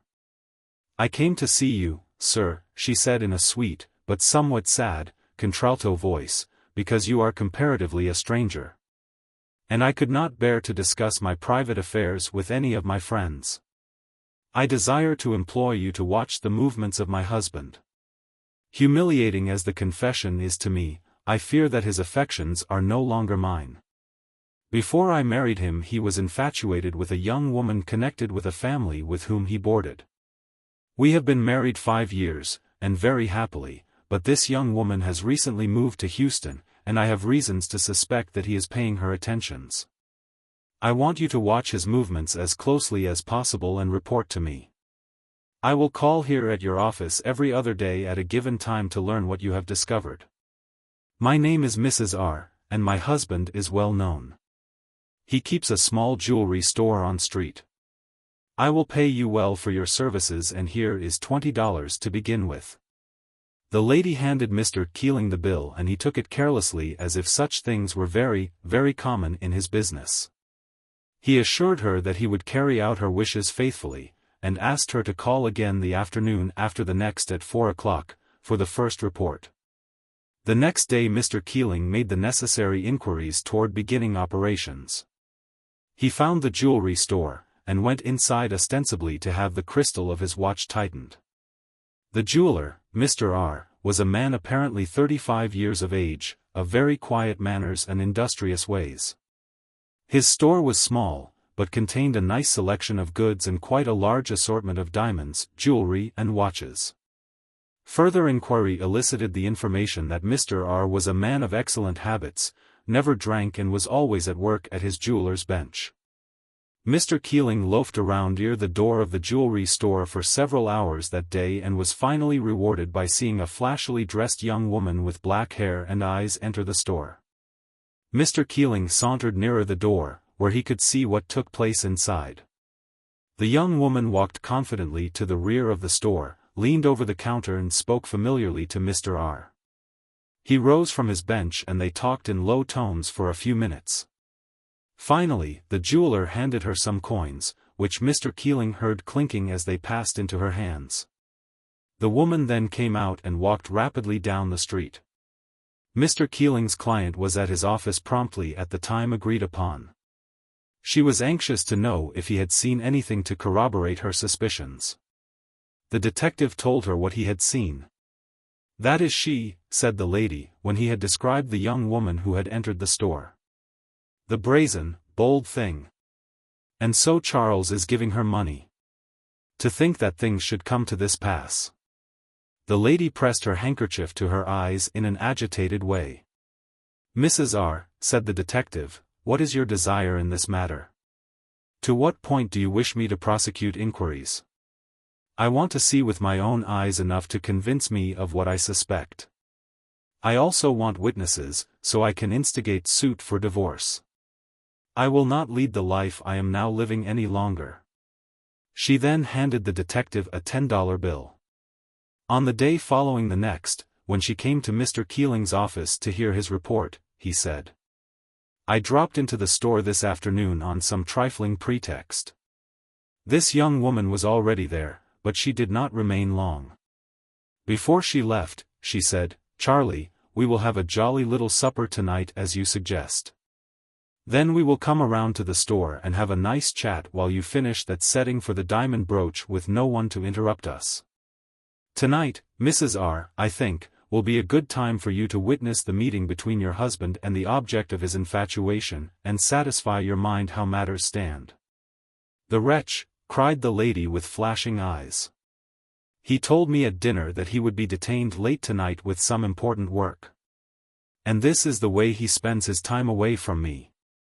I suggest," said the detective, "that you conceal yourself in the store, so you can hear what they say. And when you have heard enough you can summon witnesses and confront your husband before them." "The very thing," said the lady.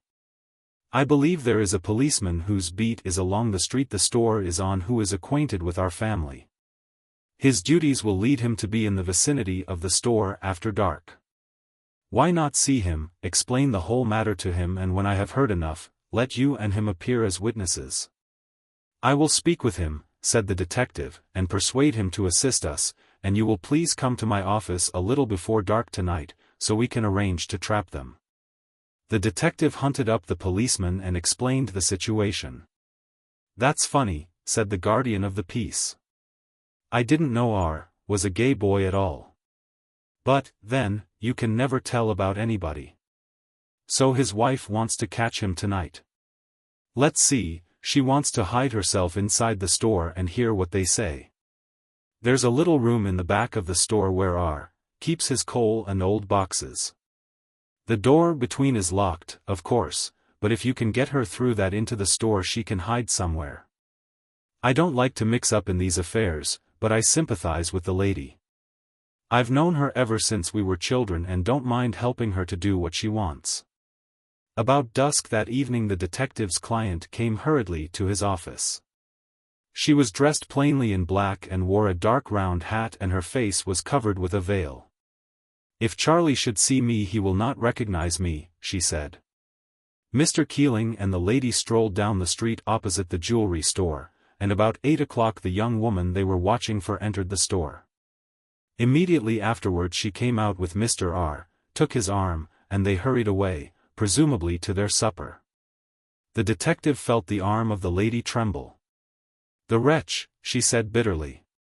"He thinks me at home innocently waiting for him while he is out carousing with that artful, designing minx. Oh, the perfidy of man." Mr. Keeling took the lady through an open hallway that led into the backyard of the store. The outer door of the back room was unlocked, and they entered. "In the store," said Mrs. R., "near the bench where my husband works is a large table, the cover of which hangs to the floor. If I could get under that I could hear every word that was said." Mr. Keeling took a big bunch of skeleton keys from his pocket and in a few minutes found one that opened the door into the jewelry store.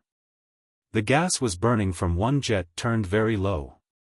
The lady stepped into the store and said, "I will bolt this door from the inside, and I want you to follow my husband and that woman. See if they are at supper, and if they are, when they start back, you must come back to this room and let me know by tapping thrice on the door. After I listen to their conversation long enough I will unbolt the door, and we will confront the guilty pair together. I may need you to protect me, for I do not know what they might attempt to do to me." The detective made his way softly out and followed the jeweler and the woman. He soon discovered that they had taken a private room in a little out-of-the-way restaurant and had ordered supper. He lingered about until they came out and then hurried back to the store, and entering the back room, tapped 3 times on the door. In a few minutes the jeweler entered with the woman and the detective saw the light shine more brightly through a crack in the door. He could hear the man and woman conversing familiarly and constantly, but could not distinguish their words. He slipped around again to the street, and looking through the window, could see Mr. R. working away at his jeweler's bench, while the black-haired woman sat close to his side and talked. "I'll give them a little time," thought Mr. Keeling, and he strolled down the street. The policeman was standing on the corner. The detective told him that Mrs. R. was concealed in the store, and that the scheme was working nicely. "I'll drop back behind now," said Mr. Keeling, "so as to be ready when the lady springs her trap."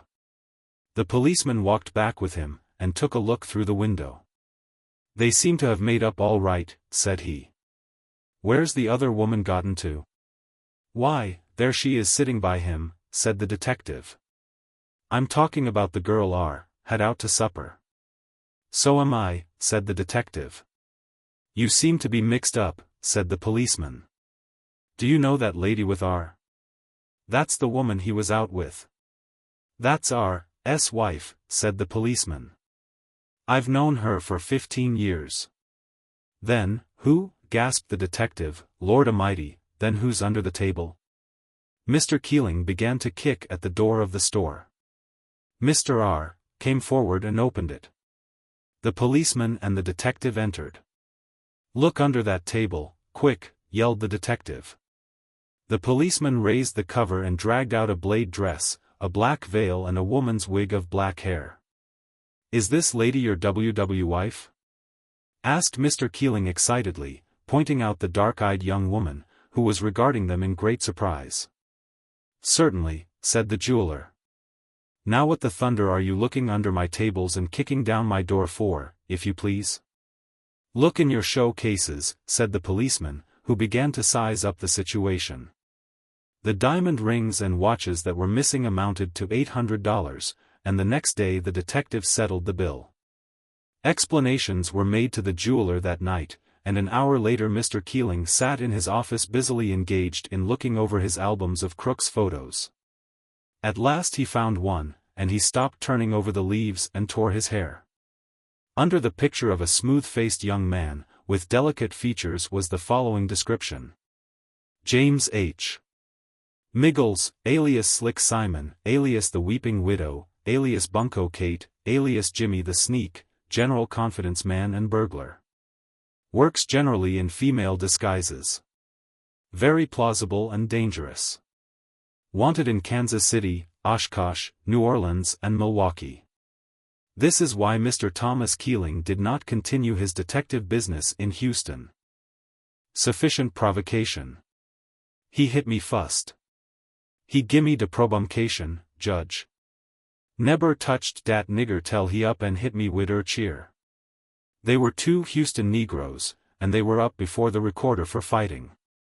"What did you strike this man with a chair for?" asked the recorder.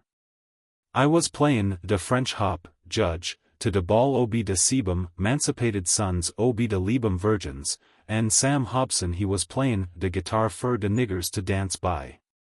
Dis here coon what I hit thinks he kin play de French hop, too, but he can't." "Dat's a lie, I can play." "Keep still," said the recorder sternly. "Go on with your statement." "I was playin', an' up comes dis here coon what I hit. He am pow'ful jealous ob my playin' an' he was mad 'cause de flow committee selected me to poof 'em. While I was playin', dis obstreperous coon came right close up to me an' he say, 'Watermillions be gittin' ripe now in Nuttermont.' I keeps on playin'.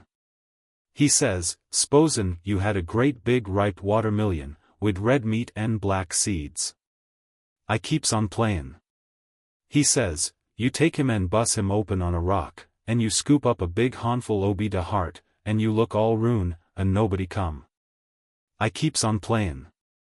He says, 'You cram de heart in yo mouth, and crunch down on hit, and de juice hit run down yo ahm and hit run down yo chin to yo neck, and de sweetness run down you throat.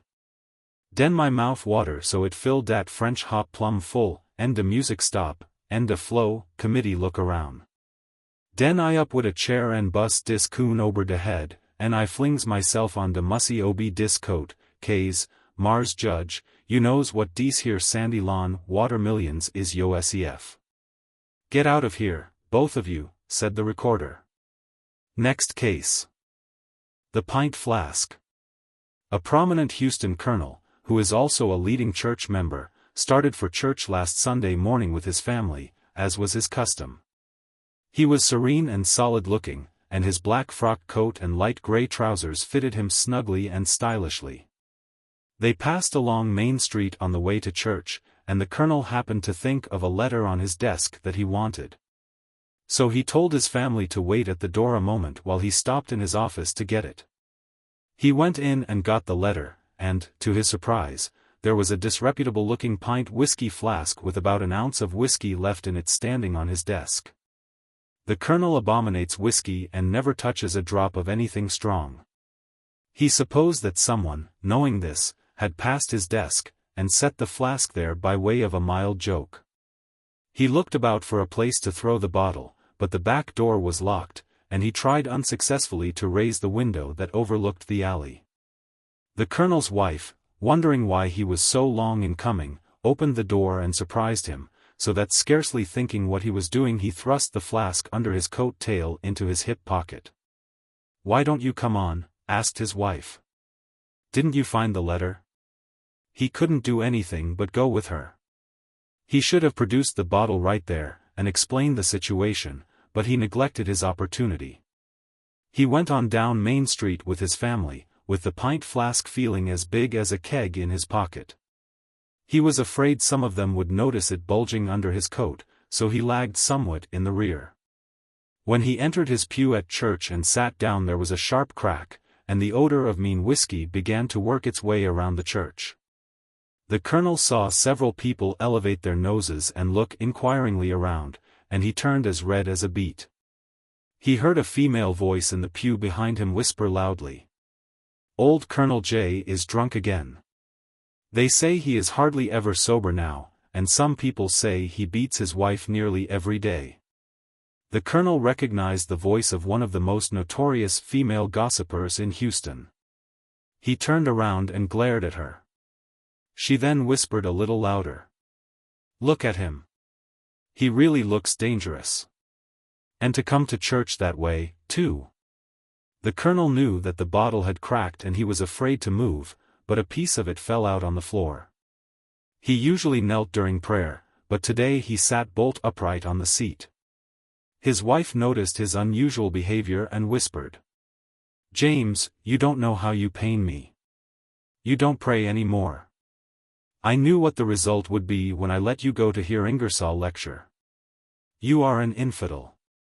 And, what is that I smell? Oh, James, you have been drinking, and on Sunday, too." The colonel's wife put her handkerchief to her eyes, and he ground his teeth in rage. After the services were over, and they had reached home, his wife took her seat on the back porch and began to cap some strawberries for dinner. This prevented his going out in the backyard and throwing the bottle over the fence, as he had intended. His two little boys hung close around him, as they always did on Sunday, and he found it impossible to get rid of it. He took them out for a stroll in the front yard.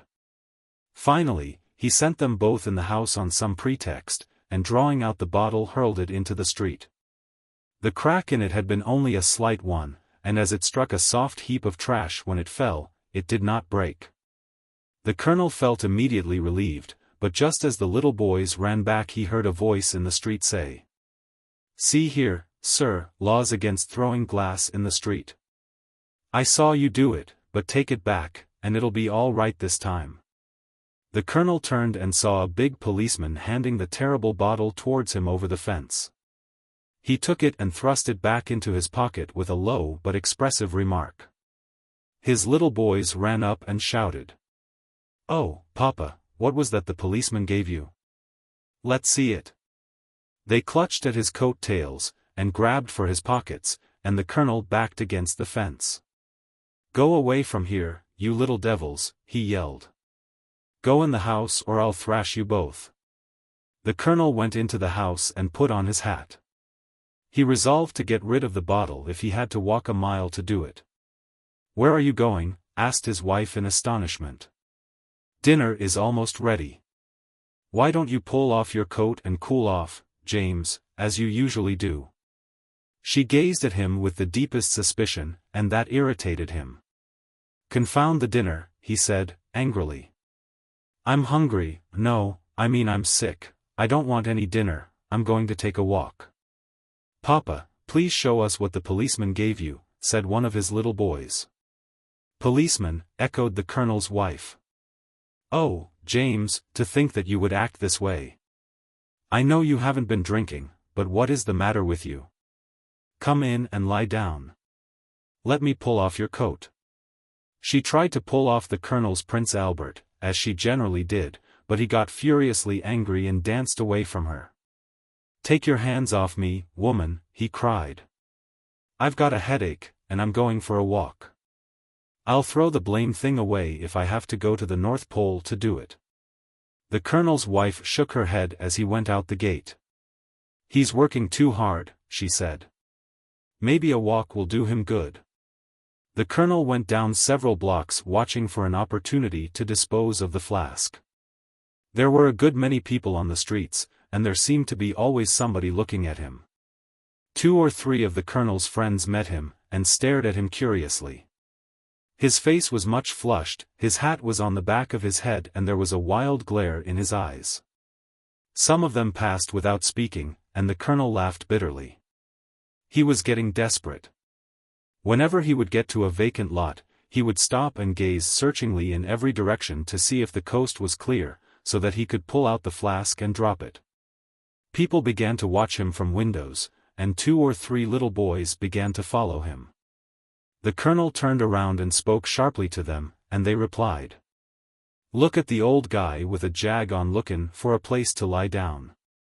Why don't you go to the calaboose and snooze it off, mister?" The colonel finally dodged the boys, and his spirits rose as he saw before him a vacant square covered with weeds, in some places as high as his head. Here was a place where he could get rid of the bottle.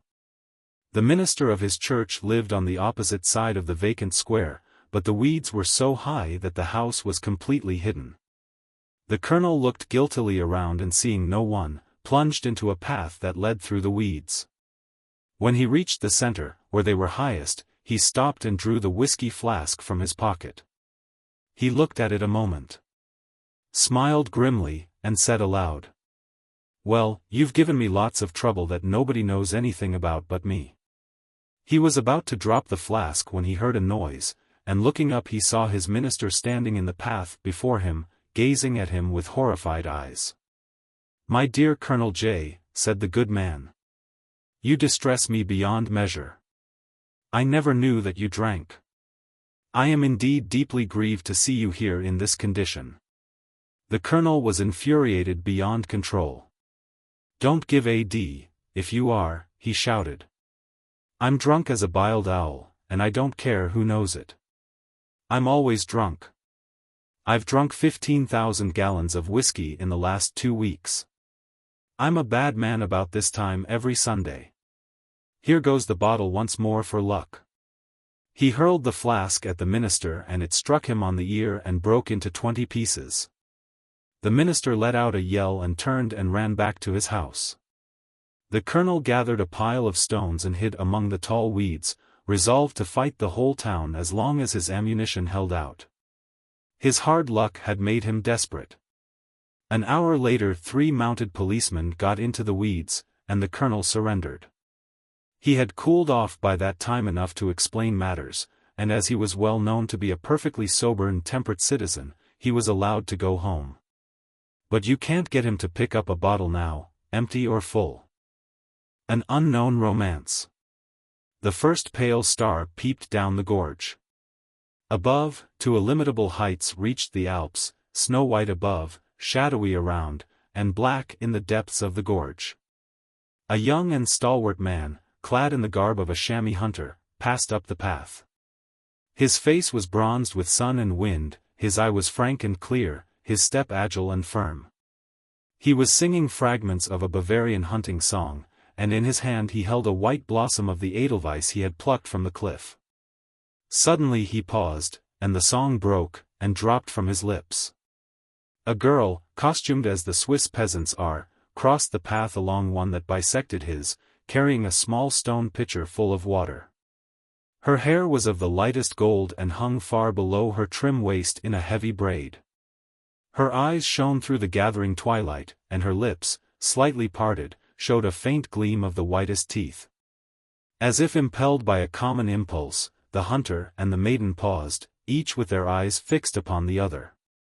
Then the man advanced, and doffing his feathered hat, bowed low and spake some words in the German language. The maiden answered, speaking haltingly and low. Then a door opened in a cottage almost hidden among the trees, and a babble of voices was heard. The maiden's cheeks turned crimson, and she started to go, but as she went, she turned her eyes and looked at the hunter still.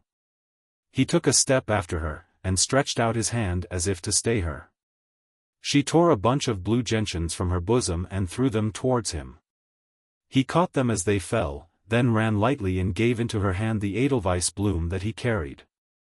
She thrust it into her bosom, then ran like a mountain sprite into the cottage, where the voices were. The hunter stopped for a while, then went his way more slowly up the mountain path, and he sang no more. As he went he pressed the flowers frequently to his lips. The wedding was to be one of the showiest, and the society of the metropolis was almost begging for invitations. The groom-elect brought the ancient lineage of the Van Winklers and a position at the top notch of society for his portion. The bride brought a beauty that was flawless, and $5 million. The arrangement had been made in a business-like manner. There had been no question of love.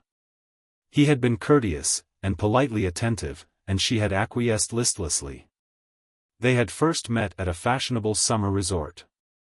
The family of the Van Winklers and the money of the Van Cess were about to unite. The wedding was to be at high noon. Pelham Van Winkler had had a fire built in the ancient tiled fireplace of one of his rooms, although the weather was warm. He sat on the edge of a writing table, and tossed handfuls of square-shaped letters, some tied with ribbons, into the fire. He smiled a little ironically as they flamed up, or as here and there among them he would find a withered flower, a scented glove or a lock of beribboned hair. The last sacrifice to the flames was a dried and pressed cluster of blue gentians. Van Winkler sighed, and the smile left his face. He recalled the twilight scene among the Alps mountains, where he was wandering with 3 or 4 companions on a summer tour, gay and careless, and dressed in the picturesque garb of chamois hunters. He recalled the picture of a lovely peasant girl with eyes that held him with a charm of power, crossing the mountain road, and pausing for a moment to toss him the bunch of gentian flowers. Had he not been a Van Winkler and owed a duty to the name, he would have sought her out and married her, for her image had never left his eyes or his heart since that twilight eve. But society and the family name claimed him, and today, at high noon, he was to marry Miss Vance, the daughter of the millionaire iron founder. Pelham Van Winkler tossed the bunch of blue gentians into the fire and rang for his valet. Miss Augusta Vance had flown from the irritating presence of fussy female friends and hysterical relatives to her boudoir for a few moments' quiet. She had no letters to burn, no past to bury. Her mother was in an ecstasy of delight, for the family millions had brought them places in the front row of Vanity Fair. Her marriage to Pelham Van Winkler was to be at high noon. Miss Vance fell suddenly into a dreamy reverie. She recalled a trip she had taken with her family a year before, to Europe. And her mind dwelt lingeringly upon a week they had spent among the foothills of the Alps in the cottage of a Swiss mountaineer. One evening at twilight she had gone with a pitcher across the road and filled it from a spring. She had fancied to put on that day the peasant costume of Babette, the daughter of their host. It had become her well, with her long braid of light gold hair and blue eyes. A hunter had crossed the road as she was returning, an alpine chamois hunter, strong, stalwart, bronzed and free. She had looked up and caught his eyes, and his held hers. She went on, and still those magnetic eyes claimed her own. The door of the cottage had opened and voices called. She started and obeyed the impulse to tear a bunch of gentians from her bosom and throw them to him. He had caught them, and springing forward gave her an edelweiss flower. Not since that evening had the image of that chamois hunter left her. Surely fate had led him to her, and he seemed a man among men. But Miss Augusta Vance, with a dowry of 5 millions, could not commit the folly of thinking of a common hunter of the Alps mountains. Miss Vance arose and opened a gold locket that lay upon her dressing case.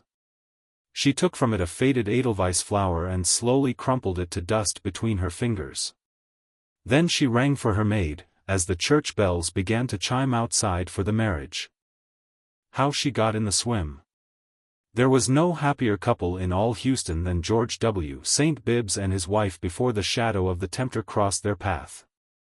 It is remarkable how the tempter always comes up so his shadow will fall across one's path, isn't it? It seems as if a tempter who knew his business would either approach on the other side or select a cloudy day for crossing people's paths. But, we digress.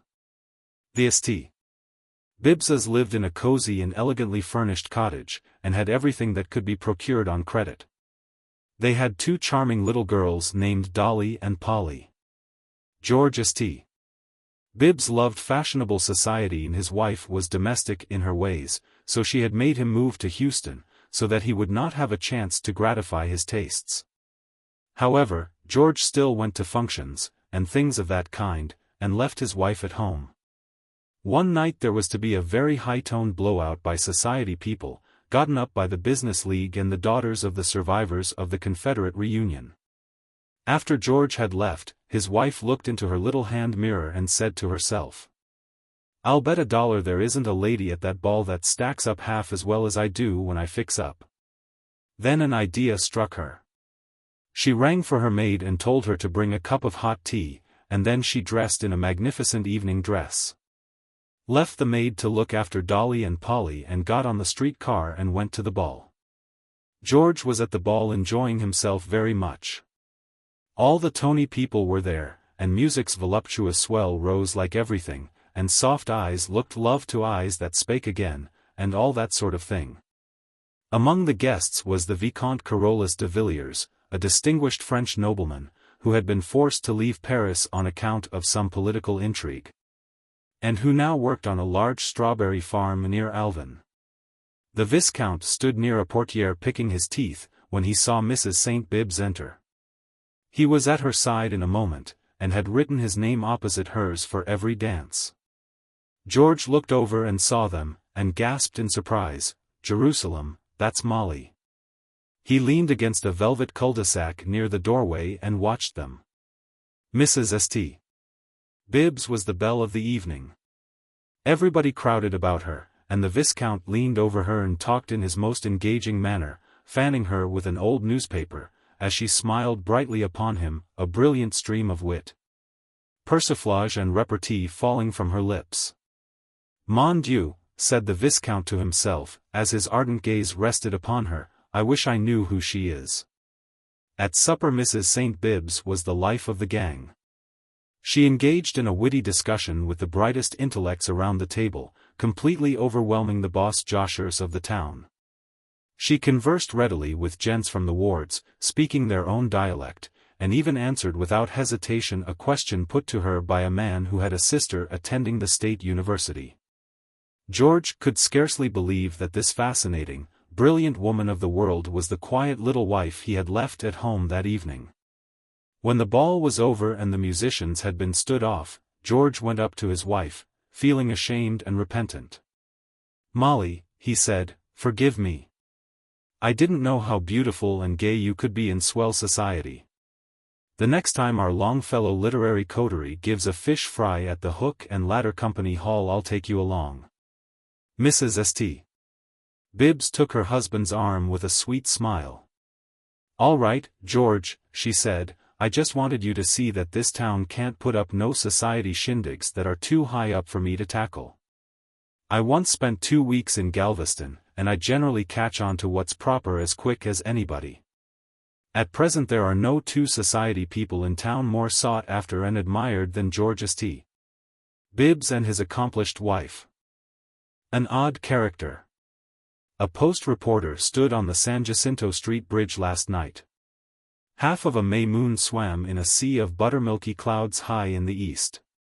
Below, the bayou gleamed dully in the semi-darkness, merging into inky blackness farther down. A steam tug glided noiselessly down the sluggish waters, leaving a shattered trail of molten silver. Foot passengers across the bridge were scarce.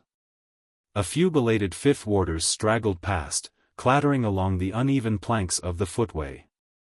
The reporter took off his hat and allowed a cool breath of a great city to fan his brow.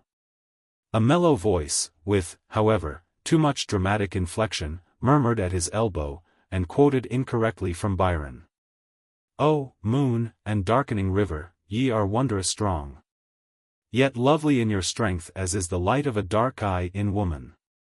The reporter turned and saw a magnificent specimen of the genus tramp. He was attired in a garb to be viewed with wonder, and even awe. His coat was a black frock, fallen into decay some years ago. Under it he wore a jaunty striped blazer, too tight to button, and the ghost of a collar peered above its intricacies. His trousers were patched, and torn, and frayed, and faded away at the bottom into ghostly, indescribable feet shod in shapeless leather and dust. His face, however, was the face of a hilarious faun. His eyes were brilliant and piercing, and a godlike smile lit up a face that owed little to art or soap. His nose was classic, and his nostrils thin and nervous, betokening either race or fever. His brow was high and smooth, and his regard lofty and superior, though a bristly beard of uncertain cut and grisly effect covered the lower part of his countenance. "Do you know what I am, sir?" asked this strange being. The reporter gazed at his weird form and shook his head. "Your reply reassures me," said the wanderer. "It convinces me that I have not made a mistake in addressing you. You have some of the instincts of a gentleman, because you forbore to say what you know well, namely, that I am a tramp. I look like a tramp and I am one, but no ordinary one. I have a university education, I am a Greek and Latin scholar, and I have held the chair of English literature in a college known all over the world. I am a biologist, and more than all, I am a student of the wonderful book, man. The last accomplishment is the only one I still practice. If I am not grown unskilled, I can read you." He bent a discriminating look upon the reporter. The reporter puffed at his cigar and submitted to the scrutiny. "You are a newspaper man," said the tramp. "I will tell you how I reached the conclusion. I have been watching you for 10 minutes. I knew you were not a man of leisure, for you walked upon the bridge with a somewhat rapid step. You stopped and began to watch the effect of the moon upon the water. A business man would have been hurrying along to supper. When you got your cigar out you had to feel in 3 or 4 pockets before you found one. A newspaper man has many cigars forced upon him in the course of a day, and he has to distribute them among several pockets. Again, you have no pencil sticking out of your pocket. No newspaper man ever has. Am I right in my conjecture? The reporter made a shrewd guess. You are right, he said, and your having seen me going into a newspaper office some time ago no doubt assisted you in your diagnosis. The tramp laughed. You are wrong, he said. You were coming out when I saw you yesterday. I like a man like you. You can give and take. I have been in Houston now for 3 months, and you are the first man to whom I have spoken of myself. You have not offered me money, and by that have won my esteem. I am a tramp, but I never accept money from anyone. Why should I? The richest man in your town is a pauper compared with me. I see you smile. Come, sir, indulge me for a while. I am afflicted at times with cacoethes loquendi, and rarely do I meet a gentleman who will give me an ear. The postman had seen so many people with the corners rubbed off, so many men who always say and do what they are expected to, that he fell into the humor of listening to this man who said unexpected things. And then he was so strange to look upon. The tramp was not drunk, and his appearance was not that of a drinking man. His features were refined and clear-cut in the moonlight. And his voice, well, his voice was queer. It sounded like a man talking plainly in his sleep. The postman concluded that his mind was unbalanced. The tramp spoke again. I said I had plenty of money, he continued, and I have. I will show a very few of the wonders that you respectable, plodding, well-dressed people do not imagine to exist. Look at this ring. He took from his finger a curious carved ring of beaten copper, wrought into a design that the moonlight did not suffer to be deciphered, and handed it to the reporter. Rub that ring thrice with the thumb of your left hand, said the tramp. The reporter did so, with a creepy feeling that made him smile to himself. The tramp's eyes beamed, and he pointed into the air, following with his finger the movements of some invisible object. It is Artemisia, he said, the slave of the ring, catch. He swept his hollowed hand into space, scooping up something, and handed it to the reporter. See, he said, golden coins. I can bring them at will in unlimited numbers. Why should I beg? He held his empty hand with a gesture toward the reporter, who pretended to accept its visionary contents. The tramp took off his hat and let the breeze sift through his tangled hair. What would you think, he said, if I should tell you that I am 241 years old? Knock off a couple of centuries, said the reporter, and it will go all right. This ring, said the tramp, was given me by a Buddhist priest in Benares, India, 100 years before America was discovered. It is an inexhaustible source of wealth, life and good luck. It has brought me every blessing that man can enjoy. With such fortune as that there is no one on earth that I envy. I am blissfully happy and I lead the only ideal life. The tramp leaned on the railing and gazed down the bayou for a long time without speaking. The reporter made a movement as if to go, and he started violently and faced around. A change had come over him. His brow was lowering and his manner cringing. He shivered and pulled his coat tight about him. What was I sayin'? He said in a gruff, husky voice. Was I a-talkin'? Hello, there, mister, can't you give a feller a dime to get him some supper? The reporter, struck by the transformation, gazed at him in silence. The tramp muttered to himself, and with shaking hands drew from his pocket something wrapped in paper. He unrolled it, took something from it between his thumb and finger and thrust it into his mouth. The sickly, faint, sweet odor of gum opium reached the reporter. The mystery about the tramp was solved. The barber talks. The postman slid into the chair with an apologetic manner, for the barber's gaze was superior and scornful. He was so devilish, cool and self-possessed, and held the public in such infinite contempt. The postman's hair had been cut close with the clippers on the day before. Haircut? Asked the barber in a quiet but thoroughly dangerous tone. Shave, said the postman. The barber raised his eyebrows, gave his victim a look of deep disdain, and hurled the chair with a loud rattle and crash back to a reclining position. Then he seized a mug and brush and, after bestowing upon the postman a look of undying contumely, turned with a sneer to the water faucet. Thence he returned, enveloped the passive victim in a voluminous cloth, and with a pitiless hand daubed a great brushful of Swedish-tasting lather across his mouth. Then he began to talk. "Ever been in Seattle, Washington Territory?" he asked. "Blubbaloo blub," said the postman, struggling against the soap, and then he shook his head feebly. "Neither have I," said the barber, "but I have a brother named Bill who runs an orange orchard 9 miles from St. John, Florida. That's only a split hair on your neck, it's growing the wrong way. They are caused by shaving the neck in the wrong direction. Sometimes whiskey will make them do that way. Whiskey is a terrible thing. Do you drink it?" The postman only had one eye of all his features uncovered by lather, and he tried to throw an appealing expression implying negation into this optic. But the barber was too quick for him and filled the eye with soap by a dexterous flap of his brush. "My brother Bill used to drink," continued the barber. "He could drink more whiskey than any man in Houston, but he never got drunk. He had a chair in my shop, but I had to let him go. Bill had a wonderful constitution. When he got all he could hold he would quit drinking. The only way he showed it was in his eyes. They would get kind of glazed and fishy and wouldn't turn in his head. When Bill wanted to look to one side he used to take his fingers and turn his eyeballs a little the way he wanted to see. His eyes looked exactly like those little round windows you see in the dome of the post office. You could hear Bill breathe across the street when he was full.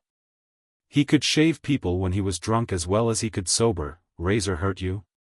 The postman tried to wave one of his hands to disclaim any sense of pain, but the barber's quick eye caught the motion and he leaned his weight against the hand, crushing it against the chair. "I kept noticing," went on the barber, "that Bill was getting about 4 customers to my 1, even if he did drink so much.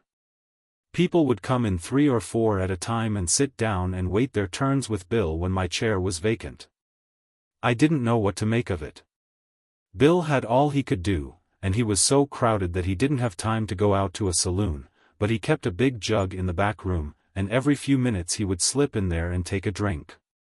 One day I noticed a man that got out of Bill's chair acting queer and he staggered as he went out.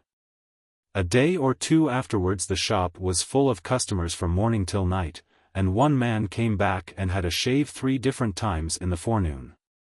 In a couple of days more there was a crowd of men in the shop, and they had a line formed outside 2 or 3 doors down the sidewalk. Bill made $9 that day. That evening a policeman came in and jerked me up for running a saloon without a license. It seems that Bill's breath was so full of whiskey that every man he shaved went out feeling pretty hilarious and sent his friends there to be shaved.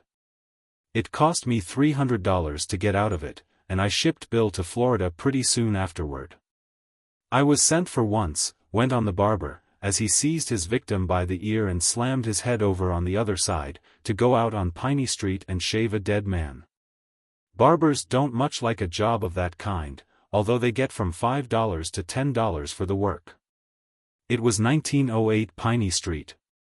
I started about 11 o'clock at night. I found the street all right and I counted from the corner until I found 1908. I had my razors, soap and mug in a little case I use for such purposes. I went in and knocked at the door. An old man opened it and his eye fell on my case. "You've come, have you?" he asked. "Well, go upstairs, he's in the front room to your right. There's nobody with him. He hasn't any friends or relatives in town. He's only been boarding here about a week." "How long since it occurred?" I asked. "About an hour, I guess," says the old man. I was glad of that because corpses always shave better before they get good and cold. I went in the room and turned up the lamp. The man was laid out on the bed. He was warm yet and he had about a week's growth of beard on. I got to work and in half an hour I had given him a nice clean shave that would have done his heart good if he had been alive. Then I went downstairs and saw the old man. "What success?" he asked. Good, says I, he's fixed up all right. Who's to pay? He gave me $30 to send his folks in Alabama yesterday, says the old man. I guess your fee will have to come out of it. It'll be $5, I said. The old man handed me a $5 bill and I went home very well satisfied. Here the barber seized the chair, hurled it upright, snatched off the cloth, buried his hands in the postman's hair and tore out a handful, bumped and thumped his head. Shook it violently and hissed sarcastically, "Bay rum?" The postman nodded stupidly, closed his eyes and tried unsuccessfully to recall a prayer. Next day, said the barber, I heard some news. It seems that a man had died at 1908 Piney Street and just a little while before a man in the next house had taken poison. The folks in one house sent for a doctor and the ones in the other sent for a barber. The funny part is the doctor and I both made a mistake and got into the wrong house. He went in to see the dead man and found the family doctor just getting ready to leave. The doctor didn't waste any time asking questions, but got out his stomach pump, stuck it into the dead man and went to work pumping the poison out. All this time I was busy shaving the man who had taken poison. And the funniest part of it all is that after the doctor had pumped all the other doctor's medicine out of the dead man, he opened his eyes, raised up in bed and asked for a steak and potatoes. This made the family doctor mad, and he and the doctor with a stomach pump got into a fight and fell down the stairs and broke the hat rack all to pieces. And how about your man who had taken poison? Asked the postman timidly. Him, said the barber, why he died, of course, but he died with one of the beautifulest shaves that ever a man had. Brush. An African of terrible aspect bore down upon the postman, struck him violently with the stub of a whisk broom, seized his coat at the back and ripped it loose from its collar. Call again, growled the barber in a voice of the deepest menace, as the scribe made a rush for the door and escaped. The Sunday Excursionist. Somebody, who it was doesn't make any difference, has said something like the following: there is something grand in the grief of the common people. But there is no sadder sight on earth than that of a Philistine enjoying himself. If a man would realize the truth of this, let him go on a Sunday excursion. The male Sunday excursionist enjoys himself, as the darkies say, a gwine and a cornin. No other being on earth can hold quite so much bubbling and vociferous joy. The welkin that would not ring when the Sunday excursionist opens his escape valve is not worth a cent. 6 days the Sunday excursionist labors and does his work, but he does his best to refute the opponents of the theory of the late Charles Darwin. He occupies all the vacant seats in the car with his accomplices, and lets his accursed good nature spray over the rest of the passengers. He is so infernally happy that he wants everybody, to the brakeman on the rear car, to know it. He is so devilish agreeable, so perniciously jolly and so abominably entertaining that people who were born with or have acquired brains love him most vindicatively. People who become enamored of the Sunday excursionist are apt to grow insanely jealous, and have been known to rise up and murder him when a stranger enters the car and he proceeds to repeat his funny remarks for the benefit of a fresh audience. The female Sunday excursionist generally accompanies him. She brings her laugh with her, and does a turn in the pauses of his low comedy work. She never by any accident misplaces her laugh or allows it to get out of curl. It ripples naturally and conforms readily to the size of the car. She puts on the male Sunday excursionist's hat, and he puts on hers, and if the other passengers are feeling worse than usual, they sing the Swanee River. There is enough woe and sorrow in the world without augmenting it in this way. Men who have braved the deepest troubles and emerged unscathed from the heaviest afflictions have gone down with a shriek of horror and despair before the fatal hilarity of the Sunday excursionist. There is no escape from his effects. Barbershop Adventure. When the postman entered the shop yesterday, the chairs were full of customers, and for a brief moment he felt a thrill of hope that he might escape, but the barber's eye, deadly and gloomy, fixed itself upon him. "You're next," he said, with a look of diabolical malevolence, and the postman sank into a hard chair nailed to the wall, with a feeling of hopeless despair. In a few moments there was a rattle and a bang, the customer in the chair was thrown violently on his feet and fled out of the shop, pursued by the African, who was making vicious dabs at him with a whisk broom full of tacks and splinters. The postman took a long look at the sunlight, pinned a little note to his tie with his scarf pin, giving his address, in case the worst should happen, and settled into the chair. He informed the barber, in answer to a stern inquiry, that he did not want his hair cut, and in turn received a look of cold incredulity and contempt. The chair was hurled to a reclining position, the lather was mixed, and as the deadly brush successively stopped all sense of hearing, sight and smell, the postman sank into a state of collapse, from which he was aroused by the loud noise of a steel instrument with which the barber was scraping off the lather and wiping it on the postman's shirt sleeve. "Everybody's riding bicycles now," said the barber, "and it's going to be very difficult for the fashionable people to keep it an exclusive exercise. You see, you can't prevent anybody from riding a bicycle that wants to, and the streets are free for everyone.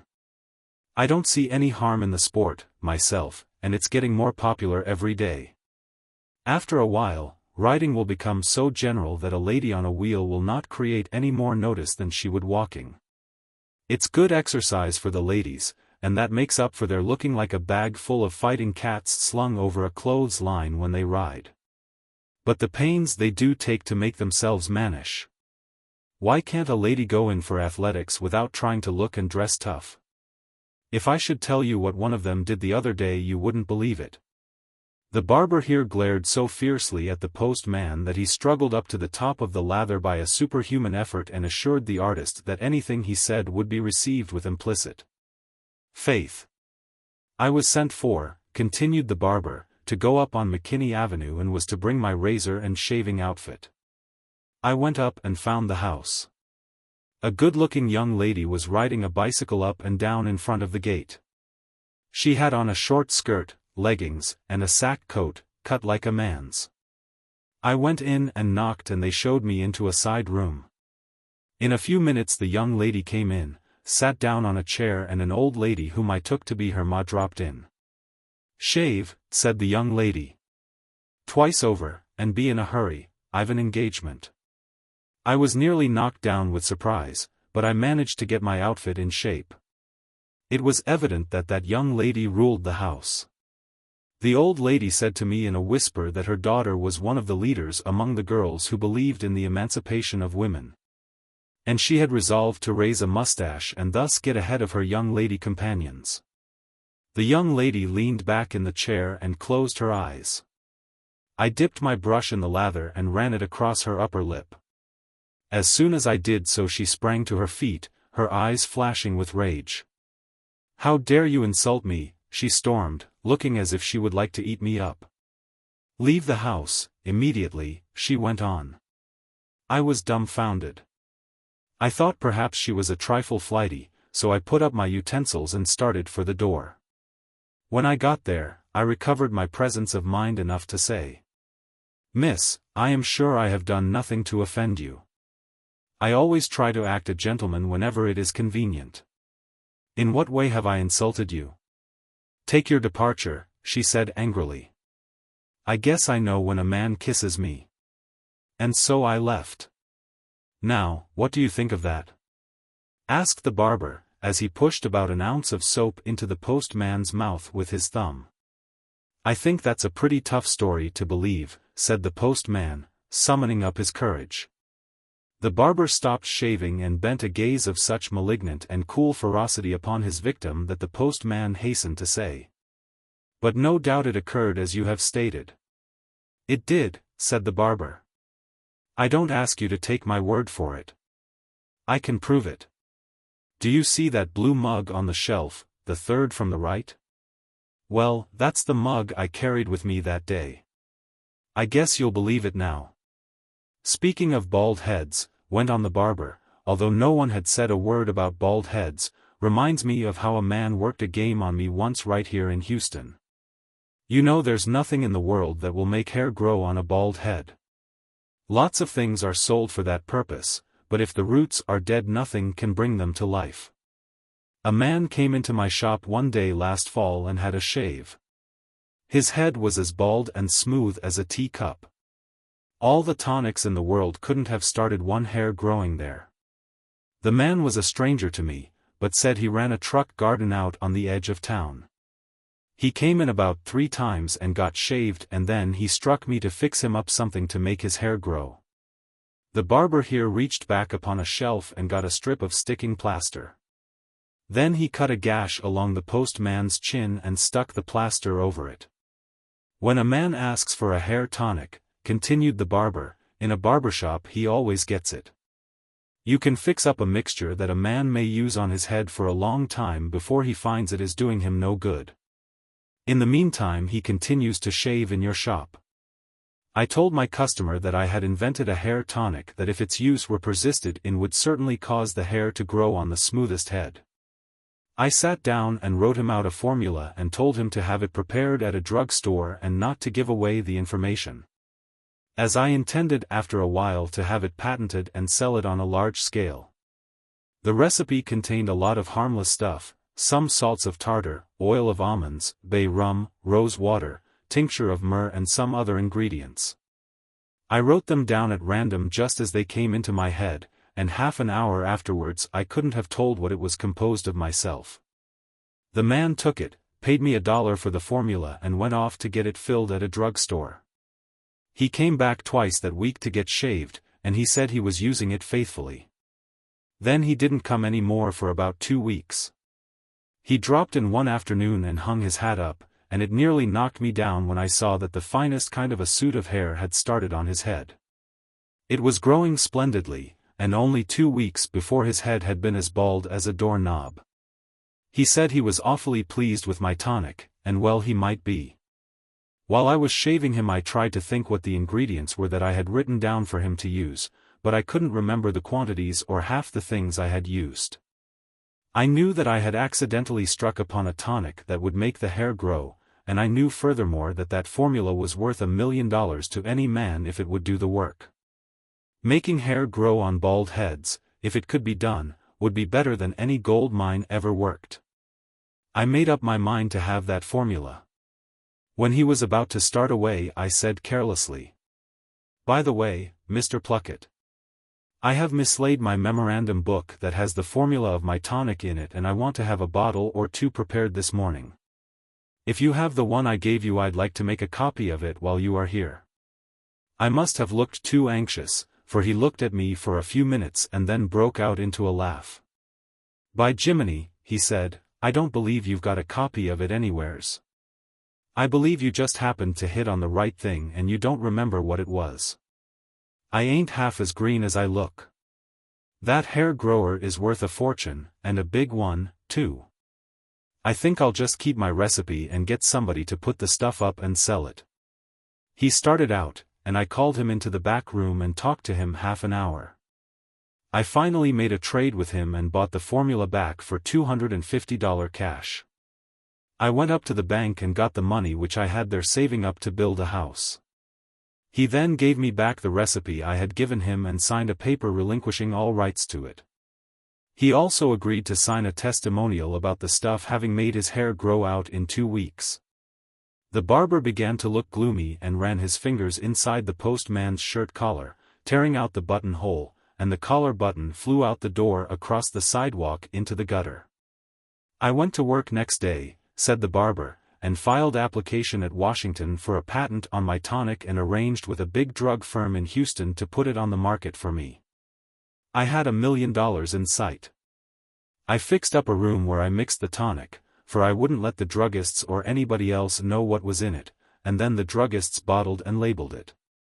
I quit working in the shop and put all my time into my tonic." Mr. Pluckett came into the shop once or twice within the next 2 weeks and his hair was still growing finely. Pretty soon I had about $200 worth of the tonic ready for the market. And Mr. Pluckett was to come in town on Saturday and give me his testimonial to print on advertising dodgers and circulars with which I was going to flood the country. I was waiting in the room where I mixed my tonic about 11 o'clock Saturday when the door opened and Mr. Pluckett came in. He was very much excited and very angry. "Look here," he cried, "what's the matter with your infernal stuff? He pulled off his hat, and his head was as shiny and bare as a china egg. "It all came out," he said roughly. "It was growing all right until yesterday morning, when it commenced to fall out, and this morning there wasn't a hair left. I examined his head and there wasn't the ghost of a hair to be found anywhere." "What's the good of your stuff," he asked angrily, "if it makes your hair grow and then all fall out again?" "For heaven's sake, Mr. Pluckett," I said, "don't say anything about it or you'll ruin me. I've got every cent I've got in the world invested in this hair tonic, and I've got to get my money back. It made your hair grow, give me the testimonial and let me sell what I've got put up, anyway. You are $250 ahead on it and you ought to help me out of it." He was very mad and cut up quite roughly and said he had been swindled and would expose the tonic as a fraud and a lot of things like that. Finally he agreed that if I would pay him $100 more he would give me the testimonial to the effect that the tonic had made his hair grow and say nothing about its having fallen out again. If I could sell what I had put up at $1 per bottle I would come out about even. I went out and borrowed the money and paid it to him and he signed the testimonial and left. "Did you sell your tonic out?" asked the postman, trying to speak in a tone calculated not to give offense. The barber gave him a look of derisive contempt and then said in a tone of the utmost sarcasm, "Oh, yes, I sold it out. I sold exactly 5 bottles, and the purchasers, after using the mixture faithfully for a month, came back and demanded their money. Not one of them that used it ever had a new hair to start on his head." "How do you account for its having made the hair grow on Mr. Pluckett's head?" asked the postman. "How do I account for it?" repeated the barber in so dangerous a tone that the postman shuddered.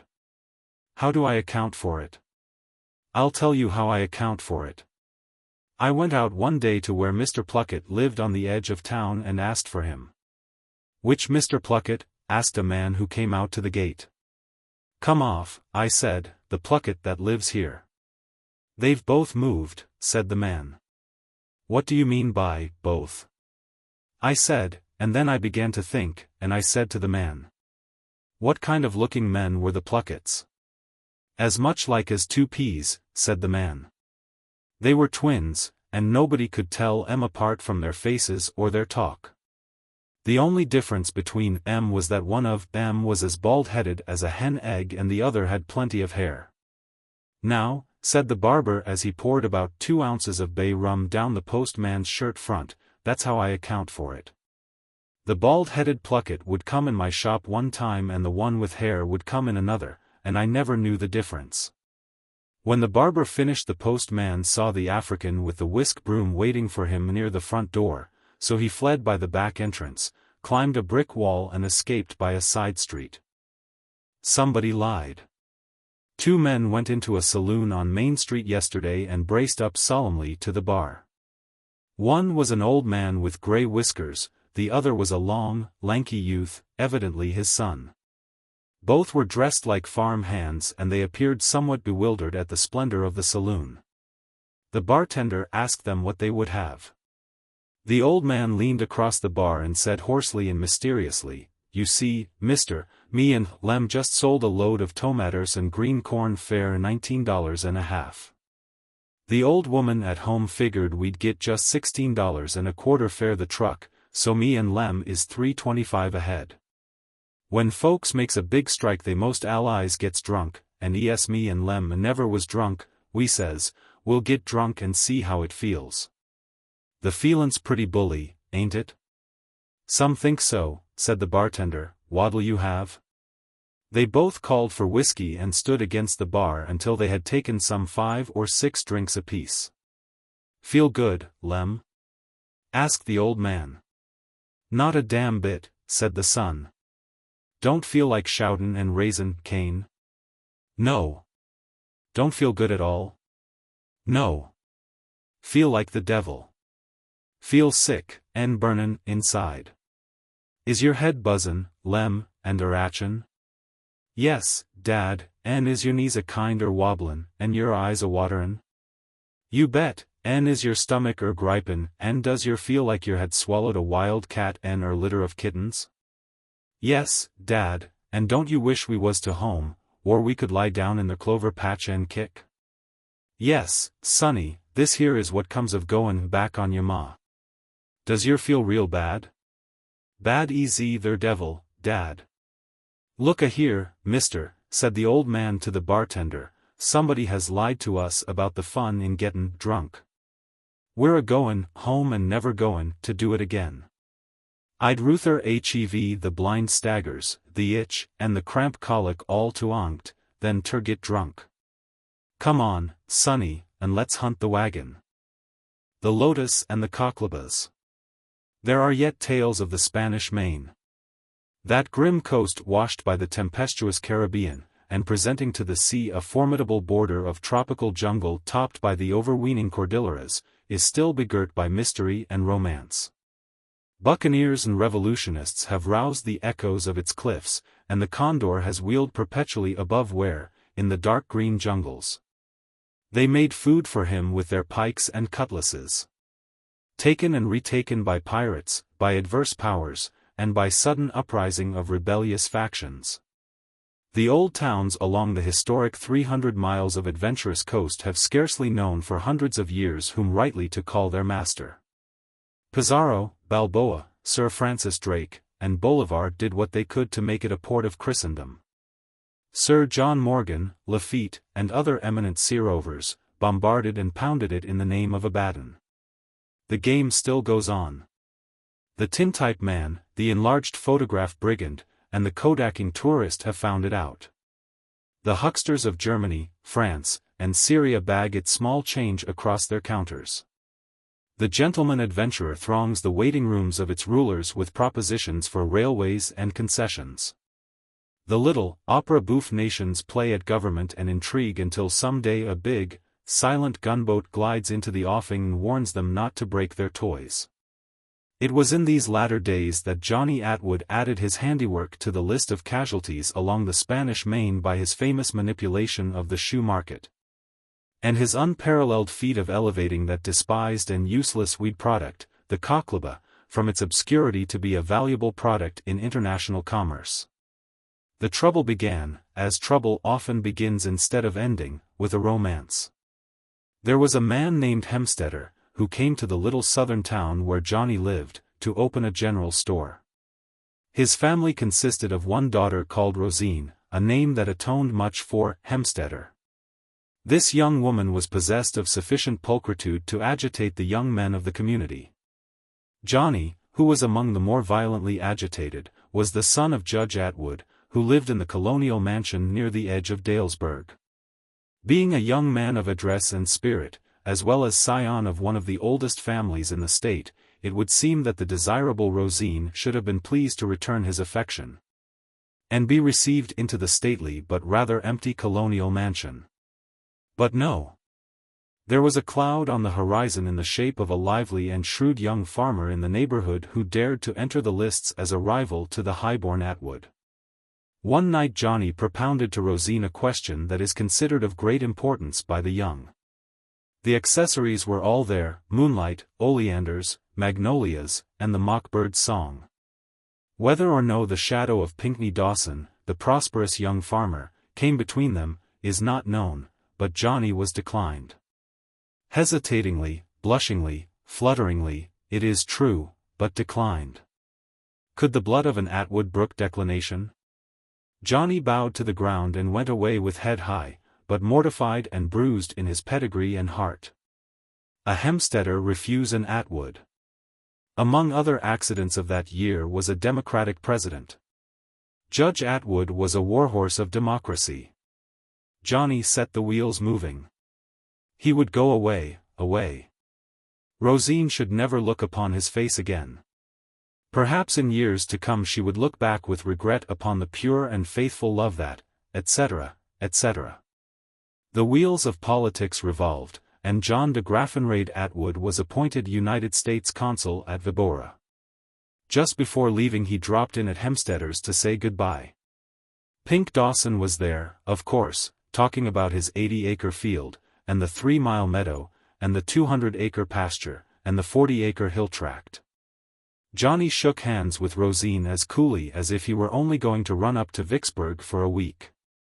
"If you happen to strike a good thing in the way of an investment down there, Johnny," said Pink Dawson, "just let me know, will you? I reckon I could rustle up 1,000 or 2 most any time for a profitable deal." "All right, Pink," said Johnny, pleasantly. "If I strike anything I'll let you know, sure." So Johnny went to New Orleans, and took a steamer down to his post at Vibora. Vibora was a town of about 3,000 inhabitants, set in the curve of a little half-moon harbor. It lay on a narrow strip of alluvial deposit hemmed in by morose mountains at its rear, and by the sea in front. The population was Carib, Spanish Indian half-breeds, and Negroes, with a disturbing leaven of the froth and scum of half a dozen other nations. The streets were merely grass-grown spaces between the red-tiled, squatty houses. Through the grass were crisscrossing paths made by the bare feet of the dwellers.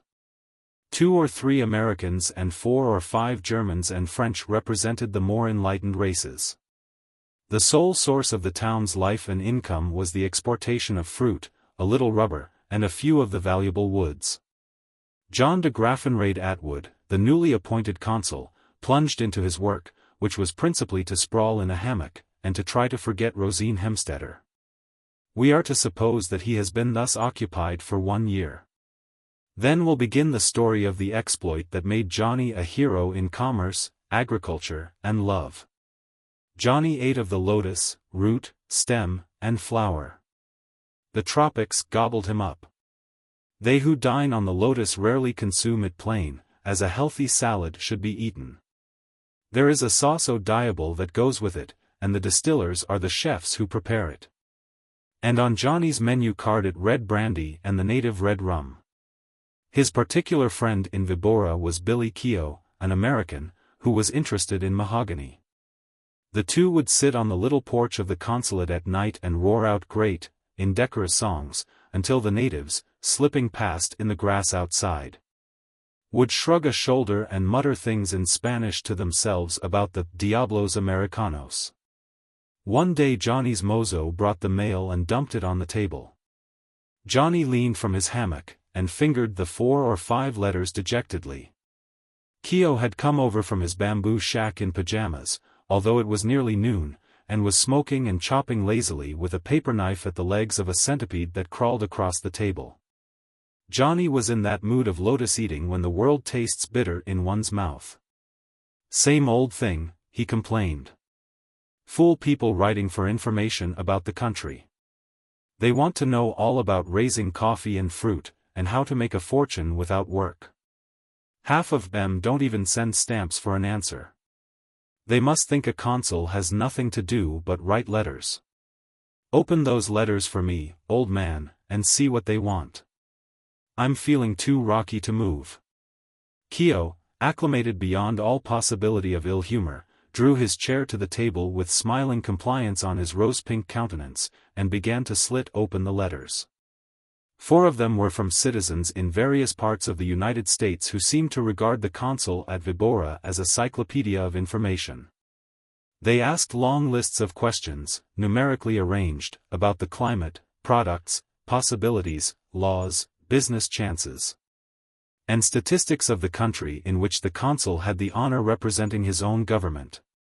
"Write, please, Billy," said that inert official, just a line, referring them to the latest consular report. "Tell the State Department will be delighted to furnish the literary gems. Sign my name. Don't let your pen scratch, Billy, it'll keep me awake." "Don't snore," said Keogh, amiably, "and I'll do your work for you. You need a corps of assistants, anyhow. Don't see how you ever get out a report. Wake up a minute, here's one more letter, it's from your own town, to Dalesburg." "That's so," murmured Johnny, showing a mild and obligatory interest. "What's it about?"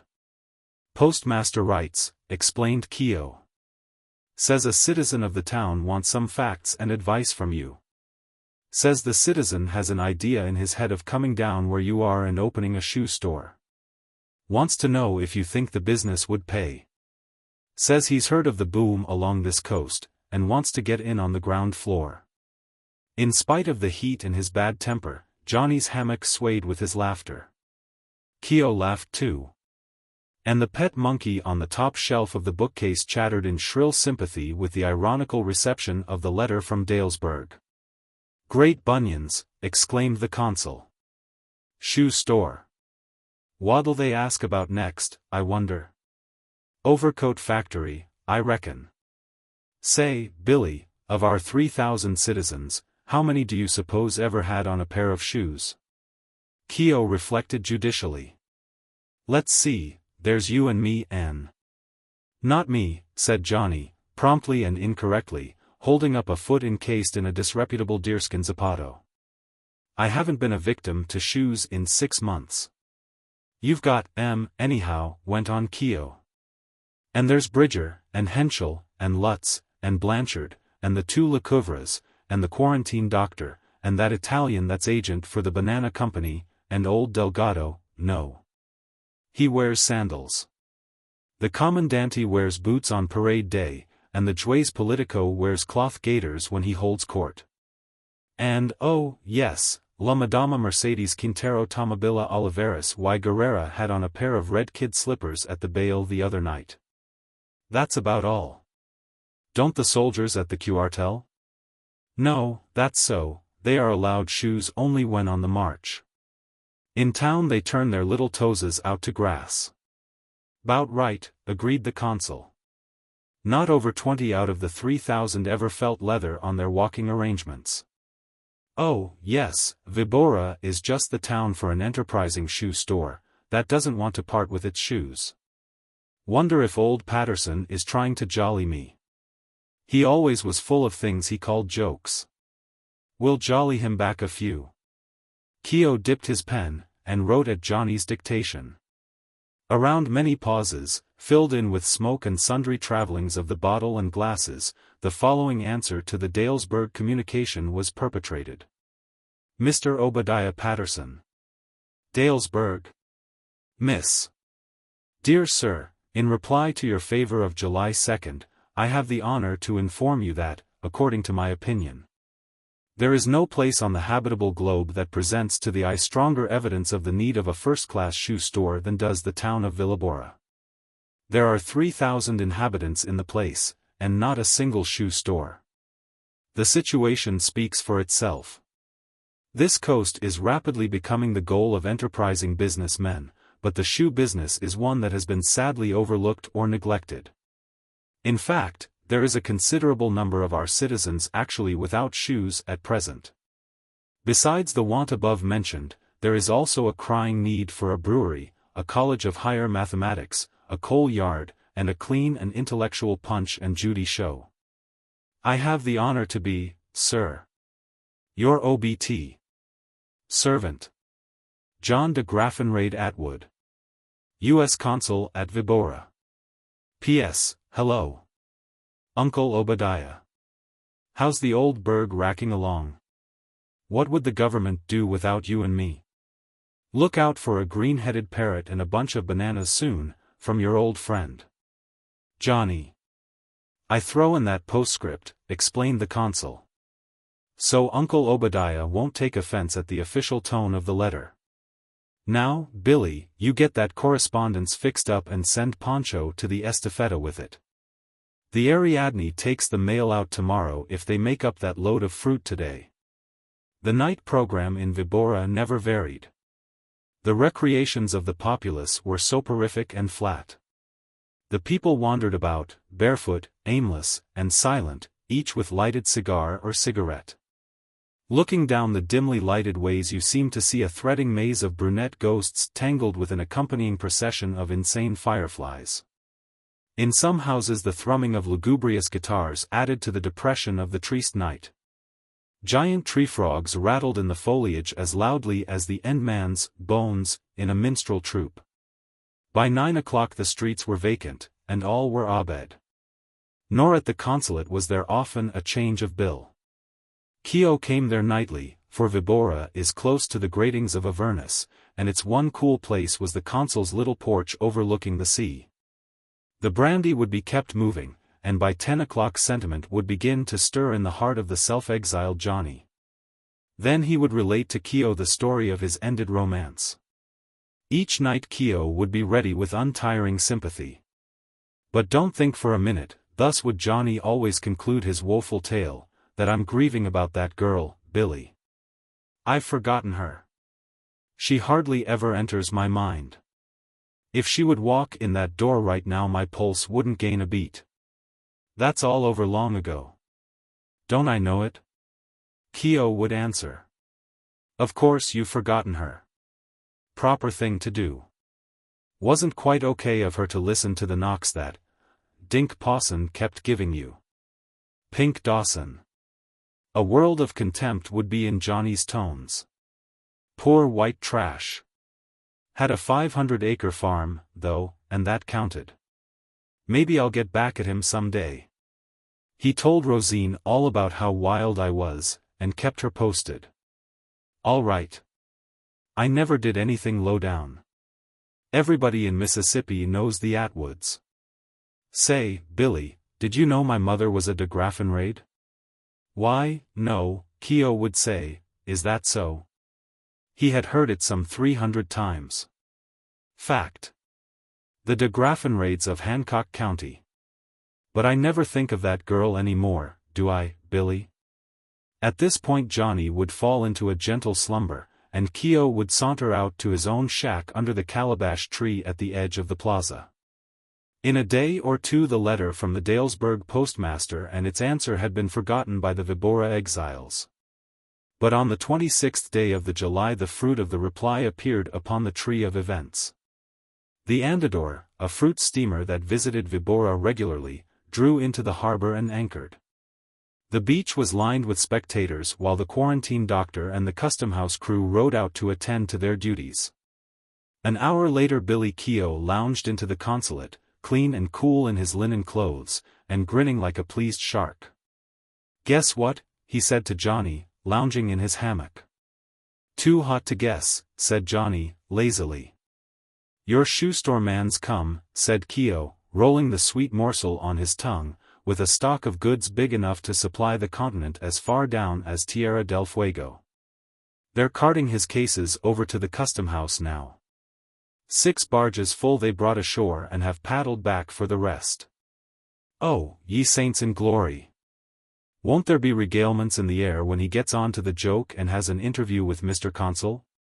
It'll be worth 9 years in the tropics just to witness that one joyful moment. Keo loved to take his mirth easily. He selected a clean place on the matting and lay upon the floor. The walls shook with his enjoyment. Johnny turned half over and blinked. Don't tell me, he said, that anybody was fool enough to take that letter seriously. $4,000 stock of goods, gasped Keo, in ecstasy. Talk about coals to Newcastle. Why didn't he take a shipload of palm leaf fans to Spitzbergen while he was about it?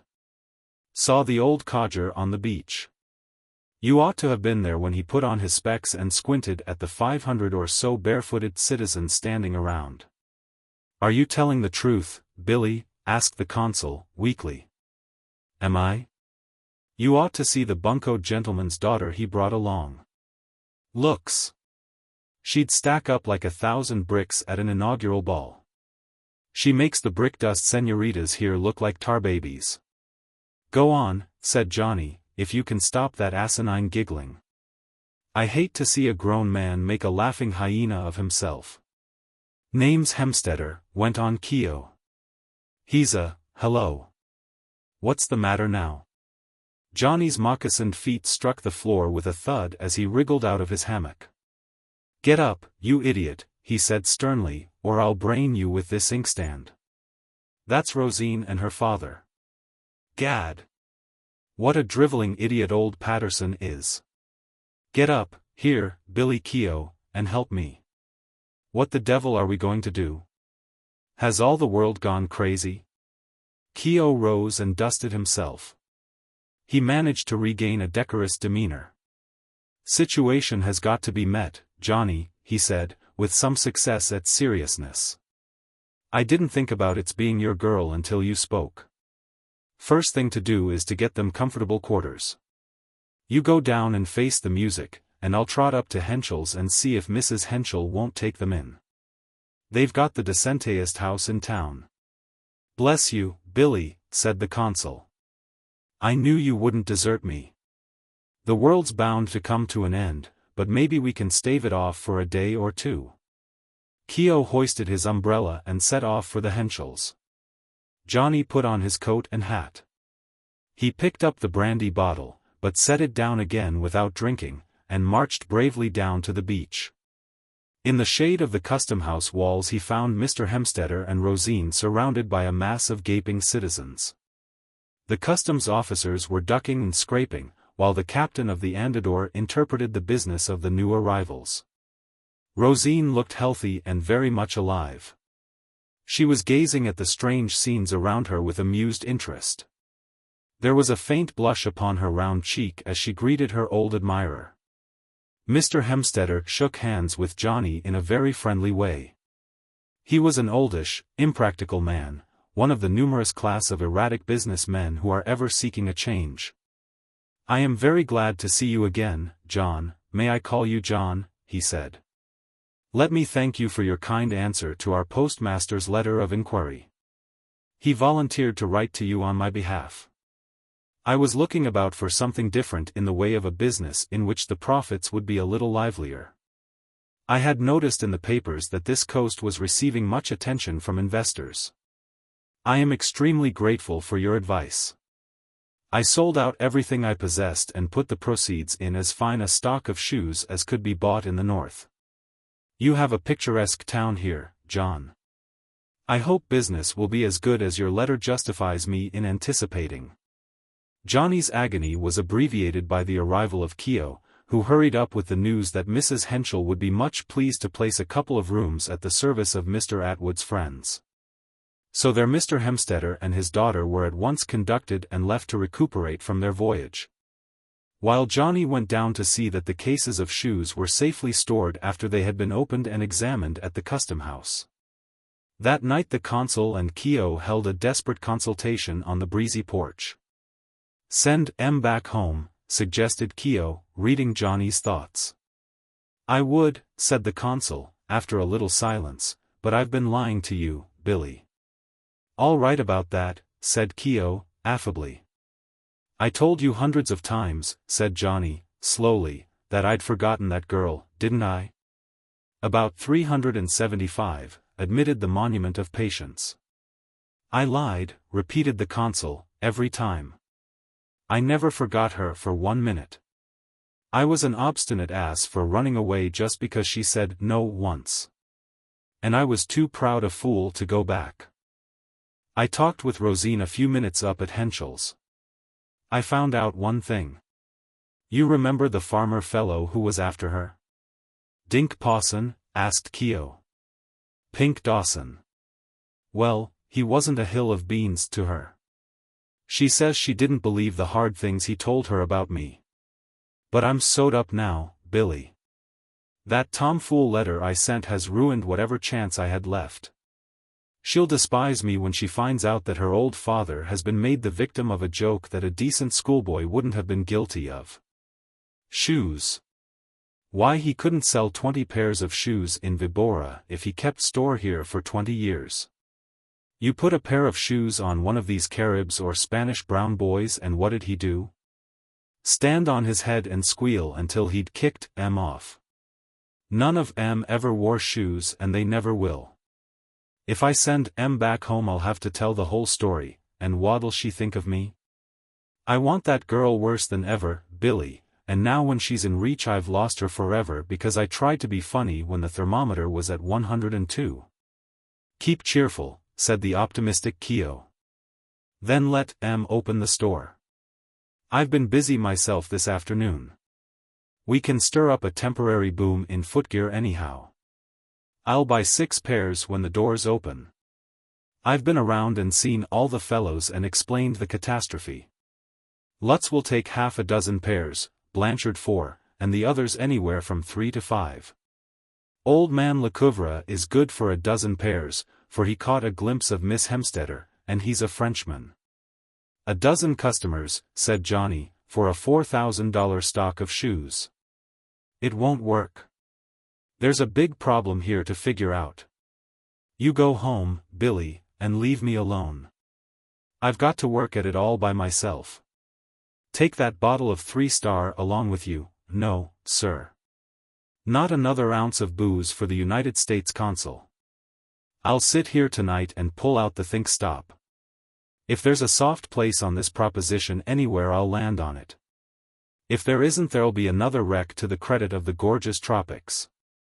Keogh left, feeling that he could be of no use. Johnny laid a handful of cigars on a table and stretched himself in a steamer chair. When the sudden daylight broke, silvering the harbor ripples, he was still sitting there. Then he got up, whistling a little tune, and took his bath. At 9 o'clock he walked down to the dingy little cable office and hung for half an hour over a blank.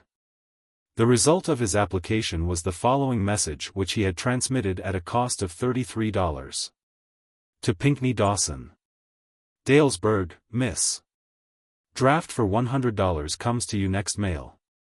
Ship me immediately 500 pounds stiff, dry cocklebass. New use here in arts. Market price 20 cents pound. Further orders likely. Rush. Within 3 or 4 days a suitable building was secured for Mr. Hemstedder's store on the main street of the town, which ran parallel to the beach. The rent was moderate, and the stock of shoes made a fine showing on the shelves in their neat, white boxes. Johnny's friends stood by him loyally. On the first day Keogh strolled into the store about once every hour, and bought a pair of shoes. After he had purchased a pair each of extension soles, Congress gaiters, button kids, gum boots, suede slippers, low-quartered calves and dancing pumps. He sought out Johnny to find if there were any more kinds he could call for. The other English-speaking residents also played their parts nobly, by buying often and liberally. Keogh marshaled them and made them distribute their patronage, thus keeping up a fair run of trade for about a week. Mr. Hemstedder was gratified with the business done thus far, but expressed some surprise that the natives were so backward with their custom. "Oh, they're awfully shy," explained Johnny. "They'll get the habit pretty soon and you'll do some lively business with Maduro gang." 2 weeks after the consul sent his cable, a fruit steamer brought him a huge, mysterious brown bale of some unknown commodity. Johnny's influence with the custom house people was sufficiently strong for him to get the goods turned over to him without the usual inspection. He had the bale taken to the consulate and snugly stowed in the back room. That night he ripped open a corner of it and took out a handful of the cocklebass. They were the ripe August product, as hard as filberts and bristling with spines and tough and sharp as needles. Johnny whistled his same little tune again, and went to find Billy Keogh. Later in the night, when Vibora was steeped in slumber, he and Billy went forth into the deserted streets with their coats bulging like balloons. All up and down the main street they went, sowing the sharp burrs carefully in the sand, along every footpath, upon every yard of grass between the silent houses. No place where the foot of man, woman, or child might fall was slighted. And then they took the side streets and byways, missing none. Many trips they made to and from the prickly horde. They sowed with the accuracy of Satan sowing tares and with the perseverance of Paul planting. And then, late in the night, they laid themselves down to sleep calmly as great generals do after laying their plans in accordance with the revised tactics. With the first blush of dawn the purveyors of fruits and meats arranged their wares in and around the little market house. Next from every daub and palm hut and grass-thatched shack and dim patio glided women, black women, brown women, lemon-colored women, women dun and yellow and tawny. They were the marketers starting to purchase the family supply of cassava, plantains, meat, fowls, and tortillas. Décolleté they were and bare-armed and barefooted, with a single skirt reaching below the knee. Stolid and ox-eyed, they stepped from their doorways into the narrow paths or upon the soft grass of the streets. The first to emerge uttered ambiguous squeals, and raised one foot quickly. Another step and they sat down, with shrill cries of alarm, to pick at the new and painful insects that had stung them upon the feet. Que picadores diablos! They screeched to one another across the narrow ways. Some tried the grass instead of the paths, but there they were also stung and bitten by the strange little prickly balls.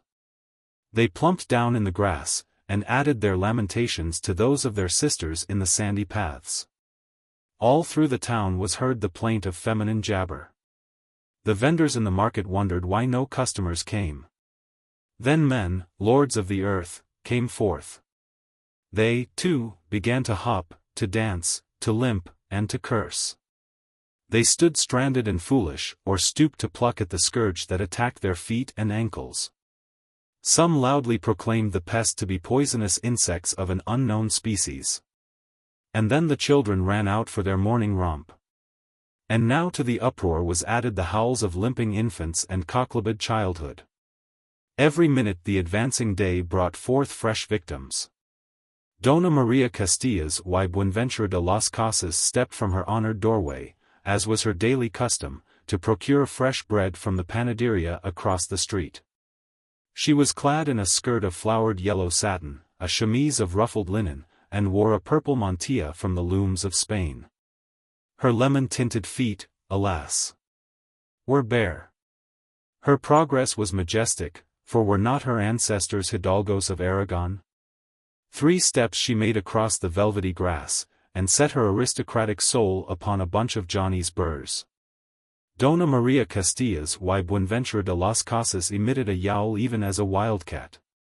Turning about, she fell upon hands and knees, and crawled. Like a beast of the field she crawled back to her honorable doorsill.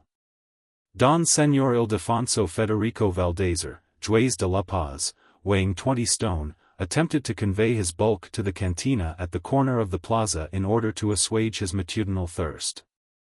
The first plunge of his unshod foot into the cool grass struck a concealed mine. Don Ildefonso fell like a crumbled cathedral, crying out that he had been fatally bitten by a deadly scorpion. Everywhere were the shoeless citizens hopping, stumbling, limping, and picking from their feet the venomous insects that had come in a single night to harass them. The first to perceive the remedy was Simon Benavides, the barber, a man of travel and education. Sitting upon a stone, he plucked burrs from his toes, and made oration. "Behold, my friends, these bugs of the devil. I know them well. They soar through the skies in swarms like pigeons. These are dead ones that fell during the night. In Yucatan I have seen them as large as oranges. No. There they hiss like serpents, and have wings like bats. It is the shoes that one needs. Zapatos, zapatos por mí." Simon hobbled to Mr. Hemstedter's store and bought shoes. Coming out, he swaggered with impunity down the street. Men, women, and children took up the cry, "Zapatos." That day Mr. Hemstedter sold 300 pairs of shoes. Each night Johnny and Keo sowed the crop that grew dollars by day. At the end of 10 days, 2/3 of the stock of shoes were sold, and the store of cocklebbas were exhausted. Johnny cabled to Pink Dawson for another £500, paying 20 cents, as before. One night Johnny took Rosine under a mango tree and confessed everything. Then he repeated a question he had asked her once before, and wound up with a masterly, "Now, what are you going to do about it?" Rosine looked him in the eye and said, "You are a very wicked man." "What am I going to do about it? How can I do anything? I have always understood that it took a minister to attend to the matter properly." Johnny bolted down the street, and routed out Keo and a malarial Methodist minister who had a chapel in a lemon grove. They all went to Henschel's, and Johnny and Rosine were married, while Mrs. Henschel wept miserably with joy. Then Johnny went down to the store and addressed Mr. Hemstedter as father-in-law, and also confessed to him. Mr. Hemstedter put on his spectacles and said, "You strike me as being a most extraordinary young scamp. Now, what about the rest of the stock of shoes?" When the second invoice of cocklebbas came in, Johnny loaded them and the remainder of the shoes into a sloop and sailed down to Carrizo, a town 12 miles below. There he repeated the Vibora success, and came back with a bag of money and not so much as a shoestring. As soon as Johnny could get the department to accept his resignation, he left for the States with his happy bride and Mr. Hemstetter, who was inclined to attribute the success of the shoe enterprise to his own business sagacity. Keogh was appointed consul pro tempore. For days after Johnny's departure, a three-masted schooner tacked into the harbor, and a sunburnt young man with a shrewd eye was rowed ashore. He inquired the way to the consul's office, and got him thither at a nervous gait. Keogh was drawing a caricature of Uncle Sam on a pad of official letterheads. He looked up at his visitor. "Where's Johnny Atwood?" asked the sunburnt young man, in a business tone of voice. "Gone," said Keogh, working carefully at Uncle Sam's goatee. "Just like him," said the nut-brown one.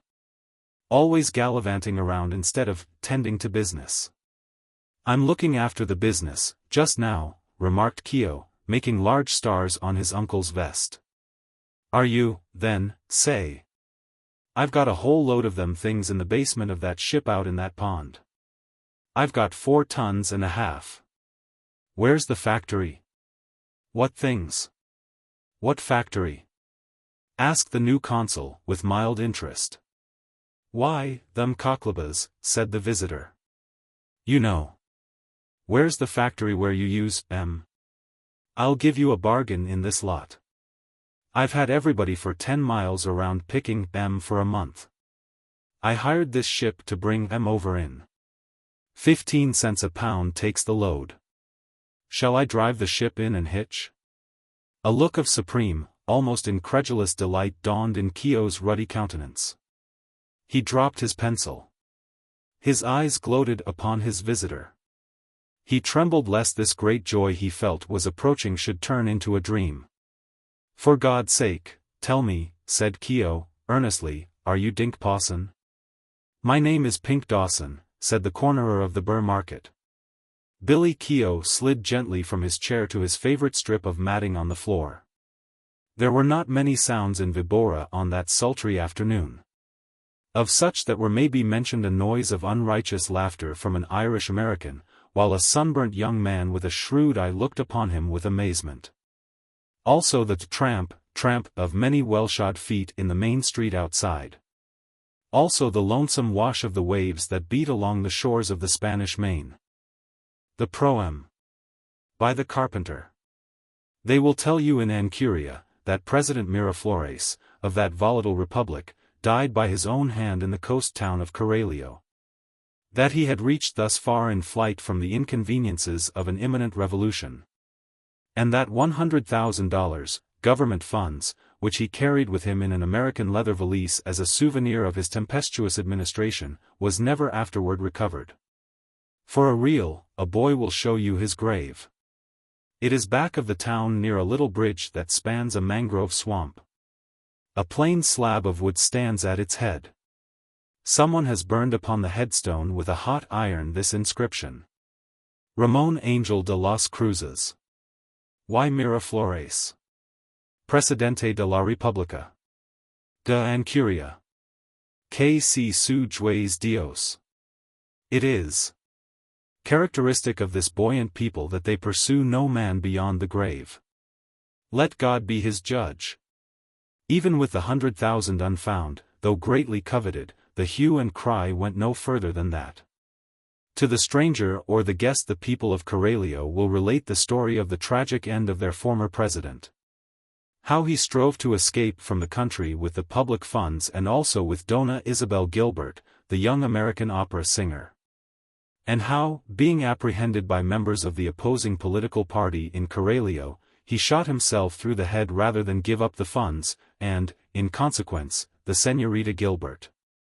They will relate further that Dona Isabel, her adventurous bark of fortune shoaled by the simultaneous loss of her distinguished admirer and the souvenir 100,000, dropped anchor on this stagnant coast, awaiting a rising tide.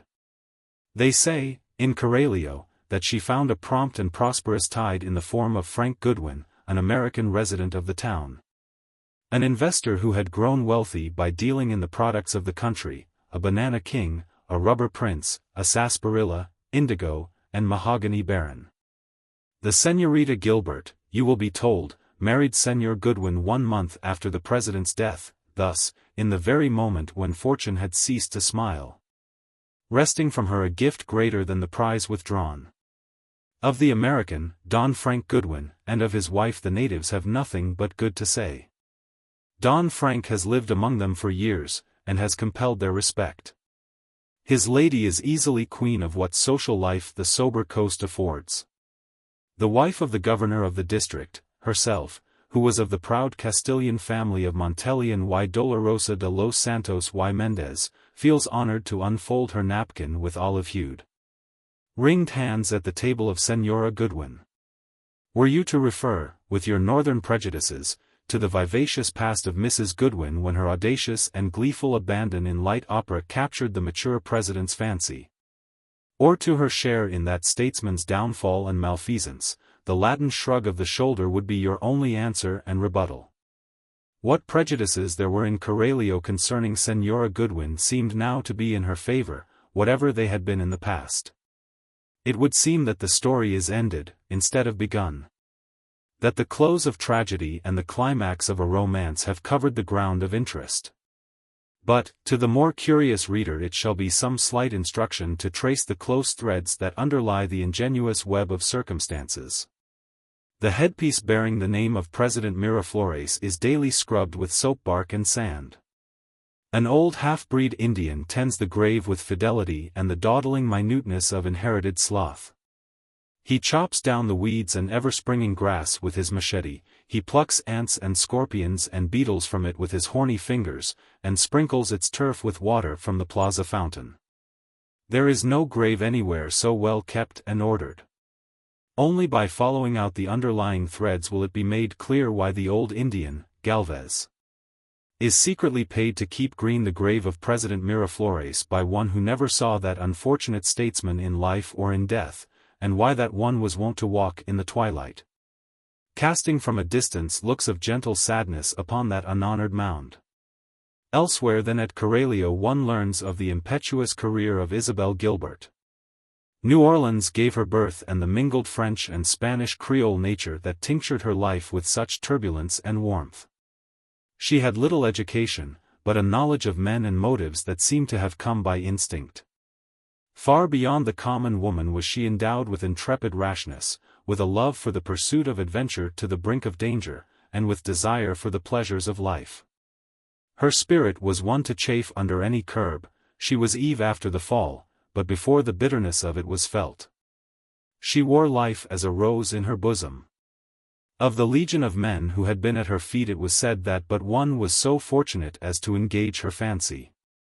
To President Miraflores, the brilliant but unstable ruler of Anchuria, she yielded the key to her resolute heart.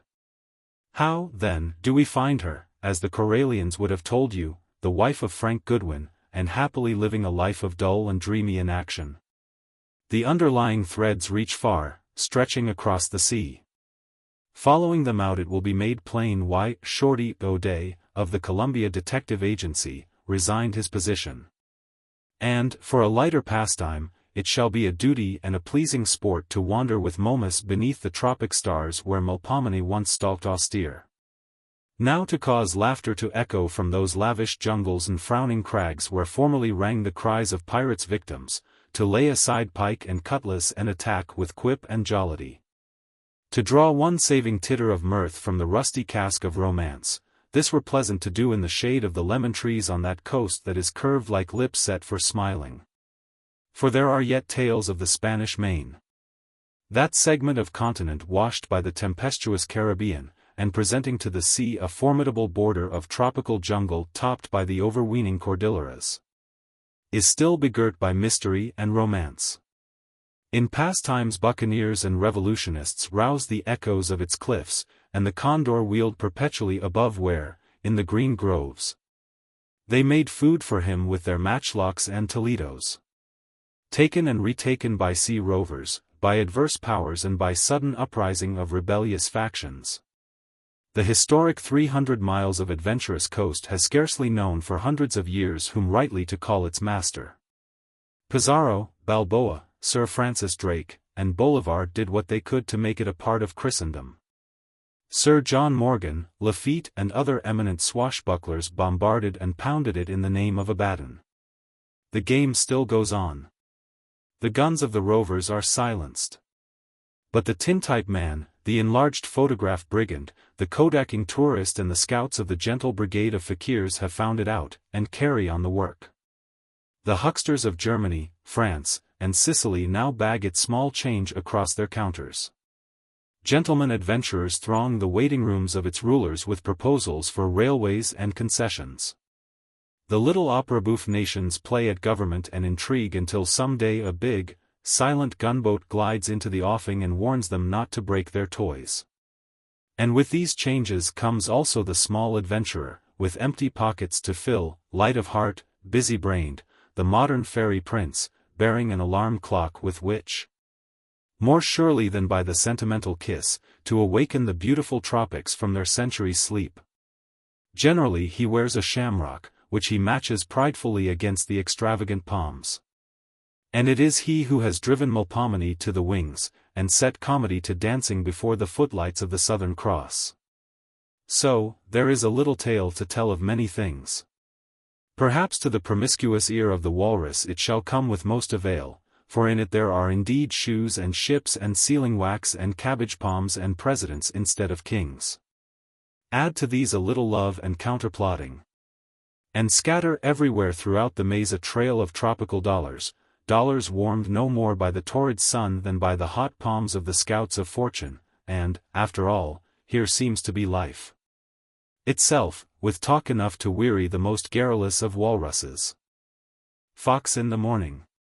Coralio reclined, in the midday heat, like some vacuous beauty lounging in a guarded harem. The town lay at the sea's edge on a strip of alluvial coast. It was set like a little pearl in an emerald band. Behind it, and seeming almost to topple, imminent, above it, rose the sea-following range of the Cordilleras. In front the sea was spread, a smiling jailer, but even more incorruptible than the frowning mountains. The waves swished along the smooth beach, the parrots screamed in the orange and ceiba trees. The palms waved their limber fronds foolishly like an awkward chorus at the prima donna's cue to enter. Suddenly the town was full of excitement. A native boy dashed down a grass-grown street, shrieking, "Busca el Señor Goodwin! Ha venido un telegrafo por él!" The word passed quickly. Telegrams do not often come to anyone in Coralio. The cry for Señor Goodwin was taken up by a dozen officious voices. The main street running parallel to the beach became populated with those who desired to expedite the delivery of the dispatch. Knots of women with complexions varying from palest olive to deepest brown gathered at street corners and plaintively caroled, "Un telegrafo por Señor Goodwin." The Comandante, Don Señor El Coronel Encarnacion Rios, who was loyal to the inns and suspected Goodwin's devotion to the outs, hissed, "Aha!" and wrote in his secret memorandum book the accusive fact that Señor Goodwin had on that momentous date received a telegram. In the midst of the hullabaloo a man stepped to the door of a small wooden building and looked out. Above the door was a sign that read, "Keogh and Clancy," a nomenclature that seemed not to be indigenous to that tropical soil. The man in the door was Billy Keogh, scout of fortune and progress and latter-day rover of the Spanish Main. Tintypes and photographs were the weapons with which Keogh and Clancy were at that time assailing the hopeless shores. Outside the shop were set two large frames filled with specimens of their art and skill. Keogh leaned in the doorway, his bold and humorous countenance wearing a look of interest at the unusual influx of life and sound into the street. When the meaning of the disturbance became clear to him he placed a hand beside his mouth and shouted, "Hey, Frank!" in such a robustious voice that the feeble clamor of the natives was drowned and silenced. 50 yards away, on the seaward side of the street, stood the abode of the consul for the United States. Out from the door of this building tumbled Goodwin at the call. He had been smoking with Willard Getty, the consul, on the back porch of the consulate, which was conceded to be the coolest spot in Coralio. "Hurry up," shouted Keogh. "There's a riot in town on account of a telegram that's come for you. You want to be careful about these things, my boy. It won't do to trifle with the feelings of the public this way. You'll be getting a pink note someday with violet scent on it, and then the country'll be steeped in the throes of a revolution. Goodwin had strolled up the street and met the boy with the message. The ox-eyed women gazed at him with shy admiration, for his type drew them. He was big, blond, and jauntily dressed in white linen, with buckskin zapatos. His manner was courtly, with a sort of kindly truculence in it, tempered by a merciful eye. When the telegram had been delivered, and the bearer of it dismissed with a gratuity, the relieved populace returned to the contiguities of shade from which curiosity had drawn it, the women to their baking in the mud ovens under the orange trees, or to the interminable combing of their long, straight hair. The men to their cigarettes and gossip in the cantinas. Goodwin sat on Keogh's doorstep, and read his telegram. It was from Bob Englehart, an American, who lived in San Mateo, the capital city of Anchuria, 80 miles in the interior. Englehart was a gold miner, an ardent revolutionist and good people. That he was a man of resource and imagination was proven by the telegram he had sent. It had been his task to send a confidential message to his friend in Coralio. This could not have been accomplished in either Spanish or English, for the eye politic in Anchuria was an active one.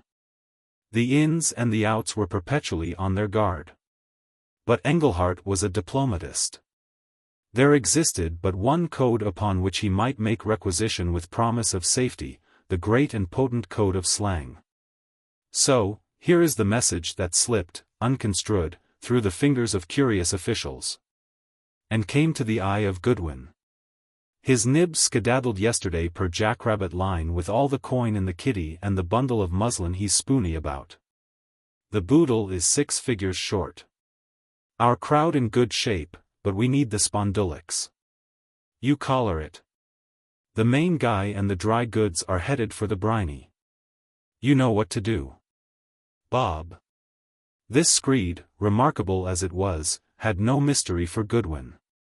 He was the most successful of the small advance guard of speculative Americans that had invaded Anchuria. And he had not reached that enviable pinnacle without having well exercised the arts of foresight and deduction. He had taken up political intrigue as a matter of business.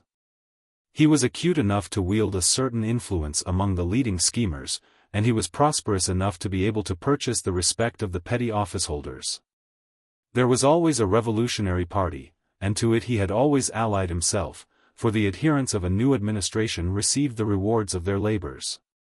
There was now a liberal party seeking to overturn President Miraflores. If the wheel successfully revolved, Goodwin stood to win a concession to 30,000 manzanas of the finest coffee lands in the interior. Certain incidents in the recent career of President Miraflores had excited a shrewd suspicion in Goodwin's mind that the government was near a dissolution from another cause than that of a revolution. And now Englehart's telegram had come as a corroboration of his wisdom. The telegram, which had remained unintelligible to the Anchurian linguists who had applied to it in vain their knowledge of Spanish and elemental English, conveyed a stimulating piece of news to Goodwin's understanding. It informed him that the President of the Republic had decamped from the capital city with the contents of the treasury. Furthermore, that he was accompanied in his flight by that winning adventuress Isabel Gilbert, the opera singer, whose troupe of performers had been entertained by the President at San Mateo during the past month on a scale less modest than that with which royal visitors are often content. The reference to the jackrabbit line could mean nothing else than the muleback system of transport that prevailed between Coralio and the capital.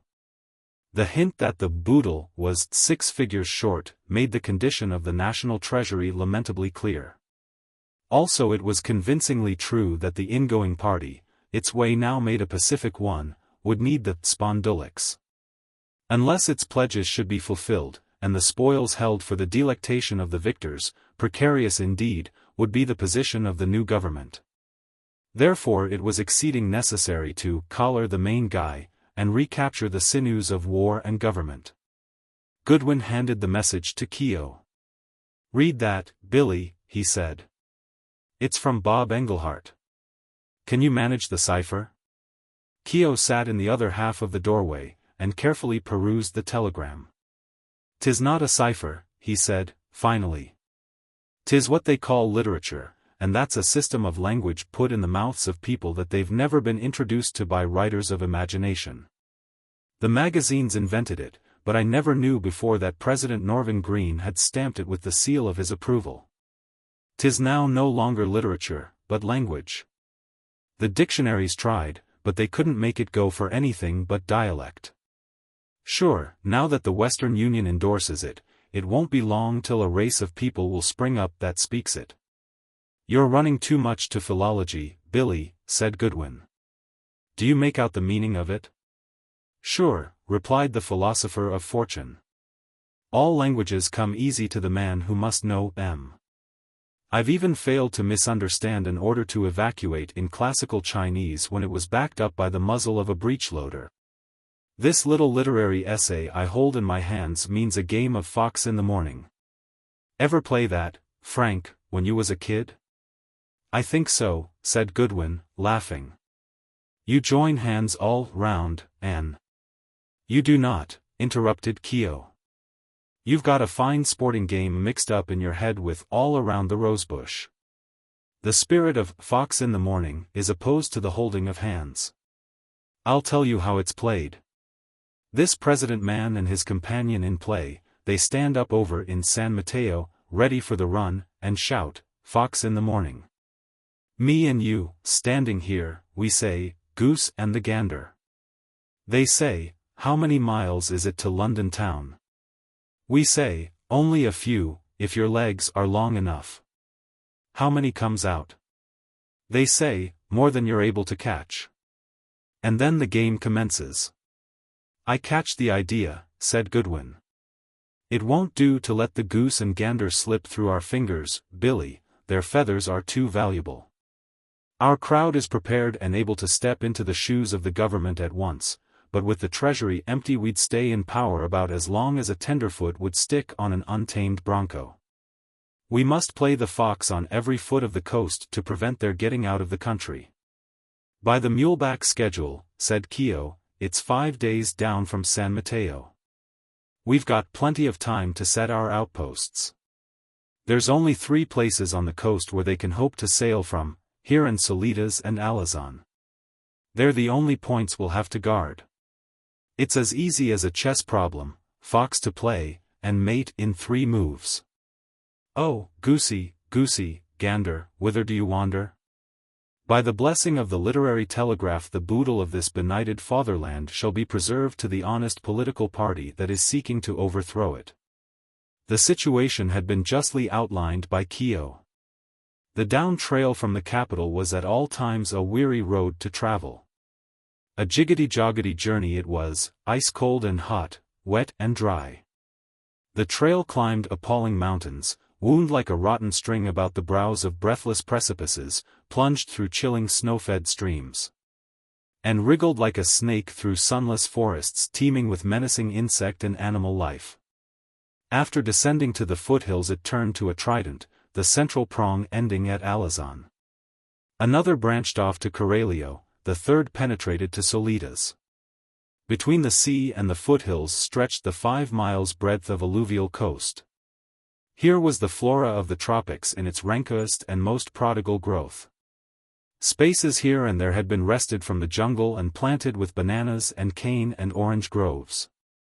The rest was a riot of wild vegetation, the home of monkeys, tapirs, jaguars, alligators and prodigious reptiles and insects. Where no road was cut a serpent could scarcely make its way through the tangle of vines and creepers. Across the treacherous mangrove swamps few things without wings could safely pass. Therefore the fugitives could hope to reach the coast only by one of the routes named. "Keep the matter quiet, Billy," advised Goodwin. "We don't want the inns to know that the president is in flight. I suppose Bob's information is something of a scoop in the capital as yet. Otherwise he would not have tried to make his message a confidential one, and besides, everybody would have heard the news. I'm going around now to see Dr. Zavala, and start a man up the trail to cut the telegraph wire." As Goodwin rose, Keogh threw his hat upon the grass by the door and expelled a tremendous sigh. "What's the trouble, Billy?" asked Goodwin, pausing. "That's the first time I ever heard you sigh." "'Tis the last," said Keogh. "With that sorrowful puff of wind I resign myself to a life of praiseworthy but harassing honesty. What are tintypes, if you please, to the opportunities of the great and hilarious class of ganders and geese? Not that I would be a president. Frank, and the boodle he's got is too big for me to handle, but in some ways I feel my conscience hurting me for addicting myself to photographing a nation instead of running away with it. Frank, did you ever see the bundle of muslin that His Excellency has wrapped up and carried off?" "Isabel Gilbert?" said Goodwin, laughing. "No, I never did. From what I've heard of her, though, I imagine that she wouldn't stick at anything to carry her point." "Don't get romantic, Billy. Sometimes I begin to fear that there's Irish blood in your ancestry." "I never saw her either," went on Keogh, "but they say she's got all the ladies of mythology, sculpture, and fiction reduced to chromos. They say she can look at a man once, and he'll turn monkey and climb trees to pick coconuts for her. Think of that president man with Lord knows how many hundreds of thousands of dollars in one hand, and this muslin siren in the other, galloping downhill on a sympathetic mule amid songbirds and flowers. And here is Billy Keogh, because he is virtuous, condemned to the unprofitable swindle of slandering the faces of missing links on tin for an honest living. 'Tis an injustice of nature." "Cheer up," said Goodwin. "You are a pretty poor fox to be envying a gander. Maybe the enchanting Gilbert will take a fancy to you and your tintypes after we impoverish her royal escort." "She could do worse," reflected Keogh, "but she won't. 'Tis not a tintype gallery, but the gallery of the gods that she's fitted to adorn. She's a very wicked lady, and the president man is in luck. But I hear Clancy swearing in the back room for having to do all the work." And Keogh plunged for the rear of the gallery, whistling gaily in a spontaneous way that belied his recent sigh over the questionable good luck of the flying president. Goodwin turned from the main street into a much narrower one that intersected it at a right angle. These side streets were covered by a growth of thick, rank grass, which was kept to a navigable shortness by the machetes of the police.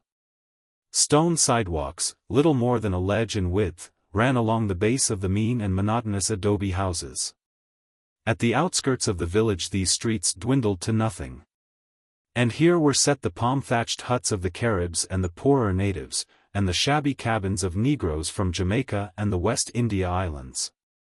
A few structures raised their heads above the red-tiled roofs of the one-story houses, the bell tower of the Calaboza, the Hotel de los Estrangeros, the residence of the Vesuvius Fruit Company's agent, the store and residence of Bernard Brannigan, a ruined cathedral in which Columbus had once set foot, and, most imposing of all, the Casa Morena, the summer White House of the President of Anchuria.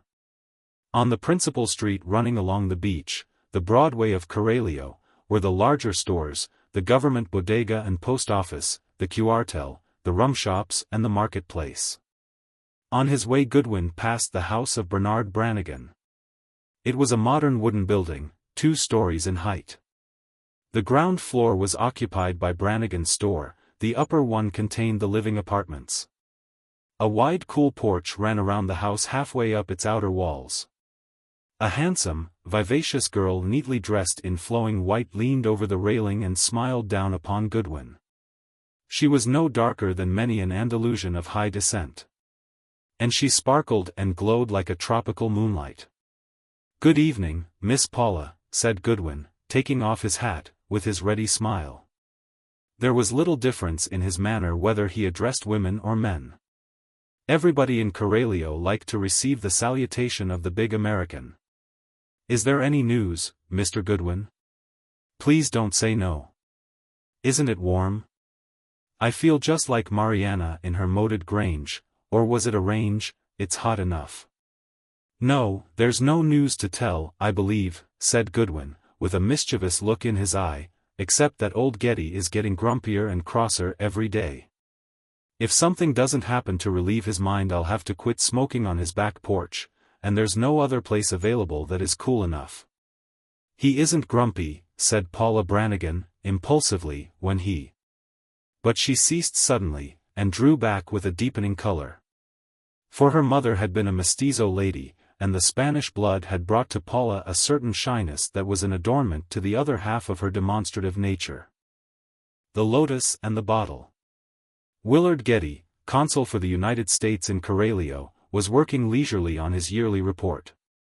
Goodwin, who had strolled in as he did daily for a smoke on the much-coveted porch, had found him so absorbed in his work that he departed after roundly abusing the consul for his lack of hospitality. "I shall complain to the Civil Service Department," said Goodwin, "or is it a department? Perhaps it's only a theory. One gets neither civility nor service from you. You won't talk. And you won't set out anything to drink. What kind of a way is that of representing your government?" Goodwin strolled out and across to the hotel to see if he could bully the quarantine doctor into a game on Coralio's solitary billiard table. His plans were completed for the interception of the fugitives from the capital, and now it was but a waiting game that he had to play. The consul was interested in his report.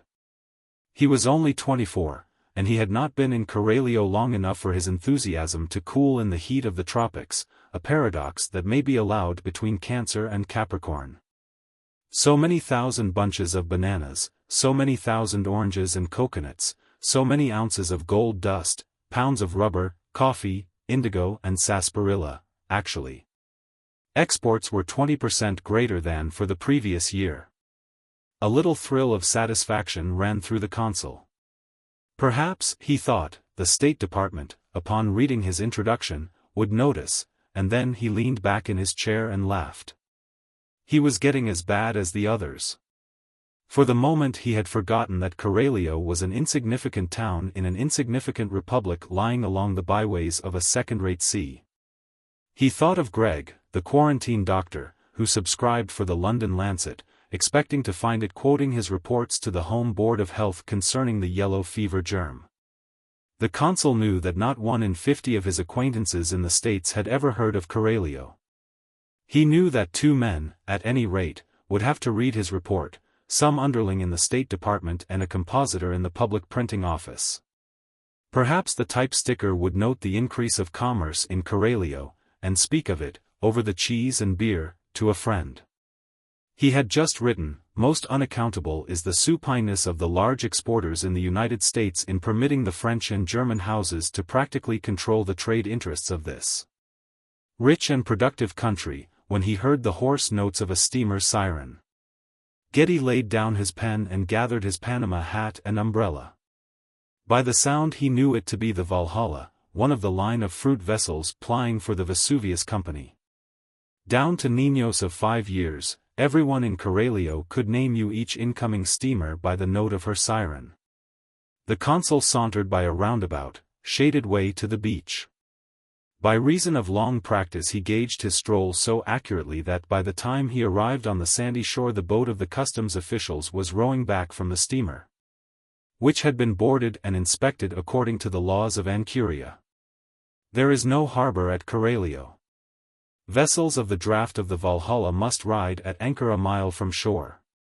When they take on fruit it is conveyed on lighters and freighter sloops.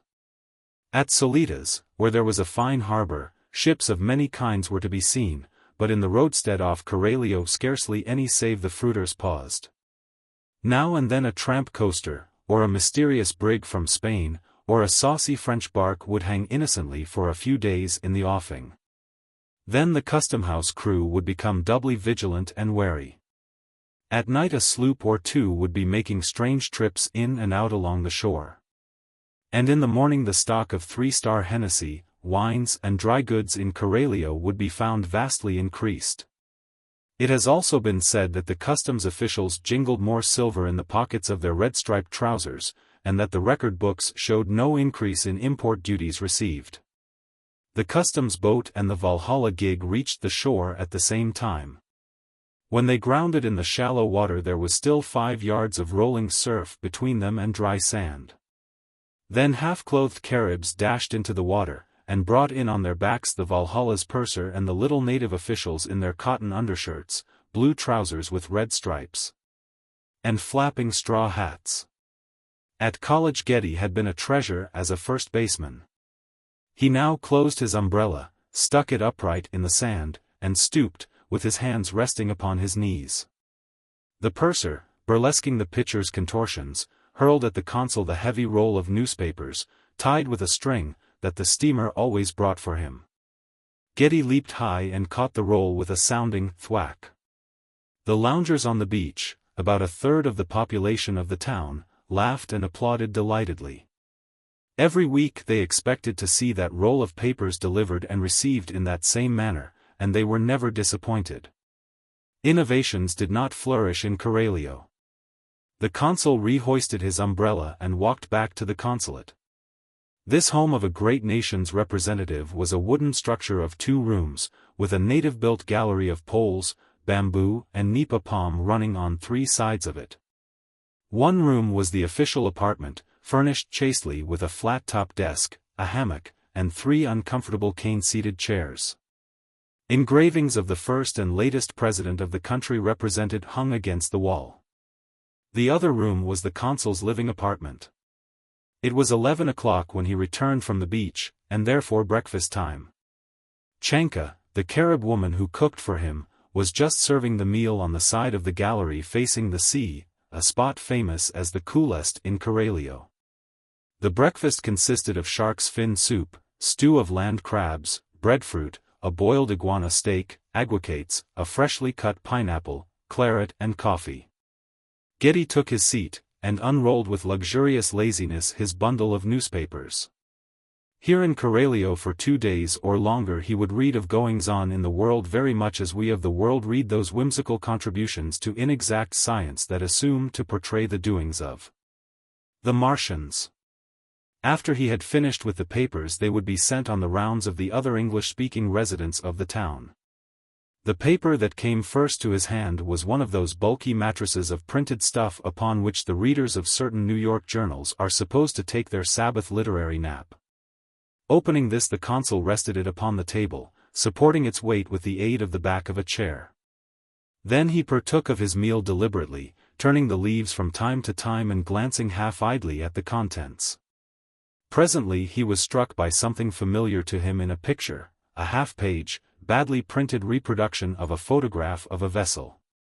Languidly interested, he leaned for a nearer scrutiny and a view of the florid headlines of the column next to the picture. Yes, he was not mistaken. The engraving was of the 800-ton yacht Idalia, belonging to that prince of good fellows, Midas of the money market, and society's pink of perfection, J. Ward Tolliver. Slowly sipping his black coffee, Getty read the column of print. Following a listed statement of Mr. Tolliver's real estate and bonds, came a description of the yacht's furnishings, and then the grain of news no bigger than a mustard seed. Mr. Tolliver, with a party of favored guests, would sail the next day on a 6 weeks' cruise along the Central American and South American coasts and among the Bahama Islands. Among the guests were Mrs. Cumberland Payne and Miss Ida Payne, of Norfolk. The writer, with the fatuous presumption that was demanded of him by his readers, had concocted a romance suited to their palates.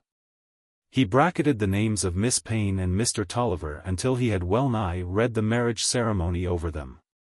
He played coyly and insinuatingly upon the strings of On Dit and Madame Rumor and A Little Bird and No One Would Be Surprised, and ended with congratulations.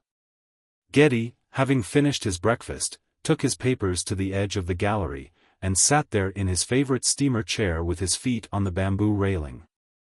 He lighted a cigar, and looked out upon the sea. He felt a glow of satisfaction at finding he was so little disturbed by what he had read. He told himself that he had conquered the distress that had sent him, a voluntary exile, to this far land of the lotus. He could never forget Ida, of course. But there was no longer any pain in thinking about her. When they had had that misunderstanding and quarrel he had impulsively sought this consulship, with the desire to retaliate upon her by detaching himself from her world and presence. He had succeeded thoroughly in that. During the 12 months of his life in Coralio no word had passed between them, though he had sometimes heard of her through the dilatory correspondence with the few friends to whom he still wrote. Still he could not repress a little thrill of satisfaction at knowing that she had not yet married Tolliver or anyone else. But evidently Tolliver had not yet abandoned hope. Well, it made no difference to him now. He had eaten of the lotus. He was happy and content in this land of perpetual afternoon. Those old days of life in the States seemed like an irritating dream. He hoped Ida would be as happy as he was. The climate as balmy as that of distant Avalon, the featherless, idyllic round of enchanted days. The life among this indolent, romantic people, a life full of music, flowers, and low laughter. The influence of the imminent sea and mountains, and the many shapes of love and magic and beauty that bloomed in the white tropic nights, with all he was more than content. Also, there was Paula Brannigan. Getty intended to marry Paula, if, of course, she would consent, but he felt rather sure that she would do that. Somehow, he kept postponing his proposal. Several times he had been quite near to it, but a mysterious something always held him back. Perhaps it was only the unconscious, instinctive conviction that the act would sever the last tie that bound him to his old world. He could be very happy with Paula. Few of the native girls could be compared with her. She had attended a convent school in New Orleans for 2 years. And when she chose to display her accomplishments no one could detect any difference between her and the girls of Norfolk and Manhattan. But it was delicious to see her at home dressed, as she sometimes was, in the native costume, with bare shoulders and flowing sleeves. Bernard Brannigan was the great merchant of Coralio. Besides his store, he maintained a train of pack mules, and carried on a lively trade with the interior towns and villages. He had married a native lady of high Castilian descent, but with a tinge of Indian brown showing through her olive cheek. The union of the Irish and the Spanish had produced, as it so often has, an offshoot of rare beauty and variety.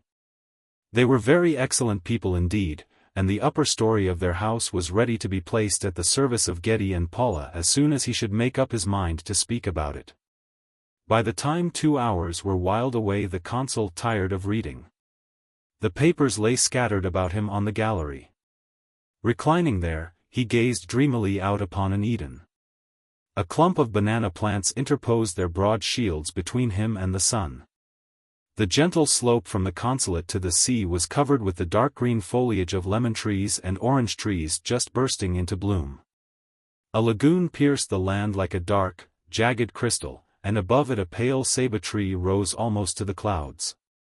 The waving coconut palms on the beach flared their decorative green leaves against the slate of an almost quiescent sea. His senses were cognizant of brilliant scarlet and ochres amid the vert of the coppice, of odors of fruit and bloom and the smoke from Chenka's clay oven under the calabash tree. Of the treble laughter of the native women in their huts, the song of the robin, the salt taste of the breeze, the diminuendo of the faint surf running along the shore, and, gradually, of a white speck, growing to a blur, that intruded itself upon the drab prospect of the sea. Lazily interested, he watched this blur increase until it became the Adalia steaming at full speed, coming down the coast. Without changing his position he kept his eyes upon the beautiful white yacht as she drew swiftly near, and came opposite to Coralio. Then, sitting upright, he saw her float steadily past and on. Scarcely a mile of sea had separated her from the shore.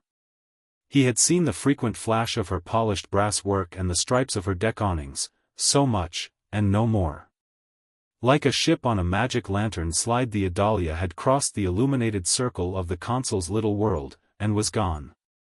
Save for the tiny cloud of smoke that was left hanging over the brim of the sea, she might have been an immaterial thing, a chimera of his idle brain. Getty went into his office and sat down to dawdle over his report. If the reading of the article in the paper had left him unshaken, this silent passing of the Adalia had done for him still more. It had brought the calm and peace of a situation from which all uncertainty had been erased. He knew that men sometimes hope without being aware of it. Now, since she had come 2,000 miles and had passed without a sign, not even his unconscious self need cling to the past any longer. After dinner, when the sun was low behind the mountains, Getty walked on the little strip of beach under the coconuts. The wind was blowing mildly landward, and the surface of the sea was rippled by tiny wavelets. A miniature breaker, spreading with a soft swish upon the sand, brought with it something round and shiny that rolled back again as the wave receded. The next influx beached it clear, and Getty picked it up. The thing was a long-necked wine bottle of colorless glass. The cork had been driven in tightly to the level of the mouth, and the end covered with dark red sealing wax. The bottle contained only what seemed to be a sheet of paper, much curled from the manipulation it had undergone while being inserted. In the sealing wax was the impression of a seal, probably of a signet ring, bearing the initials of a monogram. But the impression had been hastily made, and the letters were past anything more certain than a shrewd conjecture. Ida Payne had always worn a signet ring in preference to any other finger decoration. Getty thought he could make out the familiar IP, and a queer sensation of disquietude went over him.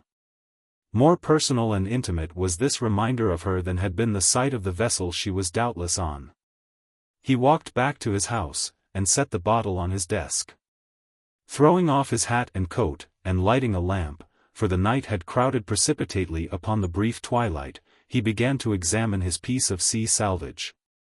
By holding the bottle near the light and turning it judiciously, he made out that it contained a double sheet of notepaper filled with close writing. Further, that the paper was of the same size and shade as that always used by Ida, and that, to the best of his belief, the handwriting was hers.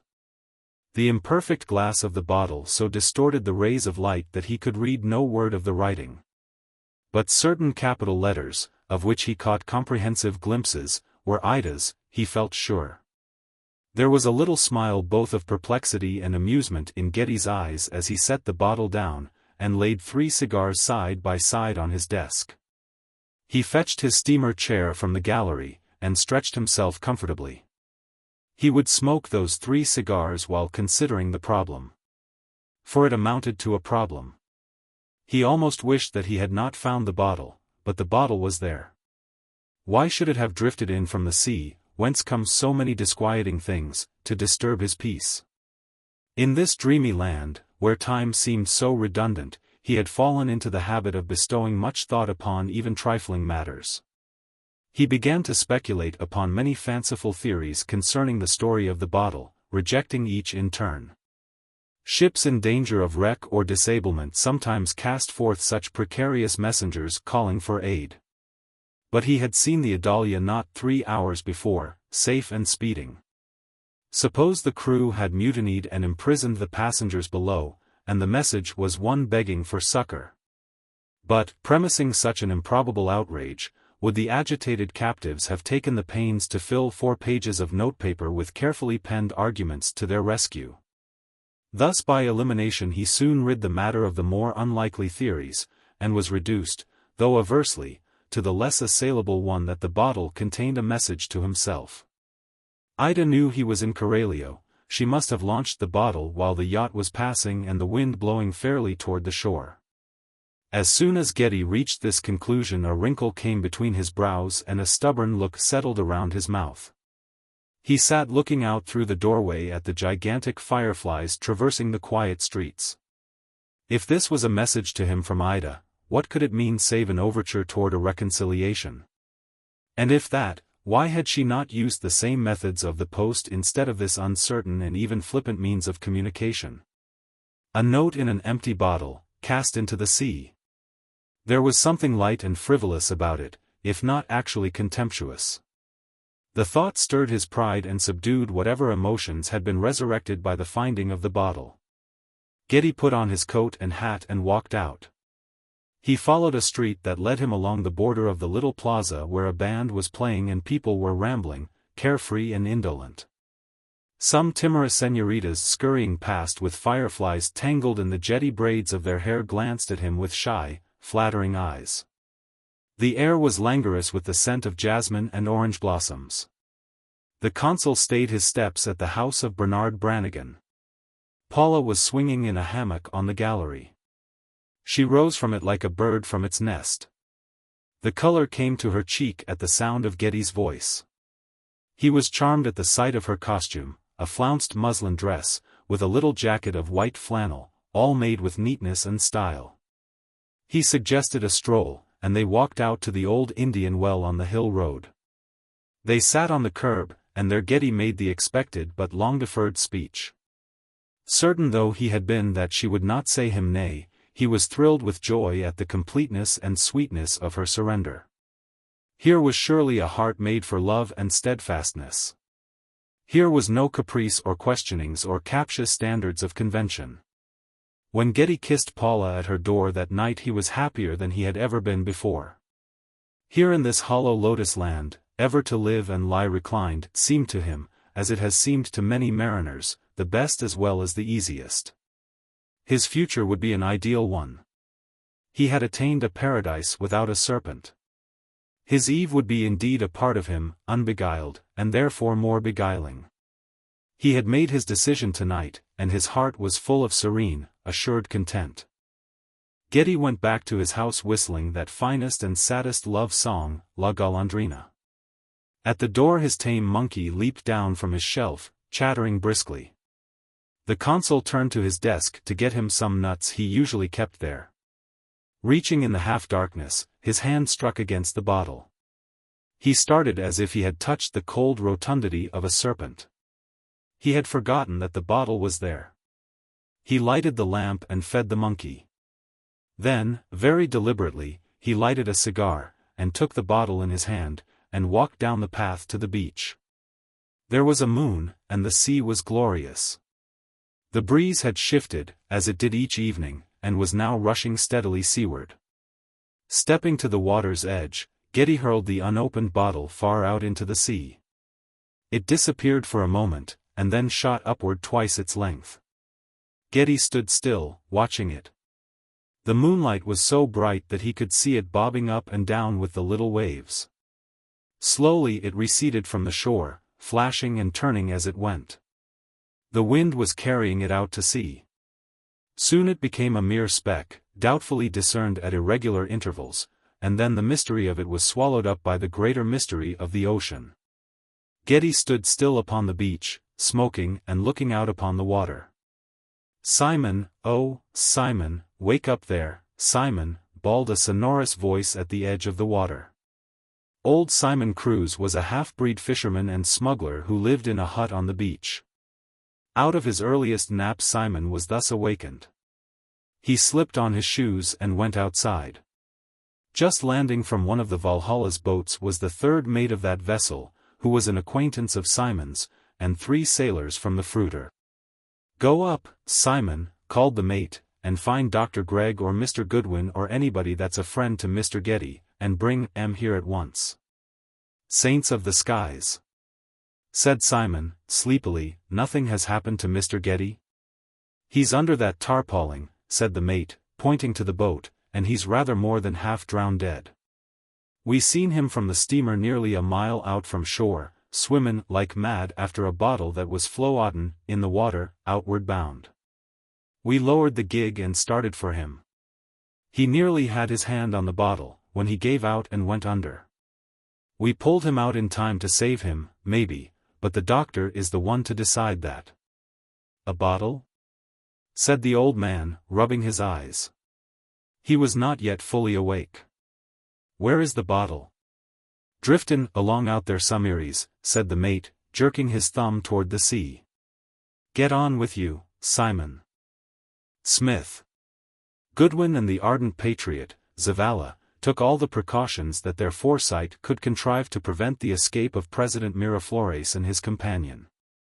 They sent trusted messengers up the coast to Solitas and Alazan to warn the local leaders of the flight, and to instruct them to patrol the water line and arrest the fugitives at all hazards should they reveal themselves in that territory. After this was done there remained only to cover the district about Coralio and await the coming of the quarry. The nets were well spread. The roads were so few, the opportunities for embarkation so limited. and the 2 or 3 probable points of exit so well guarded that it would be strange indeed if there should slip through the meshes so much of the country's dignity, romance, and collateral. The President would, without doubt, move as secretly as possible, and endeavor to board a vessel by stealth from some secluded point along the shore. On the 4th day after the receipt of Englehart's telegram, the Karlsfinn, a Norwegian steamer chartered by the New Orleans fruit trade, anchored off Coralio with 3 horse toots of her siren. The Karlsfinn was not one of the line operated by the Vesuvius Fruit Company. She was something of a dilettante, doing odd jobs for a company that was scarcely important enough to figure as a rival to the Vesuvius. The movements of the Karlsfinn were dependent upon the state of the market. Sometimes she would ply steadily between the Spanish Main and New Orleans in the regular transport of fruit. Next she would be making erratic trips to Mobile or Charleston, or even as far north as New York, according to the distribution of the fruit supply. Goodwin lounged upon the beach with the usual crowd of idlers that had gathered to view the steamer. Now that President Miraflores might be expected to reach the borders of his abjured country at any time, the orders were to keep a strict and unrelenting watch. Every vessel that approached the shores might now be considered a possible means of escape for the fugitives. And an eye was kept even on the sloops and dories that belonged to the seagoing contingent of Coralio. Goodwin and Zavala moved everywhere, but without ostentation, watching the loopholes of escape. The customs officials crowded importantly into their boat and rowed out to the Karlsfinn. A boat from the steamer landed her purser with his papers, and took out the quarantine doctor with his green umbrella and clinical thermometer. Next a swarm of Caribs began to load upon lighters the thousands of bunches of bananas heaped upon the shore and row them out to the steamer. The Karlsfinn had no passenger list, and was soon done with the attention of the authorities. The purser declared that the steamer would remain at anchor until morning, taking on her fruit during the night. The Karlsfinn had come, he said, from New York, to which port her latest load of oranges and coconuts had been conveyed. 2 or 3 of the freighter sloops were engaged to assist in the work. For the captain was anxious to make a quick return in order to reap the advantage offered by a certain dearth of fruit in the States. About 4 o'clock in the afternoon another of those marine monsters, not very familiar in those waters, hove in sight, following the fateful Adalia, a graceful steam yacht, painted a light buff. Clean-cut as a steel engraving. The beautiful vessel hovered offshore, seesawing the waves as lightly as a duck in a rain barrel. A swift boat manned by a crew in uniform came ashore, and a stocky-built man leaped to the sands. The newcomer seemed to turn a disapproving eye upon the rather motley congregation of native Ancurians, and made his way at once toward Goodwin, who was the most conspicuously Anglo-Saxon figure present. Goodwin greeted him with courtesy. Conversation developed that the newly landed one was named Smith, and that he had come in a yacht. A meager biography, truly, for the yacht was most apparent. And that Smith, not beyond a reasonable guess before the revelation. Yet to the eye of Goodwin, who had seen several things, there was a discrepancy between Smith and his yacht. A bullet-headed man Smith was, with an oblique, dead eye and the mustache of a cocktail mixer. And unless he had shifted costumes before putting off for shore he had affronted the deck of his correct vessel clad in a pearl-grey derby, a gay plaid suit and vaudeville neckwear. Men owning pleasure yachts generally harmonize better with them. Smith looked business, but he was no advertiser. He commented upon the scenery, remarking upon its fidelity to the pictures in the geography, and then inquired for the United States consul. Goodwin pointed out the starred and striped bunting hanging above the little consulate, which was concealed behind the orange trees. "Mr. Getty, the consul, will be sure to be there," said Goodwin. "He was very nearly drowned a few days ago while taking a swim in the sea, and the doctor has ordered him to remain indoors for some time." Smith plowed his way through the sand to the consulate, his haberdashery creating violent discord against the smooth tropical blues and greens. Getty was lounging in his hammock, somewhat pale of face and languid in pose. On that night when the Valhalla's boat had brought him ashore apparently drenched to death by the sea. Dr. Gregg and his other friends had toiled for hours to preserve the little spark of life that remained to him. The bottle, with its impotent message, was gone out to sea, and the problem that it had provoked was reduced to a simple sum in addition: 1 and 1 make 2, by the rule of arithmetic. 1 by the rule of romance. There is a quaint old theory that man may have 2 souls, a peripheral one which serves ordinarily, and a central one which is stirred only at certain times, but then with activity and vigor. While under the domination of the former a man will shave, vote, pay taxes, give money to his family, buy subscription books and comport himself on the average plan. But let the central soul suddenly become dominant, and he may, in the twinkling of an eye, turn upon the partner of his joys with furious execration. He may change his politics while you could snap your fingers, he may deal out deadly insult to his dearest friend, he may get him, instanter, to a monastery or a dance hall. He may elope, or hang himself, or he may write a song or poem, or kiss his wife unasked, or give his funds to the search of a microbe. Then the peripheral soul will return. And we have our safe, sane citizen again. It is but the revolt of the ego against order, and its effect is to shake up the atoms only that they may settle where they belong. Getty's revulsion had been a mild one, no more than a swim in a summer sea after so inglorious an object as a drifting bottle. And now he was himself again. Upon his desk, ready for the post, was a letter to his government tendering his resignation as consul, to be effective as soon as another could be appointed in his place. For Bernard Brannigan, who never did things in a halfway manner, was to take Getty at once for a partner in his very profitable and various enterprises. And Paula was happily engaged in plans for refurnishing and decorating the upper story of the Brannigan house. The consul rose from his hammock when he saw the conspicuous stranger in his door. "Keep your seat, old man," said the visitor, with an airy wave of his large hand. "My name's Smith, and I've come in a yacht." "You are the consul, is that right?" "A big, cool guy on the beach directed me here. Thought I'd pay my respects to the flag." "Sit down," said Getty. "I've been admiring your craft ever since it came in sight. Looks like a fast sailor. What's her tonnage?" "Search me," said Smith. "I don't know what she weighs in at. But she's got a tidy gait.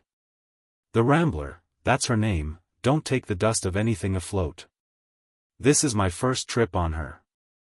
I'm taking a squint along this coast just to get an idea of the countries where the rubber and red pepper and revolutions come from. I had no idea there was so much scenery down here.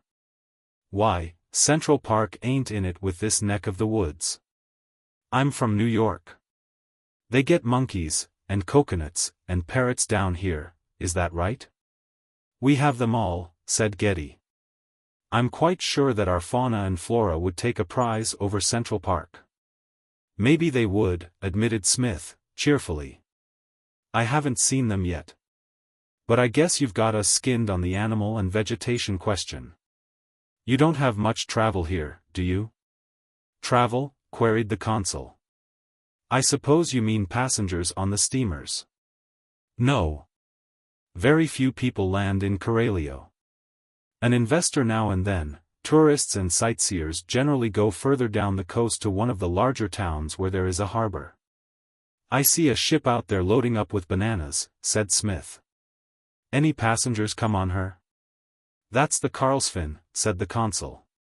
"She's a tramp fruiter, made her last trip to New York, I believe." "No, she brought no passengers. I saw her boat come ashore, and there was no one. About the only exciting recreation we have here is watching steamers when they arrive, and a passenger on one of them generally causes the whole town to turn out. If you are going to remain in Coralio a while, Mr. Smith, I'll be glad to take you around to meet some people. There are 4 or 5 American chaps that are good to know, besides the native high flyers." "Thanks," said the yachtsman, "but I wouldn't put you to the trouble. I'd like to meet the guys you speak of, but I won't be here long enough to do much knocking around. That cool gent on the beach spoke of a doctor. Can you tell me where I could find him?" The Rambler ain't quite as steady on her feet as a Broadway hotel, and a fellow gets a touch of seasickness now and then. Thought I'd strike the croaker for a handful of the little sugar pills, in case I need them. You will be appointment to find Dr. Gregg at the hotel, said the consul. You can see it from the door, it's that 2-story building with the balcony, where the orange trees are. The Hotel de los Estranjeros was a dreary hostelry, in great disuse both by strangers and friends. It stood at a corner of the street of the Holy Sepulchre. A grove of small orange trees crowded against one side of it, enclosed by a low, rock wall over which a tall man might easily step. The house was of plastered adobe, stained 100 shades of color by the salt breeze and the sun. Upon its upper balcony opened a central door and 2 windows containing broad jalousies instead of sashes. The lower floor communicated by 2 doorways with the narrow, rock-paved sidewalk. The pulperia, or drinking shop, of the proprietress, Madama Timotea Ortiz, occupied the ground floor. On the bottles of brandy, anisada, scotch, smoke, and inexpensive wines behind the little counter the dust lay thick save where the fingers of infrequent customers had left irregular prints. The upper story contained 4 or 5 guest rooms which were rarely put to their destined use. Sometimes a fruit grower, riding in from his plantation to confer with his agent, would pass a melancholy night in the dismal upper story. Sometimes a minor native official on some trifling government quest would have his pomp and majesty awed by Madama's sepulchral hospitality. But Madama sat behind her bar content, not desiring to quarrel with fate. If anyone required meat, drink or lodging at the Hotel de los Estranjeros they had but to come, and be served. Está bueno. If they came not, why, then, they came not. Está bueno. As the exceptional yachtsman was making his way down the precarious sidewalk of the street of the Holy Sepulchre, the solitary permanent guest of that decaying hotel sat at its door, enjoying the breeze from the sea. Dr. Gregg, the quarantine physician, was a man of 50 or 60, with a florid face and the longest beard between Topeka and Terra del Fuego. He held his position by virtue of an appointment by the Board of Health of a seaport city in one of the southern states. That city feared the ancient enemy of every southern seaport, the yellow fever, and it was the duty of Dr. Gregg to examine crew and passengers of every vessel leaving Coralio for preliminary symptoms. The duties were light, and the salary, for one who lived in Coralio, ample. Surplus time there was in plenty, and the good doctor added to his gains by a large private practice among the residents of the coast. The fact that he did not know 10 words of Spanish was no obstacle, a pulse could be felt and a fee collected without one being a linguist. Add to the description the facts that the doctor had a story to tell concerning the operation of trepanning which no listener had ever allowed him to conclude. And that he believed in brandy as a prophylactic. And the special points of interest possessed by Dr. Gregg will have become exhausted. The doctor had dragged a chair to the sidewalk. He was coatless, and he leaned back against the wall and smoked, while he stroked his beard. Surprise came into his pale blue eyes when he caught sight of Smith in his unusual and prismatic clothes. "You're Dr. Gregg, is that right?" said Smith, feeling the dog's head pin in his tie. "The constable, I mean the consul, told me you hung out at this caravansary." "My name's Smith. And I came in a yacht. Taking a cruise around, looking at the monkeys and pineapple trees. Come inside and have a drink, document. This cafe looks on the blink, but I guess it can set out something wet." "I will join you, sir, in just a taste of brandy," said Dr. Gregg, rising quickly. "I find that as a prophylactic a little brandy is almost a necessity in this climate." As they turned to enter the pulperia a native man, barefoot, glided noiselessly up and addressed the doctor in Spanish. He was yellowish-brown, like an overripe lemon. He wore a cotton shirt and ragged linen trousers girded by a leather belt. His face was like an animal's, live and wary, but without promise of much intelligence. This man jabbered with animation and so much seriousness that it seemed a pity that his words were to be wasted.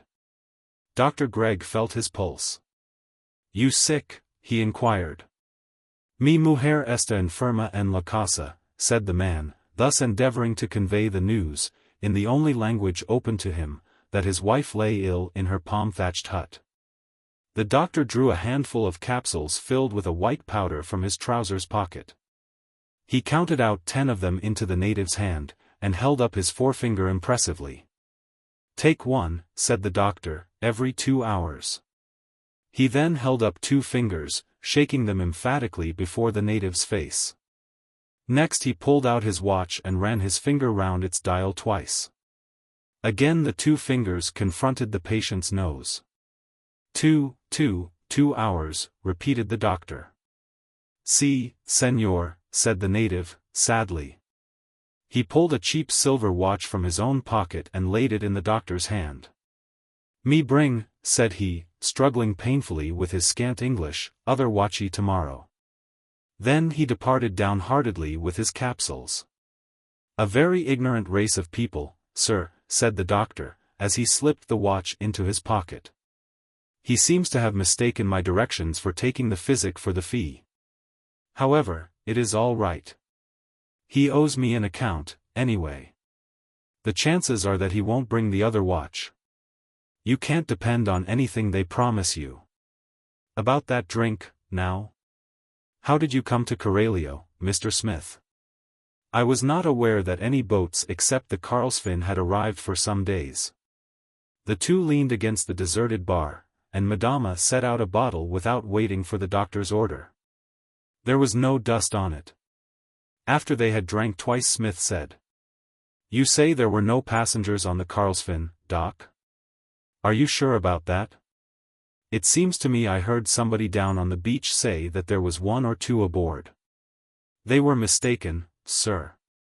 I myself went out and put all hands through a medical examination, as usual. The Carlsfin sails as soon as she gets her bananas loaded, which will be about daylight in the morning, and she got everything ready this afternoon. No, sir, there was no passenger list. Like that 3-star? A French schooner landed 2 slooploads of it a month ago. If any customs duties on it went to the distinguished Republic of Anchuria, you may have my hat. If you won't have another, come out and let's sit in the cool a while. It isn't often we exiles get a chance to talk with somebody from the outside world. The doctor brought out another chair to the sidewalk for his new acquaintance. The 2 seated themselves. You are a man of the world, said Dr. Gregg, a man of travel and experience. Your decision in a matter of ethics and, no doubt, on the points of equity, ability, and professional probity should be of value. I would be glad if you will listen to the history of a case that I think stands unique in medical annals. About 9 years ago, while I was engaged in the practice of medicine in my native city, I was called to treat a case of contusion of the skull. I made the diagnosis that a splinter of bone was pressing upon the brain, and that the surgical operation known as trepanning was required. However, as the patient was a gentleman of wealth and position, I called in for consultation. Dr. Smith rose from his chair, and laid a hand, soft with apology, upon the doctor's shirt sleeve. Say, Doc, he said, solemnly, I want to hear that story. You've got me interested, and I don't want to miss the rest of it. I know it's a lula by the way it begins. And I want to tell it at the next meeting of the Barney O'Flynn Association, if you don't mind. But I've got 1 or 2 matters to attend to first. If I get attended to in time, I'll come right back and hear you spiel the rest before bedtime, is that right? By all means, said the doctor, get your business attended to, and then return. I shall wait up for you. You see, one of the most prominent physicians at the consultation diagnosed the trouble as a blood clot, another said it was an abscess, but I... Don't tell me now, Doc. Don't spoil the story. Wait till I come back. I want to hear it as it runs off the reel, is that right? The mountains reached up their bulky shoulders to receive the level gallop of Apollo's homing steeds, the day died in the lagoons and in the shadowed banana groves and in the mangrove swamps, where the great blue crabs were beginning to crawl to land for their nightly ramble. And it died, at last, upon the highest peaks. Then the brief twilight, ephemeral as the flight of a moth, came and went. The Southern Cross peeped with its topmost eye above a row of palms, and the fireflies heralded with their torches the approach of soft-footed night. In the offing the Carlsfinn swayed at anchor, her lights seeming to penetrate the water to countless fathoms with their shimmering, lanceolate reflections. The Caribs were busy loading her by means of the great lighters heaped full from the piles of fruit ranged upon the shore. On the sandy beach, with his back against a coconut tree and the stubs of many cigars lying around him, Smith sat waiting, never relaxing his sharp gaze in the direction of the steamer. The incongruous yachtsman had concentrated his interest upon the innocent fruiter. Twice had he been assured that no passengers had come to Coralio on board of her. And yet, with a persistence not to be attributed to an idling voyager, he had appealed the case to the higher court of his own eyesight. Surprisingly like some gay-coated lizard, he crouched at the foot of the coconut palm, and with the beady, shifting eyes of the selfsame reptile, sustained his espionage on the Carlsfinn. On the white sands a whiter gig belonging to the yacht was drawn up, guarded by one of the white-ducked crew. Not far away in a pulperia on the shore following Calle Grande 3 other sailors swaggered with their cues around Coralio's solitary billiard table. The boat lay there as if under orders to be ready for use at any moment. There was in the atmosphere a hint of expectation, of waiting for something to occur, which was foreign to the air of Coralio. Like some passing bird of brilliant plumage, Smith alights on this palmy shore but to preen his wings for an instant and then to fly away upon silent pinions. When morning dawned there was no Smith, no waiting gig, no yacht in the offing. Smith left no intimation of his mission there, no footprints to show where he had followed the trail of his mystery on the sands of Coralio that night. He came. He spake his strange jargon of the asphalt and the cafés, he sat under the coconut tree, and vanished. The next morning Coralio, Smithless, ate its fried plantain and said, "The man of pictured clothing went himself away." With the siesta the incident passed, yawning, into history. So, for a time, must Smith pass behind the scenes of the play. He comes no more to Coralio nor to Dr. Gregg, who sits in vain, wagging his redundant beard, waiting to enrich his derelict audience with his moving tale of trepanning and jealousy. But prosperously to the lucidity of these loose pages, Smith shall flutter among them again. In the nick of time he shall come to tell us why he strewed so many anxious cigar stumps around the coconut palm that night. This he must do. For, when he sailed away before the dawn in his yacht Rambler, he carried with him the answer to a riddle so big and preposterous that few in Anchuria had ventured even to propound it. Caught. The plans for the detention of the flying President Miraflores and his companion at the coastline seemed hardly likely to fail. Dar. Zavala himself had gone to the port of Alazan to establish a guard at that point. At Solitas the liberal patriot Veras could be depended upon to keep close watch. Goodwin held himself responsible for the district about Coralio. The news of the president's flight had been disclosed to no one in the coast town save trusted members of the ambitious political party that was desirous of succeeding to power. The telegraph wire running from San Mateo to the coast had been cut far up on the mountain trail by an emissary of Zavala's. Long before this could be repaired and word received along it from the capital, the fugitives would have reached the coast and the question of escape or capture been solved. Goodwin had stationed armed sentinels at frequent intervals along the shore for a mile in each direction from Coralio. They were instructed to keep a vigilant lookout during the night to prevent Miraflores from attempting to embark stealthily by means of some boat or sloop found by chance at the water's edge. A dozen patrols walked the streets of Coralio unsuspected, ready to intercept the truant official should he show himself there. Goodwin was very well convinced that no precautions had been overlooked. He strolled about the streets that bore such high-sounding names and were but narrow, grass-covered lanes, lending his own aid to the vigil that had been entrusted to him by Bob Englehart. The town had begun the tepid round of its nightly diversions. A few leisurely dandies, clad in white duck, with flowing neckties, and swinging slim bamboo canes, threaded the grassy byways toward the houses of their favored señoritas.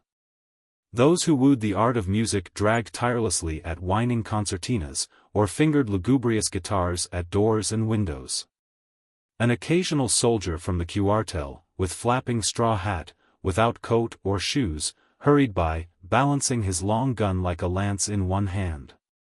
From every density of the foliage the giant tree frogs sounded their loud and irritating clatter.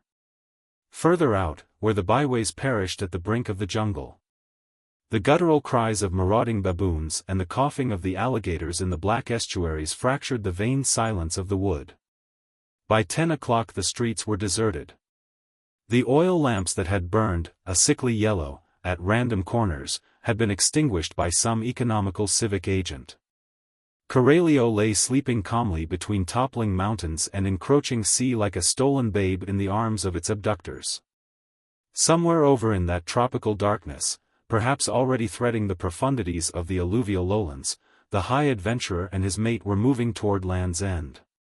The game of fox in the morning should be coming soon to its close. Goodwin, at his deliberate gait, passed the long, low cuartel where Coralio's contingent of Ancuria's military force slumbered, with its bare toes pointed heavenward. There was a law that no civilian might come so near the headquarters of that citadel of war after 9 o'clock, but Goodwin was always forgetting the minor statutes. Quien vive? Shrieked the sentinel, wrestling prodigiously with his lengthy musket. Americano, growled Goodwin, without turning his head, and passed on, unhalted. To the right he turned, and to the left up the street that ultimately reached the Plaza Nacional. When within the toss of a cigar stump from the intersecting street of the Holy Sepulchre, he stopped suddenly in the pathway. He saw the form of a tall man, clothed in black and carrying a large valise, hurry down the cross street in the direction of the beach. And Goodwin's second glance made him aware of a woman at the man's elbow on the farther side, who seemed to urge forward, if not even to assist, her companion in their swift but silent progress. They were no Coralians, those two. Goodwin followed at increased speed, but without any of the artful tactics that are so dear to the heart of the sleuth. The American was too broad to feel the instinct of the detective. He stood as an agent for the people of Ancuria, and but for political reasons he would have demanded then and there the money. It was the design of his party to secure the imperiled fund, to restore it to the treasury of the country, and to declare itself in power without bloodshed or resistance. The couple halted at the door of the Hotel de los Estranjeros, and the man struck upon the wood with the impatience of one unused to his entry being stayed. Madama was long in response. But after a time her light showed, the door was opened, and the guests housed. Goodwin stood in the quiet street, lighting another cigar. In 2 minutes a faint gleam began to show between the slats of the jalousies in the upper story of the hotel. "They have engaged rooms," said Goodwin to himself. "So, then, their arrangements for sailing have yet to be made." At that moment there came along one Esteban Delgado, a barber, an enemy to existing government, a jovial plotter against stagnation in any form. This barber was one of Coralio's saddest dogs, often remaining out of doors as late as 11, post-meridian. He was a partisan liberal. And he greeted Goodwin with flatulent importance as a brother in the cause. But he had something important to tell. "What think you, Don Frank?" he cried, in the universal tone of the conspirator. "I have tonight shaved la barba, what you call the whiskers, of the Presidente himself, of this country. Consider. He sent for me to come. In the poor casita of an old woman he awaited me, in a very little house in a dark place. Caramba, el Señor Presidente to make himself thus secret and obscured. I think he desired not to be known, but, carajo. Can you shave a man and not see his face? This gold piece he gave me, and said it was to be all quite still. I think, Don Frank, there is what you call a chip over the bug." "Have you ever seen President Miraflores before?" asked Goodwin. "But once," answered Esteban. "He is tall. And he had whiskers, very black and sufficient. Was anyone else present when you shaved him?" "An old Indian woman, senor, that belonged with the casa, and one señorita, a lady of so much beauty, ah, Dios. All right, Esteban, said Goodwin. It's very lucky that you happened along with your tonsorial information. The new administration will be likely to remember you for this. Then in a few words he made the barber acquainted with the crisis into which the affairs of the nation had culminated, and instructed him to remain outside, keeping watch upon the two sides of the hotel that looked upon the street, and observing whether anyone should attempt to leave the house by any door or window. Goodwin himself went to the door through which the guests had entered, opened it and stepped inside. Madama had returned downstairs from her journey above to see after the comfort of her lodgers. Her candle stood upon the bar. She was about to take a thimbleful of rum as a solace for having her rest disturbed. She looked up without surprise or alarm as her third caller entered. Ah! It is the Señor Goodwin. Not often does he honor my poor house by his presence. I must come oftener, said Goodwin, with the Goodwin smile. I hear that your cognac is the best between Belize to the north and Rio to the south. Set out the bottle, Madama, and let us have the proof in un vasito for each of us. My aguardiente, said Madama, with pride, is the best. It grows, in beautiful bottles, in the dark places among the banana trees. See, Señor. Only at midnight can they be picked by sailor men who bring them, before daylight comes, to your back door. Good aguardiente is a very difficult fruit to handle, Señor Goodwin. Smuggling, in Corralio, was much nearer than competition to being the life of trade. One spoke of it slyly, yet with a certain conceit, when it had been well accomplished. You have guests in the house tonight, said Goodwin, laying a silver dollar upon the counter. Why not, said Madama, counting the change. 2, but the smallest while finished to arrive. One señor, not quite old, and one señorita of sufficient handsomeness. To their rooms they have ascended, not desiring the to eat nor the to drink. 2 rooms, numero 9 and numero 10. I was expecting that gentleman and that lady, said Goodwin. I have important negocios that must be transacted. Will you allow me to see them? Why not, sighed Madama, placidly. Why should not Señor Goodwin ascend and speak to his friends? Está bueno. Room numero 9 and room numero 10. Goodwin loosened in his coat pocket the American revolver that he carried, and ascended the steep, dark stairway. In the hallway above, the saffron light from a hanging lamp allowed him to select the gaudy numbers on the doors. He turned the knob of number 9, entered and closed the door behind him. If that was Isabel Gilbert seated by the table in that poorly furnished room, report had failed to do her charms justice. She rested her head upon one hand. Extreme fatigue was signified in every line of her figure, and upon her countenance a deep perplexity was written. Her eyes were grey-irised, and of that mold that seems to have belonged to the orbs of all the famous queens of hearts. Their whites were singularly clear and brilliant, concealed above the irises by heavy horizontal lids, and showing a snowy line below them.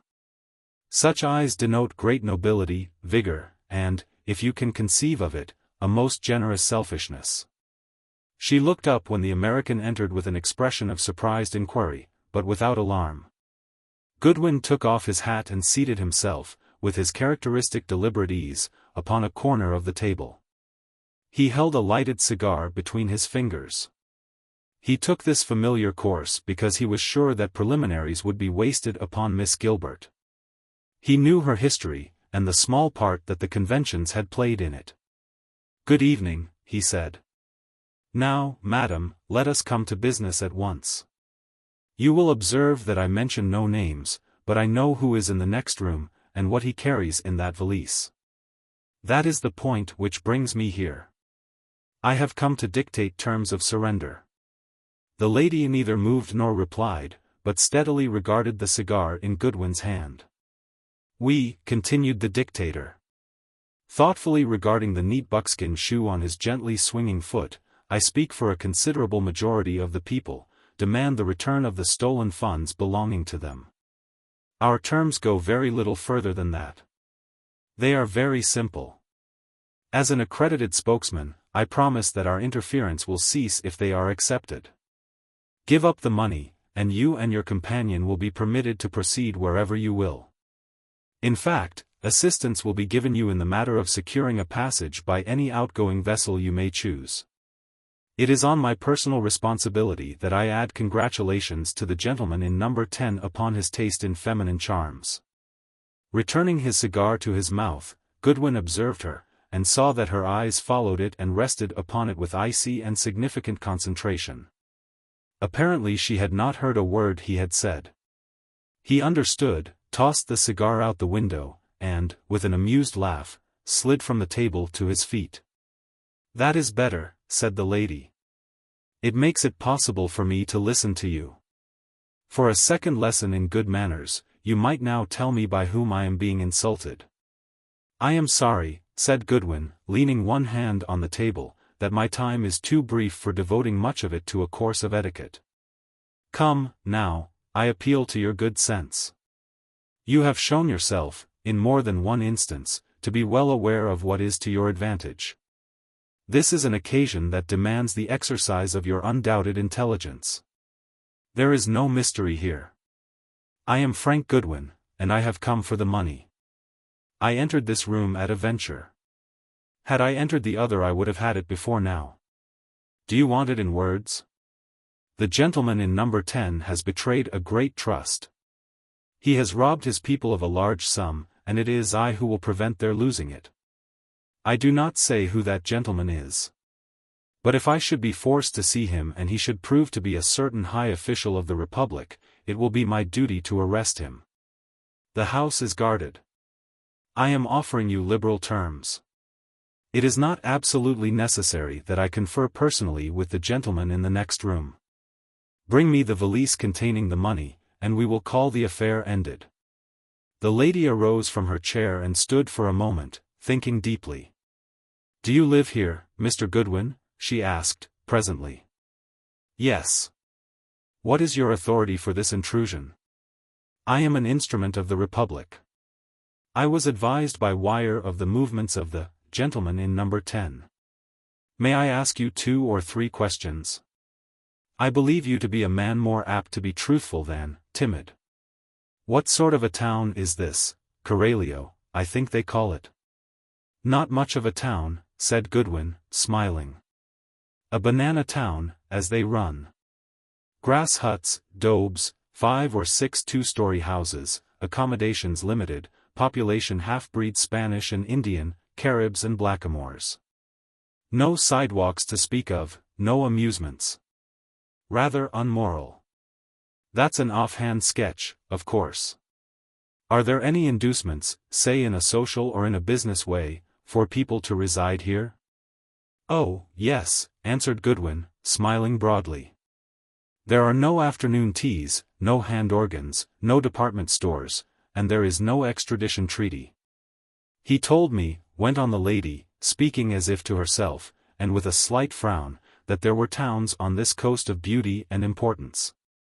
That there was a pleasing social order, especially an American colony of cultured residents." "There is an American colony," said Goodwin, gazing at her in some wonder. "Some of the members are all right. Some are fugitives from justice from the States. I recall 2 exiled bank presidents, 1 army paymaster under a cloud, a couple of manslayers, and a widow. Arsenic, I believe, was the suspicion in her case. I myself complete the colony, but, as yet, I have not distinguished myself by any particular crime." "Do not lose hope," said the lady, dryly. "I see nothing in your actions tonight to guarantee you further obscurity.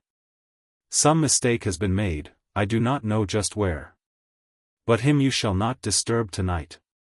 The journey has fatigued him so that he has fallen asleep, I think, in his clothes. You talk of stolen money.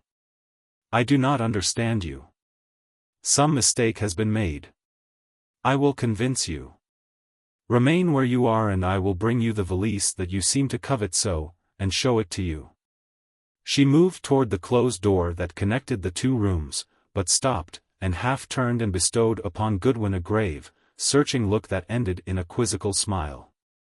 "You force my door," she said, "and you follow your ruffianly behavior with the basest accusations."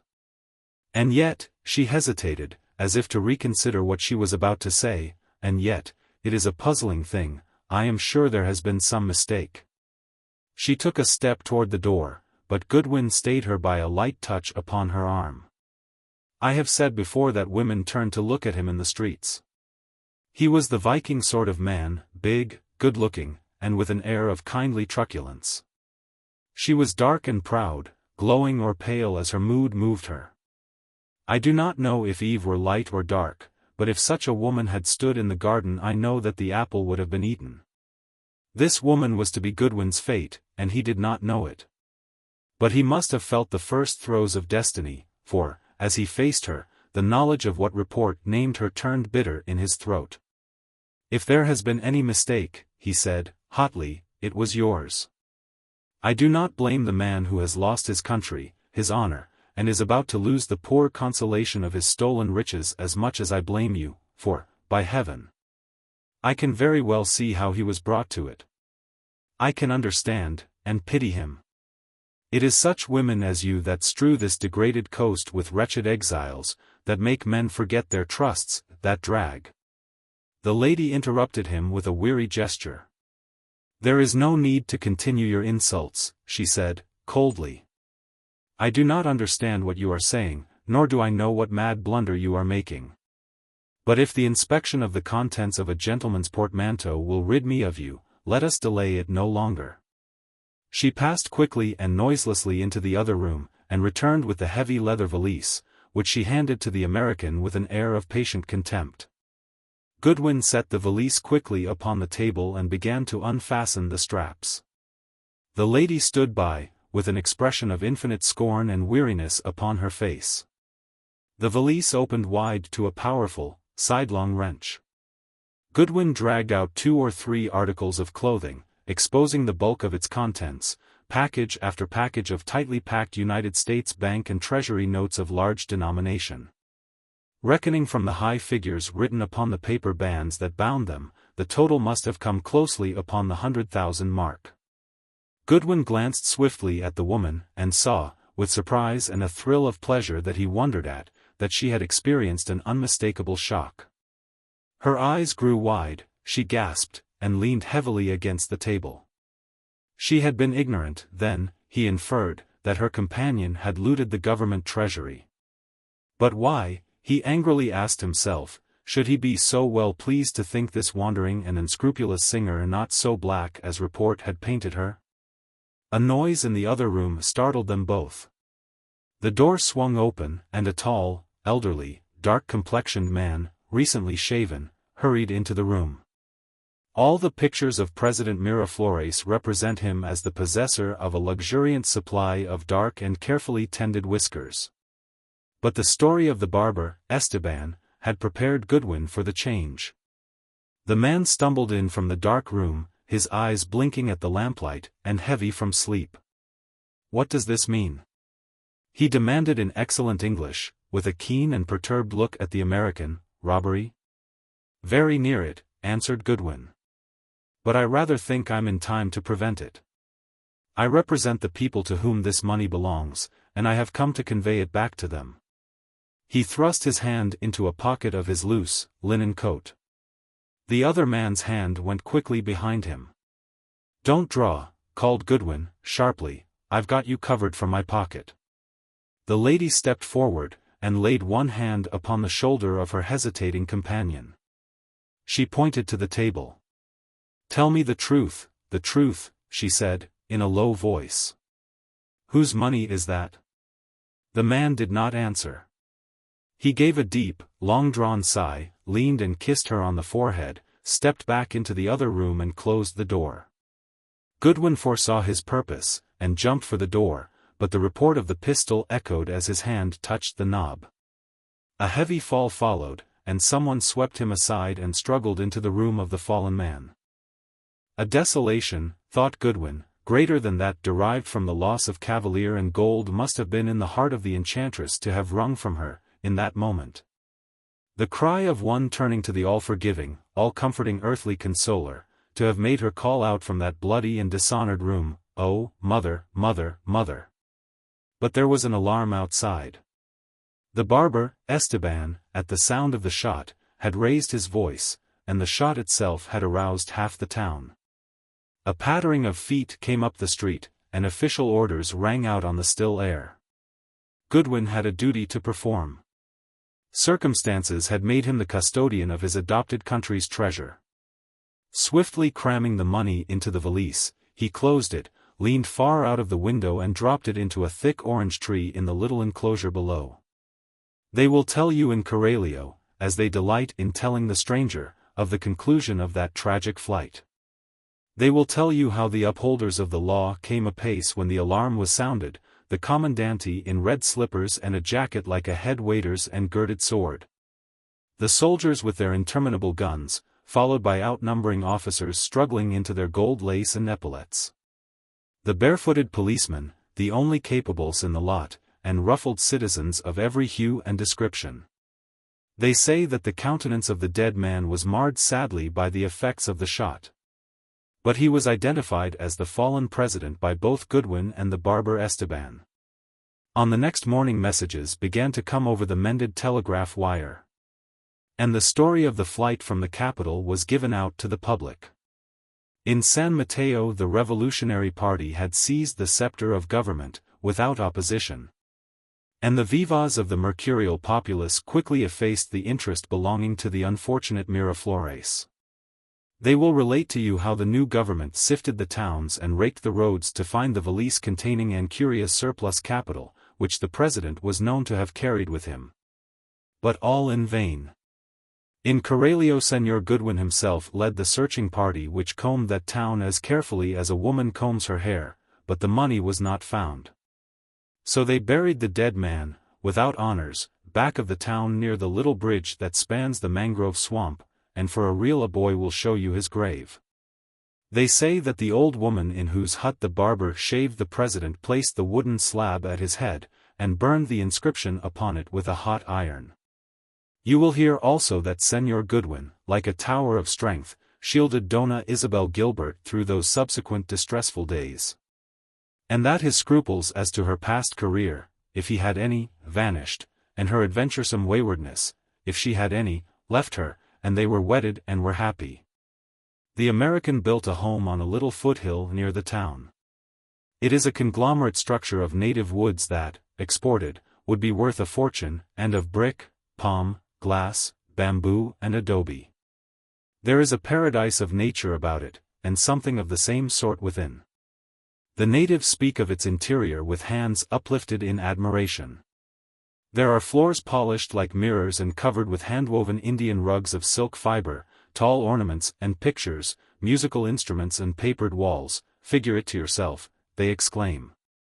But they cannot tell you in Coralio, as you shall learn, what became of the money that Frank Goodwin dropped into the orange tree. But that shall come later. For the palms are fluttering in the breeze, bidding us to sport and gaiety. Cupid's Exile No. 2.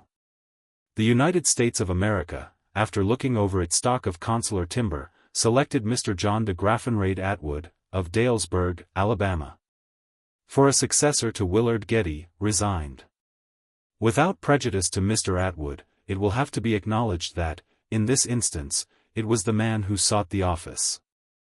As with the self-banished Getty, it was nothing less than the artful smiles of lovely woman that had driven Johnny Atwood to the desperate expedient of accepting office under a despised federal government so that he might go far, far away and never see again the false, fair face that had wrecked his young life. The consulship at Coralio seemed to offer a retreat sufficiently removed and romantic enough to inject the necessary drama into the pastoral scenes of Dalesburg life. It was while playing the part of Cupid's exile that Johnny added his handiwork to the long list of casualties along the Spanish Main by his famous manipulation of the shoe market, and his unparalleled feat of elevating the most despised and useless weed in his own country from obscurity to be a valuable product in international commerce. The trouble began, as trouble often begins instead of ending, with a romance. In Dalesburg there was a man named Elijah Hemstetter, who kept a general store. His family consisted of one daughter called Rosine, a name that atoned much for Hemstetter. This young woman was possessed of plentiful attractions, so that the young men of the community were agitated in their bosoms. Among the more agitated was Johnny, the son of Judge Atwood, who lived in the big colonial mansion on the edge of Dalesburg. It would seem that the desirable Rosine should have been pleased to return the affection of an Atwood, a name honored all over the state long before and since the war. It does seem that she should have gladly consented to have been led into that stately but rather empty colonial mansion. But not so. There was a cloud on the horizon, a threatening, cumulus cloud, in the shape of a lively and shrewd young farmer in the neighborhood who dared to enter the lists as a rival to the high-born Atwood. One night Johnny propounded to Rosine a question that is considered of much importance by the young of the human species. The accessories were all there: moonlight, oleanders, magnolias, the mockbird's song. Whether or no the shadow of Pinkney Dawson, the prosperous young farmer, came between them on that occasion is not known, but Rosine's answer was unfavorable. Mr. John de Graffenraid Atwood bowed till his hat touched the lawn grass, and went away with his head high, but with a sore wound in his pedigree and heart. A Hemstetter refuse an Atwood. Zounds! Among other accidents of that year was a Democratic president. Judge Atwood was a warhorse of democracy. Johnny persuaded him to set the wheels moving for some foreign appointment. He would go away, away. Perhaps in years to come Rosine would think how true, how faithful his love had been, and would drop a tear, maybe in the cream she would be skimming for Pink Dawson's breakfast. The wheels of politics revolved, and Johnny was appointed consul to Coralio. Just before leaving he dropped in at Hemstetter's to say goodbye. There was a queer, pinkish look about Rosine's eyes. And had the two been alone, the United States might have had to cast about for another consul. But Pink Dawson was there, of course, talking about his 400-acre orchard, and the 3-mile alfalfa tract, and the 200-acre pasture. So Johnny shook hands with Rosine as coolly as if he were only going to run up to Montgomery for a couple of days. They had the royal manner when they chose, those Atwoods. "If you happen to strike anything in the way of a good investment down there, Johnny," said Pink Dawson, "just let me know, will you? I reckon I could lay my hands on a few extra thousands most any time for a profitable deal." "Certainly, Pink," said Johnny, pleasantly. "If I strike anything of the sort I'll let you in with pleasure." So Johnny went down to Mobile and took a fruit steamer for the coast of Anchuria. When the new consul arrived in Coralio the strangeness of the scenes diverted him much. He was only 22, and the grief of youth is not worn like a garment as it is by older men. It has its seasons when it rains, and then it is unseated for a time by the assertion of the keen senses. Billy Keogh and Johnny seemed to conceive a mutual friendship at once. Keogh took the new consul about town and presented him to the handful of Americans and the smaller number of French and Germans who made up the foreign contingent. And then, of course, he had to be more formally introduced to the native officials, and have his credentials transmitted through an interpreter. There was something about the young Southerner that the sophisticated Keogh liked. His manner was simple almost to boyishness. But he possessed the cool carelessness of a man of far greater age and experience. Neither uniforms nor titles, red tape nor foreign languages, mountains nor sea weighed upon his spirits. He was heir to all the ages, an Atwood, of Dalesburg, and you might know every thought conceived in his bosom. Getty came down to the consulate to explain the duties and workings of the office. He and Keogh tried to interest the new consul in their description of the work that his government expected him to perform. "It's all right," said Johnny from the hammock that he had set up as the official reclining place. "If anything turns up that has to be done I'll let you fellows do it. You can't expect a Democrat to work during his first term of holding office." "You might look over these headings," suggested Getty, "of the different lines of exports you will have to keep account of. The fruit is classified. And there are the valuable woods, coffee, rubber. That last account sounds all right, interrupted Mr. Atwood. Sounds as if it could be stretched. I want to buy a new flag, a monkey, a guitar, and a barrel of pineapples. Will that rubber account stretch over, M? That's merely statistics, said Getty, smiling. The expense account is what you want. It is supposed to have a slight elasticity. The stationary items are sometimes carelessly audited by the State Department. We're wasting our time, said Keogh. This man was born to hold office. He penetrates to the root of the art at one step of his eagle eye. The true genius of government shows its hand in every word of his speech. I didn't take this job with any intention of working, explained Johnny, lazily. I wanted to go somewhere in the world where they didn't talk about farms. There are none here, are there? Not the kind you are acquainted with, answered the ex-consul. There is no such art here as agriculture. There never was a plough or a reaper within the boundaries of Anchuria. This is the country for me, murmured the consul, and immediately he fell asleep. The cheerful tintypist pursued his intimacy with Johnny in spite of open charges that he did so to obtain a preemption on a seat in that coveted spot, the rear gallery of the consulate. But whether his designs were selfish or purely friendly, Keogh achieved that desirable privilege. Few were the nights on which the two could not be found reposing there in the sea breeze, with their heels on the railing, and the cigars and brandy conveniently near. One evening they sat thus, mainly silent, for their talk had dwindled before the stilling influence of an unusual night. There was a great, full moon, and the sea was mother of pearl. Almost every sound was hushed, for the air was but faintly stirring, and the town lay panting, waiting for the night to cool. Offshore lay the fruit steamer Andador, of the Vesuvius line, full laden and scheduled to sail at 6 in the morning. There were no loiterers on the beach. So bright was the moonlight that the two men could see the small pebbles shining on the beach where the gentle surf wetted them. Then down the coast, tacking close to shore, slowly swam a little sloop, white-winged like some snowy sea-fowl. Its course lay within 20 points of the wind's eye. So it veered in and out again in long, slow strokes like the movements of a graceful skater. Again the tactics of its crew brought it close in shore, this time nearly opposite the consulate. And then there blew from the sloop clear and surprising notes as if from a horn of Elfland. A fairy bugle it might have been, sweet and silvery and unexpected, playing with spirit the familiar air of "Home, Sweet Home."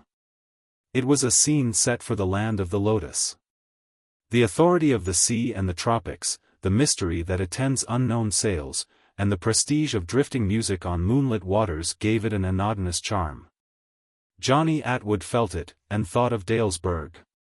But as soon as Keogh's mind had arrived at a theory concerning the peripatetic solo he sprang to the railing, and his ear-rending yawp fractured the silence of Coralio like a cannon shot. Mellinger ahoy! The sloop was now on its outward tack, but from it came a clear, answering hail. "Goodbye, Billy, going home, bye." The Andador was the sloop's destination. No doubt some passenger with a sailing permit from some up-the-coast point had come down in this sloop to catch the regular fruit steamer on its return trip. Like a coquettish pigeon the little boat tacked on its eccentric way until at last its white sail was lost to sight against the larger bulk of the fruiter side. "That's old H.P. Mellinger," explained Keogh, dropping back into his chair. "He's going back to New York. He was private secretary of the late Hotfoot president of this grocery and fruit stand that they call a country. His job's over now, and I guess old Mellinger is glad." "Why does he disappear to music, like Zozo, the Magic Queen?" asked Johnny. "Just to show them that he doesn't care?" "That noise you heard is a phonograph," said Keogh. "I sold him that. Mellinger had a graft in this country that was the only thing of its kind in the world. The tooting machine saved it for him once, and he always carried it around with him afterward." "Tell me about it," demanded Johnny, betraying interest. "I'm no disseminator of narratives," said Keogh. "I can use language for purposes of speech. But when I attempt to discourse the words come out as they will, and they may make sense when they strike the atmosphere, or they may not. I want to hear about that graft, persisted Johnny. You've got no right to refuse. I've told you all about every man, woman and hitching post in Dalesburg. You shall hear it, said Keogh. I said my instincts of narrative were perplexed. Don't you believe it? It's an art I've acquired along with many other of the graces and sciences.